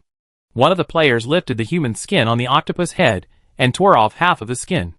Another person stepped forward and lifted the whitened octopus head and looked it up and down. It's a player, but not a human. A foreign player sneaked into the Eldest Sun City? Where? What race? The players in the Eldest Sun City were all excited. Foreign enemies have infiltrated. This is a big event. They are going to make a fortune. At this moment, a player stood up and spoke loudly, attracting the attention of all the players. Everyone listen to me. I am a public official nearby. Let me say a few words first. This time, it is certain that there is an invasion of foreign enemies. I will report this matter. I believe that new orders will be passed down soon. Before that, we must make preparations to find foreign enemies. I just saw it. This is an octopus head. I don't know what race it is. But judging from their situation, they have no bones in their heads and should be over 2 meters tall. Everyone, spread this message and pay attention. See if there are people over 2 meters tall. If there are, take them to the hospital or somewhere else for a head scan. Those without bones are enemies. People acted quickly after hearing this. They contacted their friends and spread the news. Gu Shi was also stunned watching this scene from afar. He had no idea where these people came from. People suddenly squeezed out of the originally empty street. He didn't know where these people were staying at first. It seems that the streets will be in chaos tonight. Let's go back first. Seeing more and more people rushing in from all directions, Gu Shi sighed. They had obviously found a way to enter the underground of Changzi City, but they were delayed by various things. According to the situation tonight, in half an hour, there won't be even a vacant seat on the street. Gu Shi was still thinking about playing hopscotch here. Just wait to be used as a hopscotch. Shaking his head, Gu Shi turned and headed towards the Express Hotel. Because of the effect of the soul dark lamp, no one noticed Gu Shi's whereabouts for the time being. But the situation soon changed. When Gu Shi was about to walk to the door of the Express Hotel, a whooshing sound came from the sky. Gu Shi looked up and found that a large number of white-clothed players were riding a strange mechanical creature flying from a distance. This mechanical creature looks like a metal wyvern, but there is something like a searchlight on its head. Gu Shi wanted to watch more, but the orange guard Xingoa dragged Gu Shi to the Express Hotel and removed the effect of the mind lamp on Gu Shi. Don't look at it, that thing is used to detect the effect of mind shielding. I'm fine, but with your current level, you will definitely be discovered. It seems that you can't leave today, you have a good rest. I go outside to watch the fun. After saying that, the orange-clad guard Nu Ninetail flashed and appeared on the street. Gu Shi discovered that the orange-clad guard Nu Ninetail did not use the ability of mind shielding, but used the effect of the orange suit to transform himself into another person. He blended into the crowd on the street very naturally, and people could not see a single flaw. Even if the light in the sky shone on her, she did not change at all. Such a method was beyond Gu Shi's control. Gu Shi could only look outside helplessly for a few times, and turned around to go back to the room. Let's talk about the rest tomorrow. Chapter 2276. Back in the room, Gu Shi closed the door, didn't take off his clothes, and fell directly on the bed. Today was really unlucky for Gu Shi. He had found a way to enter the underground of Changzi City, but he couldn't enter for various reasons. Judging from the current situation, if Octopus had sneaked into Changzi City, it would definitely cause a reaction from the Changzi City Guard organization. For a period of time, Changzi City would definitely be under martial law. It would be inconvenient to go anywhere at that time, and it would be difficult for Gu Shi to enter the underground world again. At least like today, there are not many opportunities to enter silently. It was prepared in vain. Gu Shi took out the statue head that had been carved not long ago and held it in his hand. He began to think in his heart whether it would be better to launch a frontal attack from outside the city or to directly send the undead troops into the city. As he thought about it, the alcohol that Gu Shi had just suppressed slowly took over his head, and Gu Shi fell asleep in a daze. As Gu Shi closed his eyes, he felt as if he was standing in the sky looking at the Changzi City below. The sound of the nursery rhyme came to Gu Shi's ears again. Because he had been hopping hopscotch for an afternoon, Gu Shi was already quite familiar with the rhythm of the nursery rhyme. When he heard the nursery rhyme, Gu Shi jumped up instinctively. At this time, Gu Shi found that the jump actually landed at a certain position. Looking more closely, Gu Shi found that the streets of half of the Changzi City, the street lights on the road, and the houses, had become the map of the hopscotch game. Gu Shi had no time to think about it now, he just jumped out step by step following the rhythm. Wangwa area, blacksmith area, magic area. Every time he jumped, Gu Shi felt that he was flashing in a certain area. Although he didn't understand what was going on, Gu Shi believed that he would soon reach the clock tower in the heart of Changzi City. Just as Gu Shi thought, when he finished the rhythm of the whole nursery rhyme, the space around him turned, and Gu Shi appeared at the clock tower in the center of Changzi City. The center of Changzi City is also the core location of Changzi City, and the confidentiality level here is quite high. Gu Shi had been to Changzi City twice, but he had never been here, and there were no pictures for publicity. Just standing under the bell tower, Gu Shi knew that this was the core of Changzi City. The bell tower in front of him was a Western-style bell tower with a height of more than 1.5 meters, but the coloring style was quite oriental, mainly in bright red and bright yellow. There were at least 10 big bells installed up and down the bell tower, and countless small bells. When the wind blew through the bell tower, the big bell would shake and sway, and the small bells would make a ding-ding-ding sound. But for some reason, there was no one in the bell tower at this time. If it was Gushi who came here last time, he would definitely think that he was in a dream or some other special space. But now Gushi has learned so many things in the Hades University, and has mastered the Mirror Underground Palace and Ghost Prison. After experiencing changes such as space layering, Gushi already knows how to distinguish the situation of space. Judging from the current situation, he is clearly in the Changzi City, not in a dream or a special mirror space. Such an empty situation is likely to be affected by some kind of power. Move Gushi out of Changzi City, so that the people of Changzi City can't see Gushi, and Gushi can't see the people of Changzi City. Standing in front of the bell tower, Gushi took a deep breath, grabbed a handful of ice and snow from the ground, and rubbed it hard on his face. The coldness of the ice and snow stimulated Gushi, making all the alcohol on his body dissipate, making Gushi sober up a lot. Then Gushi no longer hit himself. He stretched out his hand, and the flame-light 6 paths lamp and the secret realm sword staff appeared in his hands. At the same time, 2 pairs of arms flew up from behind, holding all kinds of weapons and equipment. As for Gushi's most important undead troops, Gushi did not release them immediately. Gushi was not clear about the situation at the moment.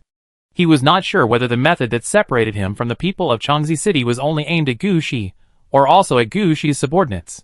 Gushi did not want to ruin such a good opportunity at this time. After taking out various weapons, and putting on his original equipment again, Gushi immediately returned to his original appearance as a necromancer. Even the face with makeup has changed back. In Gushi's mind, this time as long as he enters the underground of Changzi City, he can get the head. Then he will go directly back to Yuanzu City through Poison Peach Mountain, and he doesn't need to consider the problem of living in Changzi City at all. So it can be said that Gushi no longer needs to disguise himself. To be honest, pretending to be someone else there makes Gushi quite uncomfortable. Not being able to use his undead subordinates makes Gushi feel like he is restricted. It was different now. Gushi, who had changed back into the necromancer's equipment, was like a tiger returning to the mountains and a dragon swimming in the sea. After changing into the equipment, Gushi just took a few steps forward, and the evil coffin automatically appeared at Gushi's feet and lifted Gushi up. Then Gushi pointed the secret realm sword staff at the evil coffin, and his body and the evil coffin turned into ghosts together. There was no need for Gushi to open the door. The evil coffin automatically took Gushi into the bell tower. The interior of the bell tower was also quite huge. As soon as you rush through the gate, you can see a hall that can accommodate at least 1,000 people. The hall is 20 meters high, and there is no pillar to support the entire hall. It looks empty, with only a carpet covering the entire hall to show the luxury of the hall. At the same time, on the ceiling and the surrounding walls, there are paintings of the first batch of players from Yuanzu City, who traveled a long distance from Yuanzu City to the location of Changzi City, and finally established the first branch of mankind in the depths of the game, Changzi City. It can be seen from this story that in order to build the Changzi City, humans sent out a complete administrative and game system. The entire Changzi City is not biased like other cities, but as long as humans have a profession at that time, Changzi City has a share. It can be said that the entire Changzi City is the last backup for humans who fell into the depths of the game at that time. If the original city is gone, they can redevelop through Changzi City. However, what attracted Gushi's attention the most was that Changzi City decided to build a city here because they found a group of giant beasts that migrated to the location of Changzi City and died on the road. That is, the corpses of the giant beasts that Gushi saw when he came by train. At that time, the players believed that these giant beasts were attracted by something, so they found the current location based on the direction where the giant beasts fell and built Changzi City. Chapter 2277. The murals after that depicted what happened when Changzi City was established. They did not draw anything about what they found in Changzi City, or why they chose this location to build Changzi City. The ceiling was painted with all the player images from the initial migration, and later the portraits of the mayor of Changzi City, and the players who reached level 20 or above. However, Gushi looked around here, and did not find any items related to the human head buried underground. Of course, Gushi only glanced at the murals, and his eyes fell on the closed wooden doors around the hall. When the boss was bragging, he explained everything very clearly. After entering the hall, the 7th door on the left has a crooked door handle. Walk in a straight line with your back to the door handle. There is a small door on the wall opposite that can be pushed open. There is a spiral passage leading to the underground of the eldest Sun City. For this information, the people in the tavern laughed at the boss for a long time. Because everyone knows that many things in Changxi City are arranged in a balanced manner, that is, the architecture and design style is symmetrical on both sides. In such an important place as the clock tower, it is impossible for the door handle to be crooked. It is also impossible for there to be a wall opposite the door. The old man who has lived in Changxi City for many years can see at a glance that everything here is fake.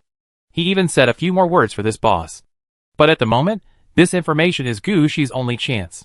He faced the hall in front of him and began to count along the left-hand side, and counted to the 7th door. With Gu Shi's eyesight, he found that the installation position of the door handle was the same as that of other door handles, but the door handle in front of him was actually tilted to the left. If you don't pay attention, no one will notice it at all. But when you hold it, you can clearly feel that there is something wrong with the installation of the door handle. Logically speaking, as long as the people in Changxi City find this problem, they will make adjustments, and it is impossible to keep the door handle tilted. But it was obvious that the door handle had not been treated. What the boss said should be true. After discovering this situation, Gu Shi immediately came to the door handle, raised the secret sword stick, placed it on the door handle, and pointed it at the opposite wall. Looking at the position where the straight line pointed, Gu Shi couldn't help but laugh. It turned out that the mural on the wall was just painted. A group of people who migrated came to the location of the eldest Sun City, and they were trying to dig up the ground and build the foundation of the eldest Sun City here. The location where Gu Shi's secret realm sword stick pointed was exactly where the words foundation of Changxi City were on the painting. It seems that the people in Changxi City have actually written something on the surface. It's just that many people don't know it. Gu Shi came to the mural and touched the word foundation. There was no dust on the words, and it was obvious that someone took care of it every day. I think this is to prevent someone from seeing that this place is often touched and discovering flaws. Gu Shi touched the wall for a while, and found the mechanism to open the bottom. Just as the boss said, the passage leading to the underground was not locked. Every time he came here, he would press the switch, and the spiral passage leading to the underground would open automatically. This time, Gu Shi came here in the same way.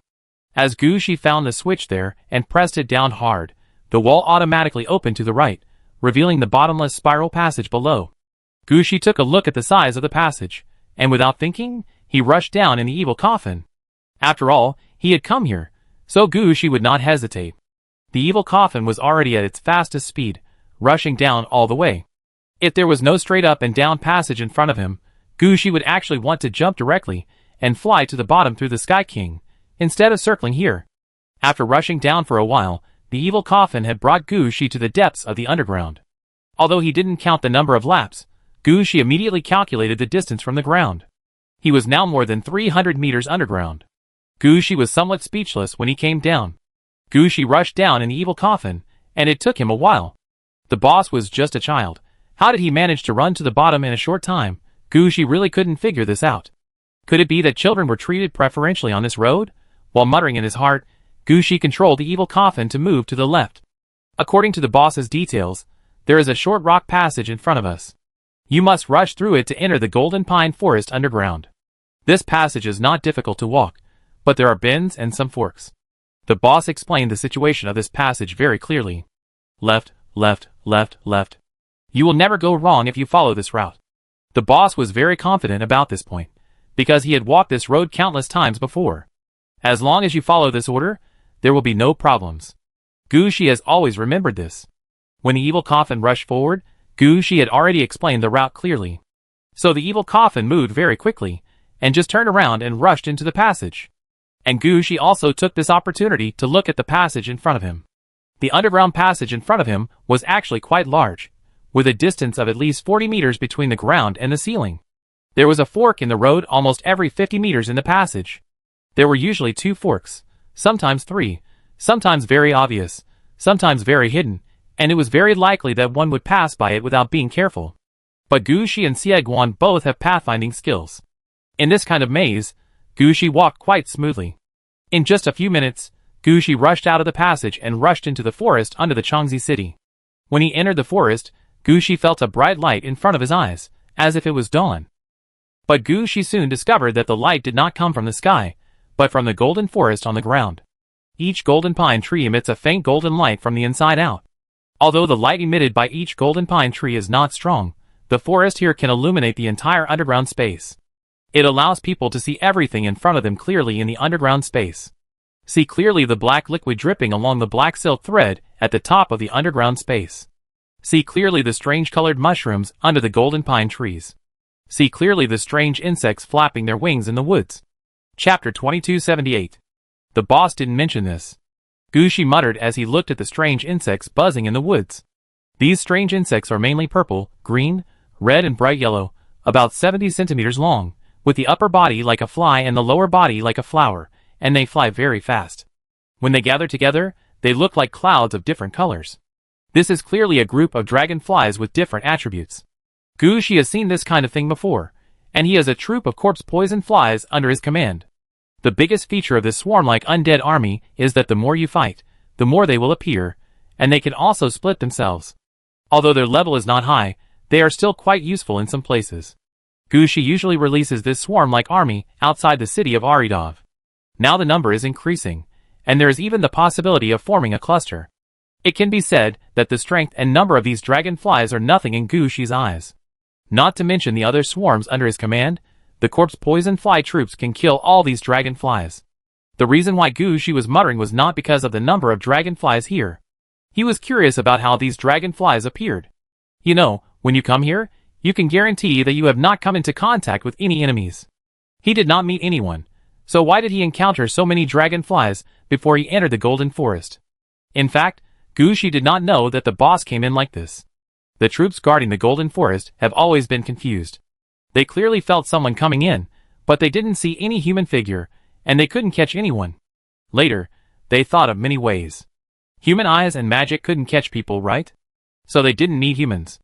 They planted many special mushrooms at the entrance. These mushrooms would release spores as long as someone approached. These spores had no attack effect, just like the dust rays from the road when passing by, and would not attract anyone's attention at all. But for dragonflies, these mushroom spores are the best food to attract them. As long as all dragonflies see spores appear, they will fly out as soon as possible and fly towards the direction where the spores appear. As long as you get spores on you, you will be attacked endlessly by dragonflies. Gushi encountered such a situation.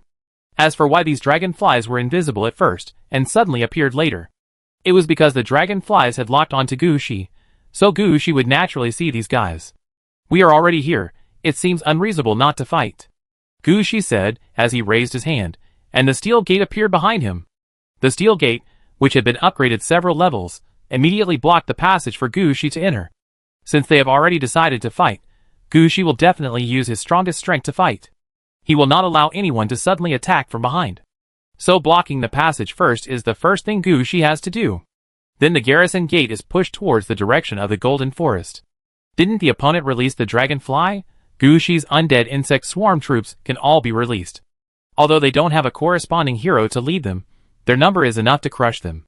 The various insect swarms of corpse flies, soul butterflies, ghost-faced locusts, blood mosquitoes, evil bone locusts, etc. rushed out at the first moment and flew directly towards the dragonfly troops. Then the ebony spiders, ghost-faced spiders, magic bone spiders, and other undead spiders also quickly attacked. They are also the nemesis of dragonflies. After these troops were released, Gushi found that because of his actions, the number of enemies in the Golden Forest gradually increased. It seems that they noticed his appearance.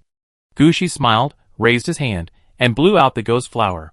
The Black Blood Knight and the undead servant troops rushed out immediately, and met the troops guarding the Golden Forest head-on.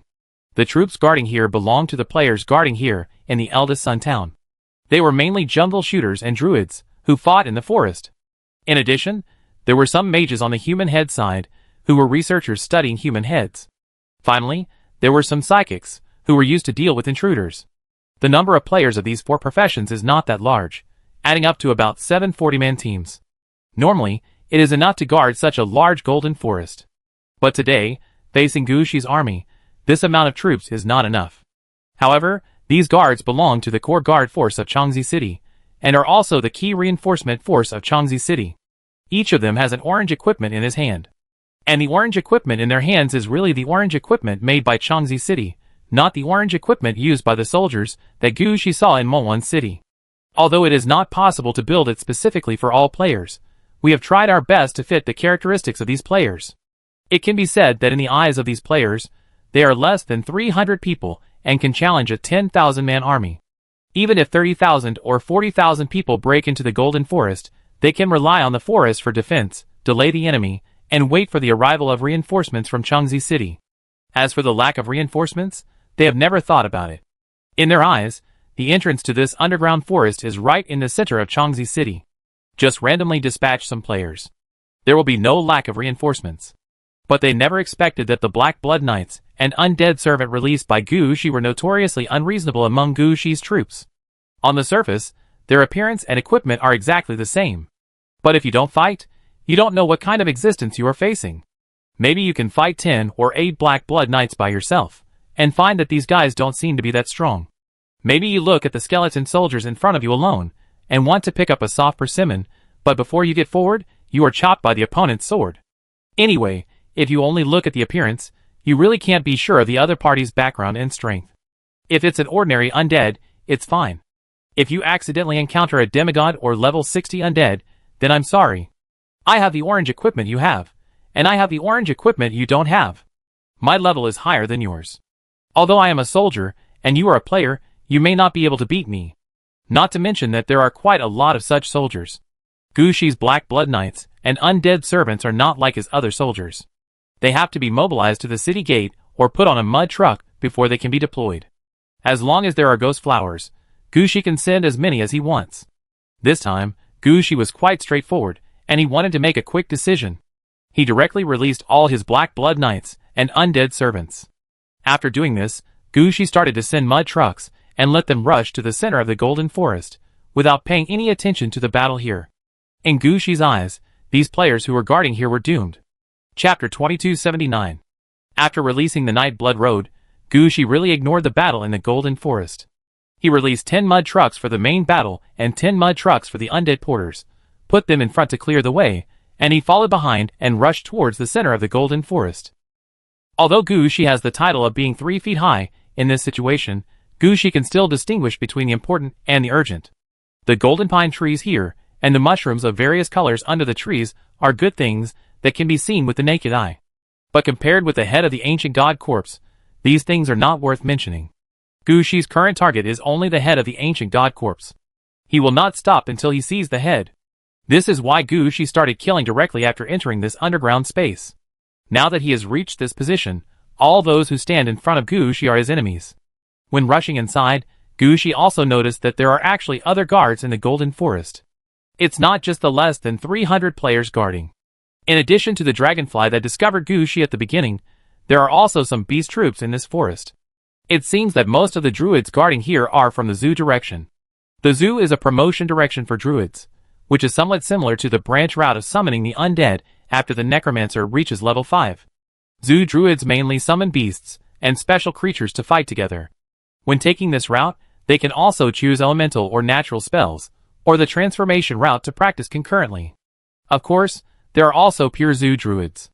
There are not only pure Zhu routes, but also pure druids that only summon one kind of creature. However, this route is no longer a Zhu, but a wild leader route.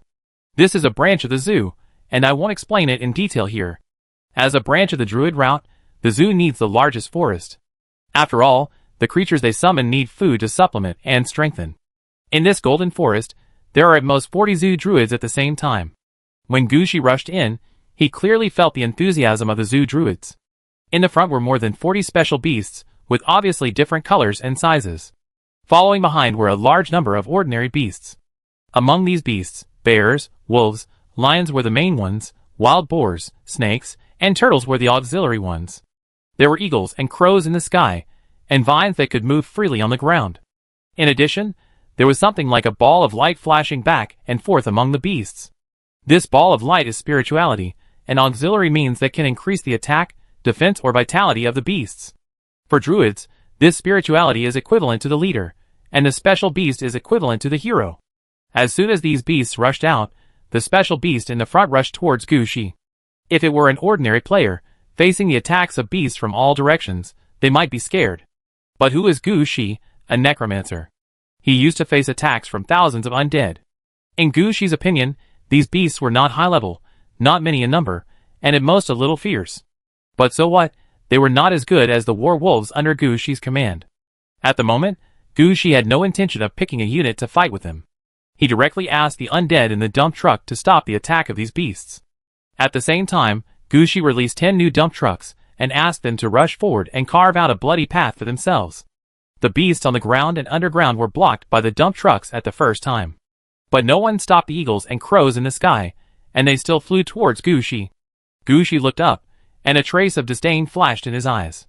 What makes you think that I am the kind of person who stands behind and commands the battle, and has no ability? Gu Shi muttered in his heart and flew up. Gu Shi didn't need to do anything more, but the bone lightning held the dead lightning halberd in his hand, and pointed it at the sky. Chain lightning. Gu Shi first cast a spell himself. Then, the undead lightning spear in the hand of the white bone lightning hand was thrust into the ground again. Lightning and thunder. A large amount of electric current appeared from the sky and the ground at the same time. This was the cooperation between Gu Shi and the white bone lightning hand. Of course, this was just an idea of Gu Shi. In Gu Shi's plan, this move could be called a lightning version of the sky and earth net. As long as they were within the attack range of the lightning, all enemies would be struck by lightning from the sky and the ground. No matter who they were, there was no way to escape from the lightning attack. The giant eagles and crows in the sky also encountered such a situation. Lightning chased them. If they wanted to fall down, lightning would also pop up on the ground. They couldn't even get close to Gu Shi, let alone attack him. Under the lightning strikes, the crows in the sky fell to the ground like raindrops. Gu Shi didn't pay any attention to these. He drove the evil coffin and rushed into the golden forest. At the place where Gu Shi passed, more and more dump trucks appeared in the golden forest, and the undead on them quickly jumped down or directly attacked in the dump trucks, killing the beasts, which were not many in number. With his mud trucks leading the way and lightning sweeping the ground, Gu Shi's speed was not slow at all. Although the golden forest in front of him looked big, it was not as big as imagined. After Gu Shi rushed forward for a distance, he saw the head in the forest from a distance. At this time, Gu Shi no longer cared about other things and forced the evil coffin to rush over there. When the evil coffin rushed forward, Gu Shi noticed that when rushing in this direction, he could already see various small wooden houses or shelters for living, as well as laboratories for research. Because this place is underground, there is no wind or rain. So many buildings have no ceilings, and many experiments are conducted in the open air. When rushing towards the head of the crowd, Gu Shi even saw many artificially dug pools in the woods, and the pools were filled with a black liquid. When Gu Shi looked over there, his eyes were a little dazed, as if there was a force attracting him. An idea of stepping into the pool and soaking in this black liquid appeared in Gu Shi's mind. Chapter 2280. Sir, be careful, don't look there. Just as Gu Shi was looking at the black liquid over there, the orange guard Nu Ninetail appeared behind Gu Shi and pulled him hard.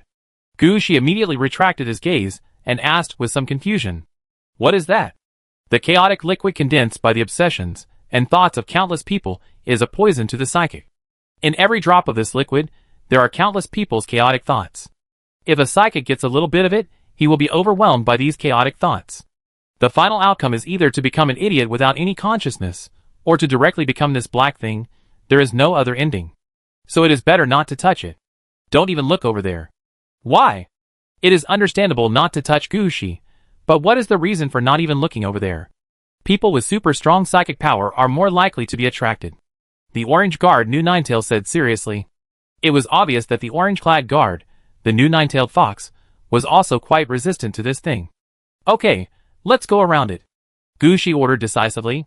At the same time, some of the dump trucks rushed over, heavily breaking open some pools in front, paving the way for Gu Shi. Taking advantage of this opportunity, Gu Shi easily rushed to the location of the ancient god corpse head. When it was about 100 meters away from the ancient god corpse head, Gu Shi could see the full picture of the ancient god corpse head. Just as the boss said, the head was as tall as a hill, and it was a male head.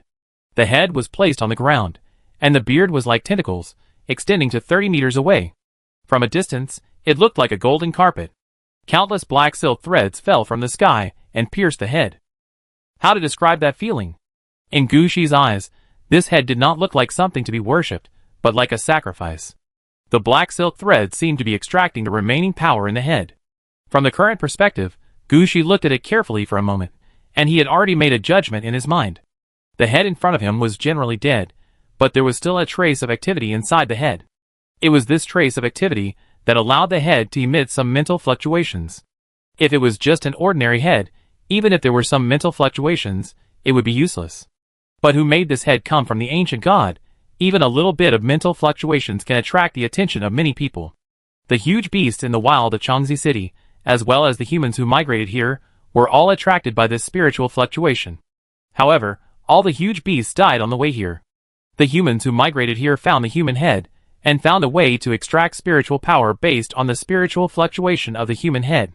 Although Gu Shi could not see how far the players in Changzi City had achieved, one thing was certain: they must have obtained a lot of different information from the spiritual fluctuations of this ancient god.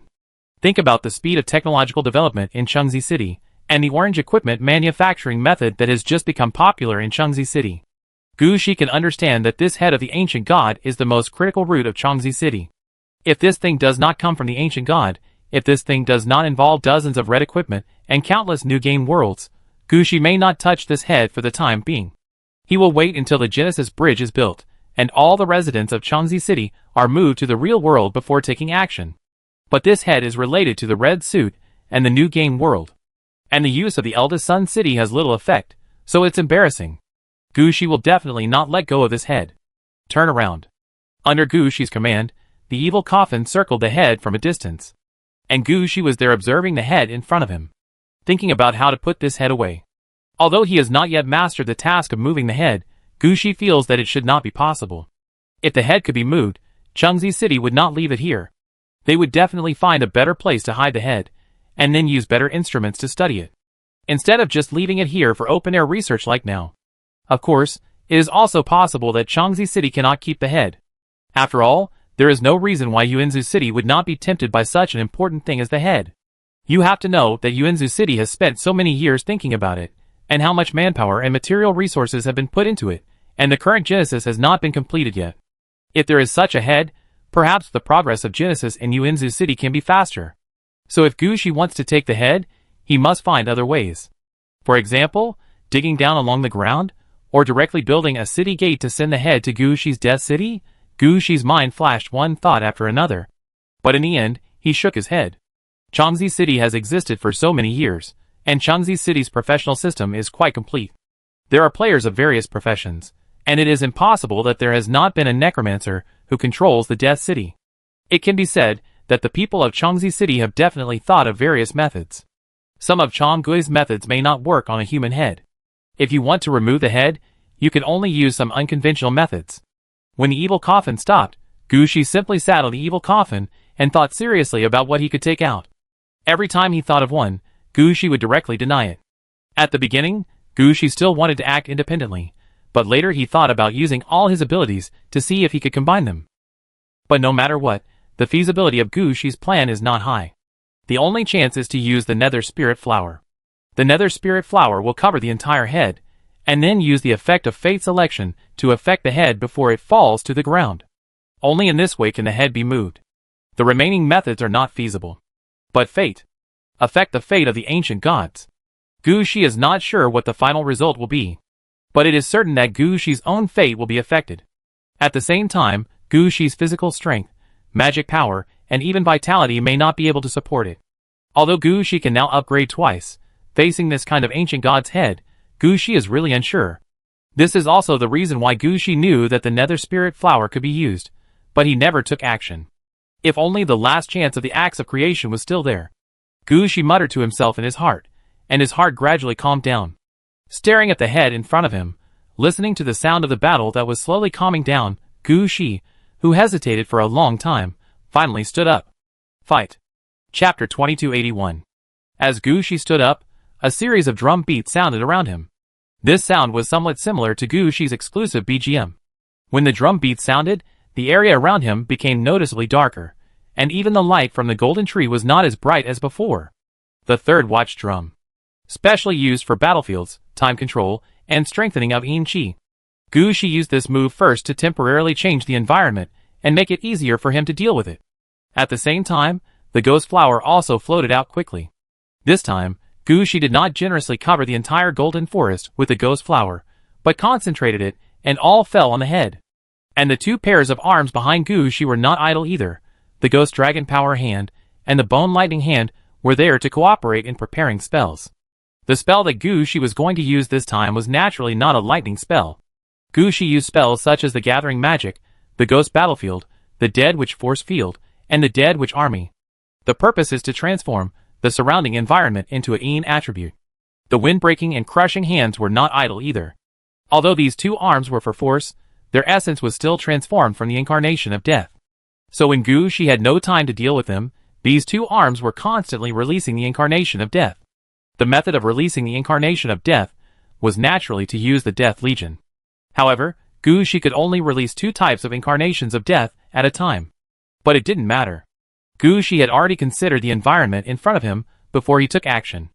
The death incarnations he released were mainly Titan, and Een Cha, the death incarnation. As soon as the two types of death incarnations appeared, they quickly adjusted the Een Chi nearby, changing the concentration of Een Chi nearby, so that the ghost flower had a better growth environment. As for other things, Gushi really didn't care about them.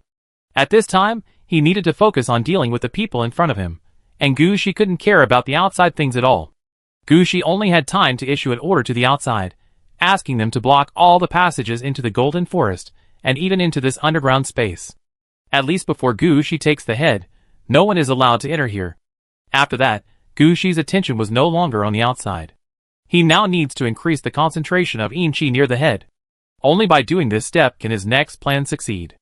As the gray mist appeared in front of Gushi's eyes, Gushi knew that the time had come. So Gushi immediately took out the empty spirit crystal that had been stored for 10 years, held it tightly in his hand, and then the Sky King effect was activated, giving Gushi unlimited mana, and at the same time pushed Gushi near the head. The closer he flew to the head, the more pressure Gushi felt. The head was only 10 meters high, but when he flew in front of it, Gushi felt as if it was 10,000 meters high. He didn't need to look, he knew what was happening. This was the feeling of standing in front of the ancient god.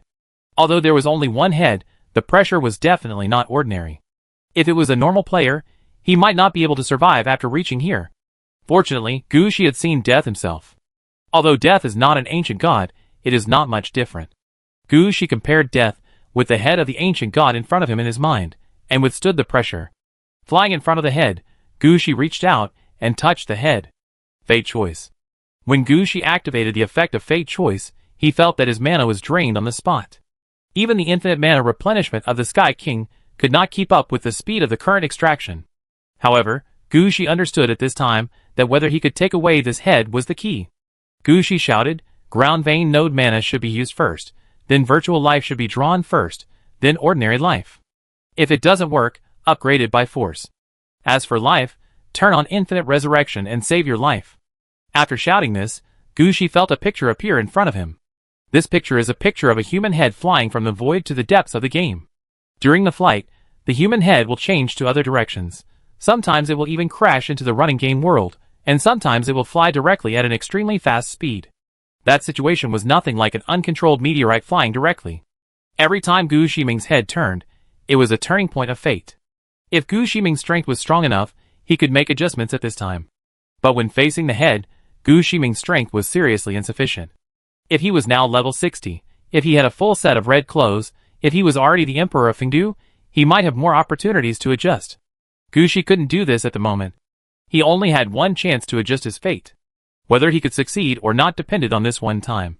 Thinking of this, Gushi's eyes became serious. He stared at every picture carefully, looking for a way to break the deadlock. As for his body, it had been forgotten by Gushi at this time. Now all of Gushi's energy was focused on the picture in front of him. When every picture flashed by, many thoughts flashed through Gushi's mind. But there were not many things Gushi could do. Because his current strength is too weak, he can only see the key turning points, but he doesn't know what different impacts these turning points will bring. And these turning points sometimes flash by, and before Gushi has figured out how to deal with them, the turning point may have passed. Every time Gushi couldn't seize the opportunity in the first place. This made Gushi more and more nervous.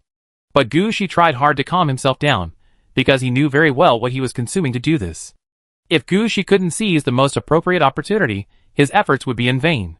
So Gushi had to calm down. And Gushi's calmness also allowed him to seize an opportunity. That was a layer of nebula that was broken when the human head was about to hit the ground deep in the game. When the human head appeared in the nebula, Gushi saw something for the first time.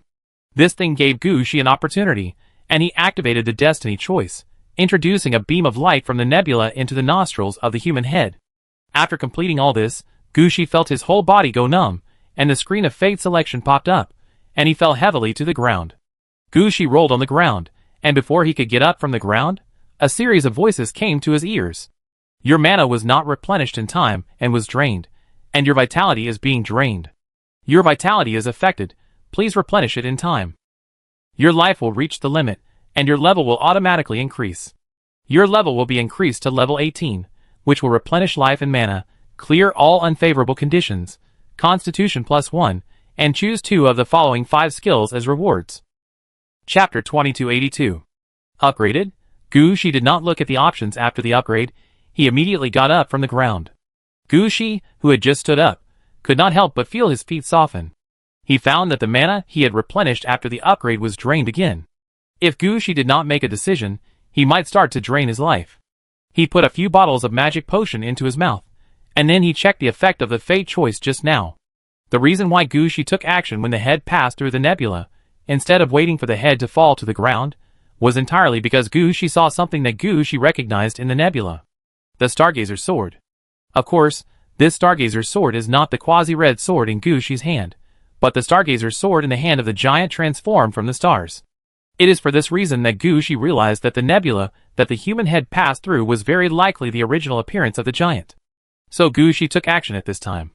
He extracted a pole star for positioning from the nebula, introduced it into the nostrils of the human head, and let it go through the nostrils into the brain of the human head. What happened after that was out of Gushi's control.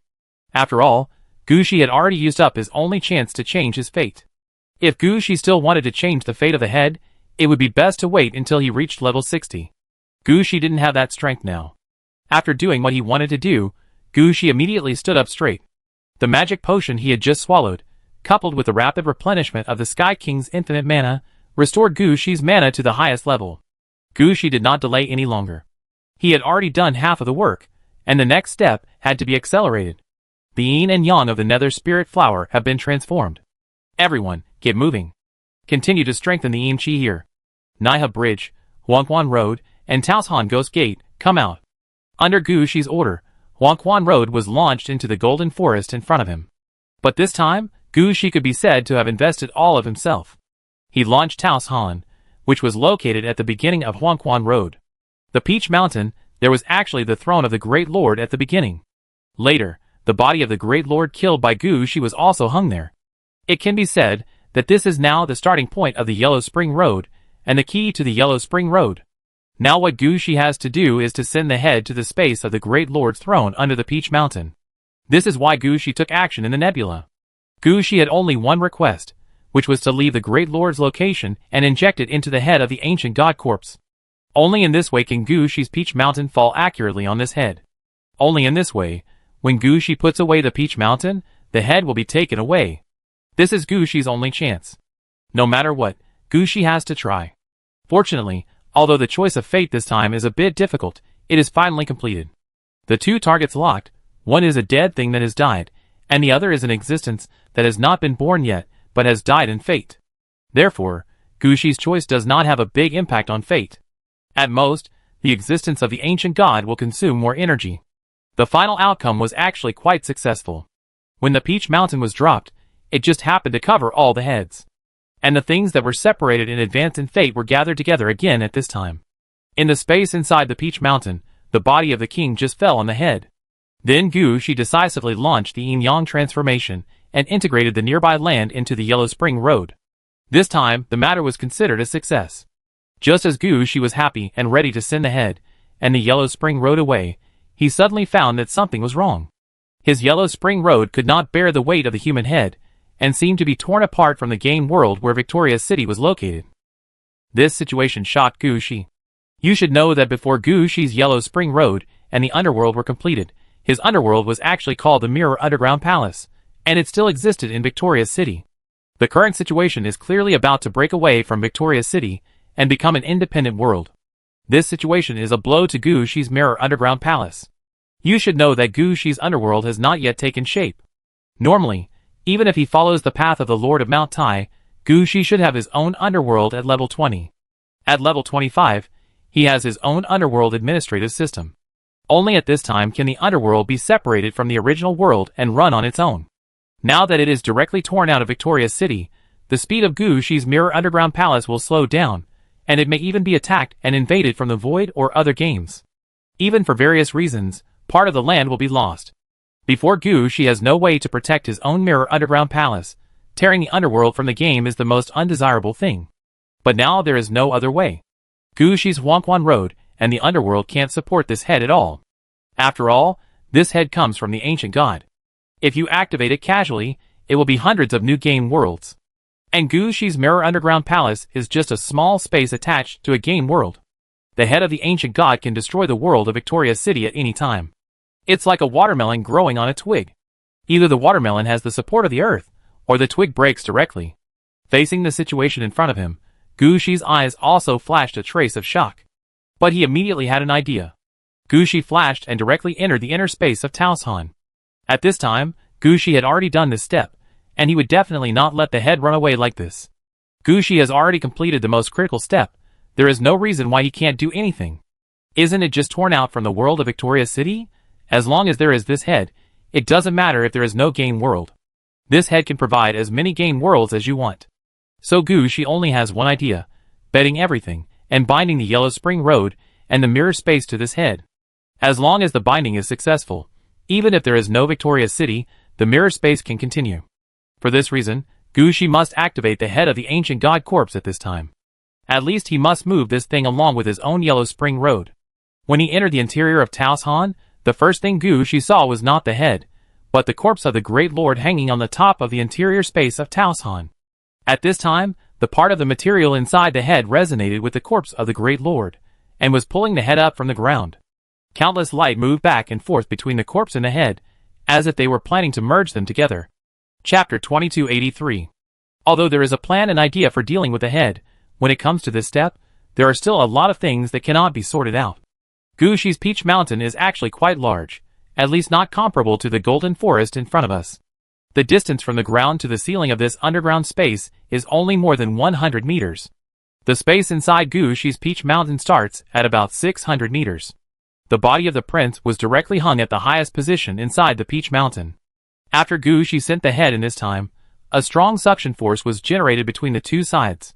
The corpse of the Great Lord hanging in the ceiling wanted to suck the head into the air, while the human head wanted to suck the corpse of the Great Lord down. This can be regarded as a game between the two sides. If the human head wins, then Gu Shi will lose the opportunity to take the head away, and will also lose the corpse of the Great Lord here.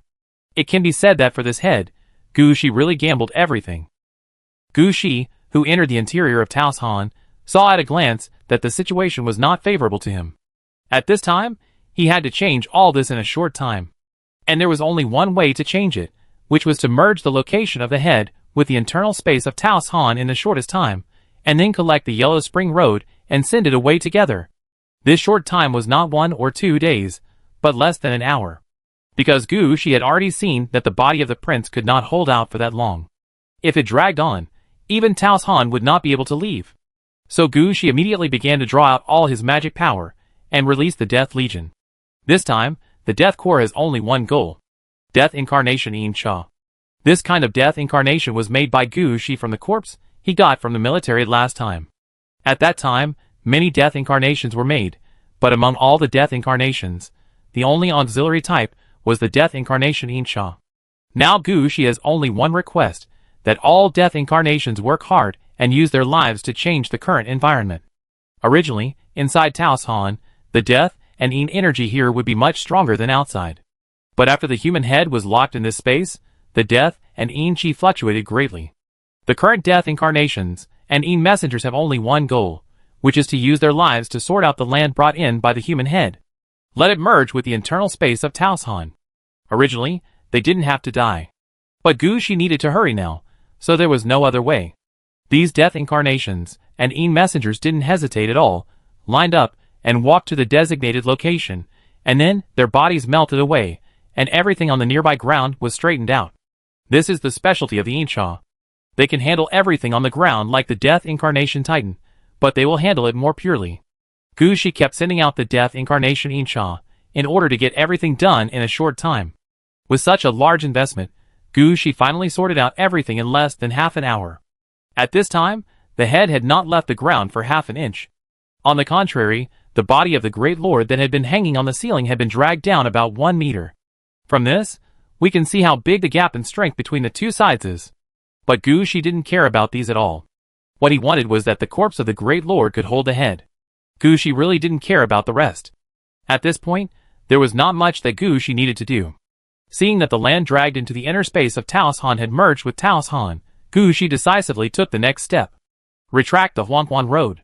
Gu Shi decisively issued an order. The Huangquan Road, Naiha Bridge and Taos Han that had just been put here all returned to Gu Shi's Huangquan Road. After giving the order, Gu Shi's heart was lifted. Whether it would succeed or not, it all depended on this. Under Gu Shi's order, everything on the Yellow Spring Road disappeared. Gu Shi once again returned to the Golden Forest. At this time, Gu Shi first looked at the place where the head was originally placed. The next moment, a smile appeared on Gu Shi's face. Because the head originally placed here was gone. A huge deep pit appeared where the head was originally placed. Obviously, although the previous move was a bit reluctant, the head was still taken away. For Gu Shi, his goal at this time has been achieved. The rest of the things can be dealt with after he returns to the city. Thinking of this, Gu Shi's face finally became much better. Gu Shi turned his head to look at the situation in the Golden Forest. When Gu Shi took the head just now, the Changzi city had already known the situation here, and they also sent people over. However, most of the players were blocked outside the Steel City gate. Gu Shi had thought about encountering such a situation when he came in, so he had made preparations early and arranged heavy troops to guard here. The task of Gu Shi's troops was simple, just don't let too many players come in. As for the enemies in the Golden Forest, they have been killed now. After all, the undead under Gu Shi have strong combat power and are targeted. The most important thing is that all the undead under Gu Shi have two effects, unlimited counterattack and unlimited resurrection. When such troops go to the battlefield, they are almost invincible, not to mention that in the depths of the game, on the human side, they did not arrange many people to complete the Golden Forest. The undead troops under Gu Shi had almost finished the battle here when Gu Shi touched the human head. In the following time, they were always finishing and cleaning up the battlefield. Now when Gu Shi turned his eyes to them, they understood what Gu Shi meant. Those who went through the city gate went through the city gate, and those who didn't have a city gate went into the mud truck. Anyway, the main thing these soldiers did was to be obedient and proactive. When Gu Shi looked at them, they were already ready to retreat. At this time, Gu Shi also understood that he could not stay here any longer. Gu Shi thought about it, and immediately collected the dump trucks. At the same time, Gu Shi also issued orders. Jiawei, go to the Express Hotel, and do the final finishing. The orange-clad guard, the new Jiawei, appeared behind Gu Shi immediately. Sir, what about you? I will leave directly after I put everything away. Now we just moved the head away, and we haven't settled everything yet. I will go back to preside over the work. No one can do anything to me in Aladovi City. You don't have to worry. Gu Shi was speaking when he felt his soul tearing apart, as if something was about to be torn out. Chapter 2284. Gu Shi pressed his forehead, and used part of his energy to look. He found that because he brought the head back to Huangquan Road, Taos Han might be torn off from Huangquan Road. If Taos Han was torn apart, not only would Gu Shi's Huangquan Road be in trouble, but his efforts this time would also be in vain. The head captured by Gu Shi would fall down again, and finally fall into the depths of the game. It would be extremely difficult for Gu Shi to find the head again. Let alone the huge depths of the game, where this head will end up, no one knows. Even if they know, so what? There are so many player races in the depths of the game, who doesn't want to get another red suit and return to the real world. If such a head fell from the sky, they would definitely be very happy. Then Gu Shi would have to kill again. So Gu Shi must find a way to collect this head. He must not let the head drag his Peach Mountain into the depths of the game. Gu Shi, who discovered this situation, didn't care about the situation of the orange-clad guards and the new nine-tailed fox. You go and finish it, I have something else to do, I really don't have time. After saying that, Gu Shi flashed and really left here. Now Gu Shi has many ways to return to the city, and he used the most direct one, the polar star positioning. The next moment, Gu Shi reappeared in the space inside Taos Han. Just like that, the head that had just been raised a little fell back to the ground again, and even began to press towards the ground. It was this powerful pressure that dragged Tao Shanlin to get out of Gu Shi's Yellow Spring Road. When Gu Shi came in, he had already seen Tao Shan sinking underground. Gushi saw at a glance that it was inevitable that the head would fall back into the depths of the game. After all, Gushi did not have the ability to make the head rise to the real world and become a star. He also did not have the strength to hold the head. The head was falling, and if Gushi did not want to fail this time, he had to follow. Gushi, who understood this, was quite decisive. Shrink the Yellow Spring Road and pack up the Mirror Underground Palace. When he said this, Gushi paused, hesitated for a moment, and finally said, "Hold Victoria City, but if you can't hold the head, then just fall into the depths of the game with the head." Gushi's order was immediately transmitted to the entire Yellow Spring Road. At the same time, all the ghost flowers in the entire Mirror Underground Palace were blown up by the wind. Some of these ghost flowers flew upwards, while some went underground. No matter how these ghost flowers are dealt with, they have only one goal, which is to reinforce Gushi's Mirror Underground Palace and protect it from being damaged in the next impact. At least don't lose too much. At this time, Gushi was actually still sighing in his heart. Fortunately, he has been working hard in the past few years, and has planted a lot of ghost flowers. If he is the kind of lazy person who did nothing, then he will lose a lot this time. Now it's okay, although the ghost flowers planted are not the first generation of ghost flowers. But the ghost flower gloves can still be operated. Gushi now only wants to protect his mirror palace, which is still possible. When he was fully protecting his own mirror palace, Gushi also released the control of the human head. In other words, now Gushi no longer insists on placing the mirror palace in the void. If the mirror palace falls on the ground deep in the game, it is actually not impossible. It's just that Gushi has to choose a better location. At least it can't be associated with human society. Otherwise, Gushi's taking of the head would be noticed by humans immediately. Then, will Gushi resist or not? Gushi, who didn't want to embarrass humans, finally took everything on his own. He hoped to lead the head to a place deep in the game where there were few people. At that time, he could also keep the head with his Mirror Underground Palace. As for whether his territory would be discovered or attacked if it fell into the depths of the game, Gushi couldn't care about that now. After Gushi returned, he planned to ask someone if there was any way for the ancient corpse to move, and see if he could send the head back to the real world. It was with this idea that Gushi immediately focused all his attention on the location where the head fell. This time it was no longer the scene where the head was trampled and flew into the depths of the game that Gushi saw. This time it was Gushi's own Yellow Spring Road, the underworld that Gushi had not yet completed falling into the depths of the game. Gushi didn't want his mirror palace to hit anything, so Gushi couldn't care about anything else. He could only concentrate on controlling the speed and angle of the mirror palace to avoid being hit by the game. And the ghost flower that Gushi had planted in the mirror palace played a big role at this time.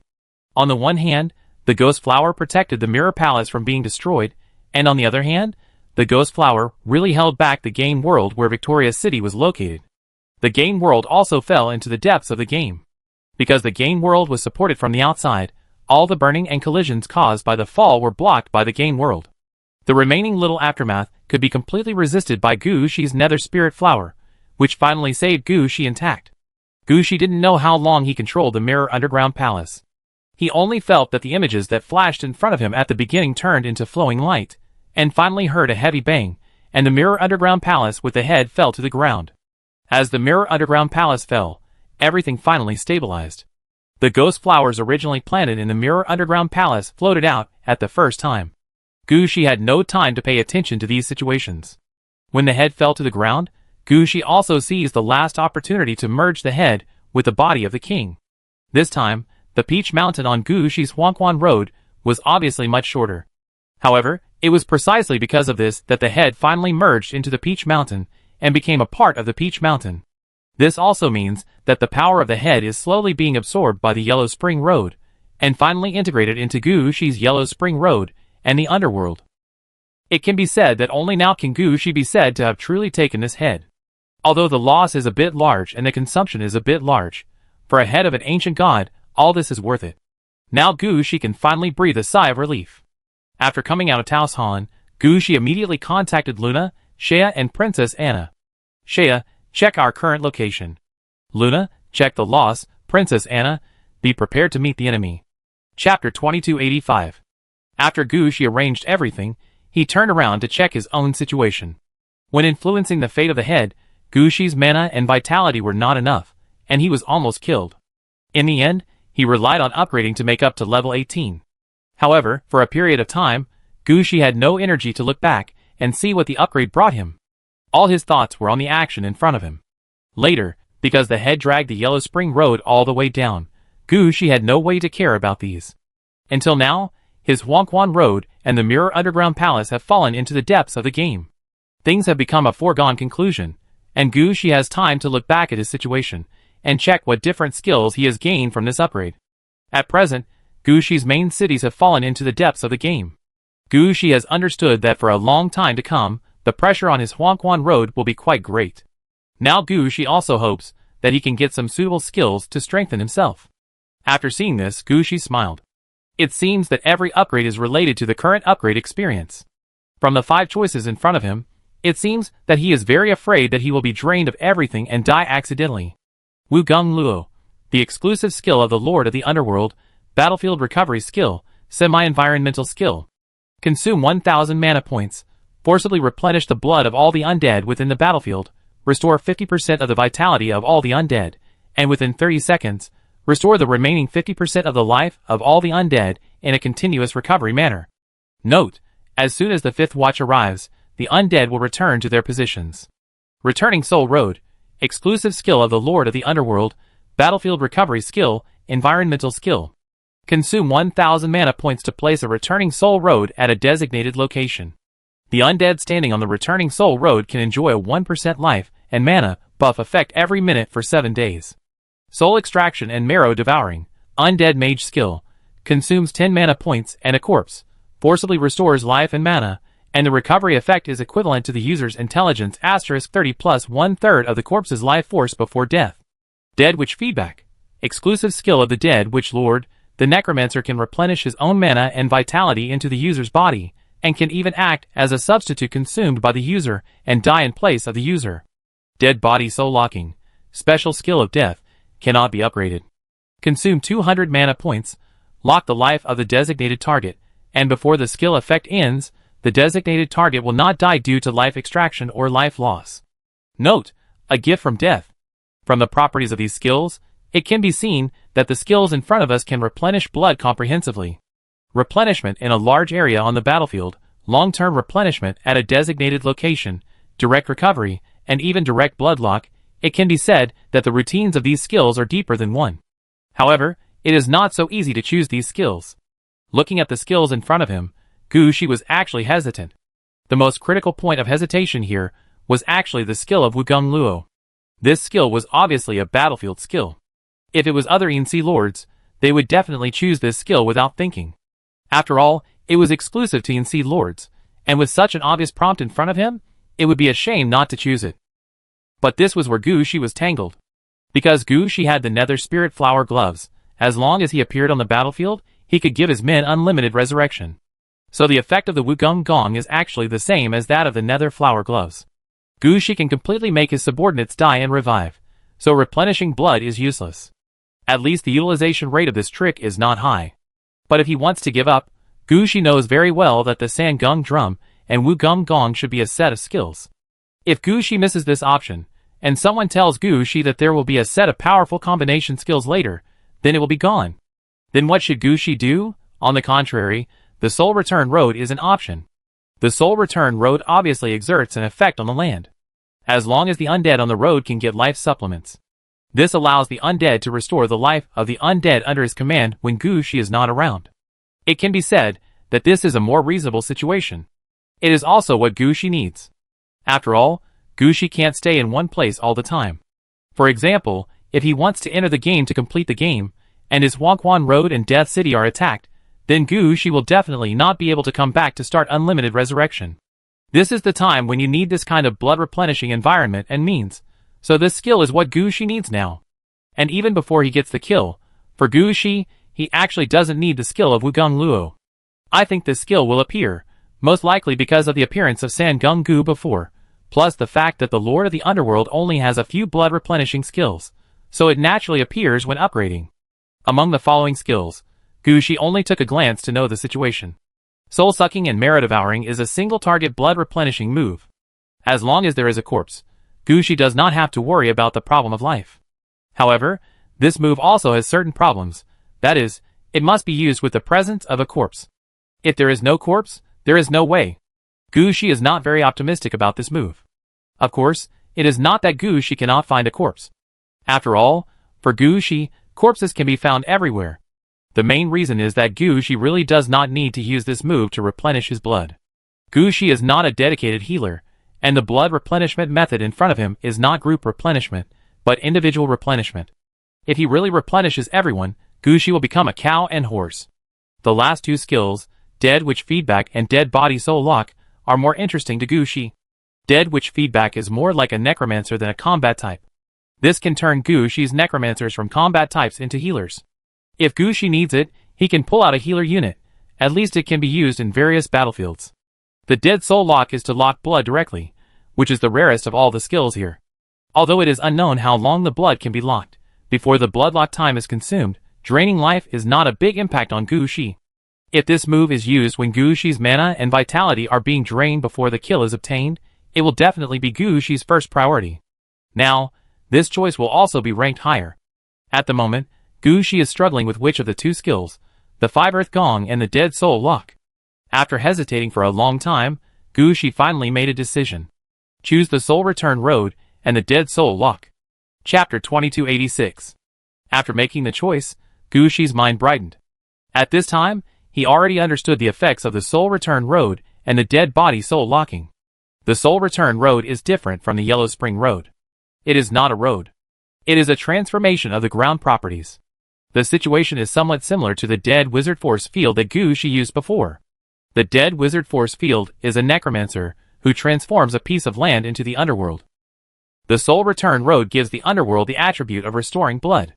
This can be regarded as adding an attribute to the underworld.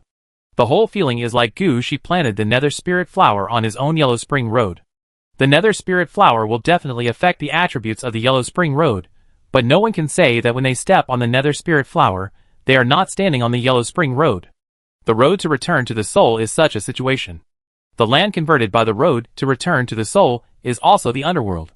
It can be said that this is to strengthen the attributes of the land, so that the undead under Gu Shi will get the supplement of life and mana as long as they stand on this land. As for the 7-day time limit, Gu Shi was open-minded. When the time comes, just set up the Soul Return Road in a few key locations, and when there is a real war, deploy people there. If that doesn't work, use the Soul Return Road as an emergency station. What surprised Gu Shi the most was that setting up the Soul Return Road did not require Gu Shi to act as a slave himself.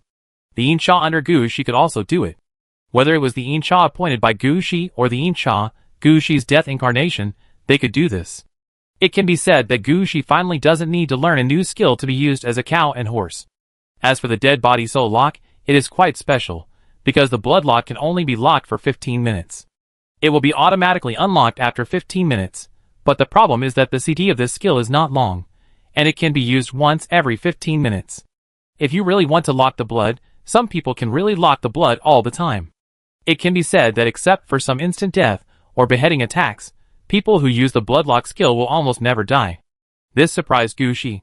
You know, he thought at first that this kind of Bloodlock would have some restrictions. After all, this skill is too amazing. If he encounters a berserker whose combat power increases with more injuries, he can directly open the Bloodlock and reduce his life to a trace. Then he can kill everyone. The only problem is that when the Bloodlock ends, the life consumed during the Bloodlock must be replenished. If it cannot be replenished, the person may die directly after the Bloodlock ends. But in Gu Shi's eyes, this is not a big deal. Even if he consumes a lot of vitality, as long as he upgrades, everything can be replenished, and there is no need to worry about problems. However, after Gu Shi made his choice, he found something different. This move is indeed a gift from death. It is very powerful on the surface, but there is something different behind it. After Gu Shi chose to lock blood, to lock the dead body soul, his goal was no longer to have his mana and life drained away by others. Gu Shi wanted to study the characteristic of locking life. Gu Shi had a feeling that if the head had not been hit so hard this time, so hard that even death thought Gu Shi was coming to see him, Gu Shi would not have been given the right to choose such an awesome skill. This is why Gu Shi gave up the choice of Wukong Luo at the last moment and chose the dead body soul lock.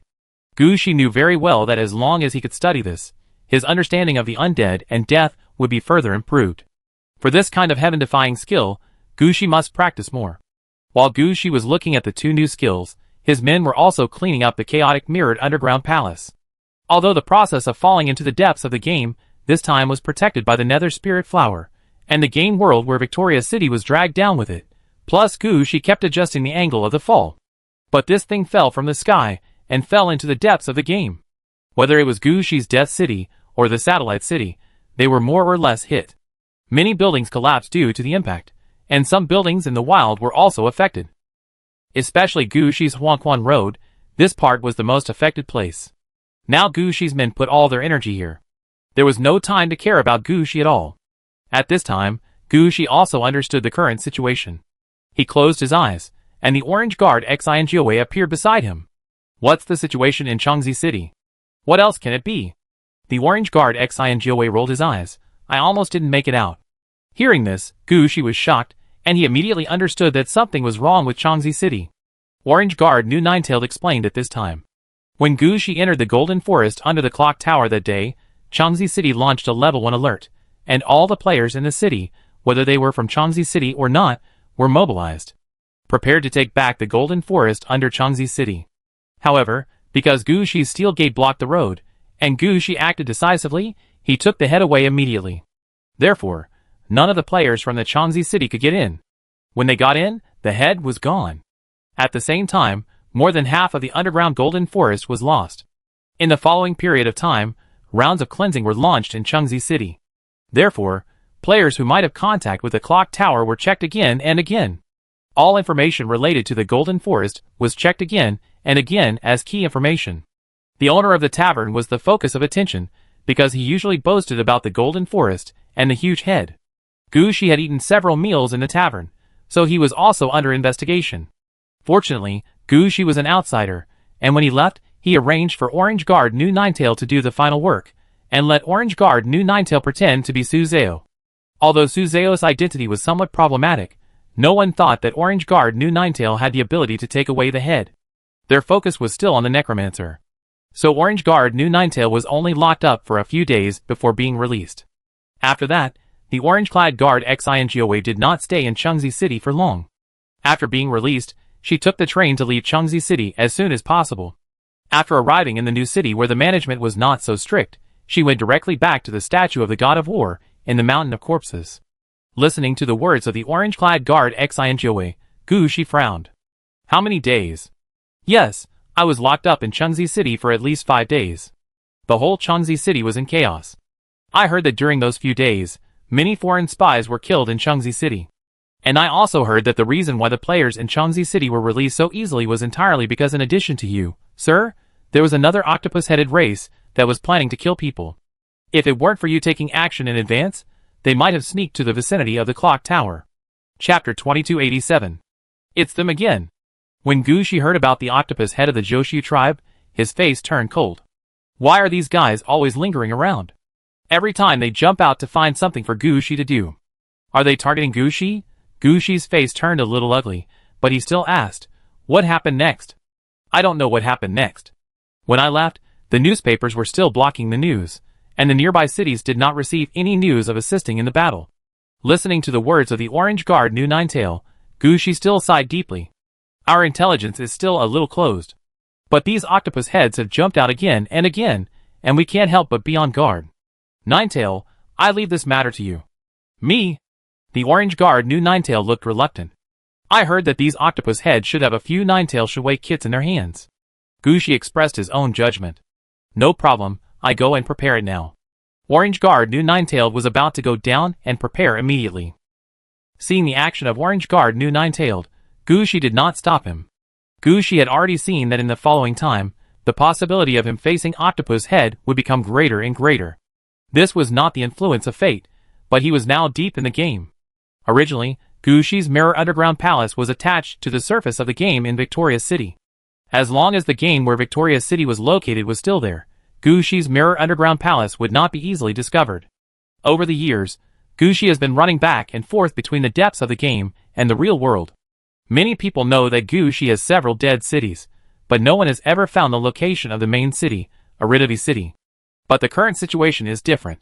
Now the Mirror Underground Palace has fallen directly into the depths of the game, and the weight of the human head is pressing the Mirror Underground Palace, and it cannot leave the depths of the game.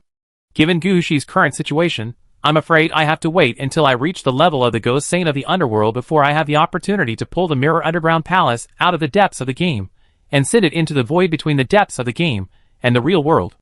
Now Gu Shi could only maintain the current situation. Gu Shi did not take the current pressure seriously. As a necromancer with a dead city, Gu Shi has a sufficient number of troops. Most importantly, the Mirror Underground Palace is Gu Shi's home field, and the Yellow Spring Road is almost built. Anyone who sets foot in this area will be fighting in Gu Shi's home field. Enemies killed will be transformed into new undead through double death in the first place and join Gu Shi's men. By then, Gu Shi's men will only increase in number. Whether Gu Shi is there or not, the safety of his territory will not be greatly affected. The real impact is that the heads pressed under the Taosan space will definitely emit mental fluctuations, like the Changzi city. It will definitely attract the attention of some giant beasts or psychics. The octopus head will find the Changzi city 9 out of 10 times because of the mental fluctuations. If the octopus head does not grab the head in the Changzi city, he will definitely find a way to continue looking. As long as Gu Shi's Mirror Palace is deep in the game, this matter will be exposed one day. That's why Gu Shi asked the Orange Guard Xingjiawei to take action to see if he could kill the octopus head in advance, in order to avoid someone staring at him every day, which would make Gu Shi feel uncomfortable. But at this time, Gu Shi thought of another situation. The several death cities under Gu Shi's command were originally 2 in the Mirror Palace, Aridity City and Shancheng, 3 Black Pole cities deep in the game, activated Giant Rock City and Lucheng, plus 1 in the game of the Creation Bridge, Poison Peach Mountain. Now that the Mirror Underground Palace has fallen into the depths of the game, it can be said that 5 of Gu Shi's 6 death cities are in the depths of the game. Although being in the depths of the game has its advantages, it is not so easy to keep secrets. It seems that Gu Shi will have to go through the Poison Peach Mountain for some things in the future. At least when Gu Shi enters and leaves the real world, if he does not use the Polestar positioning, it is best to go through the Poison Peach Mountain. He can no longer go directly to the Aladovi city as before. This made Gu Shi speechless. At this time, Gu Shi was somewhat complaining in his heart. What on earth happened at the Genesis Bridge? Why hasn't it been fixed yet? How many years have passed since the Genesis started? Gu Shi has now reached level 18. Others say it's delayed, but it's not as delayed as the Genesis. How long has it been delayed? Gu Shi muttered, and at this moment, Shea, who was sent out, came to Gu Shi as soon as possible. Is there the latest information? Gu Shi saw that it was Shea who came over, and he immediately understood what was going on. I just went around, and only got some information. There is no report on the situation further away. I am worried that the adults are anxious, so I came here to explain the situation. It has only been a short time since Gu Shi's Mirror Underground Palace landed. Shea was able to send troops out to explore it, which is quite fast. What is the current situation? Where are we located? Are there any human cities nearby? Gu Shi is actually most concerned about their current location. The location of the Mirror Underground Palace is related to Gu Shi's next actions and arrangements. Our location is not the main landing point of the game fragments, but a wilderness in the wilderness deep in the game. The people sent out have explored the surrounding area about 700 kilometers away, and have not seen any human habitation. I have arranged for them to conduct a large-scale exploration of 5,000 kilometers to see if there is any information about people. In addition, we have discovered a situation. Speak.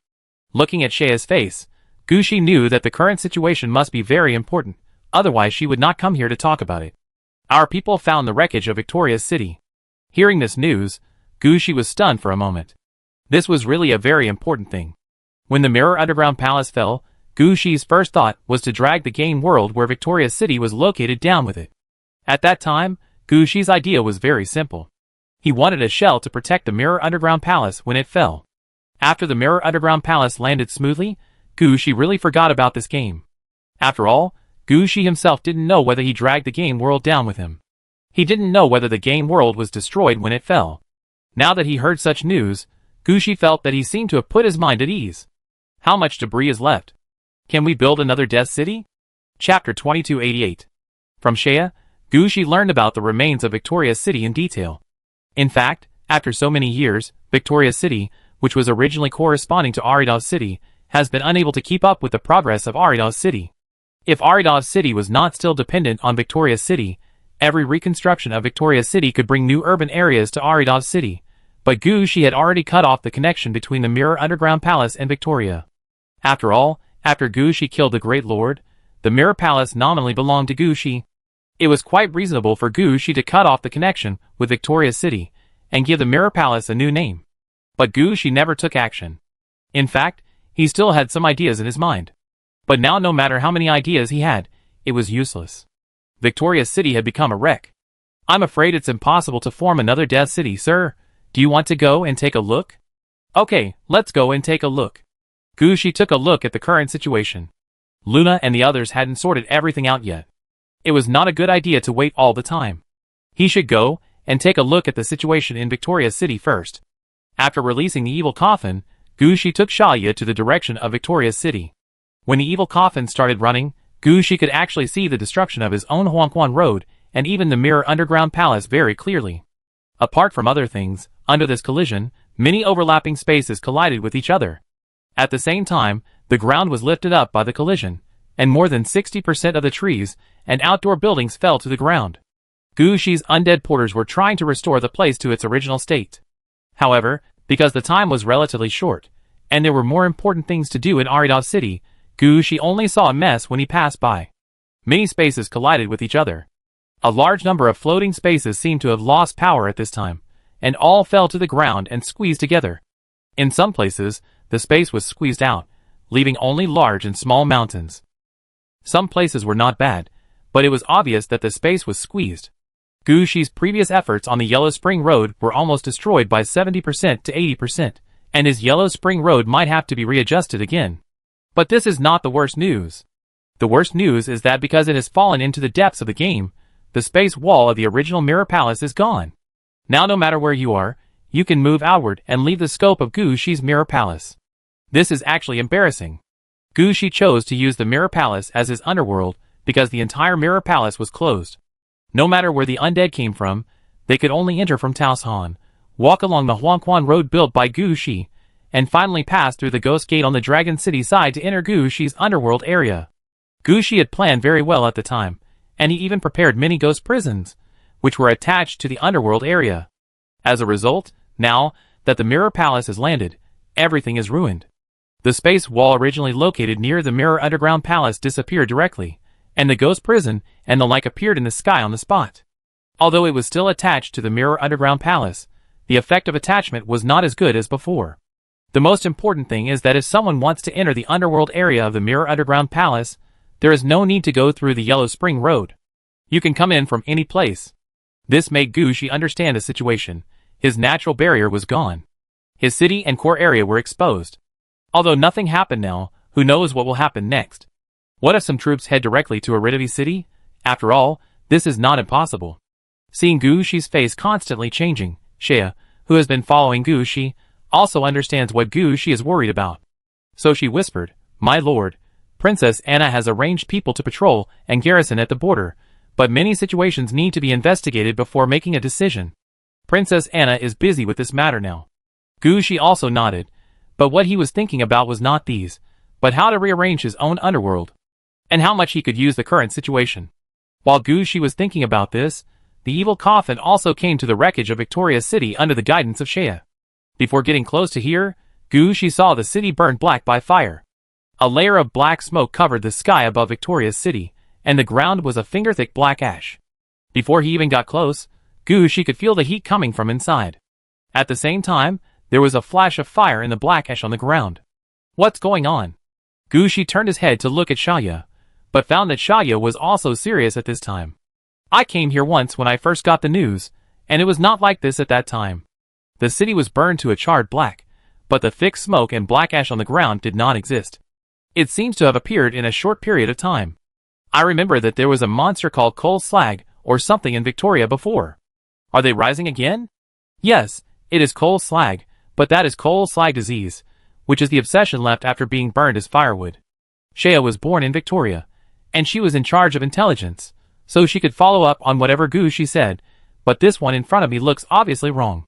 Normally, coal slag will disappear directly after burning into ash. But this part in front of me seems to have gathered together again.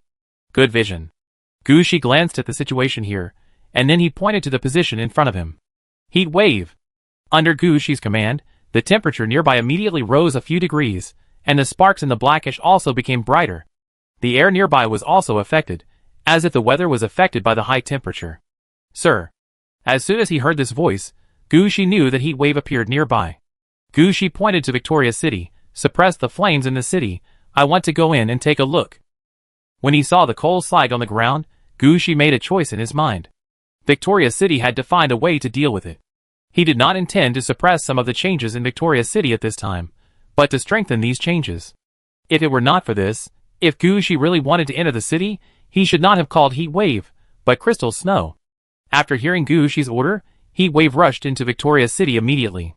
When he rushed into Victoria City, all the black ash on the ground lit up. Chapter 2289. Victoria City is alive. With the arrival of the heat wave, Victoria City seemed to come alive. The ground was bright red, sparks were flying, flames were jumping, and a strange vitality appeared everywhere. Although the situation in front of him looked obviously wrong, the temperature in Victoria City dropped immediately. Although there was still some heat coming towards him, at least it was not the kind of temperature that normal people could not stand. Gushi jumped down and jumped off the evil coffin. As he walked forward, the wind began to blow around him, and at the same time, a stream of water appeared beside him. This is Gushi adding some effects to himself. The wind is naturally from the air magic of the Sky King, which is mainly used to blow away the hot air. As for the water, it is the Forgotten River, which Gushi has just mastered for a short time, and is not very proficient in operating. Gushi can't be blamed for this. After all, when he was upgrading, he was still on the train, and then he kept pretending to be an elf archer and a wilderness hunter, so he didn't have the opportunity to use this trick at all. After getting the head, he was directly facing the process of falling from the sky. How could he have time to familiarize himself with this trick? Being able to form a water belt now actually means that Gushi is quite talented. With the protection of wind and water, Gushi did not feel anything unusual when he stepped into Victoria City. After entering Victoria City, Gushi immediately headed towards the Victoria Tower. The layout of Victoria City is very similar to that of Aladovi City, and the core of both is the tower, which is actually a castle. As long as he gets there, Gushi can determine the current situation of Victoria City, and make some decisions in the end. As Gushi stepped in, Relang's laughter kept ringing in Gushi's ears. It can be seen that Relang is quite satisfied with the environment in front of him. Listening to Relang's laughter, Gushi has already thought that if Victoria City is no longer savable, and cannot be turned into a death city, then let Relang live here. In this way, Relang can grow, and Victoria City can also be strengthened. When he first entered Victoria City, there were no figures along the way. But as Gushi went deeper into Victoria City, he actually caused some changes in Victoria City. Some strange black shadows crawled up from the burning black ash. They were all tall and thin as bamboo poles, all black, with no trace of clothes on their bodies, only 2 sparks in their eyes. When they moved, a lot of black ash would float out of their bodies. It looked like the coal slag was restarted. Seeing these beings crawling up from the ground, Gushi's eyes flashed with a trace of disdain. He didn't even need to use his own power, he just pointed his bone lightning hand at the ground, and a flash of lightning could disperse all the shadows. And Gushi did the same. A flash of lightning directly dispersed all the shadows in front of him. But soon the shadows in front of him gathered again. They didn't take the initiative to attack Gushi, and they didn't fight back when they were hit. They just stared from a distance, blocking Gushi's way. This made Gushi quite speechless. If they were really enemies, it would be fine. But what does their reaction mean? Facing the black figures surrounding him, Gushi simply flew up and prepared to fly to the location of Victoria City. But just as Gushi flew up, he found that a pair of wings had grown out of the backs of these black figures. These wings were obviously crow wings, but they gave people the feeling that they were angels. Gushi was quite speechless about this situation. Gushi believed that these guys were definitely not descenders in the original Victoria City area. They were the Victoria Tower guards, who were burned to death. Only the guards at the Victoria Tower would turn into crows. Gushi fell to the ground again when he saw it. Seeing Gushi fall, all the black figures also fell. They stood in front of Gushi as before, without making any moves, just looking at Gushi. Even though Gushi was well informed, he was quite speechless in the face of such a situation. What kind of weird situation is this? Originally, Gushi wanted to walk around Victoria City, and see what the city looked like after the fire. As a result, it was not him who was observing the city, but the strange situation in the city that was watching him. This made Gushi quite speechless. Anyway, all Gushi's good mood was gone now. At this time, Gushi simply released the evil coffin and took Shaya on the evil coffin. Go ahead. The evil coffin began to accelerate under Gushi's command, and rushed forward without paying attention to the black figures in front of him. When they rushed forward, the black figures still wanted to block Gu Shi. But they never expected that Gu Shi really put a lot of good things into the evil coffin. The current evil coffin is an orange quality mount. Even if the evil coffin guards inside are not released, the impact of the evil coffin itself is quite strong. After all, no one can resist the impact of the 7-horse coffin. Of course, these black figures can't do it either. They are originally made of black ash. The evil coffin hits them and knocks them away. Then the evil coffin rushed out with Gu Shi and rushed directly to the original location of the Victoria Tower. As he rushed forward, Gu Shi's eyes flashed with various buildings burned by fire. At this time, Gu Shi still had a certain impression of the building in front of him. He remembered that when he sent the body of Princess Anna back, he seemed to come out of the sewer and then walk this road. But now this place has been burned beyond recognition. When Gu Shi passed by, flames spewed out from the ground from time to time, but were finally suppressed by the heat wave. Soon Gu Shi rushed to the main gate of Victoria Tower. The Victoria Tower and the Aradavada Tower look very similar. The gate here was closed when Gu Shi came last time. All the news was delivered by giant crows and crow soldiers. Even the body of Princess Anna was the same. But now it is different. The gate of the Victoria Tower is open. From Gu Shi's perspective, he can see the lawn inside. At this time, the whole lawn has been set on fire, and the ground is covered with red grass. When the wind blows, the grass sways like flames, lighting up the entire Victoria Tower. Driving the evil coffin into the interior of Victoria Tower, Gu Shi saw a stone coffin placed on the lawn in the middle. The lid of the coffin was already closed, and there were many burnt human figures around the coffin. From the position where they fell, it can be seen that when Gu Shi dragged Victoria to the depths of the game, some ceremony was being held here. Chapter 2290. Faced with such a large stone coffin, Gu Shi did not think it was a funeral, but rather a ceremony, and there was actually a reason for that. On the one hand, Gu Shi knew a lot about the situation in Victoria City from Luna, Shea, and especially Princess Anna. He knew very well that in the royal family, although they took the route of human castles, after their death, more than half of the royal family would choose to transform into undead. So funerals, and the like would never appear on the royal territory. Princess Anna had explained it to Gu Shi in detail. Even if it was a funeral or a sleeping arrangement, it was held in some church or cathedral. It would never be held in such an important place as the Victoria Tower. After all, this was the starting point for the new king to ascend the throne, not the place where the old king was buried. Besides, the corpses in the circle in front of them, although they were burned and shaken, could still be seen to form a 5-pointed star. Judging from where they were standing now, a funeral? That was definitely a joke. They must be using the corpse in the sarcophagus to prepare something. It was just that their luck was not good. They happened to encounter Gu Shi and dragged the whole game into the water. As a result, everyone was burned to death here. Gu Shi shook his head after understanding this, jumped off the evil coffin, and walked into the Victoria Tower. Compared with the Aradavada Tower, which had been distorted countless times, the Victoria Tower was much cleaner. If the flames burning everywhere were not counted, the Victoria Tower in front of him would be simpler and more real. At least this place is not like the Aradavada, which has 7 levels of space and time conversion. The tower here is a tower, and the grass is a grass. After entering the Victoria Tower, Gu Shi immediately found the core position of the Victoria Tower, which is the Royal Hall.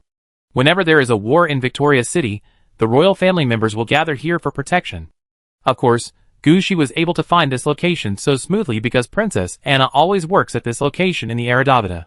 The Aradavada and Victoria Tower are 2 sides of the same coin, with the routes being exactly opposite, so Gu Shi can reach them in no time.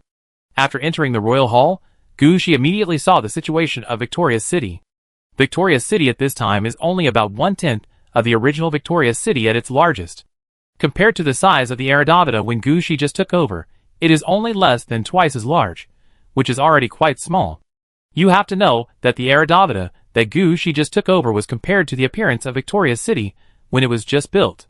There were only a few districts in total, but the Victoria City in front of him was burned down so much, and the remaining parts were not very good. Most of the buildings had been set on fire. Even if they did not collapse, they were no longer usable. It can be said that the current Victoria City is worse than the Aridav City that Gu Shi took over at the beginning. However, the more so, the more Gu Shi felt excited. After walking around the Royal Hall, Gu Shi had already discovered that the remains of Victoria City had taken on the attribute of fire. Now the fire attribute is temporarily suppressed by the heat wave, and nothing can be shown yet. But as long as the heat wave is allowed to run wild, I believe it won't take long for the fire attribute to completely ignite the city and change the fate of Victoria's city. Of course, Gu Shi is not concerned about this. At this time, Gu Shi, who is standing in the royal hall, is drawing a map. With Gu Shi's level of cartography, coupled with his understanding of the direction of the pathfinding technique, Gu Shi quickly made an estimate in his mind. The location of Victoria's city is actually outside the Mirror Underground Palace, about 300 kilometers southeast of the Mirror Underground Palace. This location is not far from the Mirror Underground Palace, and some fragments of the original Victoria city are scattered all over the place. Except for the Victoria Tower, the entire Victoria city can be divided into two small urban areas. No matter the attributes or the location, it is more suitable to be transformed into a dead city. After all, the space wall of the Mirror Underground Palace is gone now, and Gu Shi now needs to build his own defense system outside the Mirror Underground Palace. At this time, Gu Shi has begun to have his own ideas in his mind. All of this is also drawn on the map in front of him. In Gu Shi's mind, there is no need to guard against the Yellow Spring Road. After all, the Yellow Spring Road itself has the function of assimilation and conversion. Once you step on the Yellow Spring Road, you will be enemies at first, but in the end, you will definitely be your own ghosts. So there is no need to arrange any Death City in the direction of the Yellow Spring Road, just lead the enemy to the Yellow Spring Road. However, the second half of the Mirror Underground Palace, which belongs to the underworld in Gu Shi's plan, must have some defense after the space wall is gone. Gu Shi hadn't thought of what to arrange at first. Now after seeing Victoria's city, Gu Shi decided to use the Death City, Ghost Prison and other means to block the invasion of foreign enemies. Victoria's city will be the first step of this outer ring defense line. After drawing the map, Gu Shi put it away. Then Gu Shi walked out of the royal hall, looked up at the sky and said, "Heat wave." As soon as Gu Shi finished speaking, the temperature around him obviously increased a lot. At this time, Gu Shi pointed to the sarcophagus on the lawn of Victoria Tower. "That's for you, I take care of it here." Heat wave rushed to the sarcophagus immediately, while Gu Shi stood in front of the royal hall and used a necromancy. Ding! A city is resurrected in front of you. You have occupied this city, and you can get control of it. A dead city belonging to the player is found. Please ask if you want to lock it as a dead city. Yes, lock it. Please name the city. Victoria. Gu Shi paused, and finally changed his mind. Flame Victoria. City name, Flame Victoria. City direction, Death City. City characteristics, Burning City. The city has the attribute of flame, and all the buildings in the city are burning. City level, level 1. Core building, 1/1 castle, Victoria Tower. Large building, 1/3 unknown church. Burning. Medium building, 1/5 cinder factory. Burning. Produces a lot of cinder powder every day. Small building, 1/7 well. Burning. Sewer entrance. Auxiliary building, 0/10 none. Garrison hero. None garrison troops. None. Just as the information about Flame Victoria City popped up in front of Gu Shi, the sarcophagus on the lawn in front of the Victoria Tower suddenly exploded with a bang. Chapter 2291. With the explosion, the sarcophagus in the middle of the lawn was blown into pieces on the spot. An old man in his 60s sat up from the sarcophagus. The old man's silver hair had formed a Mediterranean shape. When he sat up, there was a trace of unwillingness on his face. He sat up from the sarcophagus, and before he could react to what was happening, his body was immediately ignited by the flames and burned into a pillar of fire. At the same time, the bodies on the ground that had been burned to ashes also formed a twisted and strange pentagram, and all the flames were concentrated on the pillar of fire there. After the fire column became stable, Gu Shi walked up curiously. At this time, the old man's face was still struggling in the fire column, as if he wanted to fly out of the fire column. Although his mind was no longer on this, Gu Shi still took a curious look and said with some doubt, "Does this look a bit like Princess Anna, her father?" Shaya has always been with Gu Shi, and she knows a lot about the identities of the royal family members. Hearing what Gu Shi said, Shaya immediately said, "This should be Princess Anna's uncle, and the most unlucky member of the royal family." Oh, how unlucky can he be? This man was once the Grand Duke of Willis, and was about to take a step forward and become the Prince of Vicardo, preparing to inherit his sister's throne, when the Grand Princess Anna was born, and then his position began to decline. In the end, he got nothing. Gu Shi didn't want to study the succession of the royal position at all. He just understood the situation in front of him. The uncle of the Grand Princess Anna should be considered a relatively unlucky child. He was originally quite close to the throne, but when Princess Anna was born, his ranking began to decline. When Princess Anna's brother was born, his ranking was not good enough. People who see hope in front of them, but keep retreating will be the most unwilling to die. Didn't you see that he is twisting and turning now, trying to rush out of the pillar of fire? I think the rituals performed by the royal family before were also intended to use this unwilling resentment to create something. After all, the royal family is a human knight on the surface, but in fact it is a necromancer behind the scenes. Gu Shi is quite familiar with this. After understanding the truth, Gu Shi knew what the royal family was going to do at the first time. Gu Shi turned his hand and pointed his finger at the fire column. Then Gu Shi exerted force and dragged the twisted human face out of the fire column. After being dragged out of the fire column, the human face immediately caused a fire, and finally formed a flame man. When the flame man saw that he was alive, he wanted to rush out happily. However, when he rushed to the gate of Victoria Tower, he was dragged back by a powerful force and fell heavily on the pillar of fire. Gu Shi walked to the flame man and took a look, and finally shook his head. You are wise, but not a hero, let alone a leader or an epic. You have fighting power, but you are not strong. With your current state, I don't want to subdue you as a contracted undead. Tell me what role you still have. If you have no role, then you can stay here and be a mascot in the future. Just as Gu Shi finished speaking, he felt a heat behind him, and the voice of Relon came from behind him. Sir. Why, do you have any idea about this? Gu Shi asked curiously. Sir, can you erase this guy's wisdom? What do you want to do? Listening to Relang's words, Gu Shi was also curious. Sir, this pillar of fire is very interesting. I think it can be used to arrange streetlights. But this guy needs to be dealt with. Now there is only one pillar of fire, and he can only stay in this range and can't go out. When there are more fire pillars, he can jump around in the fire pillars, and then it will be difficult to control. Oh, that's right, this guy is not a hero, nor a brave man, he has no fighting ability, and no command ability. There is no use keeping him, just wipe him out. Sir, I still have. When the flame man heard this, he wanted to kneel down and say a few words. But Gu Shi was faster than him, and he stretched out his hand and pressed the flame man to death on the spot. After Gu Shi killed the flame man, he couldn't help but frown. It's not the undead? Of course not. Heatwave said immediately, this city doesn't attract undead, and it can't attract undead. No, this is a city of death, how can it not attract undead? Gu Shi was a little anxious when he heard it. Flame Victoria was his city of death after all. There were no undead in the city of death. Wasn't this a joke? As for the property of the dead city, it is not important. The poison in the Poison Peach Mountain is so strong that no life can get close to it. In the end, there are corresponding undead, right? The same is true for the Flame Victoria city. When Gu Shi first saw the property of the Flame Victoria city, he thought that this city could produce undead with fire properties and high temperature resistance. As a result, the heat wave said that it could not attract undead. How is this possible? You know, in Gu Shi's eyes, he can create undead with positive energy. Listening to Gu Shi's question, Relong was also somewhat helpless. This city should have become a city of death. But for some reason, this city only attracts flames and black and gray beings. You have seen their situation, sir. They are either uncontrolled lunatics or unconscious brainless people. There was no need for Relong to say the next words. Gu Shi knew what he wanted to say as soon as he heard it. Aren't they even more brainless than the undead?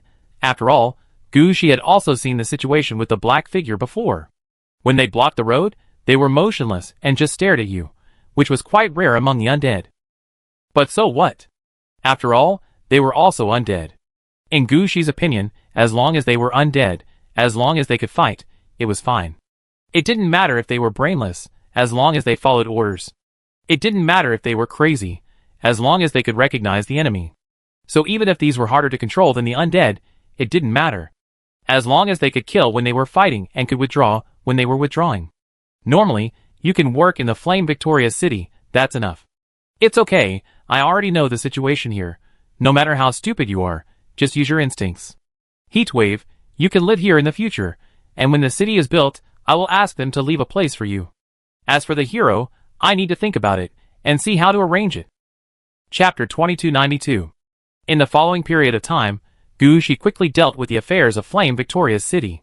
After dealing with the incarnation of the town and the pillar of the dead city, he left the scope of Flame Victoria's city. After Gu Shi left, the heat wave left and Flame Victoria's city released its control over the temperature. In just a moment, the flames enveloped the entire city. Standing outside Flame Victoria's city, Gushi felt the temperature coming towards him, and the corners of his mouth could not help but raise. Don't send wood in from now on, just send metal and stone. That's right, in the current situation of Flame Victoria City, except for metal and stone, most of the building materials cannot be sent in. As for wood, it's even more so. As soon as that kind of thing is sent in, it will be burned directly. So the construction of Flame Victoria City will be a very troublesome problem in the future. However, Gushi is not afraid of trouble. In Gushi's eyes, Flame Victoria City is just a start. In Gushi's view, the reason why trouble is just that there are fewer opportunities for trial and error. Gushi had enough trial and error opportunities. He could always find building materials and corresponding heroes or leaders for Flame Victoria City. As for the troops in the city, as long as Gushi was given enough time, he could slowly deal with them. He didn't need to be anxious at all. What was more important for Gushi now was to protect his own underworld area. After taking a look at Flame Victoria City, which was completely engulfed in flames and began to turn bright yellow, Gushi took out the map he had just drawn in the royal hall. He marked the location of Flame Victoria City, then turned to Shea and said, "Arrange intelligence organizations to enter the city, especially the Tavern Intelligence Point and the Department of Mysterious Affairs. Even if you have to find a way, you can arrange people for me. Also, does the exploration team have any manpower now?" "Yes." "Send out all the members of the exploration team, and first use the range of 300 kilometers away from the Mirror Palace as the boundary, and explore all the nearby terrain for me." "Yes." Shea understood Gushi's meaning immediately. Gushi was preparing to set up a defense line to protect the Mirror Palace and stop the enemy about 300 kilometers outside the Mirror Palace. But 300 kilometers might not be too close. On the surface, 300 kilometers seems very long, but for some troops with faster movement speed, their large army can march at 120 kilometers per hour. 300 kilometers is only 2.5 hours. Should we persuade Gushi to move the defense line further out? 1,000 kilometers might be a suitable number. But at this time, Gushi had already jumped onto the evil coffin and drove it in another direction. When Shaya saw this, she quickly followed him and began to give orders and arrange the work of her subordinates through her own means. In fact, Gushi did not tell Shaya about his plan. The 300 kilometers he marked out were not a defense line as Shaya thought. Gushi intended to use these 300 kilometers as a safe zone. Beyond these 300 kilometers, that is not a defense line either, where Gushi will place part of the ghost prison. Only when it is further out, it is necessary to set up a defense line to block the invasion of the enemy. So the two people's ideas are completely different. It is precisely because of the different ideas that Gushi attaches so much importance to the terrain within this 300-kilometer range. On the evil coffin, Gushi is also calculating the size of the range that the Death City and the Satellite City can control respectively. And he keeps writing and drawing on the map. Although the new topographic map has not been delivered yet, Gushi can still estimate the approximate range. As long as the city is built within this range, it will be enough. As for whether the location will move a little, it is actually not important. At this time, the ninth subordinate of Princess Anna, Lord Magic Mirror, also arrived. As soon as she saw Gushi, she said immediately, "My lord, the princess already knows about Victoria City. This is the map of Victoria City she drew, the building distribution map, the sewer distribution map, and the royal secret map." Looking at the various drawings sent by Lord Magic Mirror, Gushi was also a little surprised. He really didn't expect that Princess Anna had these things in her hands. Looking at the drawings in front of him, it was obvious that these had been prepared for a long time. When were these prepared? Gushi opened the drawings and flipped through them page by page. It was obvious that these drawings had been drawn for quite a long time, and the drawings were a little rough. It has been prepared for quite a long time. The princess has always thought that we will be able to fight back to Victoria City one day. These drawings will serve as military maps. But the princess never expected that she would encounter such a thing in the end. Victoria City is gone, and even the game world is gone. Now Victoria City is gone, and there is no use for the princess to keep these drawings, so she asked me to bring them all to you, and I hope you will accept them. Gushi listened and nodded. These are good things, especially the design drawings of Victoria City, which are really useful. Gushi flipped through them casually at first. After all, after falling into the depths of the game and the fire in the city, almost everything that could be used in Victoria City was burned. These drawings were at most a last remembrance for Princess Anna. But as he looked at them, Gushi found something different. As long as he blocked out the churches that were everywhere in Victoria City, he could find that the city map and building distribution map of Victoria City was actually a very mature city design map. Building a city according to this design may not have much advantage. But there will not be too many problems. The city can even be built to the level of a city cluster above level 40. This is quite unexpected for Gushi. You should know that Gushi's current Aladovi city is only level 23, and as for the destroyed Victoria City, it was only about level 20 at its highest level. As a result, the potential of this city is so high, which makes Gushi quite surprised. This one at the moment can be said to be quite useful. Lord Magic Mirror seemed not to notice Gushi's change of expression, and he was still talking about something. Sir, the eldest princess hopes to build 3 to 5 more command halls to deal with the all-round battle that is about to come. Okay, wait, how many did you say? At least 3. Chapter 2293. Listening to the words of Lord Magic Mirror, Gushi pressed his forehead. How did Princess Anna come up with the idea of a command hall with 3 to 5 seats? Command halls are not easy to build, at least the version used by Gushi is not easy to build. The 3 lifestone mirror and other things are easy to deal with. The only thing that cannot be mass-produced is the floating spiritual IKA. Without the floating spiritual IKA, the information analyzed by the 3 lifestone mirror cannot be accurately transmitted to every leader or hero in a short time. At that time, the command will be conveyed through some means such as messengers, and the effectiveness of the command hall will obviously be discounted. It would be very boring to encounter such a thing. The effectiveness of the command hall is discounted, and this thing has no other functions except for movement and analysis. What is the use of having a few more command halls? I will discuss this matter with Princess Anna directly after meeting her. Okay, I understand. I will consider this matter. Gushi's words here have already made it clear that the plan to add a command hall is not feasible for the time being. As for when it will be possible, it depends on whether there are further changes in the command hall. If Gushi can get the construction plan of the human military command hall in the real world, he may be able to build a few. With the construction plan in Gushi's hand, the plan will only be postponed. Seeing Gushi's attitude, Lord Magic Mirror wanted to say something, but she opened her mouth and finally closed it directly. Lord Magic Mirror also thought of one thing at this time. Building so many command halls, who will command? Princess Anna has 9 lords, only she has a talent for command, the other 8 lords have their own uses. If you insist on dragging some people out, Lord 3 Lions may barely be able to manage a command hall. Some of the others can command, but they are either suitable for defending the city or fighting in a small area. In short, there is no way to manage a command hall. In addition, there are those who manage the source of soldiers, those who manage logistics, and those who manage training.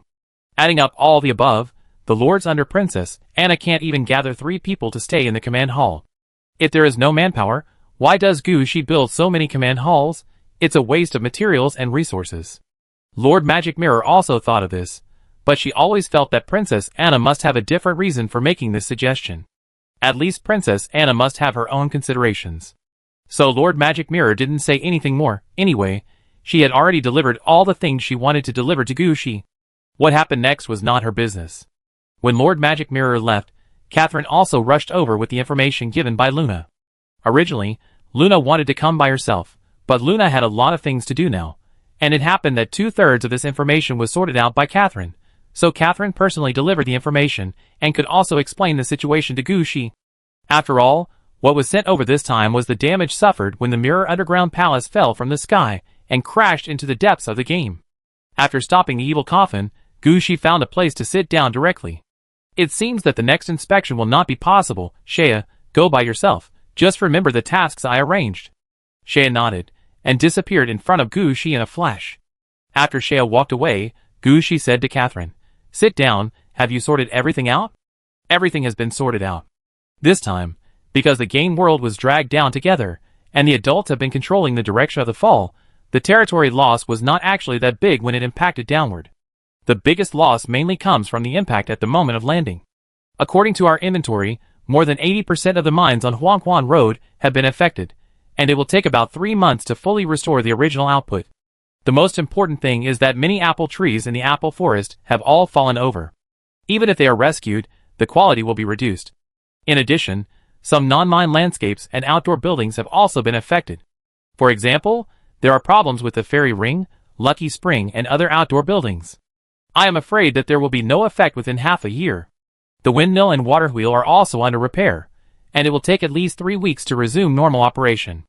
It can be said that most of the resource points on Huangquan Road have stopped production and need to invest resources to repair them. After various consumption and calculations, the loss this time is almost over 10 billion. That's not too much.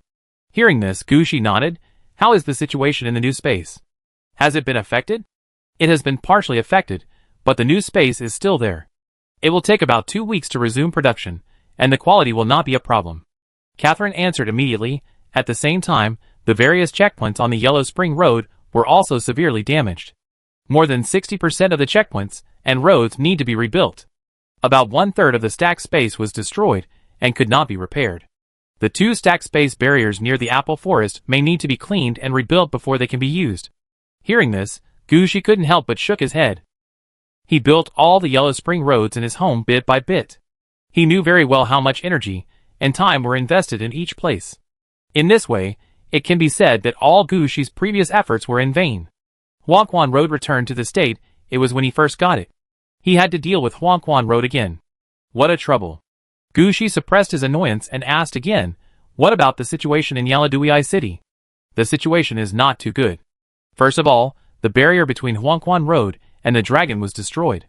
At the same time, most of the various mining sites and outdoor buildings in the wild were damaged. The most important thing is that many roads are interrupted. If you want to restore it, it will take at least half a year. The direct economic losses exceeded 1 billion, and with the indirect losses, it may increase by more than 10 times. Gushi sighed deeply when he heard this. This was only the loss in the wild, and it did not include the situation in the city. It seemed that the loss this time was quite large. Sure enough, Catherine then talked about the losses in various cities. Gushi has been operating in his own territory for quite a long time.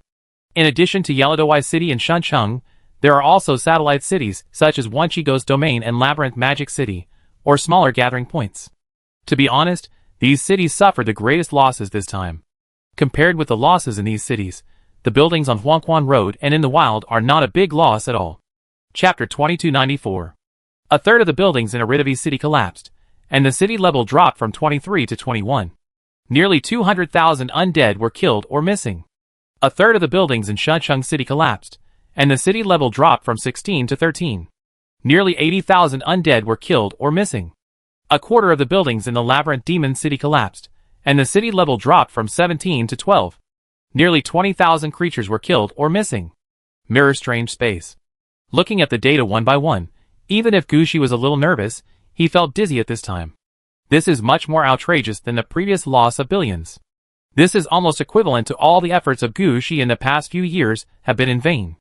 It is impossible to restore these cities to their original level without 1 or 2 years. The most important thing is that the external resource points have also suffered serious losses. Even if Gushi wants to rebuild the city, he has to wait until these resource points resume production before starting. But by that time, the outer defense line of Gushi's Mirror Underground Palace can also be built, and part of the resources will be allocated here, which will definitely delay Gushi's progress. 1 or 2 years is considered a relatively smooth situation. If the situation is not so smooth, it may take 3 to 5 years for the city of Aridov to recover to its original level. But Gushi thought about it again. Did he lose money? Not really. Apart from other things, with the head of the ancient god in hand, all the losses are worth it. Although Gushi cannot use the head of the ancient god now, the head of the ancient god has begun to merge with the Peach Mountain of Ghosts, and the Yellow Spring Road has also begun to extract the power of the head of the ancient god. As long as Gushi finds a way to deal with the ancient god corpse from humans, he will have as many resources and manpower as he wants. He can even have as many red suits as he wants. The current difficulties are only temporary, and the benefits in the future will last forever. After adjusting his mentality, Gushi finally calmed down. Forget it, I go to Luna to talk about this matter myself. Catherine, go back to the commercial district first, and try to contact other caravans, or the previous business houses. Go buy some resources first, and start the repair work of several cities. Don't keep dragging this matter. Hearing Gushi's order, Catherine was stunned for a moment, and quickly responded. She has seen that Gushi is planning to buy time with money. At least make up for the period of time when the resource points resume production. Otherwise, if we wait for the resource points to resume production before rebuilding several dead cities and satellite cities, it will be a waste of time. So let's exchange resources first. Catherine is familiar with this matter, and it is also her main business. After Gushi arranged it, Catherine would naturally respond quickly. She couldn't care about anything else at this time. Anyway, there was no point in patrolling. So she simply drove the evil coffin towards the direction of Aridavi City. Luna couldn't leave Aridavi City too far, and because of this incident, Aridavi dropped directly from level 23 to level 21. Now her work there is complicated and can't be separated from people.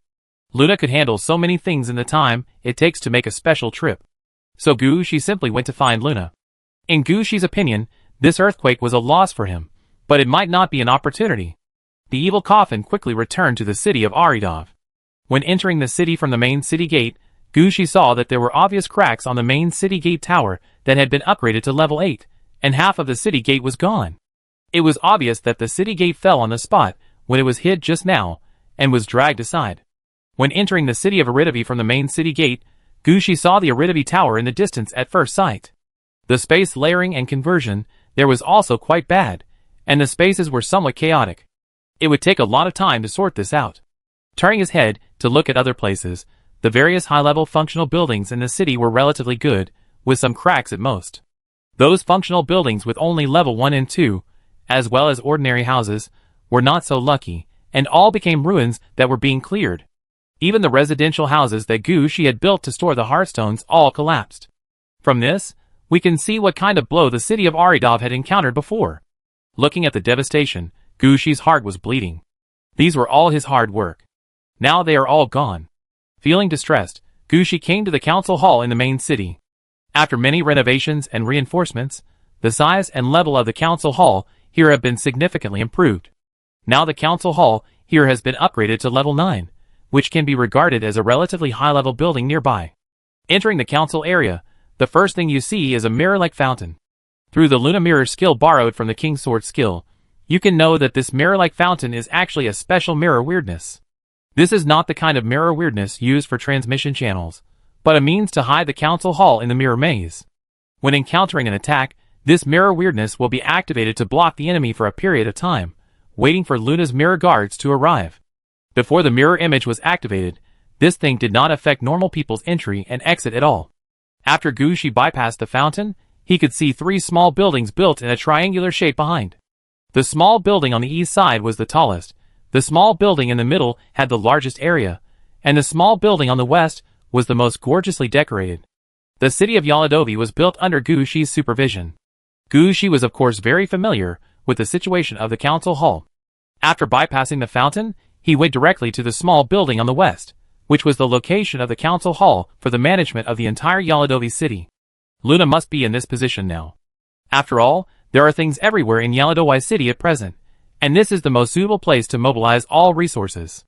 Pushing open the door of the small building on the west side, Gushi saw a huge multidimensional super sand table as soon as he entered the door.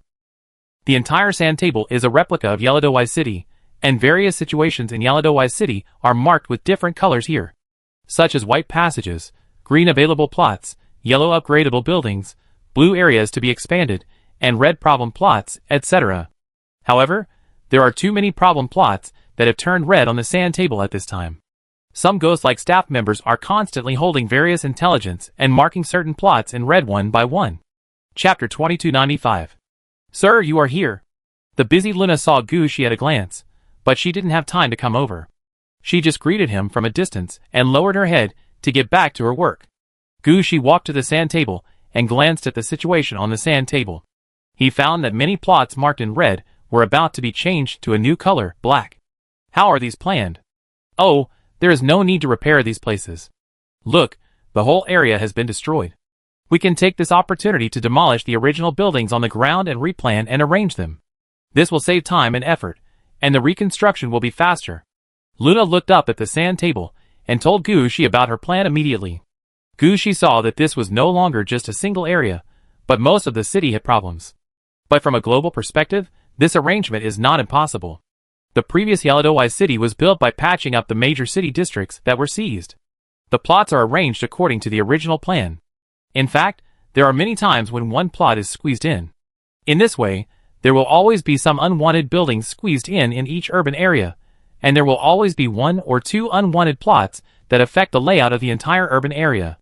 The current Yaladovi city has been destroyed like this. If we continue to repair it, it will become more and more chaotic. The best way at the moment is to directly flatten those completely destroyed places and replan the use of the land.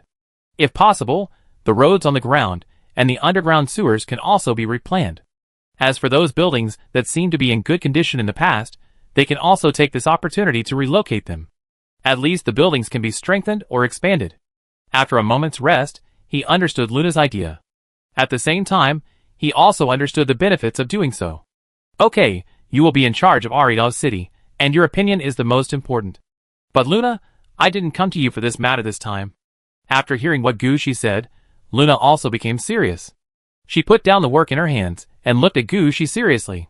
Speak, sir. I want to upgrade Yaladovi to the capital. Hearing Gushi's words, Luna was obviously stunned for a moment, and then she said, this is as it should be. Yaladovi has always existed as the main city, and its growth progress has exceeded all other death cities and satellite cities by a lot. Now that such a thing has happened, it is also a good thing for Yaladovi City to determine the location of the capital.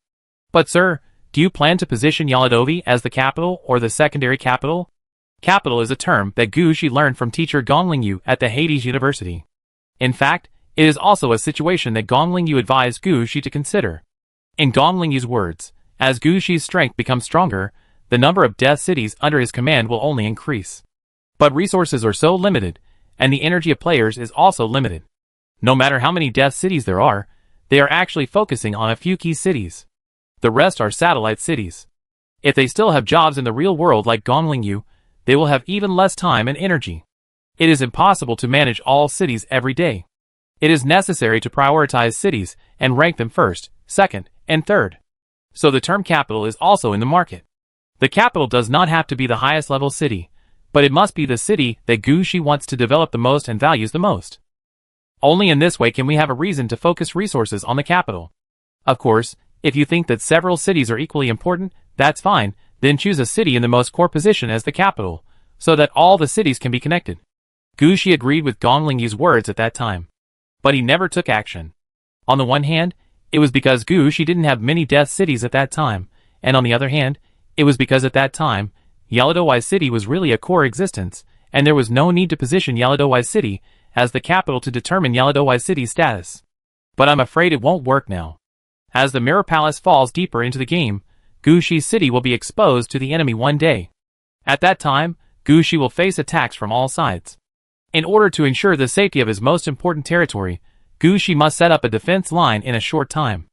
And the simplest way to set up a defense line is to find a way to build a death city and a satellite city. In this way, the number of cities will increase. The capital must be put on the agenda. Luna can understand this, but what Luna is thinking about now is whether Aridov City should be the capital or the secondary capital. This is very important. The capital refers to the core of all cities under Gushi. It is also the only core of all death cities. The capital can be moved and changed, but there will only be one.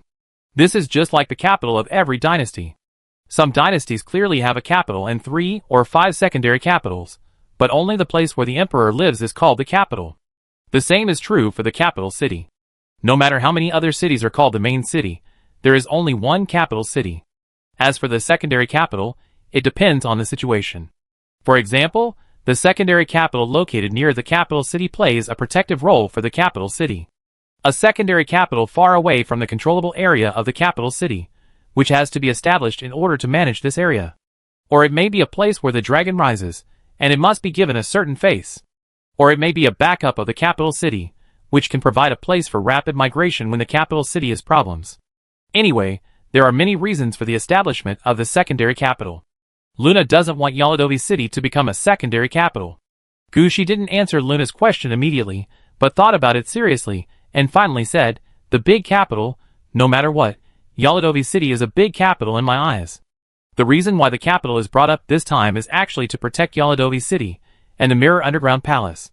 I need to build a huge defense network outside the Mirror Underground Palace, where many new death cities and satellite cities will appear. Resources will become tight by then. Listening to Gushi's explanation, Luna finally breathed a sigh of relief. It's enough that the status of Yaladovi City remains. As for the addition of a few more death cities, it's actually not a big deal. At this time, Gushi said again, of course, this is the current situation. After we stabilize the Mirror Underground Palace, we will definitely build a few more secondary capitals. At that time, there will be one in the depths of the game, one in the real world, and another one to manage the death cities and satellite cities in the game. All the secondary capitals will help my underworld. Chapter 2296. Luna finally understood what Gushi meant. Whether it was in the game, deep in the game, or in the real world, all of them were secondary. Gushi had seen his true core, the underworld. Only the capital in the underworld was Gushi's capital. If Gushi gave up the Mirror Underground Palace and moved the underworld to other places, Aladovi City would lose its position as a capital. So Luna understood Gushi's idea at the first time. She also had some ideas in mind. She definitely couldn't leave Aridavi City, so Luna had to do two things now. One was to play to her strengths, and take advantage of the opportunity to rebuild Aridavi City and expand the scope of Aridavi City. She now had to learn not to rely on Gushi and find ways to add a few more urban areas. If possible, it would be best to turn Aridavi City into an urban circle or a city cluster. Only in this way could the status of Aridavi City be preserved. The second thing is to give full play to her advantages. Taking advantage of the opportunity of the Mirror Palace landing and the reconstruction of Huangquan Road and the underworld, the Mirror Strange space is truly integrated into the Mirror Palace. Although his Mirror Strange space was also integrated into the Mirror Palace before, it was just moving the weirdness inside to every corner of the Mirror Palace. At that time, Luna felt that it was enough, and even thought that she did a good job. But now it seems that everything is not enough. If the Mirror Strange space can be fully integrated into the Mirror Palace, it can be called comprehensive development. While Luna was thinking about this, Gushi suddenly said, "Do you plan to release the Magic Mirror City?" Hearing this, Luna also raised her head. The Magic Mirror City was an orange cloak that Gushi got for Luna, the first effect of the Magic City in the mirror. A city can be copied into the mirror to form a Magic Mirror City. If the main city is destroyed, the Magic Mirror City can be used to cover the destroyed city, forming a complete recovery of the city. It can be said that if Luna releases the Magic Mirror City, at least the Aridov City can take this opportunity to directly restore its original state, which will definitely save a lot of things. As for whether it has been copied to the strongest state of Aridov City, Gushi never worried about it, because he knew that Luna had the habit of copying the Magic Mirror City once a day since she got the Magic Mirror City. Hearing about the Magic Mirror City, Luna paused. "I have thought about it, but I have always had another idea." Looking at Luna's expression, Gushi knew that Luna had some different ideas.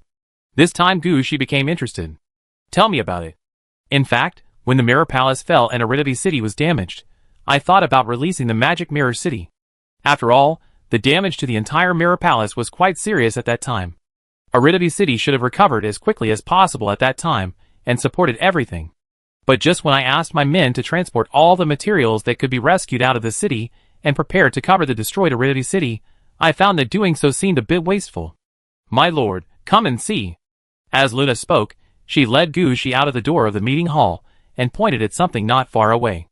Gushi's eyes blurred, and he seemed to see the shadows of buildings appearing behind the ruins. These buildings seemed to be directly copied. Gushi even saw the copied statue of the god of war in the mountain of corpses. "What's going on?" Gushi looked puzzled. "Sir, the skill of Magic Mirror City has been alienated." Gushi still didn't quite understand. At this time, Luna explained to Gushi. It turns out that Aridov City was originally a mirror city of Victoria City. Every time Victoria City was destroyed and rebuilt, a new Aridov City would appear here. Gushi was quite clear about this. In the beginning, Gushi spent a lot of time and effort to conquer all of Aridov City. Demi even experienced ups and downs here several times. Last time, Luna told Gushi that Victoria City was destroyed because of coal slag and is now being rebuilt. The new Aridov City part is being generated, and then Aridov can be expanded. But Gushi never expected that the situation would be reversed. Because most of the Aridov City was destroyed, Luna wanted to use the Magic Mirror City to cover the destroyed Aridov City, but she accidentally discovered a situation. Victoria City was destroyed, and a new Aridov City appeared. So if Aridov City was destroyed, would a new Victoria City appear here? So the Magic Mirror City was stuck in the void of Aridov City, and it was neither possible to come out nor to go in.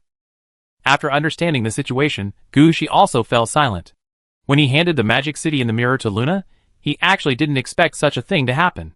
His idea at the time was that with the existence of the Magic Mirror City, when the Aladovi City was attacked, they would have another chance to play the resurrection match.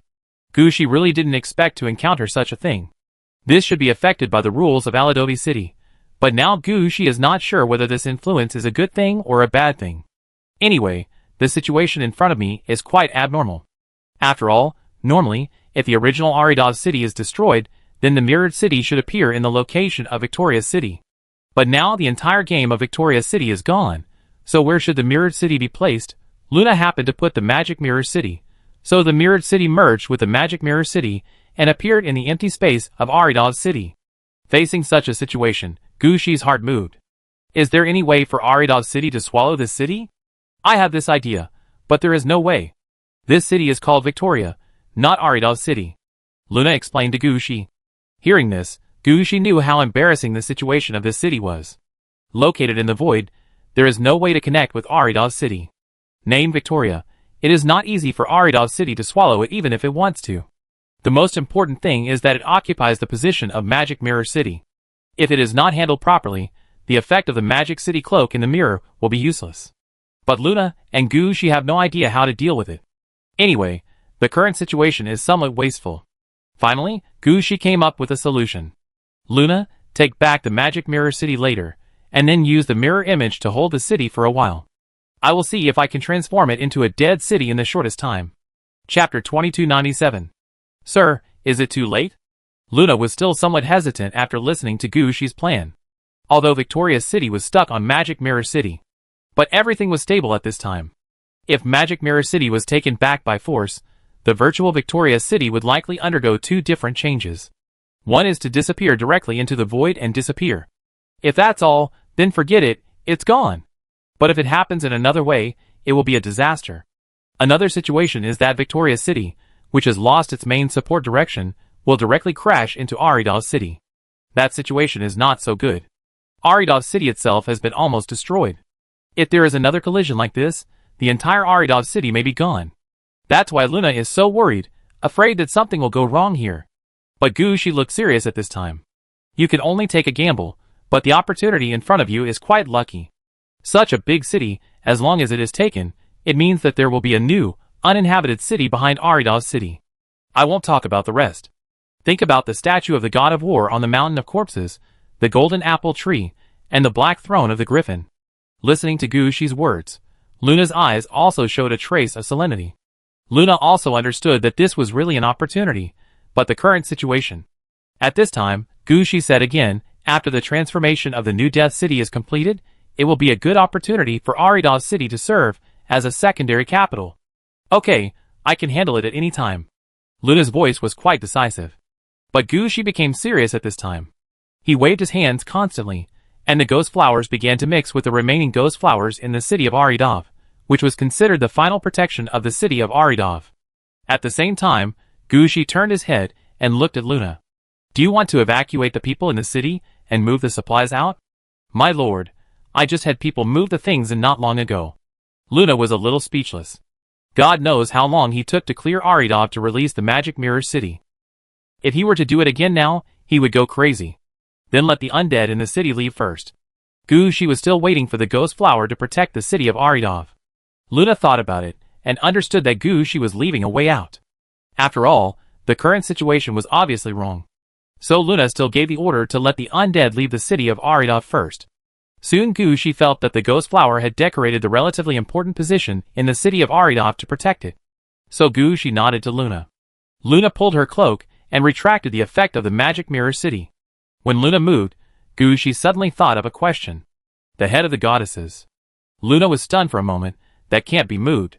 Then the entire Victoria City squeezed out, as if it was going to squeeze out of the void and destroy the Aridov City. Gushi couldn't care about much at this time. He immediately activated the effect of the Death City.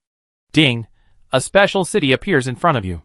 You have occupied this city, and you can get control of it. A dead city belonging to the player is found. Please ask if you want to lock it as a dead city. Yes, lock it. Please name this city. Magic Mirror Victoria. As Gushi used the dead city skill to control the entire situation, the Victoria City that was originally squeezing out stopped squeezing outwards. It shrank back into the void again. But compared to the previous situation, the shadow of Victoria City is more obvious now. It is as if a mirror city has been formed directly behind the city of Aridov. This city is as big as the original city of Aridov, but all the layouts are just the opposite. Just as Gushi guessed, even the most important Aridov Tower, the statue of the god of war on the Mountain of Corpses, and the golden apple tree are copied one-to-one. It can be said that the current city is behind the city of Aridov. As long as you take 2 steps on the streets of the city of Aridov, you can step into this new city without people. Especially when most of the city of Aridov was destroyed and many buildings collapsed, this part of the city in the void was more obvious. At this time, Gushi did not check the properties of the new city, but turned to look at Luna. As a master of mirror spells, Luna felt the situation most clearly. It is in the mirror, it belongs to the mirror world, we succeeded. That's fine, can you manage the magic mirror Victoria in the future? If you can manage it, we can manage it together. If not, I will arrange someone to come. This city will be used as the secondary capital of Aridavi City in the future. Luna felt it for a moment, and finally shook her head. I'm afraid I can't manage 2 cities at the same time. Magic Mirror Victoria City needs to be managed by someone. Okay, I understand. Gushi nodded calmly, and opened the information about the Magic Mirror Victoria City. When he saw the information in front of him, Gushi's eyes lit up.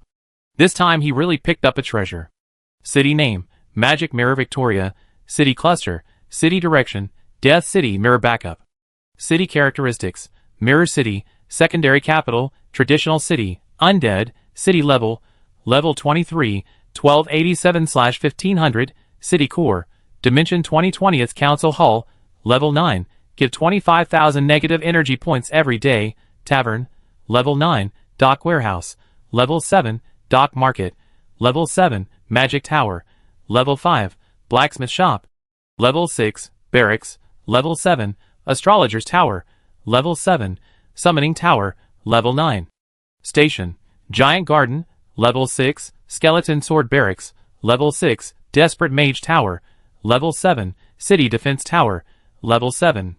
Special Buildings, Sword of Courage, Clock Tower, Level 5, Evilwood Lake, Level 3 Fire, Level 3, Magic Vortex, Level 6, Blood Maple, Corpse Mountain God of War Statue, Wonder, Evilwood Golden Apple Tree, Natural Wonder, Large Buildings, 135/135 Level 3, Dragon Bone Laboratory, Ghost Tower Bridge, Bone Magic Tower, Herb Cemetery, Spirit Tomb Laboratory, Bloodfield House, Wandering Street, Heart Aikendo Hall, Bay Temple, Mermaid Garden, Shipwreck Bay, Sloping Roof, Green Forest, Abandoned Farmland, Dead Eye Laboratory, Spider's Nest of the Falcon Catcher, Star Cemetery, Blood Mausoleum, Mausoleum in the Mist.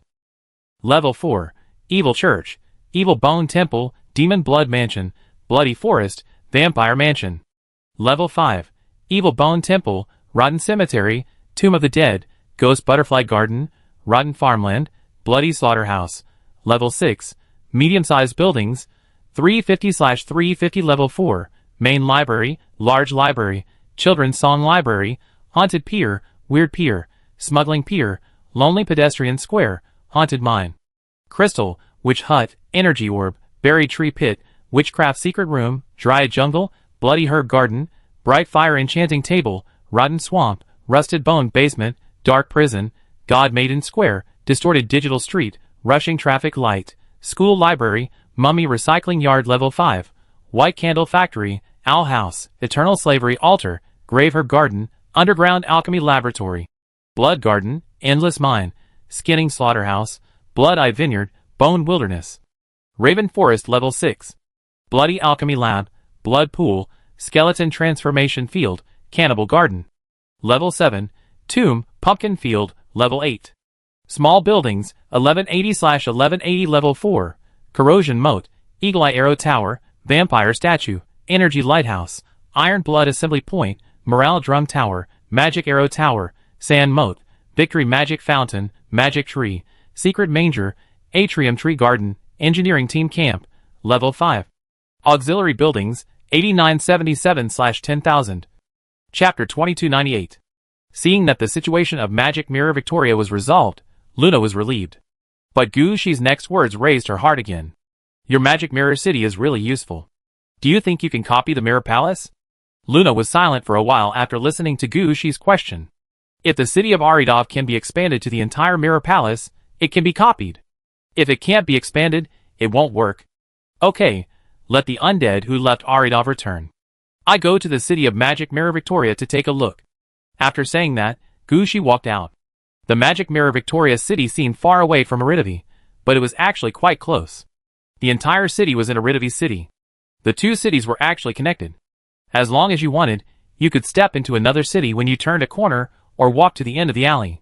It can be said that the two cities were closely connected, at least at this moment. Gushi took this step directly and turned around to enter the magic mirror Victoria City. After entering here, Gushi saw an empty city.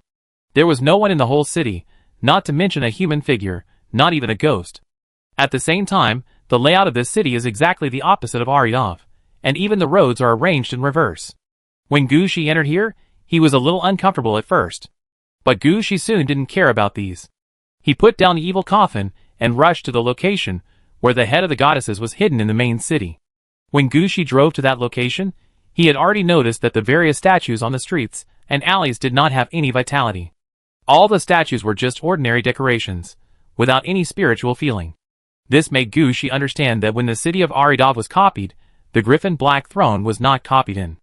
As for the incarnation of the city wearing the Griffin Black Throne, it was also not copied in. So all the statues in the city were decorations, without any spiritual feeling. This situation made Gushi a little worried. At this time, the evil coffin had already rushed to the place where Gushi stored the heads of the goddesses. Although this location is hidden, the skill of Magic Mirror City is a one-to-one copy. After entering here, Gushi saw the marble head lying on the ground at first sight. The various marks on the marble head are exactly the same, but when Gushi touched it, he could only shake his head helplessly. This thing is just a stone, not a sealed red suit. This made Gushi somewhat unhappy. He thought that the red suit placed here could also be copied. Now it seems that I really thought too much. I'm afraid that the red suit is not so easy to get. Shaking his head, Gushi walked out of the treasure hiding place and turned his eyes to the location of the Corpse Mountain War God statue. I hope that there will not be disappointment there. Gushi thought for a while, and finally sighed, and jumped directly onto the evil coffin. Because there is no life in the Magic Mirror Victoria City, the speed of the evil coffin is directly open to the highest speed. At this speed, Gushi soon arrived in front of the Corpse Mountain War God statue. Before approaching the Corpse Mountain War God statue, Gushi felt the strong pressure brought by the Corpse Mountain War God statue. This situation made Gushi smile. He understood that the Corpse Mountain War God statue was finally copied completely. But soon Gushi's face became solemn. Gushi noticed that the long sword held in the hands of the Corpse Mountain War God statue was not the right style. That long sword was somewhat like the Stargazer sword that was nurtured by the Corpse Mountain War God statue. But only when you get closer will you understand that it is just a similar appearance, and the attributes have not been strengthened at all. However, the attributes of the Corpse Mountain War God statue have not changed, and all 6 important features can be used. The most critical point for Gushi is that the orange-clad guard position of the Corpse Mountain War God statue is empty. In other words, Gushi can find a few more orange-clad items, and recruit 3 more orange-clad guards from them. Thinking about the role played by the 3 orange-clad guards before, Gushi realized that he really made a profit this time. 3 new orange-clad guards, a complete wonder. This is very important to Gushi. It can be said that the existence of this Corpse Mountain War God statue can make up for his considerable losses. Soon Gushi went to the evil wood golden apple tree again. Like the Corpse Mountain War God statue, all the effects of the evil wood golden apple tree were also preserved. However, the few red quality golden apples on it all disappeared. Although the golden apple tree can still produce red quality golden apples, it needs to start growing again, and Gushi is afraid that it will not be able to use it in a short time. As for the other attributes, they are still there. The influence on the magic plant area is also being exerted. It can be said that as long as people are arranged to enter the Magic Mirror Victoria City, the city can be operated. The original state of the Aridov city can be restored. After the entire Magic Mirror Victoria City was turned around, Gushi also laughed. During this period of time, there is finally some good news. With the Magic Mirror Victoria City in hand, Gushi's losses have obviously become much smaller. Now, as long as the town incarnation and the dead city pillar are arranged, the city can operate normally. However, Gushi now has to consider which subordinate to arrange to garrison the Magic Mirror Victoria City. Gushi's original idea was good, to let Luna take care of both. After all, the Magic Mirror Victoria City was copied based on Gushi's original Iridavi City. Luna is most familiar with the various situations in the city, and it is also a mirror image, so it will be more convenient for Luna to enter and exit.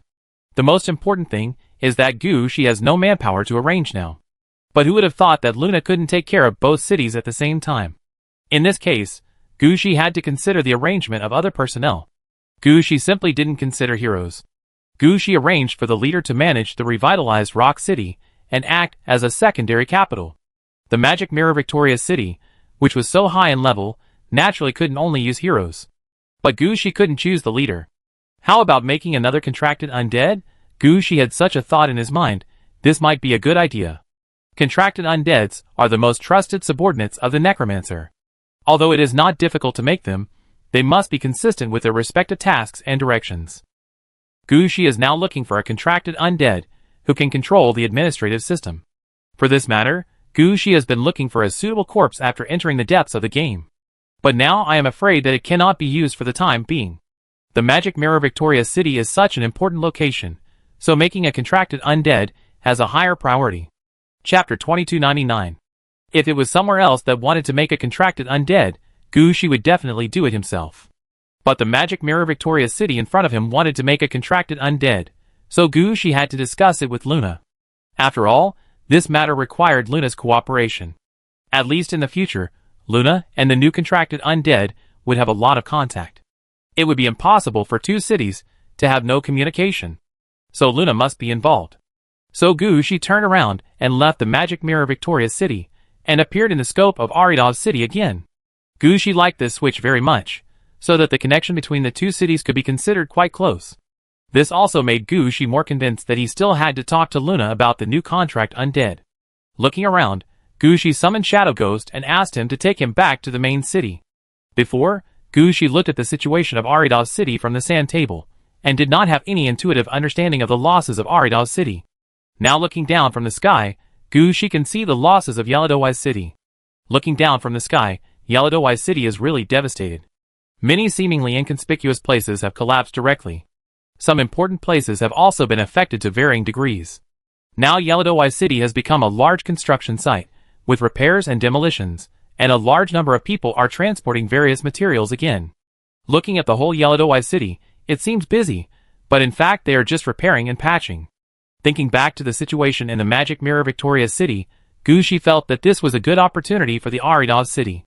As long as Luna could seize this opportunity, the Aridov City would still have a chance to turn things around. At this time, Luna needed help. Luna was not as good as Shea and Princess Anna in this regard. The three of them belonged to the same period and played well. But Princess Anna had her own Princess Council, and the 9 Lords could help Princess Anna deal with more things. Shea is even more amazing. Now she has 6 intelligence offices under her. As a result, Luna has no one under her. No close guards, no people to help. How can this go on? For this contract with the undead, Luna will also be assigned some helpers. At least Luna can be more relaxed. Back to the meeting hall, Gushi saw Luna busy. Because after dealing with the Magic Mirror Victoria City, Luna called back the undead that had been arranged out and rearranged the work that was interrupted before. As a result, the original plan needed to be reprocessed, and the manpower needed to be redeployed, which took some time. When she saw Gushi coming, Luna was so busy that she didn't even have time to raise her head. "Luna, are you free? Come over here." After hearing Gushi's order, Luna put down some of her work and came outside the meeting hall. At this time, Gushi had dragged out several bodies and put them on the ground, where he was carefully dealing with the bodies. Seeing Luna coming, Gushi looked up and said to Luna, "Luna, I want to arrange a contracted undead in the Magic Mirror Victoria City. Take a look and see which one you like more." "Sir, what are these?" "I collected them on the way. I was originally going to make contracted undead, but my previous goal was administrative talents, so the selection would be more difficult. In the end, only these few were selected." "Then why did you change your mind, sir? If it was just the Magic Mirror Victoria City that needed people to manage it, administrative talents could also be used. With me here, Aridov City will definitely be the capital. As a secondary capital and backup, Magic Mirror Victoria doesn't have too many things to do. The contracted undead arranged here don't have too many things to do. It's just right to be free and help deal with administrative matters." Hearing Gushi's plan, Luna immediately raised her opinion. Gushi heard that it was true. Among the death cities under Gushi's command, Aridov City is the most important. For other death cities, Gushi only arranges leaders to manage them. The reason why the Magic Mirror Victoria was treated differently was because the city itself was relatively powerful and close to Aladovi, so Gushi considered arranging people to manage it. If it was just a dead city, Gushi would not actually think of arranging contracted undead. Now that Luna said this, Gushi felt that he really thought a little wrong. The new contracted undead can really be taken care of. Thinking of this, Gushi also understood how he should deal with it next, so Gushi immediately turned his attention to one of the corpses. These corpses were dragged here by Gushi, and they were all carefully selected by Gushi. If it had not been impossible to determine whether they had administrative talents, the contracted undead might have been made. Gushi was quite familiar with the corpses in front of him. Among so many corpses, Gushi knew clearly which one had which characteristics. After being reminded by Luna, the corpse that Gushi liked was actually the best choice. Some of the other corpses would be stronger than this one, but they were obviously not suitable for the current requirements. For Gushi, what he wants right now is not the strongest and best, but the most suitable one. Seeing Gushi's gaze, Luna didn't think much, but walked around the corpse, and finally sighed.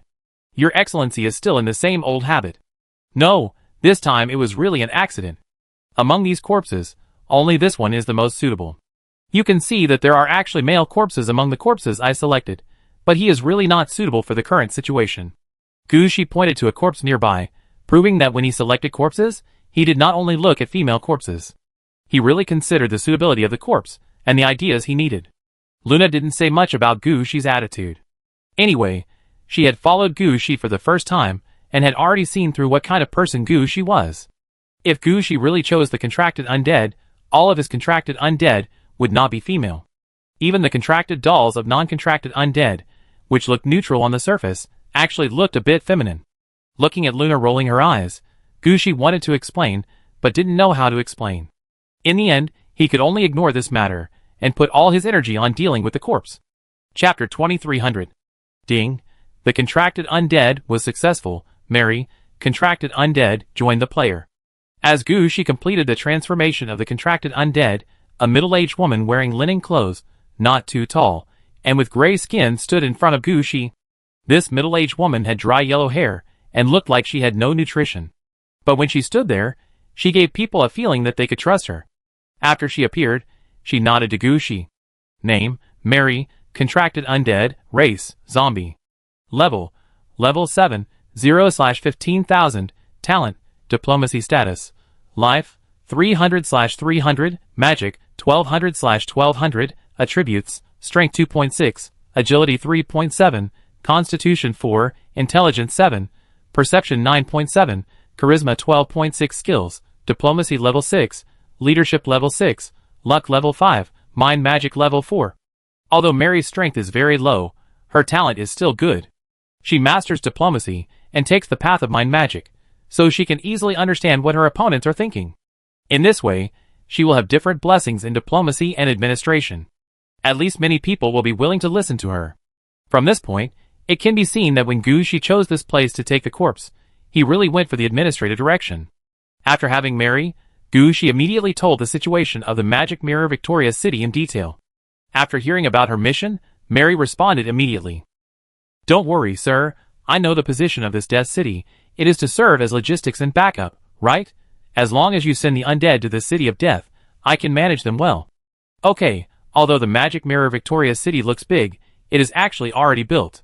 I will let Luna give you the subsequent improvement plan. She has made a plan for a long time. You just need to follow the plan. Mary is a person who listens to advice. When she heard Gushi's order, she immediately said, Sir, please rest assured, I will do it as required. Next, Gushi handed the matters here to Luna and Mary. And he himself had to go to find Princess Anna. This situation also seriously affected Gushi's overall defense line, and Gushi had to arrange his troops. And in the future, he wanted to establish a safe zone, defense line and other things, and he also needed various troops. It was just that the few words brought by Lord Magic Mirror before could not make everything clear. Only when Gushi went there in person to explain the matter clearly, Princess Anna could arrange everything next. And Gushi still has something to ask Princess Anna. Although Victoria City was destroyed and turned into Flame Victoria by Gushi, the game world where Victoria City was originally located did not completely disappear. A part of it should have fallen with Victoria City. When Gushi was in Victoria City, he didn't even go out of the city gate. He didn't know the situation of that world. But Gushi believed that this world must have more than just Victoria's City. Gushi still needs to ask Princess Anna about this matter to see if she has any information. So after explaining the matter of Arida's City and Magic Mirror Victoria's City, Gushi stepped on the evil coffin, quickly left Arida's City, and came to the location of Aradavida. Just like what he saw in Arida's City before, because of the collision, Aradavida also suffered some damage at this time. At this time, Princess Anna was trying to deal with these things. When Gushi came, Princess Anna was also a little surprised. Lord Magic Mirror had already brought back Gushi's opinions before. Why did Gushi come here again? But Princess Anna still came to see Gushi. Sir, why are you here this time? To see how many troops we have, and discuss the issue of the defense line. Gushi directly explained his purpose. Hearing Gushi's question, Princess Anna immediately invited Gushi to the side, and introduced the troops under her command to Gushi in detail. At the same time, there are also the organization of Gushi's troops, the growth of leaders, heroes, leaders, the construction of mud trucks, etc. All of them are in Princess Anna's introduction. Other troops that are on the field were also explained one by Princess Anna. After all, because they were on the field, these troops did not suffer any losses when the Mirror Underground Palace was hit. Gushi listened to Princess Anna's report and slowly let go of his worries. The main force did not suffer much loss, which is good. I heard that several new demigod soldiers appeared under the golden apple tree, and now they can be used as soldiers? This is really good news, which is good. The miscellaneous soldiers suffered a lot of losses, but they have been reassembled, which is very good. The dump truck can be used after repair, which is really good news.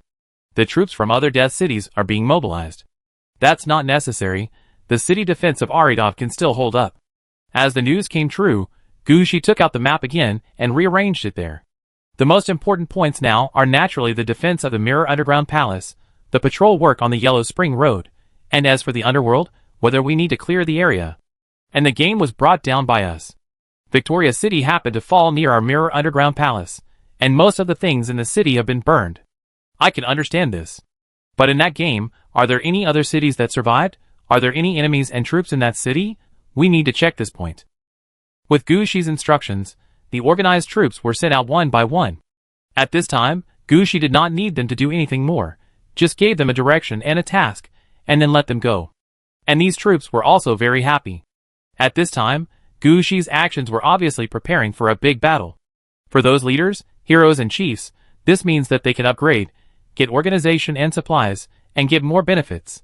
So these troops were all very excited, and rushed out after receiving the order, fearing that they would be too slow, and the good place, and the enemy would be taken away by others. For these troops, it was a very embarrassing thing, and they would rather die in battle than lose face. Just when Gushi was seriously arranging these troops to attack, a messenger brought the latest news. There was a problem on the Yellow Spring Road. A new game world appeared at the beginning of the Yellow Spring Road. Chapter 2301. When he heard the latest news, Gushi's face was full of embarrassment. He had participated in many games, and was familiar with entering the game world, but this was the first time he saw the creation of a game world. Although he had heard about it in Hades University, after discovering the game world, he needed to capture it, fix it, open the channel, send people to explore it, and finally contact the forces in the game, accept the mission, and slowly integrate into the game world through many missions. Only in this way can the game world be completely taken over. Normally, most player forces do not intend to take over the entire game world. They usually only need to contact the forces in the game and accept the task. After all, as long as the task is completed, various benefits can be obtained. At that time, as long as there are players who bring their own dry food to take action, various materials and resources will be obtained continuously. But Gushi really doesn't know how to capture and fix the game world. I don't know how to stabilize the game world channel. Not to mention sending players to attack. All the players under Gushi are dead. They are all considered the undead under Gushi, not players. Besides, even if there are players willing to come, Gushi is not willing to let them in. After all, this is Gushi's Yellow Spring Road, Gushi's underworld. Letting other players in is one thing. So in this case, Gushi can only bear everything by himself. Fortunately, Gushi is a necromancer. If that doesn't work, he can arrange for the undead to enter the game world. Under the stimulation of the game world, there may be more leader-level undead. But now the problem is back to square one. Gushi doesn't know how to capture and fix the game, nor does he know how to open the game channel. This thing really can't be learned in a day or two. Otherwise, the Chaoyang Guangguang Guild would not have waited for Balian City to send the game world, but would have captured it directly. Gu Shi thought about it, and found that there were not many people he could ask. Either he could go back to Yin City to ask Gongling Yu, or he could go to the military to inquire about the news. But his Mirror Underground Palace had not been completely dealt with yet, and Gu Shi could not leave for the time being. Facing the situation in front of him, Gu Shi could only say, "Where is it? I go over and take a look first." Upon hearing this, Princess Anna immediately called 2 lords to follow Gu Shi. After all, Gu Shi had just issued so many orders, and Princess Anna had to deal with them. Many things had to be rearranged, and Princess Anna could not accompany Gu Shi. Gu Shi also understood Princess Anna's choice. After all, everyone was busy in the current situation. Gu Shi could not let his contracted undead be distracted for his own little matter. However, after having Mary, Gu Shi actually began to plan for new contracted undead in his heart. Now that there is a contracted undead in charge of administration, Gu Shi is not as nervous about administration as before. Now Gu Shi will consider the integration of the entire territory. What Gu Shi and Luna said before was right. He will build several secondary capitals to manage the territories deep in the game, the territories in the game, the underworld, and the real-world territories that may appear. These territories are not all gathered together. Although Gu Shi's plan is to arrange leaders to manage each city. But sometimes, the number of leaders is not enough, and sometimes when something happens, it is too late to transfer people from Aladovi City. So Gu Shi must take this opportunity to sort out the overall situation. It is best to allocate the resources of each city. In this way, the requirements for the new contracted undead can be selected. Those who can control the overall situation, have a big picture, and can run back and forth. Gu Shi was thinking about whether he should participate in the game a few times to see if there are suitable people in the game to choose. While Gu Shi was thinking about this, he also came to the location where the game portal appeared. This location is actually not far from Taosan. Because there is no portal built for this purpose, the game portal in front of him looks like a light spot drifting on the Yellow Spring Road. Gu Shi asked as soon as he arrived here, who discovered it first. Hearing Gu Shi's question, several undead porters stood up. They explained the previous situation to each other. It turned out that they did not discover that this was the game portal at the first time, but when they were working, their companions suddenly disappeared, and they realized that something was wrong. Then, under the leadership of the little leader, they began to look for possible problems. Finally, they found such a thing on a stacked platform. At first, they thought it was something else and sent people in. But none of the undead porters who went and came out alive. So the little leader knew that this thing was not simple, so he quickly reported the situation and finally summarized it to Gu Shi. Listening to the explanation here, Gu Shi also understood what was going on. His eyes turned to the light ball in front of him. Black Blood Knight. Gu Shi raised his hand, and the Nether Spirit Flower fell on the light ball. The Knight's blood road was opened, and the Black Blood Knight rushed into the light ball. Gu Shi's spiritual power followed the Black Blood Knight, sensing the situation behind the current portal. However, Gu Shi discovered that, just as the undead porter said, the portal in front of him was not fixed. After the Black Blood Knight rushed in, it was shattered on the spot, leaving nothing behind. Gu Shi couldn't help but blink when he found that the Black Blood Knight was gone. Then Gu Shi stretched out his hand, and the Black Blood Knight, who had just rushed into the portal and died, reappeared on the battlefield. Gu Shi waved at the Black Blood Knight. "What's going on inside?" "Sir, after I rushed in, I saw many pictures flashing inside, and each picture seemed to be from a different era. At the same time, the development direction of each picture was also different. Everything was constantly changing. I wanted to see it more carefully, but I found that countless different pictures flooded into my mind, and then I exploded." Gu Shi was also a little surprised when he heard this. At first, he thought that the Black Blood Knight was blown up by the space compression. Now it seems that this is not the case. Gu Shi seemed to be unable to understand the situation in front of him. He couldn't figure out what was going on for a while. Gu Shi thought about it, raised his hand and waved, and the Orange Guard, the origin of the undead, appeared beside Gu Shi. Chapter 2302. When the Orange Guard, the origin of the dead, appeared in front of Gu Shi was actually shocked. Around the Orange Guard, the origin of the dead, there was a strong aura of death. When he looked up, Gu Shi even felt a sense of death coming. Although it was not as thrilling as the last time he faced death, Gu Shi felt that the Orange Guard, the origin of the dead, seemed to have taken an amazing step. "My lord. Origin of the dead, how are you now?" "Still observing, the dead text is being resurrected. I have seen hope." By the way, sir, what is the matter with you calling me here at this time? Looking at the excited face of the orange-clad guard, the origin of the undead, Gushi pointed to the portal in front of him. Look at what this is like. The orange-clad guard, the origin of the undead, glanced at the light ball and finally shook his head. This is the game world that just appeared, sir. You'd better fix the portal quickly, otherwise it will run faster and finally disappear directly. How to fix it? Gushi didn't see the orange guard undead origin shaking his head, but asked directly. I don't know either. This thing is not within my research scope. But it shouldn't be too difficult to fix the portal. Even the player race that falls into the depths of the game can capture the game world, so it shouldn't be too difficult. The most important thing is, you don't need to capture it now, just fix the portal directly. After hearing this, Gushi looked somewhat helpless. He called the orange guard undead origin over to ask if there was anyone nearby who could handle this matter. Now it seems that he really only has one chance to go back to the real world. For this situation, Gushi couldn't help but sigh. Now is not a good time to go back. Let's not talk about whether the military is still watching Gushi. Even if he goes back now, Gushi probably has a lot of things to do in the past. Maybe he won't be able to come back after returning to the real world. If it were normal, it wouldn't matter if he couldn't come back. But now that his Mirror Underground Palace had this kind of problem, Gushi must stay here. At least he had to make sure that there were no problems in the Mirror Underground Palace. If he was dragged into the real world, it would be a troublesome thing. So it was not realistic for Gushi to go back to the real world. At least in 1 or 2 years, Gushi couldn't go back to the real world. As for letting Yanryu or Lingxi go to Gonglingyu to inquire about this situation, let's not talk about whether these two can see Gonglingyu. Even if they do, they can't explain Gushi's current situation. Gonglingyu always thought that Gushi had entered the game and was hiding from the military. How could Gushi explain to Gonglingyu that he had found a new game in the game and captured it? Isn't this a joke? Gonglingyu knew that there was something wrong with Gushi as soon as he thought about it. Before the creation bridge was completed, Gushi didn't want people to know what was going on in the depths of the game. Maybe someone can use other means to enter the depths of the game, but Gushi is absolutely unwilling to expose his relationship with the depths of the game. So this road is also blocked. Orange Guard Undead Origin has no way to deal with this matter, so Gushi has to consider other ideas. At this time, Orange Guard Undead Origin said, Sir, many undead have technology in hand. Do you want to ask the undead at home if they know this way of dealing with it? If it doesn't work, Orange Guardian, the origin of the undead, has been discussed here. Gushi's eyes also lit up.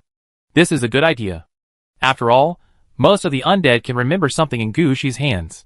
Even if they can't do it themselves, Gushi can find undead who can. There are so many races in the depths of the game, and each race has the means to capture the game world and fix the portal. Just because Gushi doesn't have a suitable undead now doesn't mean that there won't be a suitable undead in the future. If that doesn't work, just kill a wave of game races, and you can at least piece together some useful things. Gushi really learned this.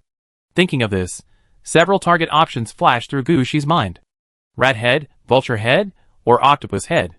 Octopus head is the least suitable. After all, the opponent has a red outfit in his hand. It's not that you can't beat them in a fight, but it's mainly troublesome to fight. It would be bad if they ran away in the middle of the fight. If possible, what Gushi wants to do most is to drag them into a game so that they can't escape even if they want to. Therefore, the priority of Octopus Head is not high this time, and some ordinary player races are one of Gushi's targets. Seeing that Gushi has his own ideas, Orange Guard Undead Origin will not delay any longer.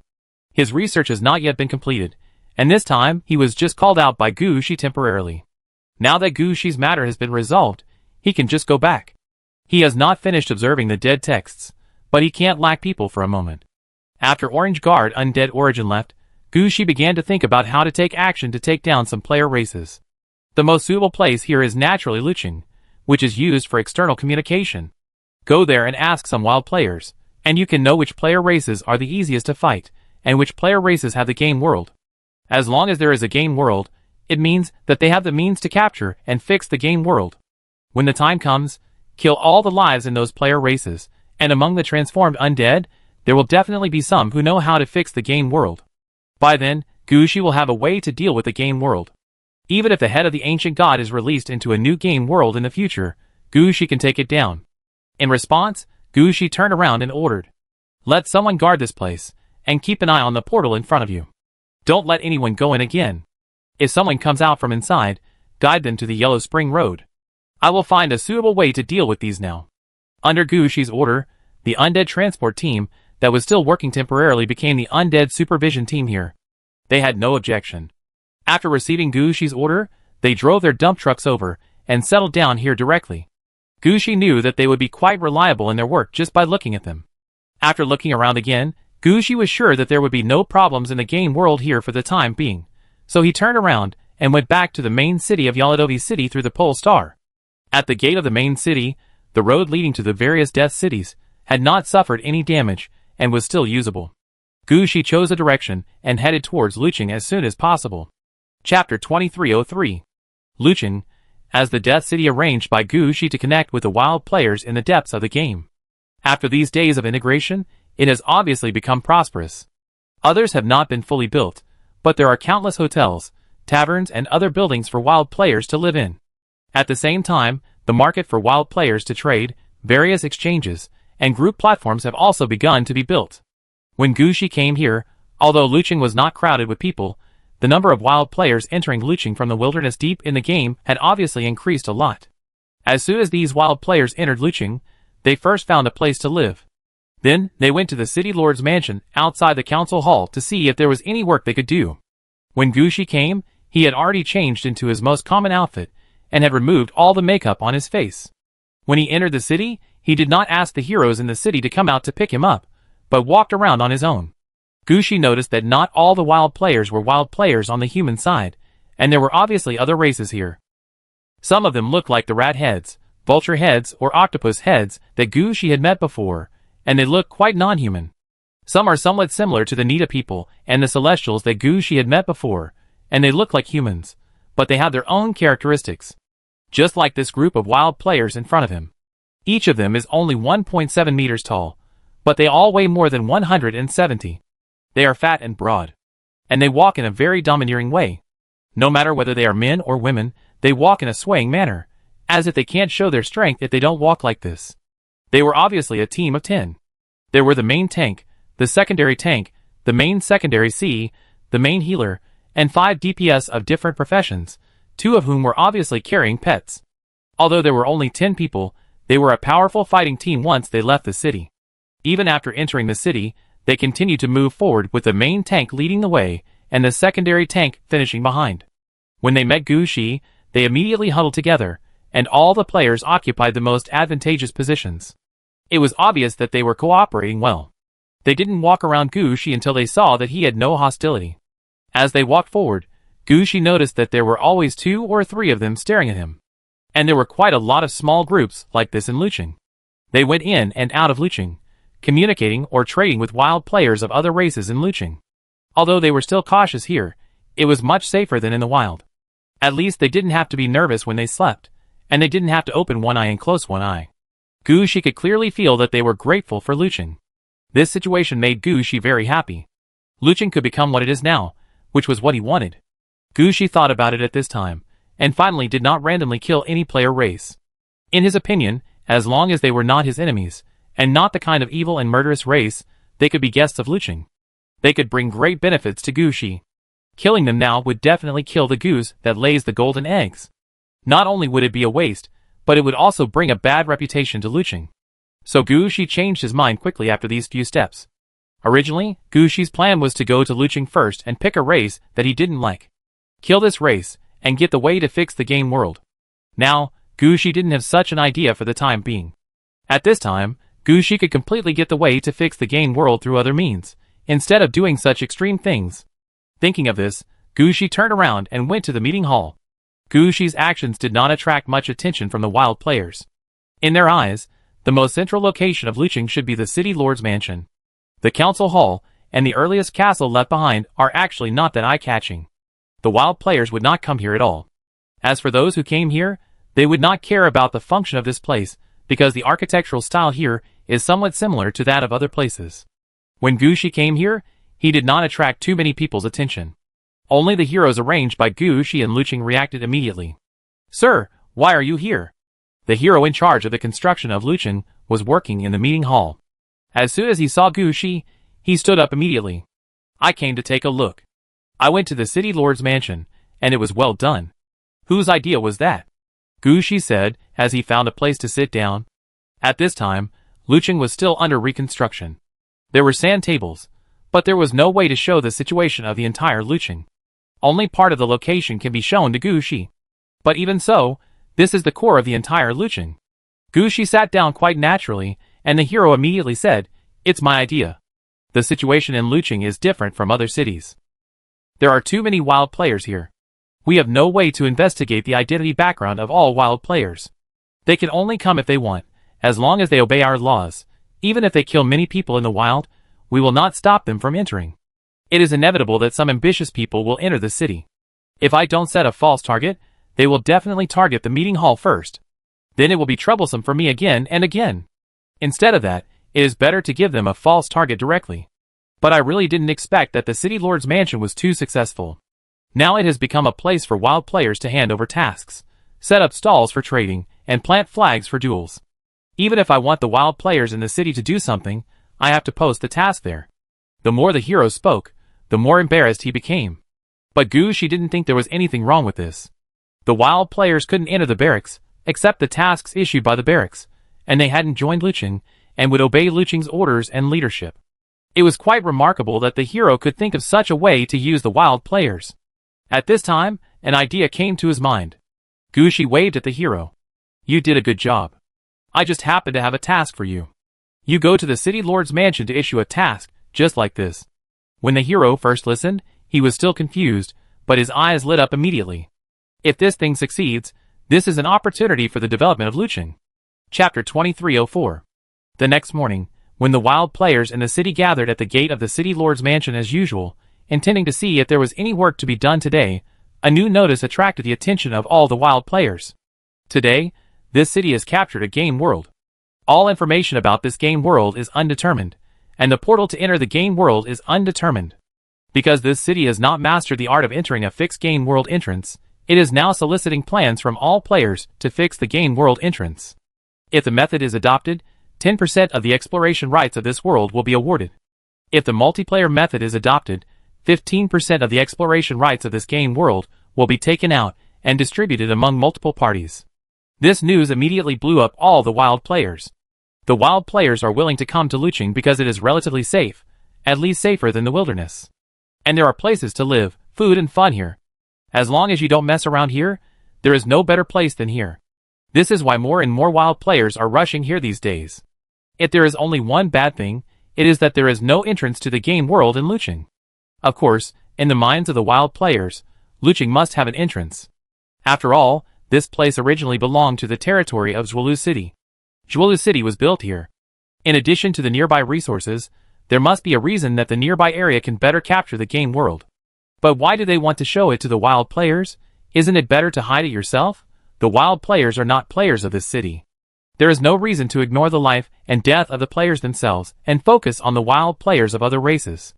But today, when this notice came out, all the wild players were alarmed. They realized that it was not that Lucheng did not open the game world to the outside world. It was that they only had the ability to capture the game world, but lost the means to fix the game world transmission channel. If you have such a problem, then you should have said it earlier. If you had said it earlier, wouldn't we have had the game world to use? So some wild players took the initiative to find the guards of the City Lord's mansion, and said that they had the means to fix the game world channel. Of course, in addition to this, they have other means to trade. For example, the means of moving the game world after being captured, and how to open more portals after the game world is taken down, etc. It can be said that just as Gushi guessed, most of the wild forces have one or two unique skills. After all, wild players also need to enter the game world. Although their means are more inclined to wild ways, they really consider safety. After all, in the wilderness deep in the game, there are not many chances to find the game world, and the situation of each game world is not that good. If they mess around again, the game world may be destroyed before people enter. Therefore, most of the moving and fixing methods of the wild players are stable and safe. These wild players picked and chose, and they are considered the basics and the methods used by most people. After all, the barbarian players were afraid that they would be careless and ruin everyone's chance. When the barbarian players were introducing themselves, Gushi pretended to be the recorder of the City Lord's mansion and recorded it there. Most of the staff in Lucheng are undead, which was confirmed by the barbarian players. In fact, Luching was recognized by the barbarian players, and they believed that they would always be neutral, which was also partly due to this reason. After all, in the eyes of the barbarian players, the undead are really equal. Never discriminate against anyone. In the eyes of the undead, everyone's final destination is death. Although Gushi looks like a living person, he has a strong aura of death, which normal people can see. So when Gushi was recording information there, the wild players didn't care much. In their eyes, Gushi was just an undead in the city. This made Gushi feel like a fish in water. He quickly recorded various methods for fixing the game portal. What Gushi didn't expect was that he always thought it was a difficult thing to fix the portal of the game world. After all, the people he sent in died before they took 2 steps. But in fact, this is because Gushi did not understand the underlying logic of the fixed game world portal.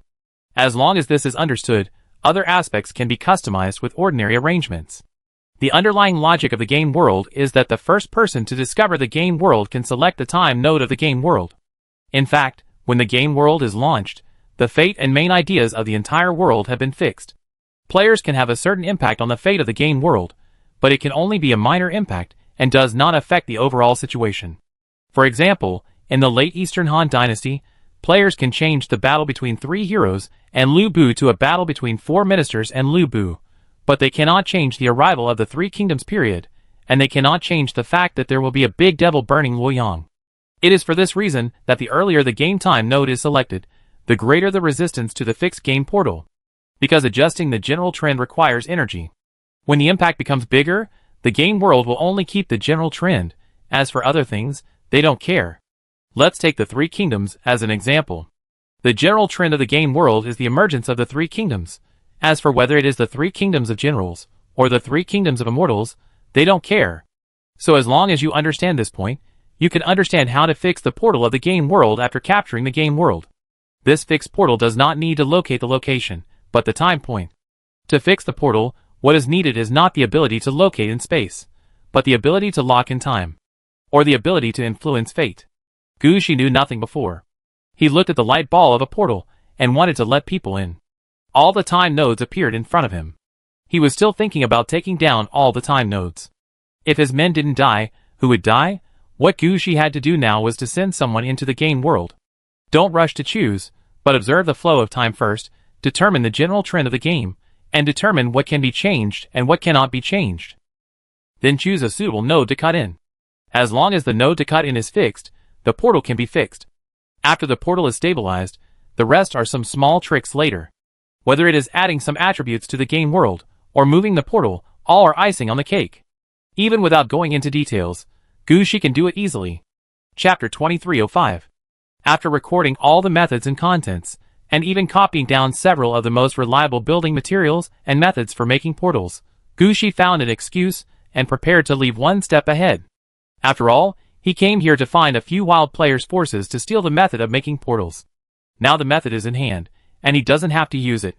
Then he has no reason to stay here any longer. The sooner the game world is fixed, the sooner a new game world will be opened, and Gushi can further deal with the head of the ancient god one day earlier. Only by completely mastering the head of the ancient god, can Gushi find a way to send his underworld to where it should go. After all, staying in the depths of the game all the time is also a great pressure for Gushi. Only by taking the head of the ancient god out of the depths of the game, and hiding it in a place where normal people can't find it, this is a long-term solution. Now it is just Gushi's helpless choice. When Gushi stood up, he didn't attract much attention from the wild players. After all, the wild players are more concerned about whether the things they give are useful, and whether they can get the game login rights awarded by Luching. Gushi didn't care about this at all, and just let his heroes handle it. And he needed to leave here immediately. Of course, when Gushi left, he still had an idea in his mind. In just one day, Gushi had seen the development potential of Luching. Gushi had so many death cities under his command, but there was really no such city as Luching. Before, Gushi just wanted to use Luching as a gathering place for wild players, and he didn't think of using the power of wild players. But after this day's experience, Gushi obviously has a different idea. Luching can still continue to develop. There are so many wild players in the game. Not all of them have their own races or cities, gathering places, etc. The power of wild players is also power. At least these wild players are much better than those black players. They just like PP, just with a red name or a black name. There is no intention to turn myself into an NPC. There is no intention to let the game come to the player's city, and drag all the players in the city into the game. It can be said that compared with the black players, the wild players are good people no matter how you look at them. If Gushi can use the power of the wild players, even if it is only 1%, he can get a lot of benefits. When Luchin really develops to this point, the three heroes guarding Luchin may not have the strength to suppress these wild players, and even if they arrange the leader to come, they may not be able to handle everything. When Gushi was leaving, he was actually thinking whether he should arrange a contracted undead for Luchin. After all, he needed to deal with players in Luchin, and only by arranging a contracted undead to come here could Gushi feel at ease. After leaving the city lord's mansion, in a place where no one was in Luchin, Gushi immediately activated the Polaris positioning and returned to the place where he had discovered the teleportation light group in the game world. At this time, the undead transport team that discovered the teleportation light group in the game world was still there. As soon as their leader saw Gushi coming, he quickly came to greet him. "Sir, you are back?" "Yes, things went smoothly this time. How is the situation on your side?" Gushi looked up and found that the transport troops were building a large-scale construction there, and forcibly digging up the surrounding area. Gushi could see at a glance that they were planning to set up a strong defense line with their own dump trucks as the core. "Sir, our combat effectiveness is insufficient. Even if there are dump trucks, they are only used for transportation. We really don't have enough fighting power to protect this place, so I can only use this method to protect the surrounding area.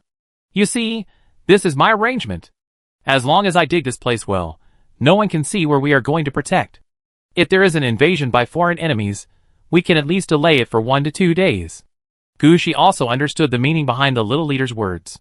On his own Huangquan road, if he was attacked for 1 to 2 days, and no support came, then Gushi really had no chance of survival. It seems that this little leader is also quite capable. Well done, keep working hard, and become a hero first, and then see if you can become a leader in the future.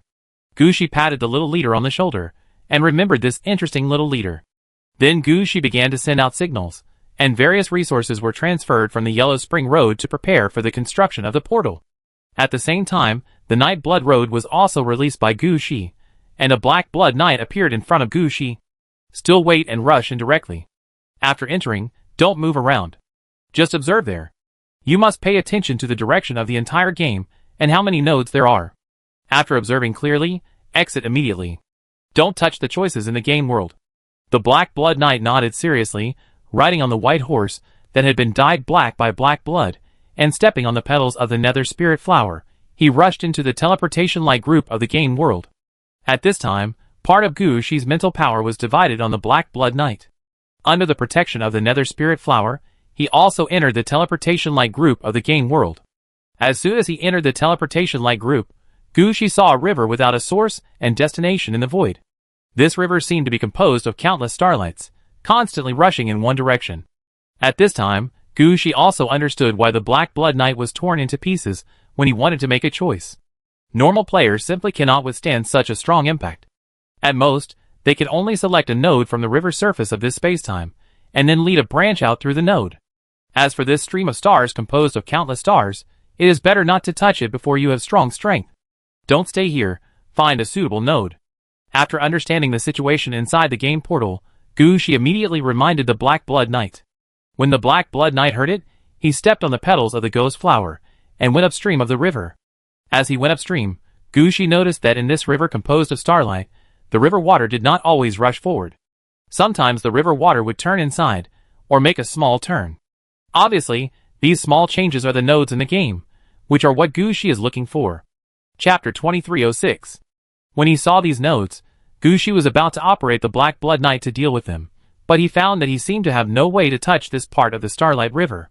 He could see part of the situation inside, but Gushi always felt like he was watching through glass, and could never touch the most real side. Gushi understood that this was because he was observing with the body of the Black Blood Knight. There was more or less a layer in between. Before, Gushi only sent the Black Blood Knight to take a look, so it didn't matter even if there was a layer of separation. But now it is different. If Gushi wants to move the things in this portal, there are only two choices. One is to trust the Black Blood Knight's choice, and not to move it. The other is for Gushi to enter, and choose it himself. Under normal circumstances, Gushi would definitely choose to enter the game teleportation light group and choose the time node to open the time. But this time, Gushi did not take the initiative to attack. After understanding the situation here, Gushi took the initiative to cut off the connection with the Black Blood Knight. Then he closed his eyes outside the light ball.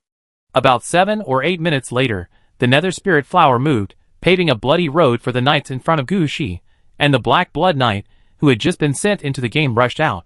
Gushi said lightly. How? Sir, the source has been found. The game number is 69DJQ2222B5. The source is 69DJQ. The time node is 13. The world view is desert style. The power system is technology, machinery and magic style. The first node is the strongest person, who rules the desert buried in the desert. The last node is the destruction of the desert. The remaining 11 nodes are desert storms, short-term oases. The Black Blood Knight quickly talked about the various situations he saw. There are some things in it that Gushi saw with his own eyes, and some that he did not see or could not see. However, after comparing it with the description of the Black Blood Knight, Gushi knew the situation here. He kept nodding and finally asked, anything else? Yes, when I came into contact with the Game Time River, in addition to the node selection, there were also prompts to add different attribute selections. In the attribute selection, there are options to take the opportunity to integrate into the natural disaster and take the opportunity to form a new profession. There are options to take the opportunity to kill and change the human race.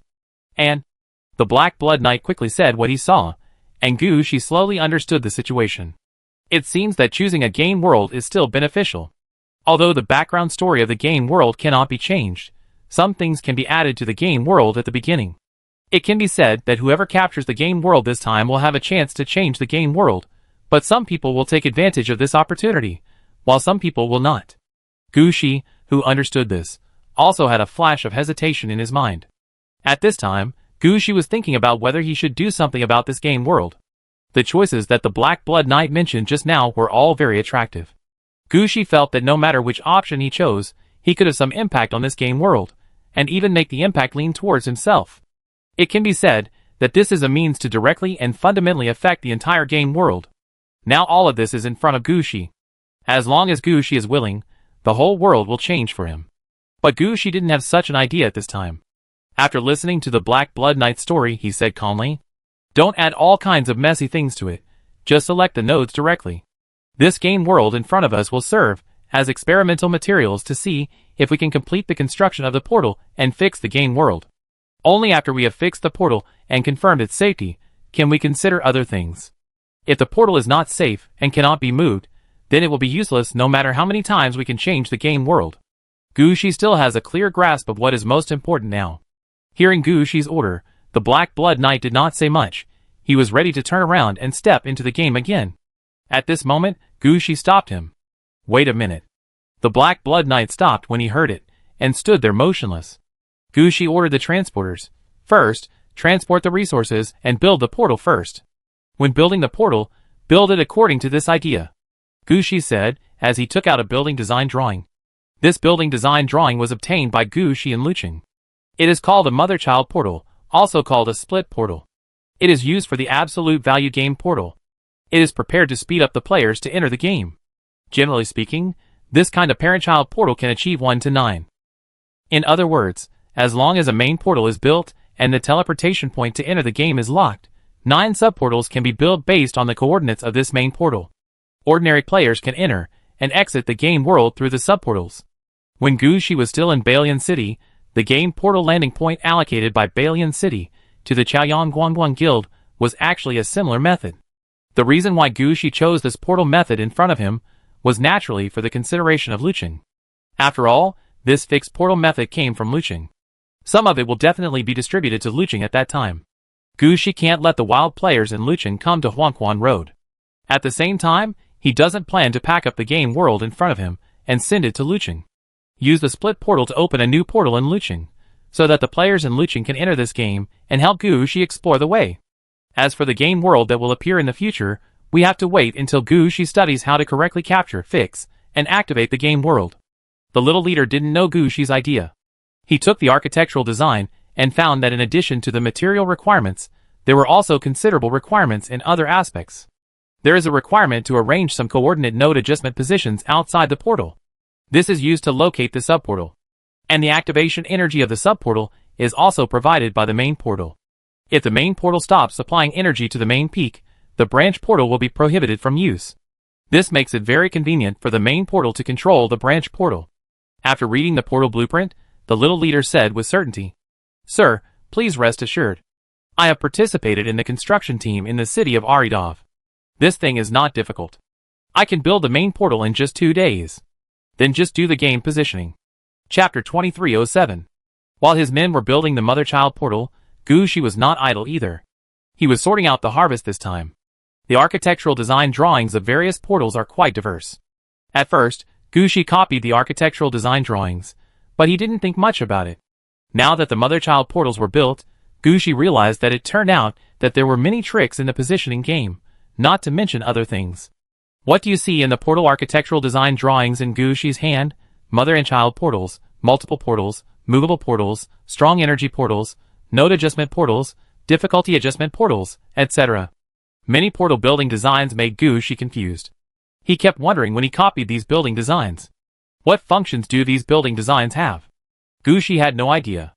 Looking at the mother and child portals being built in front of him, Gushi hesitated for a moment, and a thought flashed through his mind, whether he should take this opportunity to build these portals as well.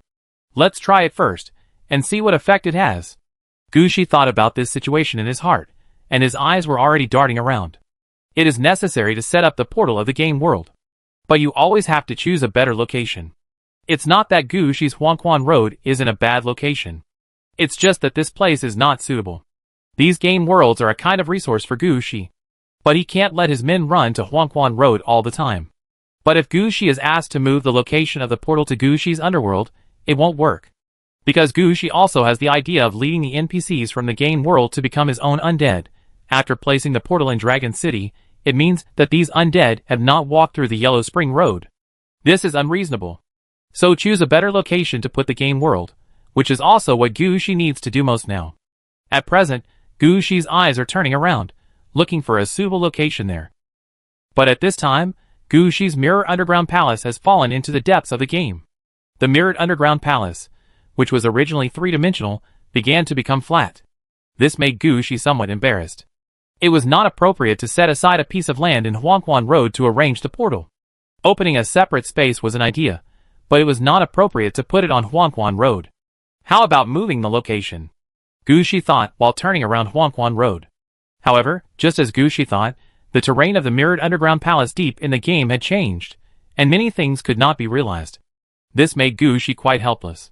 For the first time, Gushi hoped that when he designed the Yellow Spring Road, he had made a proper plan, leaving some extra positions, so that he could have more choices.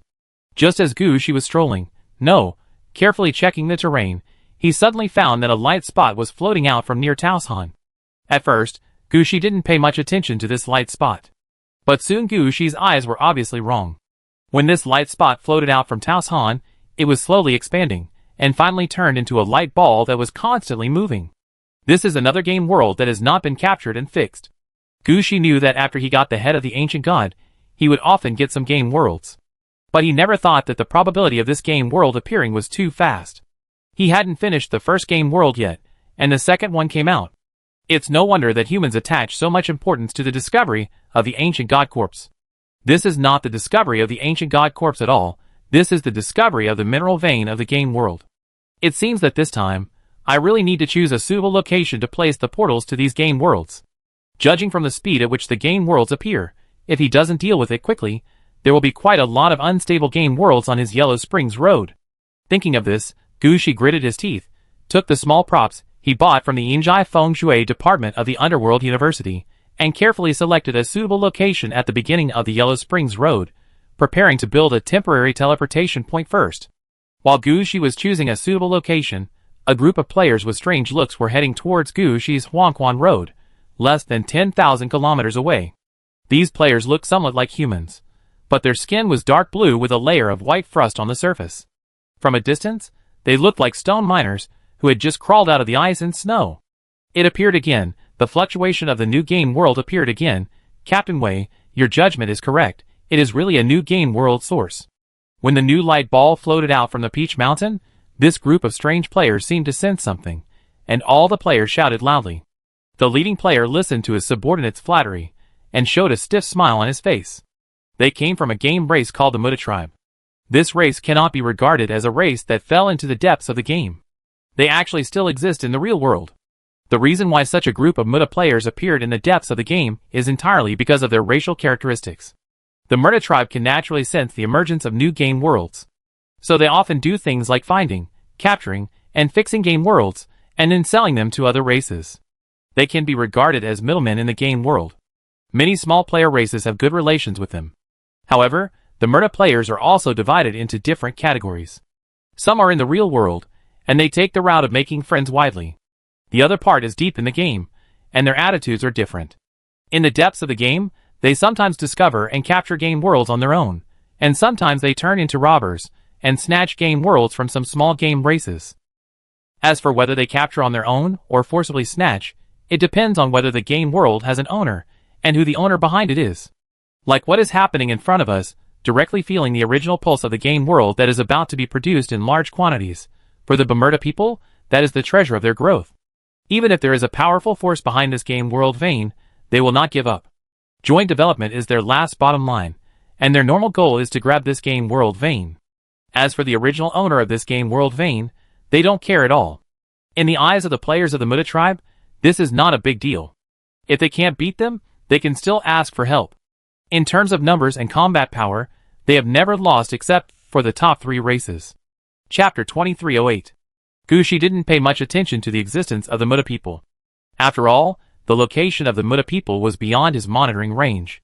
The distance of tens of thousands of kilometers was beyond Shea's exploration range, and Shea had not yet explored that area. Not to mention Gushi's defense line. After all, Gushi had no time to care about these things during this period of time. His current attention was still on the new game world. Now Gushi was looking for a suitable location to place more and more portals. This kind of thing of looking for veins in the mountains is really not easy to do.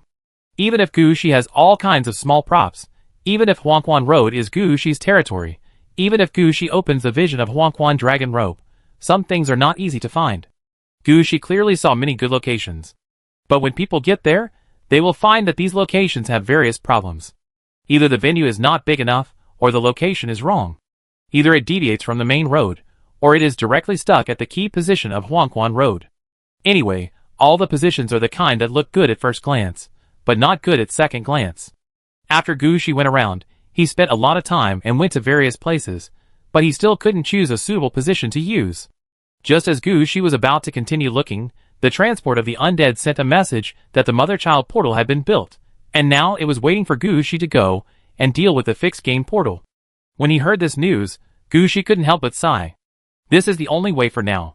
Gushi sighed, as he drove the evil coffin quickly back to the way he came. At this moment, he was still thinking about choosing a suitable location to build a teleportation point. Gushi didn't know who to discuss this matter with, and the current situation had to be dealt with. It was really helpless. Gushi muttered while thinking about this matter.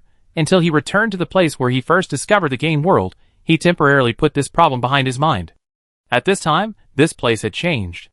All the defense lines originally built to transport the undead were gone, and a huge open space 500 meters long and 500 meters wide was cleared on the ground.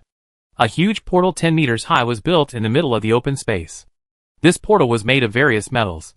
The previous teleportation light group was placed inside the portal. On the surface of the portal, there were many different words engraved. Each word had different colors flowing on it. Gushi could see it clearly.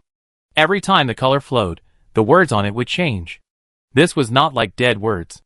Gushi could tell what the words in front of him were at a glance. This is clearly the coordinates of the portal that is constantly changing.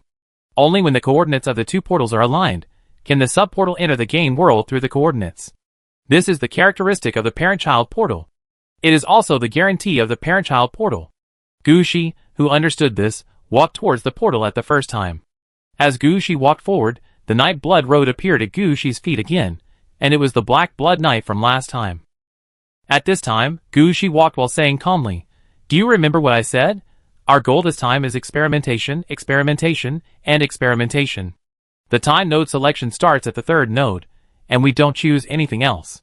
After completing the time node selection, directly activate this game world. After doing this, you can quickly exit, and don't worry about the rest. I will arrange for someone else to go in." The Black Blood Knight listened and nodded continuously.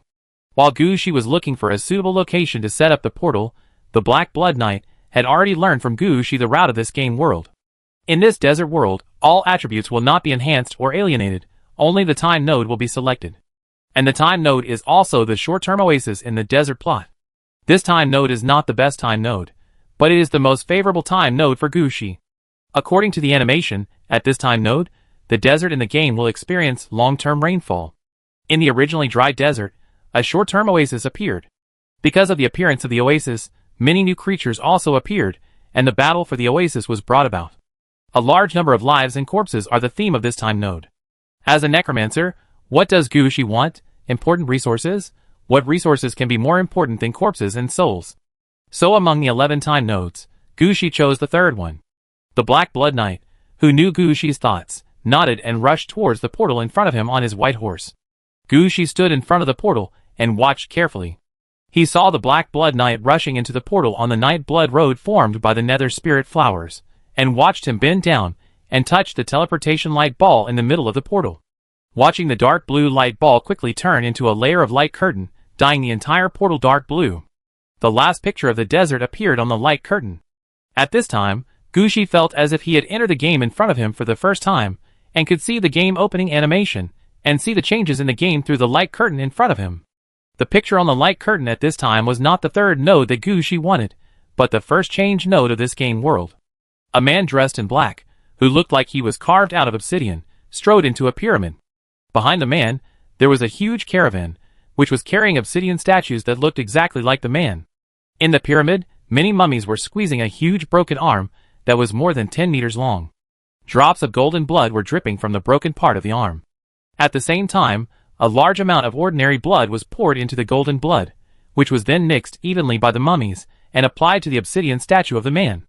After each statue was painted, the mummies would send it to the bottom of the pyramid and put different beast helmets on it. There were leopards, eagles, snakes, crocodiles, and other styles. But no matter what kind of helmet it was, the size and movement of the statue did not change. After entering the pyramid, the man was quite satisfied with the progress of the work in front of him. He seemed to be talking to the mummies. But as he was talking, a mummy rushed out from nearby and knocked the man into the golden blood. The man still wanted to struggle, but more and more mummies rushed out and pounced on the man, dragging him into the blood and merging with the golden blood. Chapter 2309. After the obsidian-like man dissolved in the blood, the pyramid sank into the yellow sand with everything. Then the yellow sand switched scenes. For the next period of time, the sky was filled with yellow sand, and dark clouds covered the sun. The entire light curtain changed from dark blue to a dark yellow.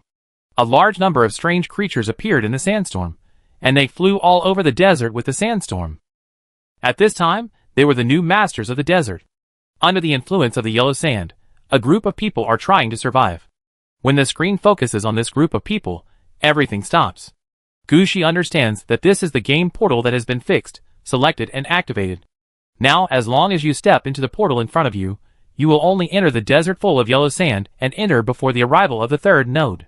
While Gushi was watching this scene, the Black Blood Knight also rushed out of the game portal.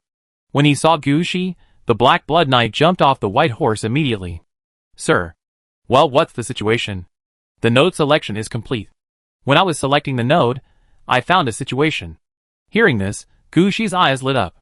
What's the situation? There are 11 nodes, but the time when the node starts will be relatively long.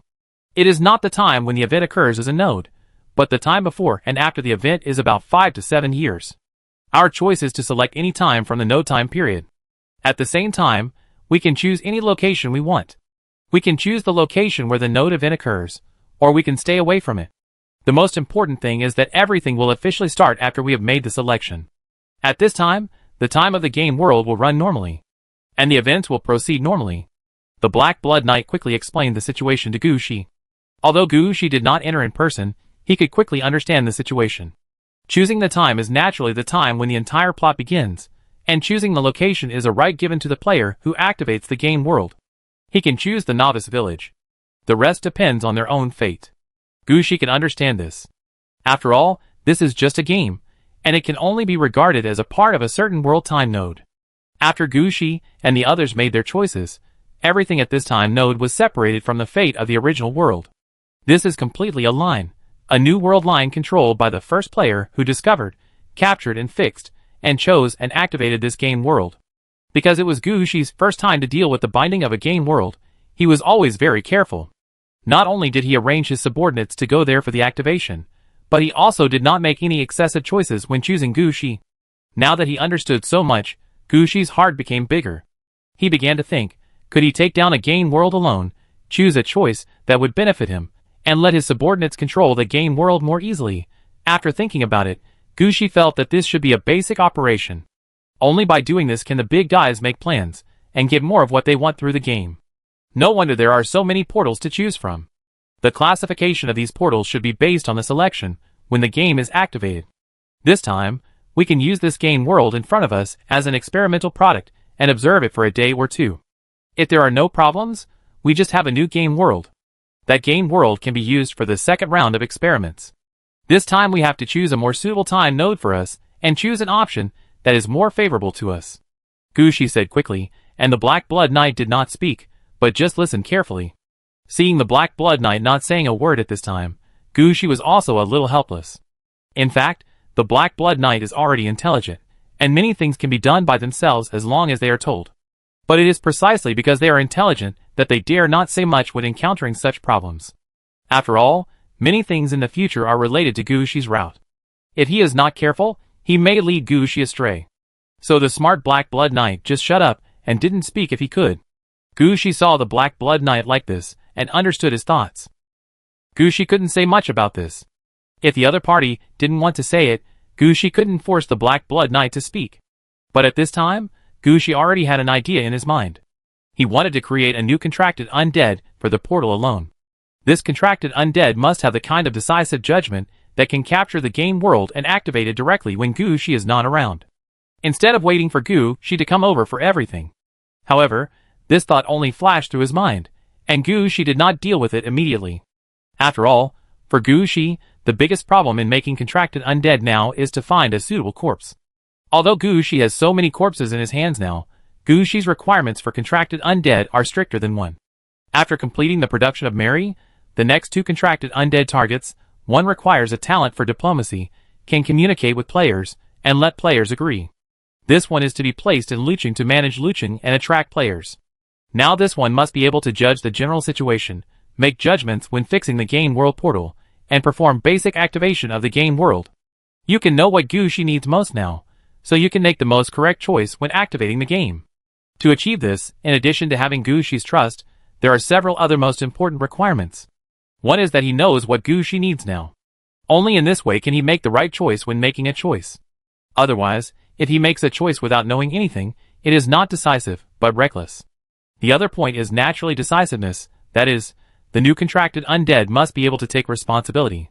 Before activating the game, he can analyze it carefully, but after the analysis, he must have a basic judgment. At least after he has finished the analysis, he must dare to make a choice. At the same time, after making the choice, he can quickly arrange the people who enter the game and determine the goal direction of the game. Otherwise, if everything really needs to be handled by Gushi, then what is the point of Gushi contracting the undead? And such talents are even rarer than those who can communicate with wild players. Even if there are such people, Gushi really can't look at the corpses one by one and judge what kind of talent the corpse has. So the right corpse is the real reason that delays Gushi's contracting the undead. Chapter 2310. Gushi has no choice in the current situation. The problem of corpses is an unsolvable problem. Unless Gushi really meets a suitable candidate, or learns the adjustment method that can be used to change the personality of the corpse, otherwise this matter can only rely on luck. Gushi has a lot of things to do at the moment, and there are many things that rely on luck, which Gushi really has no time to do. After thinking for a while, Gushi issued a new order. Mobilize the troops to come here for guarding. I will send the branch portal to Luching first. The rest of the arrangements will be made later. You stay here and follow the arrangements of the troops dispatched by Princess Anna. Build the defense line first, Gushi said while glancing at the little leader. This little leader was really very perceptive. When he heard Gushi's order, he immediately said, "Don't worry, sir. I have already conducted an exploration of the area before, and know how to arrange it best." Hearing this, Gushi finally breathed a sigh of relief. After all, there are still many things to do now. At this time, Gushi had the idea of getting a few more contracted undeads. After suppressing this idea, Gushi immediately stepped out, took the coordinates used to make the branch portal, and turned back to Luching. At this time, I have to admit that the method of Polaris positioning is really useful. Although there are only 15 positioning points, Polaris positioning really has no other weaknesses in terms of transmission. Gushi really wants to go and stay as he pleases. No matter how far, he can reach it in a blink of an eye. Just like Gushi now, he appeared in the meeting hall of Luching in a flash. If Gushi hadn't held the coordinates of the sub-portal in his hand, no one would have known that Gushi had just returned to Huangquan Road and completed the fixation and activation of the game world. Sir. Feeling that something was wrong outside, the city guard hero came out at the first time. When he saw Gushi, the city guard hero lowered his head on the spot. Well, you came at the right time. You still remember those wild players who sent the fixed game world portal before. Go contact them. I have already got the coordinates of the sub-portal. We will choose a suitable location in Luching to set up the portal. This game world will be the first game world of Luching. Gushi ordered the city defender hero without any hesitation when he saw him coming. Hearing about this situation, the city defender hero was also very happy. Gushi would send the coordinates of the sub-portal as soon as possible, which shows something. This shows that Gushi has Luching in his heart. The city defender hero quickly promised that he would definitely invite those wild players and guarantee the interests of Luching. Listening to the words of the city guarding hero, Gushi smiled helplessly. It seems that the matter of finding a contracted undead for Luching should also be put on the agenda. This hero can defend the city, but he may not be able to do better in negotiating and communicating with players. The city guarding hero did not know Gushi's thoughts. Seeing Gushi laugh, he thought he did a good job and satisfied Gushi. So the city guarding hero quickly went down to arrange to contact the wild players. Seeing the city guarding hero like this, Gushi was also a little speechless. What kind of thing is this? Does he really not know what his mission is? Shouldn't he just pass on this kind of thing? Although the city guarding hero sometimes has a good mind, sometimes his brain is obviously not online. After the city guarding hero went to deal with this matter, Gushi could only shake his head and think about what kind of contracted undead to arrange. At this moment, a red owl suddenly appeared beside Gushi. This owl was red all over, but its body was somewhat translucent. The way it appeared was also quite strange, as if a ball of fire exploded directly from the void. When it flew in front of Gushi, a piece of white paper floated out of the owl, and a small line of text was written on it by the flame. The Mirror Underground Palace has been targeted, and the enemy has 6 hours to enter our control area. Gushi's eyes froze when he heard this line of text. The red owl in front of him was a special owl produced after Gushi's owl house was upgraded to level 6. This owl is called the emergency owl. There is only one such owl in every 100 owls, and each one can only be used once. Of course, these restrictions also make this owl the strongest among the owls under Gushi. No matter where Gushi is, this owl can find Gushi's location. At the same time, this owl will not be intercepted by anyone. Even if it encounters an enemy, the owl can dodge directly and cannot be caught at all. It can be said that this owl is the best messenger for delivering urgent information. For this special owl produced in the owl house, Gushi's requirement is that unless there is an extremely urgent matter, it should not be used. Looking at the note in front of him, Gushi understood that the current situation was extremely urgent. The enemy was almost at his doorstep. If this matter was not urgent, then what else could be urgent? 6 hours? Gushi said lightly, and then turned his hand, and the white paper just burned up. At the same time, Gushi also knew the source of this information. Shaya. Although he didn't know where this news came from, Gushi knew Shaya's level of intelligence. The contracted undead are quite capable in this regard. Most importantly, they are more considerate, and will consider many things for Gushi. If there is no real problem, if the enemy is not too powerful, so powerful that even Princess Anna cannot deal with it directly, Shaya will not send such an urgent message. So these 6 hours are the time Shaya has snatched. Thinking of this, Gushi naturally can't stay in Luching any longer. He stood up and walked out of the meeting hall quickly. At this time, the city guard hero was still busy with Gushi's task. When he saw Gushi coming out, he couldn't help but ask, "Sir, what happened? Something may have gone wrong in Aridity City. I need to go back. Here are the coordinates of the 9 subportals. After you invite people over, talk to them directly. No matter what the final agreement is, we must at least get control of 5 subportals, and let them divide the rest among themselves. Also, the next thing is up to you. Don't let me down." Listening to Gushi's words, the city guard hero was also confused. What was going on? Gushi had only been here for a few minutes, so why did he turn around and leave? It was as if he had come here specifically to deliver something. This didn't make sense. But Gushi really didn't have time to care about these things. He stuffed the coordinates of the branch portal in his hand into the hands of the city guard hero, and turned around and returned to the city of Aridov. Chapter 2311. Aridovita. Princess Anna, who had just completed the temporary repair work of Aridovita, was constantly mobilizing the latest troops. Gushi, who had rushed over, asked Princess Anna directly as soon as he saw her, "Princess, what happened? Where did the enemy come from?" Seeing Gushi coming, Princess Anna was relieved. She dragged Gushi into Aridovita, and stuffed a lot of information into Gushi's hands. "Shea just sent it over, take a look first." Gushi frowned after receiving the information. At the same time, Gushi also understood why Shea sent an urgent signal to ask him to come back. Shea and Princess Anna really couldn't handle the situation at hand. Because the enemy this time had cheats, and they blatantly told everyone that they had cheats. According to the information Shea had obtained, when the enemy first appeared, it was a team of 20 people, but after the enemy determined the target, the number of people quickly expanded to 200. After that, they launched a strange land vehicle, which was made of a mixture of metal and wood. It didn't look like a siege weapon, but rather a transport vehicle. There was a thick pillar on the vehicle, and the surface of the pillar was not treated at all, just like a cracked tree trunk that was bound up with iron hoops. Since the pillar was erected, the situation has changed. Although the pillar is tattered, the army is completely different after it has been erected. This pillar will emit a red light into the sky every 5 to 15 minutes. As the red light dissipates, a group of players or troops will appear in this team. The number of players who appear varies, but just shooting at the red light in the sky can prove one thing. This pillar, or this transport vehicle as a whole, anyway, no matter which one it is, it can prove that the team in front of us is related to the red equipment. Facing the red equipment, even Princess Anna dare not be careless. Even the weakest red equipment has the ability to kill a large army in seconds. You can know this by thinking about the Griffin Black Throne in the city of Aridov. That's why Shea invited Gushi back as soon as possible. Only when red equipment fights against red equipment can they have a chance of winning. After understanding the enemy's situation, Gushi calmly asked, "Where is the enemy?" "I go and see." "If possible, kill the thing that looks like a red equipment first."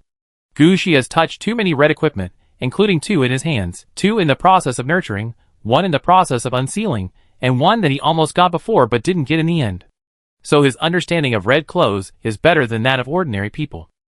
Just looking at the information in front of him, Gushi couldn't be sure whether this thing was red clothes. He had to go to the scene to take a look. The enemy is near Huangquan Road. According to the current information, they are about 4,000 kilometers away from Huangquan Road. 4,000 kilometers, 6 hours? Gushi was stunned for a moment. After getting the confirmation of Princess Anna, Gushi said, "It seems that they are targeting us." Princess Anna also nodded. According to the information from Shea, the enemy has been moving in a straight line. Even if they encountered mountains and rivers, they did not stop or take a detour. It is obvious that they know where they are going. It seems that they are coming for us. This battle has to be fought. Princess, you will mobilize the troops to the front line later. Move as many as you can in 6 hours. I will go over to take a look. Don't worry, sir. I have already started mobilizing the troops before you came. The most important thing is that we have always arranged various fast passages from Aridavi City to Huangquan Road. As long as there are enough troops, we can send troops to the battlefield at any time. Okay, I feel relieved when you say that. Gushi was quite relieved about the situation of Princess Anna. After confirming that there was no problem here, Gushi flashed and prepared to go to Huangquan Road. However, he paused as soon as he raised his foot. On the Yellow Springs Road, he left 2 pole star positions, one for the portal. After all, before the incident, Gushi was still dealing with the portal. Gushi's original idea was to send the branch portal to Lucheng, then come back to deal with other teleportation-like groups, and finally arrange the location of the portal. For this reason, he left the pole star position here specifically to facilitate travel. The other one is inside Taos Han, where the head of the ancient god is located. It is now the core location of Gushi's Yellow Springs Road. If nothing is prepared, Gushi will not feel at ease. To enter and exit the Peach Mountain, one must either go through a special passage or break through the wall of the Peach Mountain. Now that it is in Gushi's hands, it is not a big deal to enter and exit. But this is the beginning of the Yellow Spring Road after all, and it is too far away from Gushi's main underworld. If something happens, it will take a long time to mobilize troops to arrive. Maybe by the time the troops arrive, the daylily will be cold. So Gushi arranged a pole star positioning point here to ensure that if anything happens here, he can react immediately and rush over to deal with it. Now Gushi has many different options to get to the Yellow Springs Road. In this case, Gushi would naturally hesitate for a moment. Fortunately, Gushi's reaction was relatively fast. He only paused for a moment and made up his mind. He appeared in the space inside Taos Han in a flash. This was the first time Gushi returned here after Gushi's mirror underground palace landed. At this time, Gushi noticed that the space inside Taos Han was obviously much shorter. The head of the ancient god that he had snatched back was pressed against the ceiling of Taoshan's space, and a pair of half-closed dead fish eyes were staring at the ground. It was obvious that the head of the ancient god in front of him had been stimulated, and was slowly integrating into Gushi's Yellow Spring Road. This made Gushi feel relieved. As long as the head of the ancient god was there, he would not lack energy, game world and other resources on the Yellow Spring Road. This finally made Gushi feel half relieved. After taking a look at the internal space of Taos Han, Gushi was ready to open the passage to leave. But at this moment, Gushi's eyes condensed, and he noticed that the dead fish eyes of the head of the ancient god were staring at a position. This is a bit unusual. Gushi immediately activated the Huangquan Dragon Robe, the Mind Dark Lamp, and even the side effect of the Destiny Choice, and looked carefully at the position where the dead fish eyes were looking. As a result, Gushi found a red arrow that appeared at some point. This arrow was emitting a breath that did not look like something that should be inside Taos Han.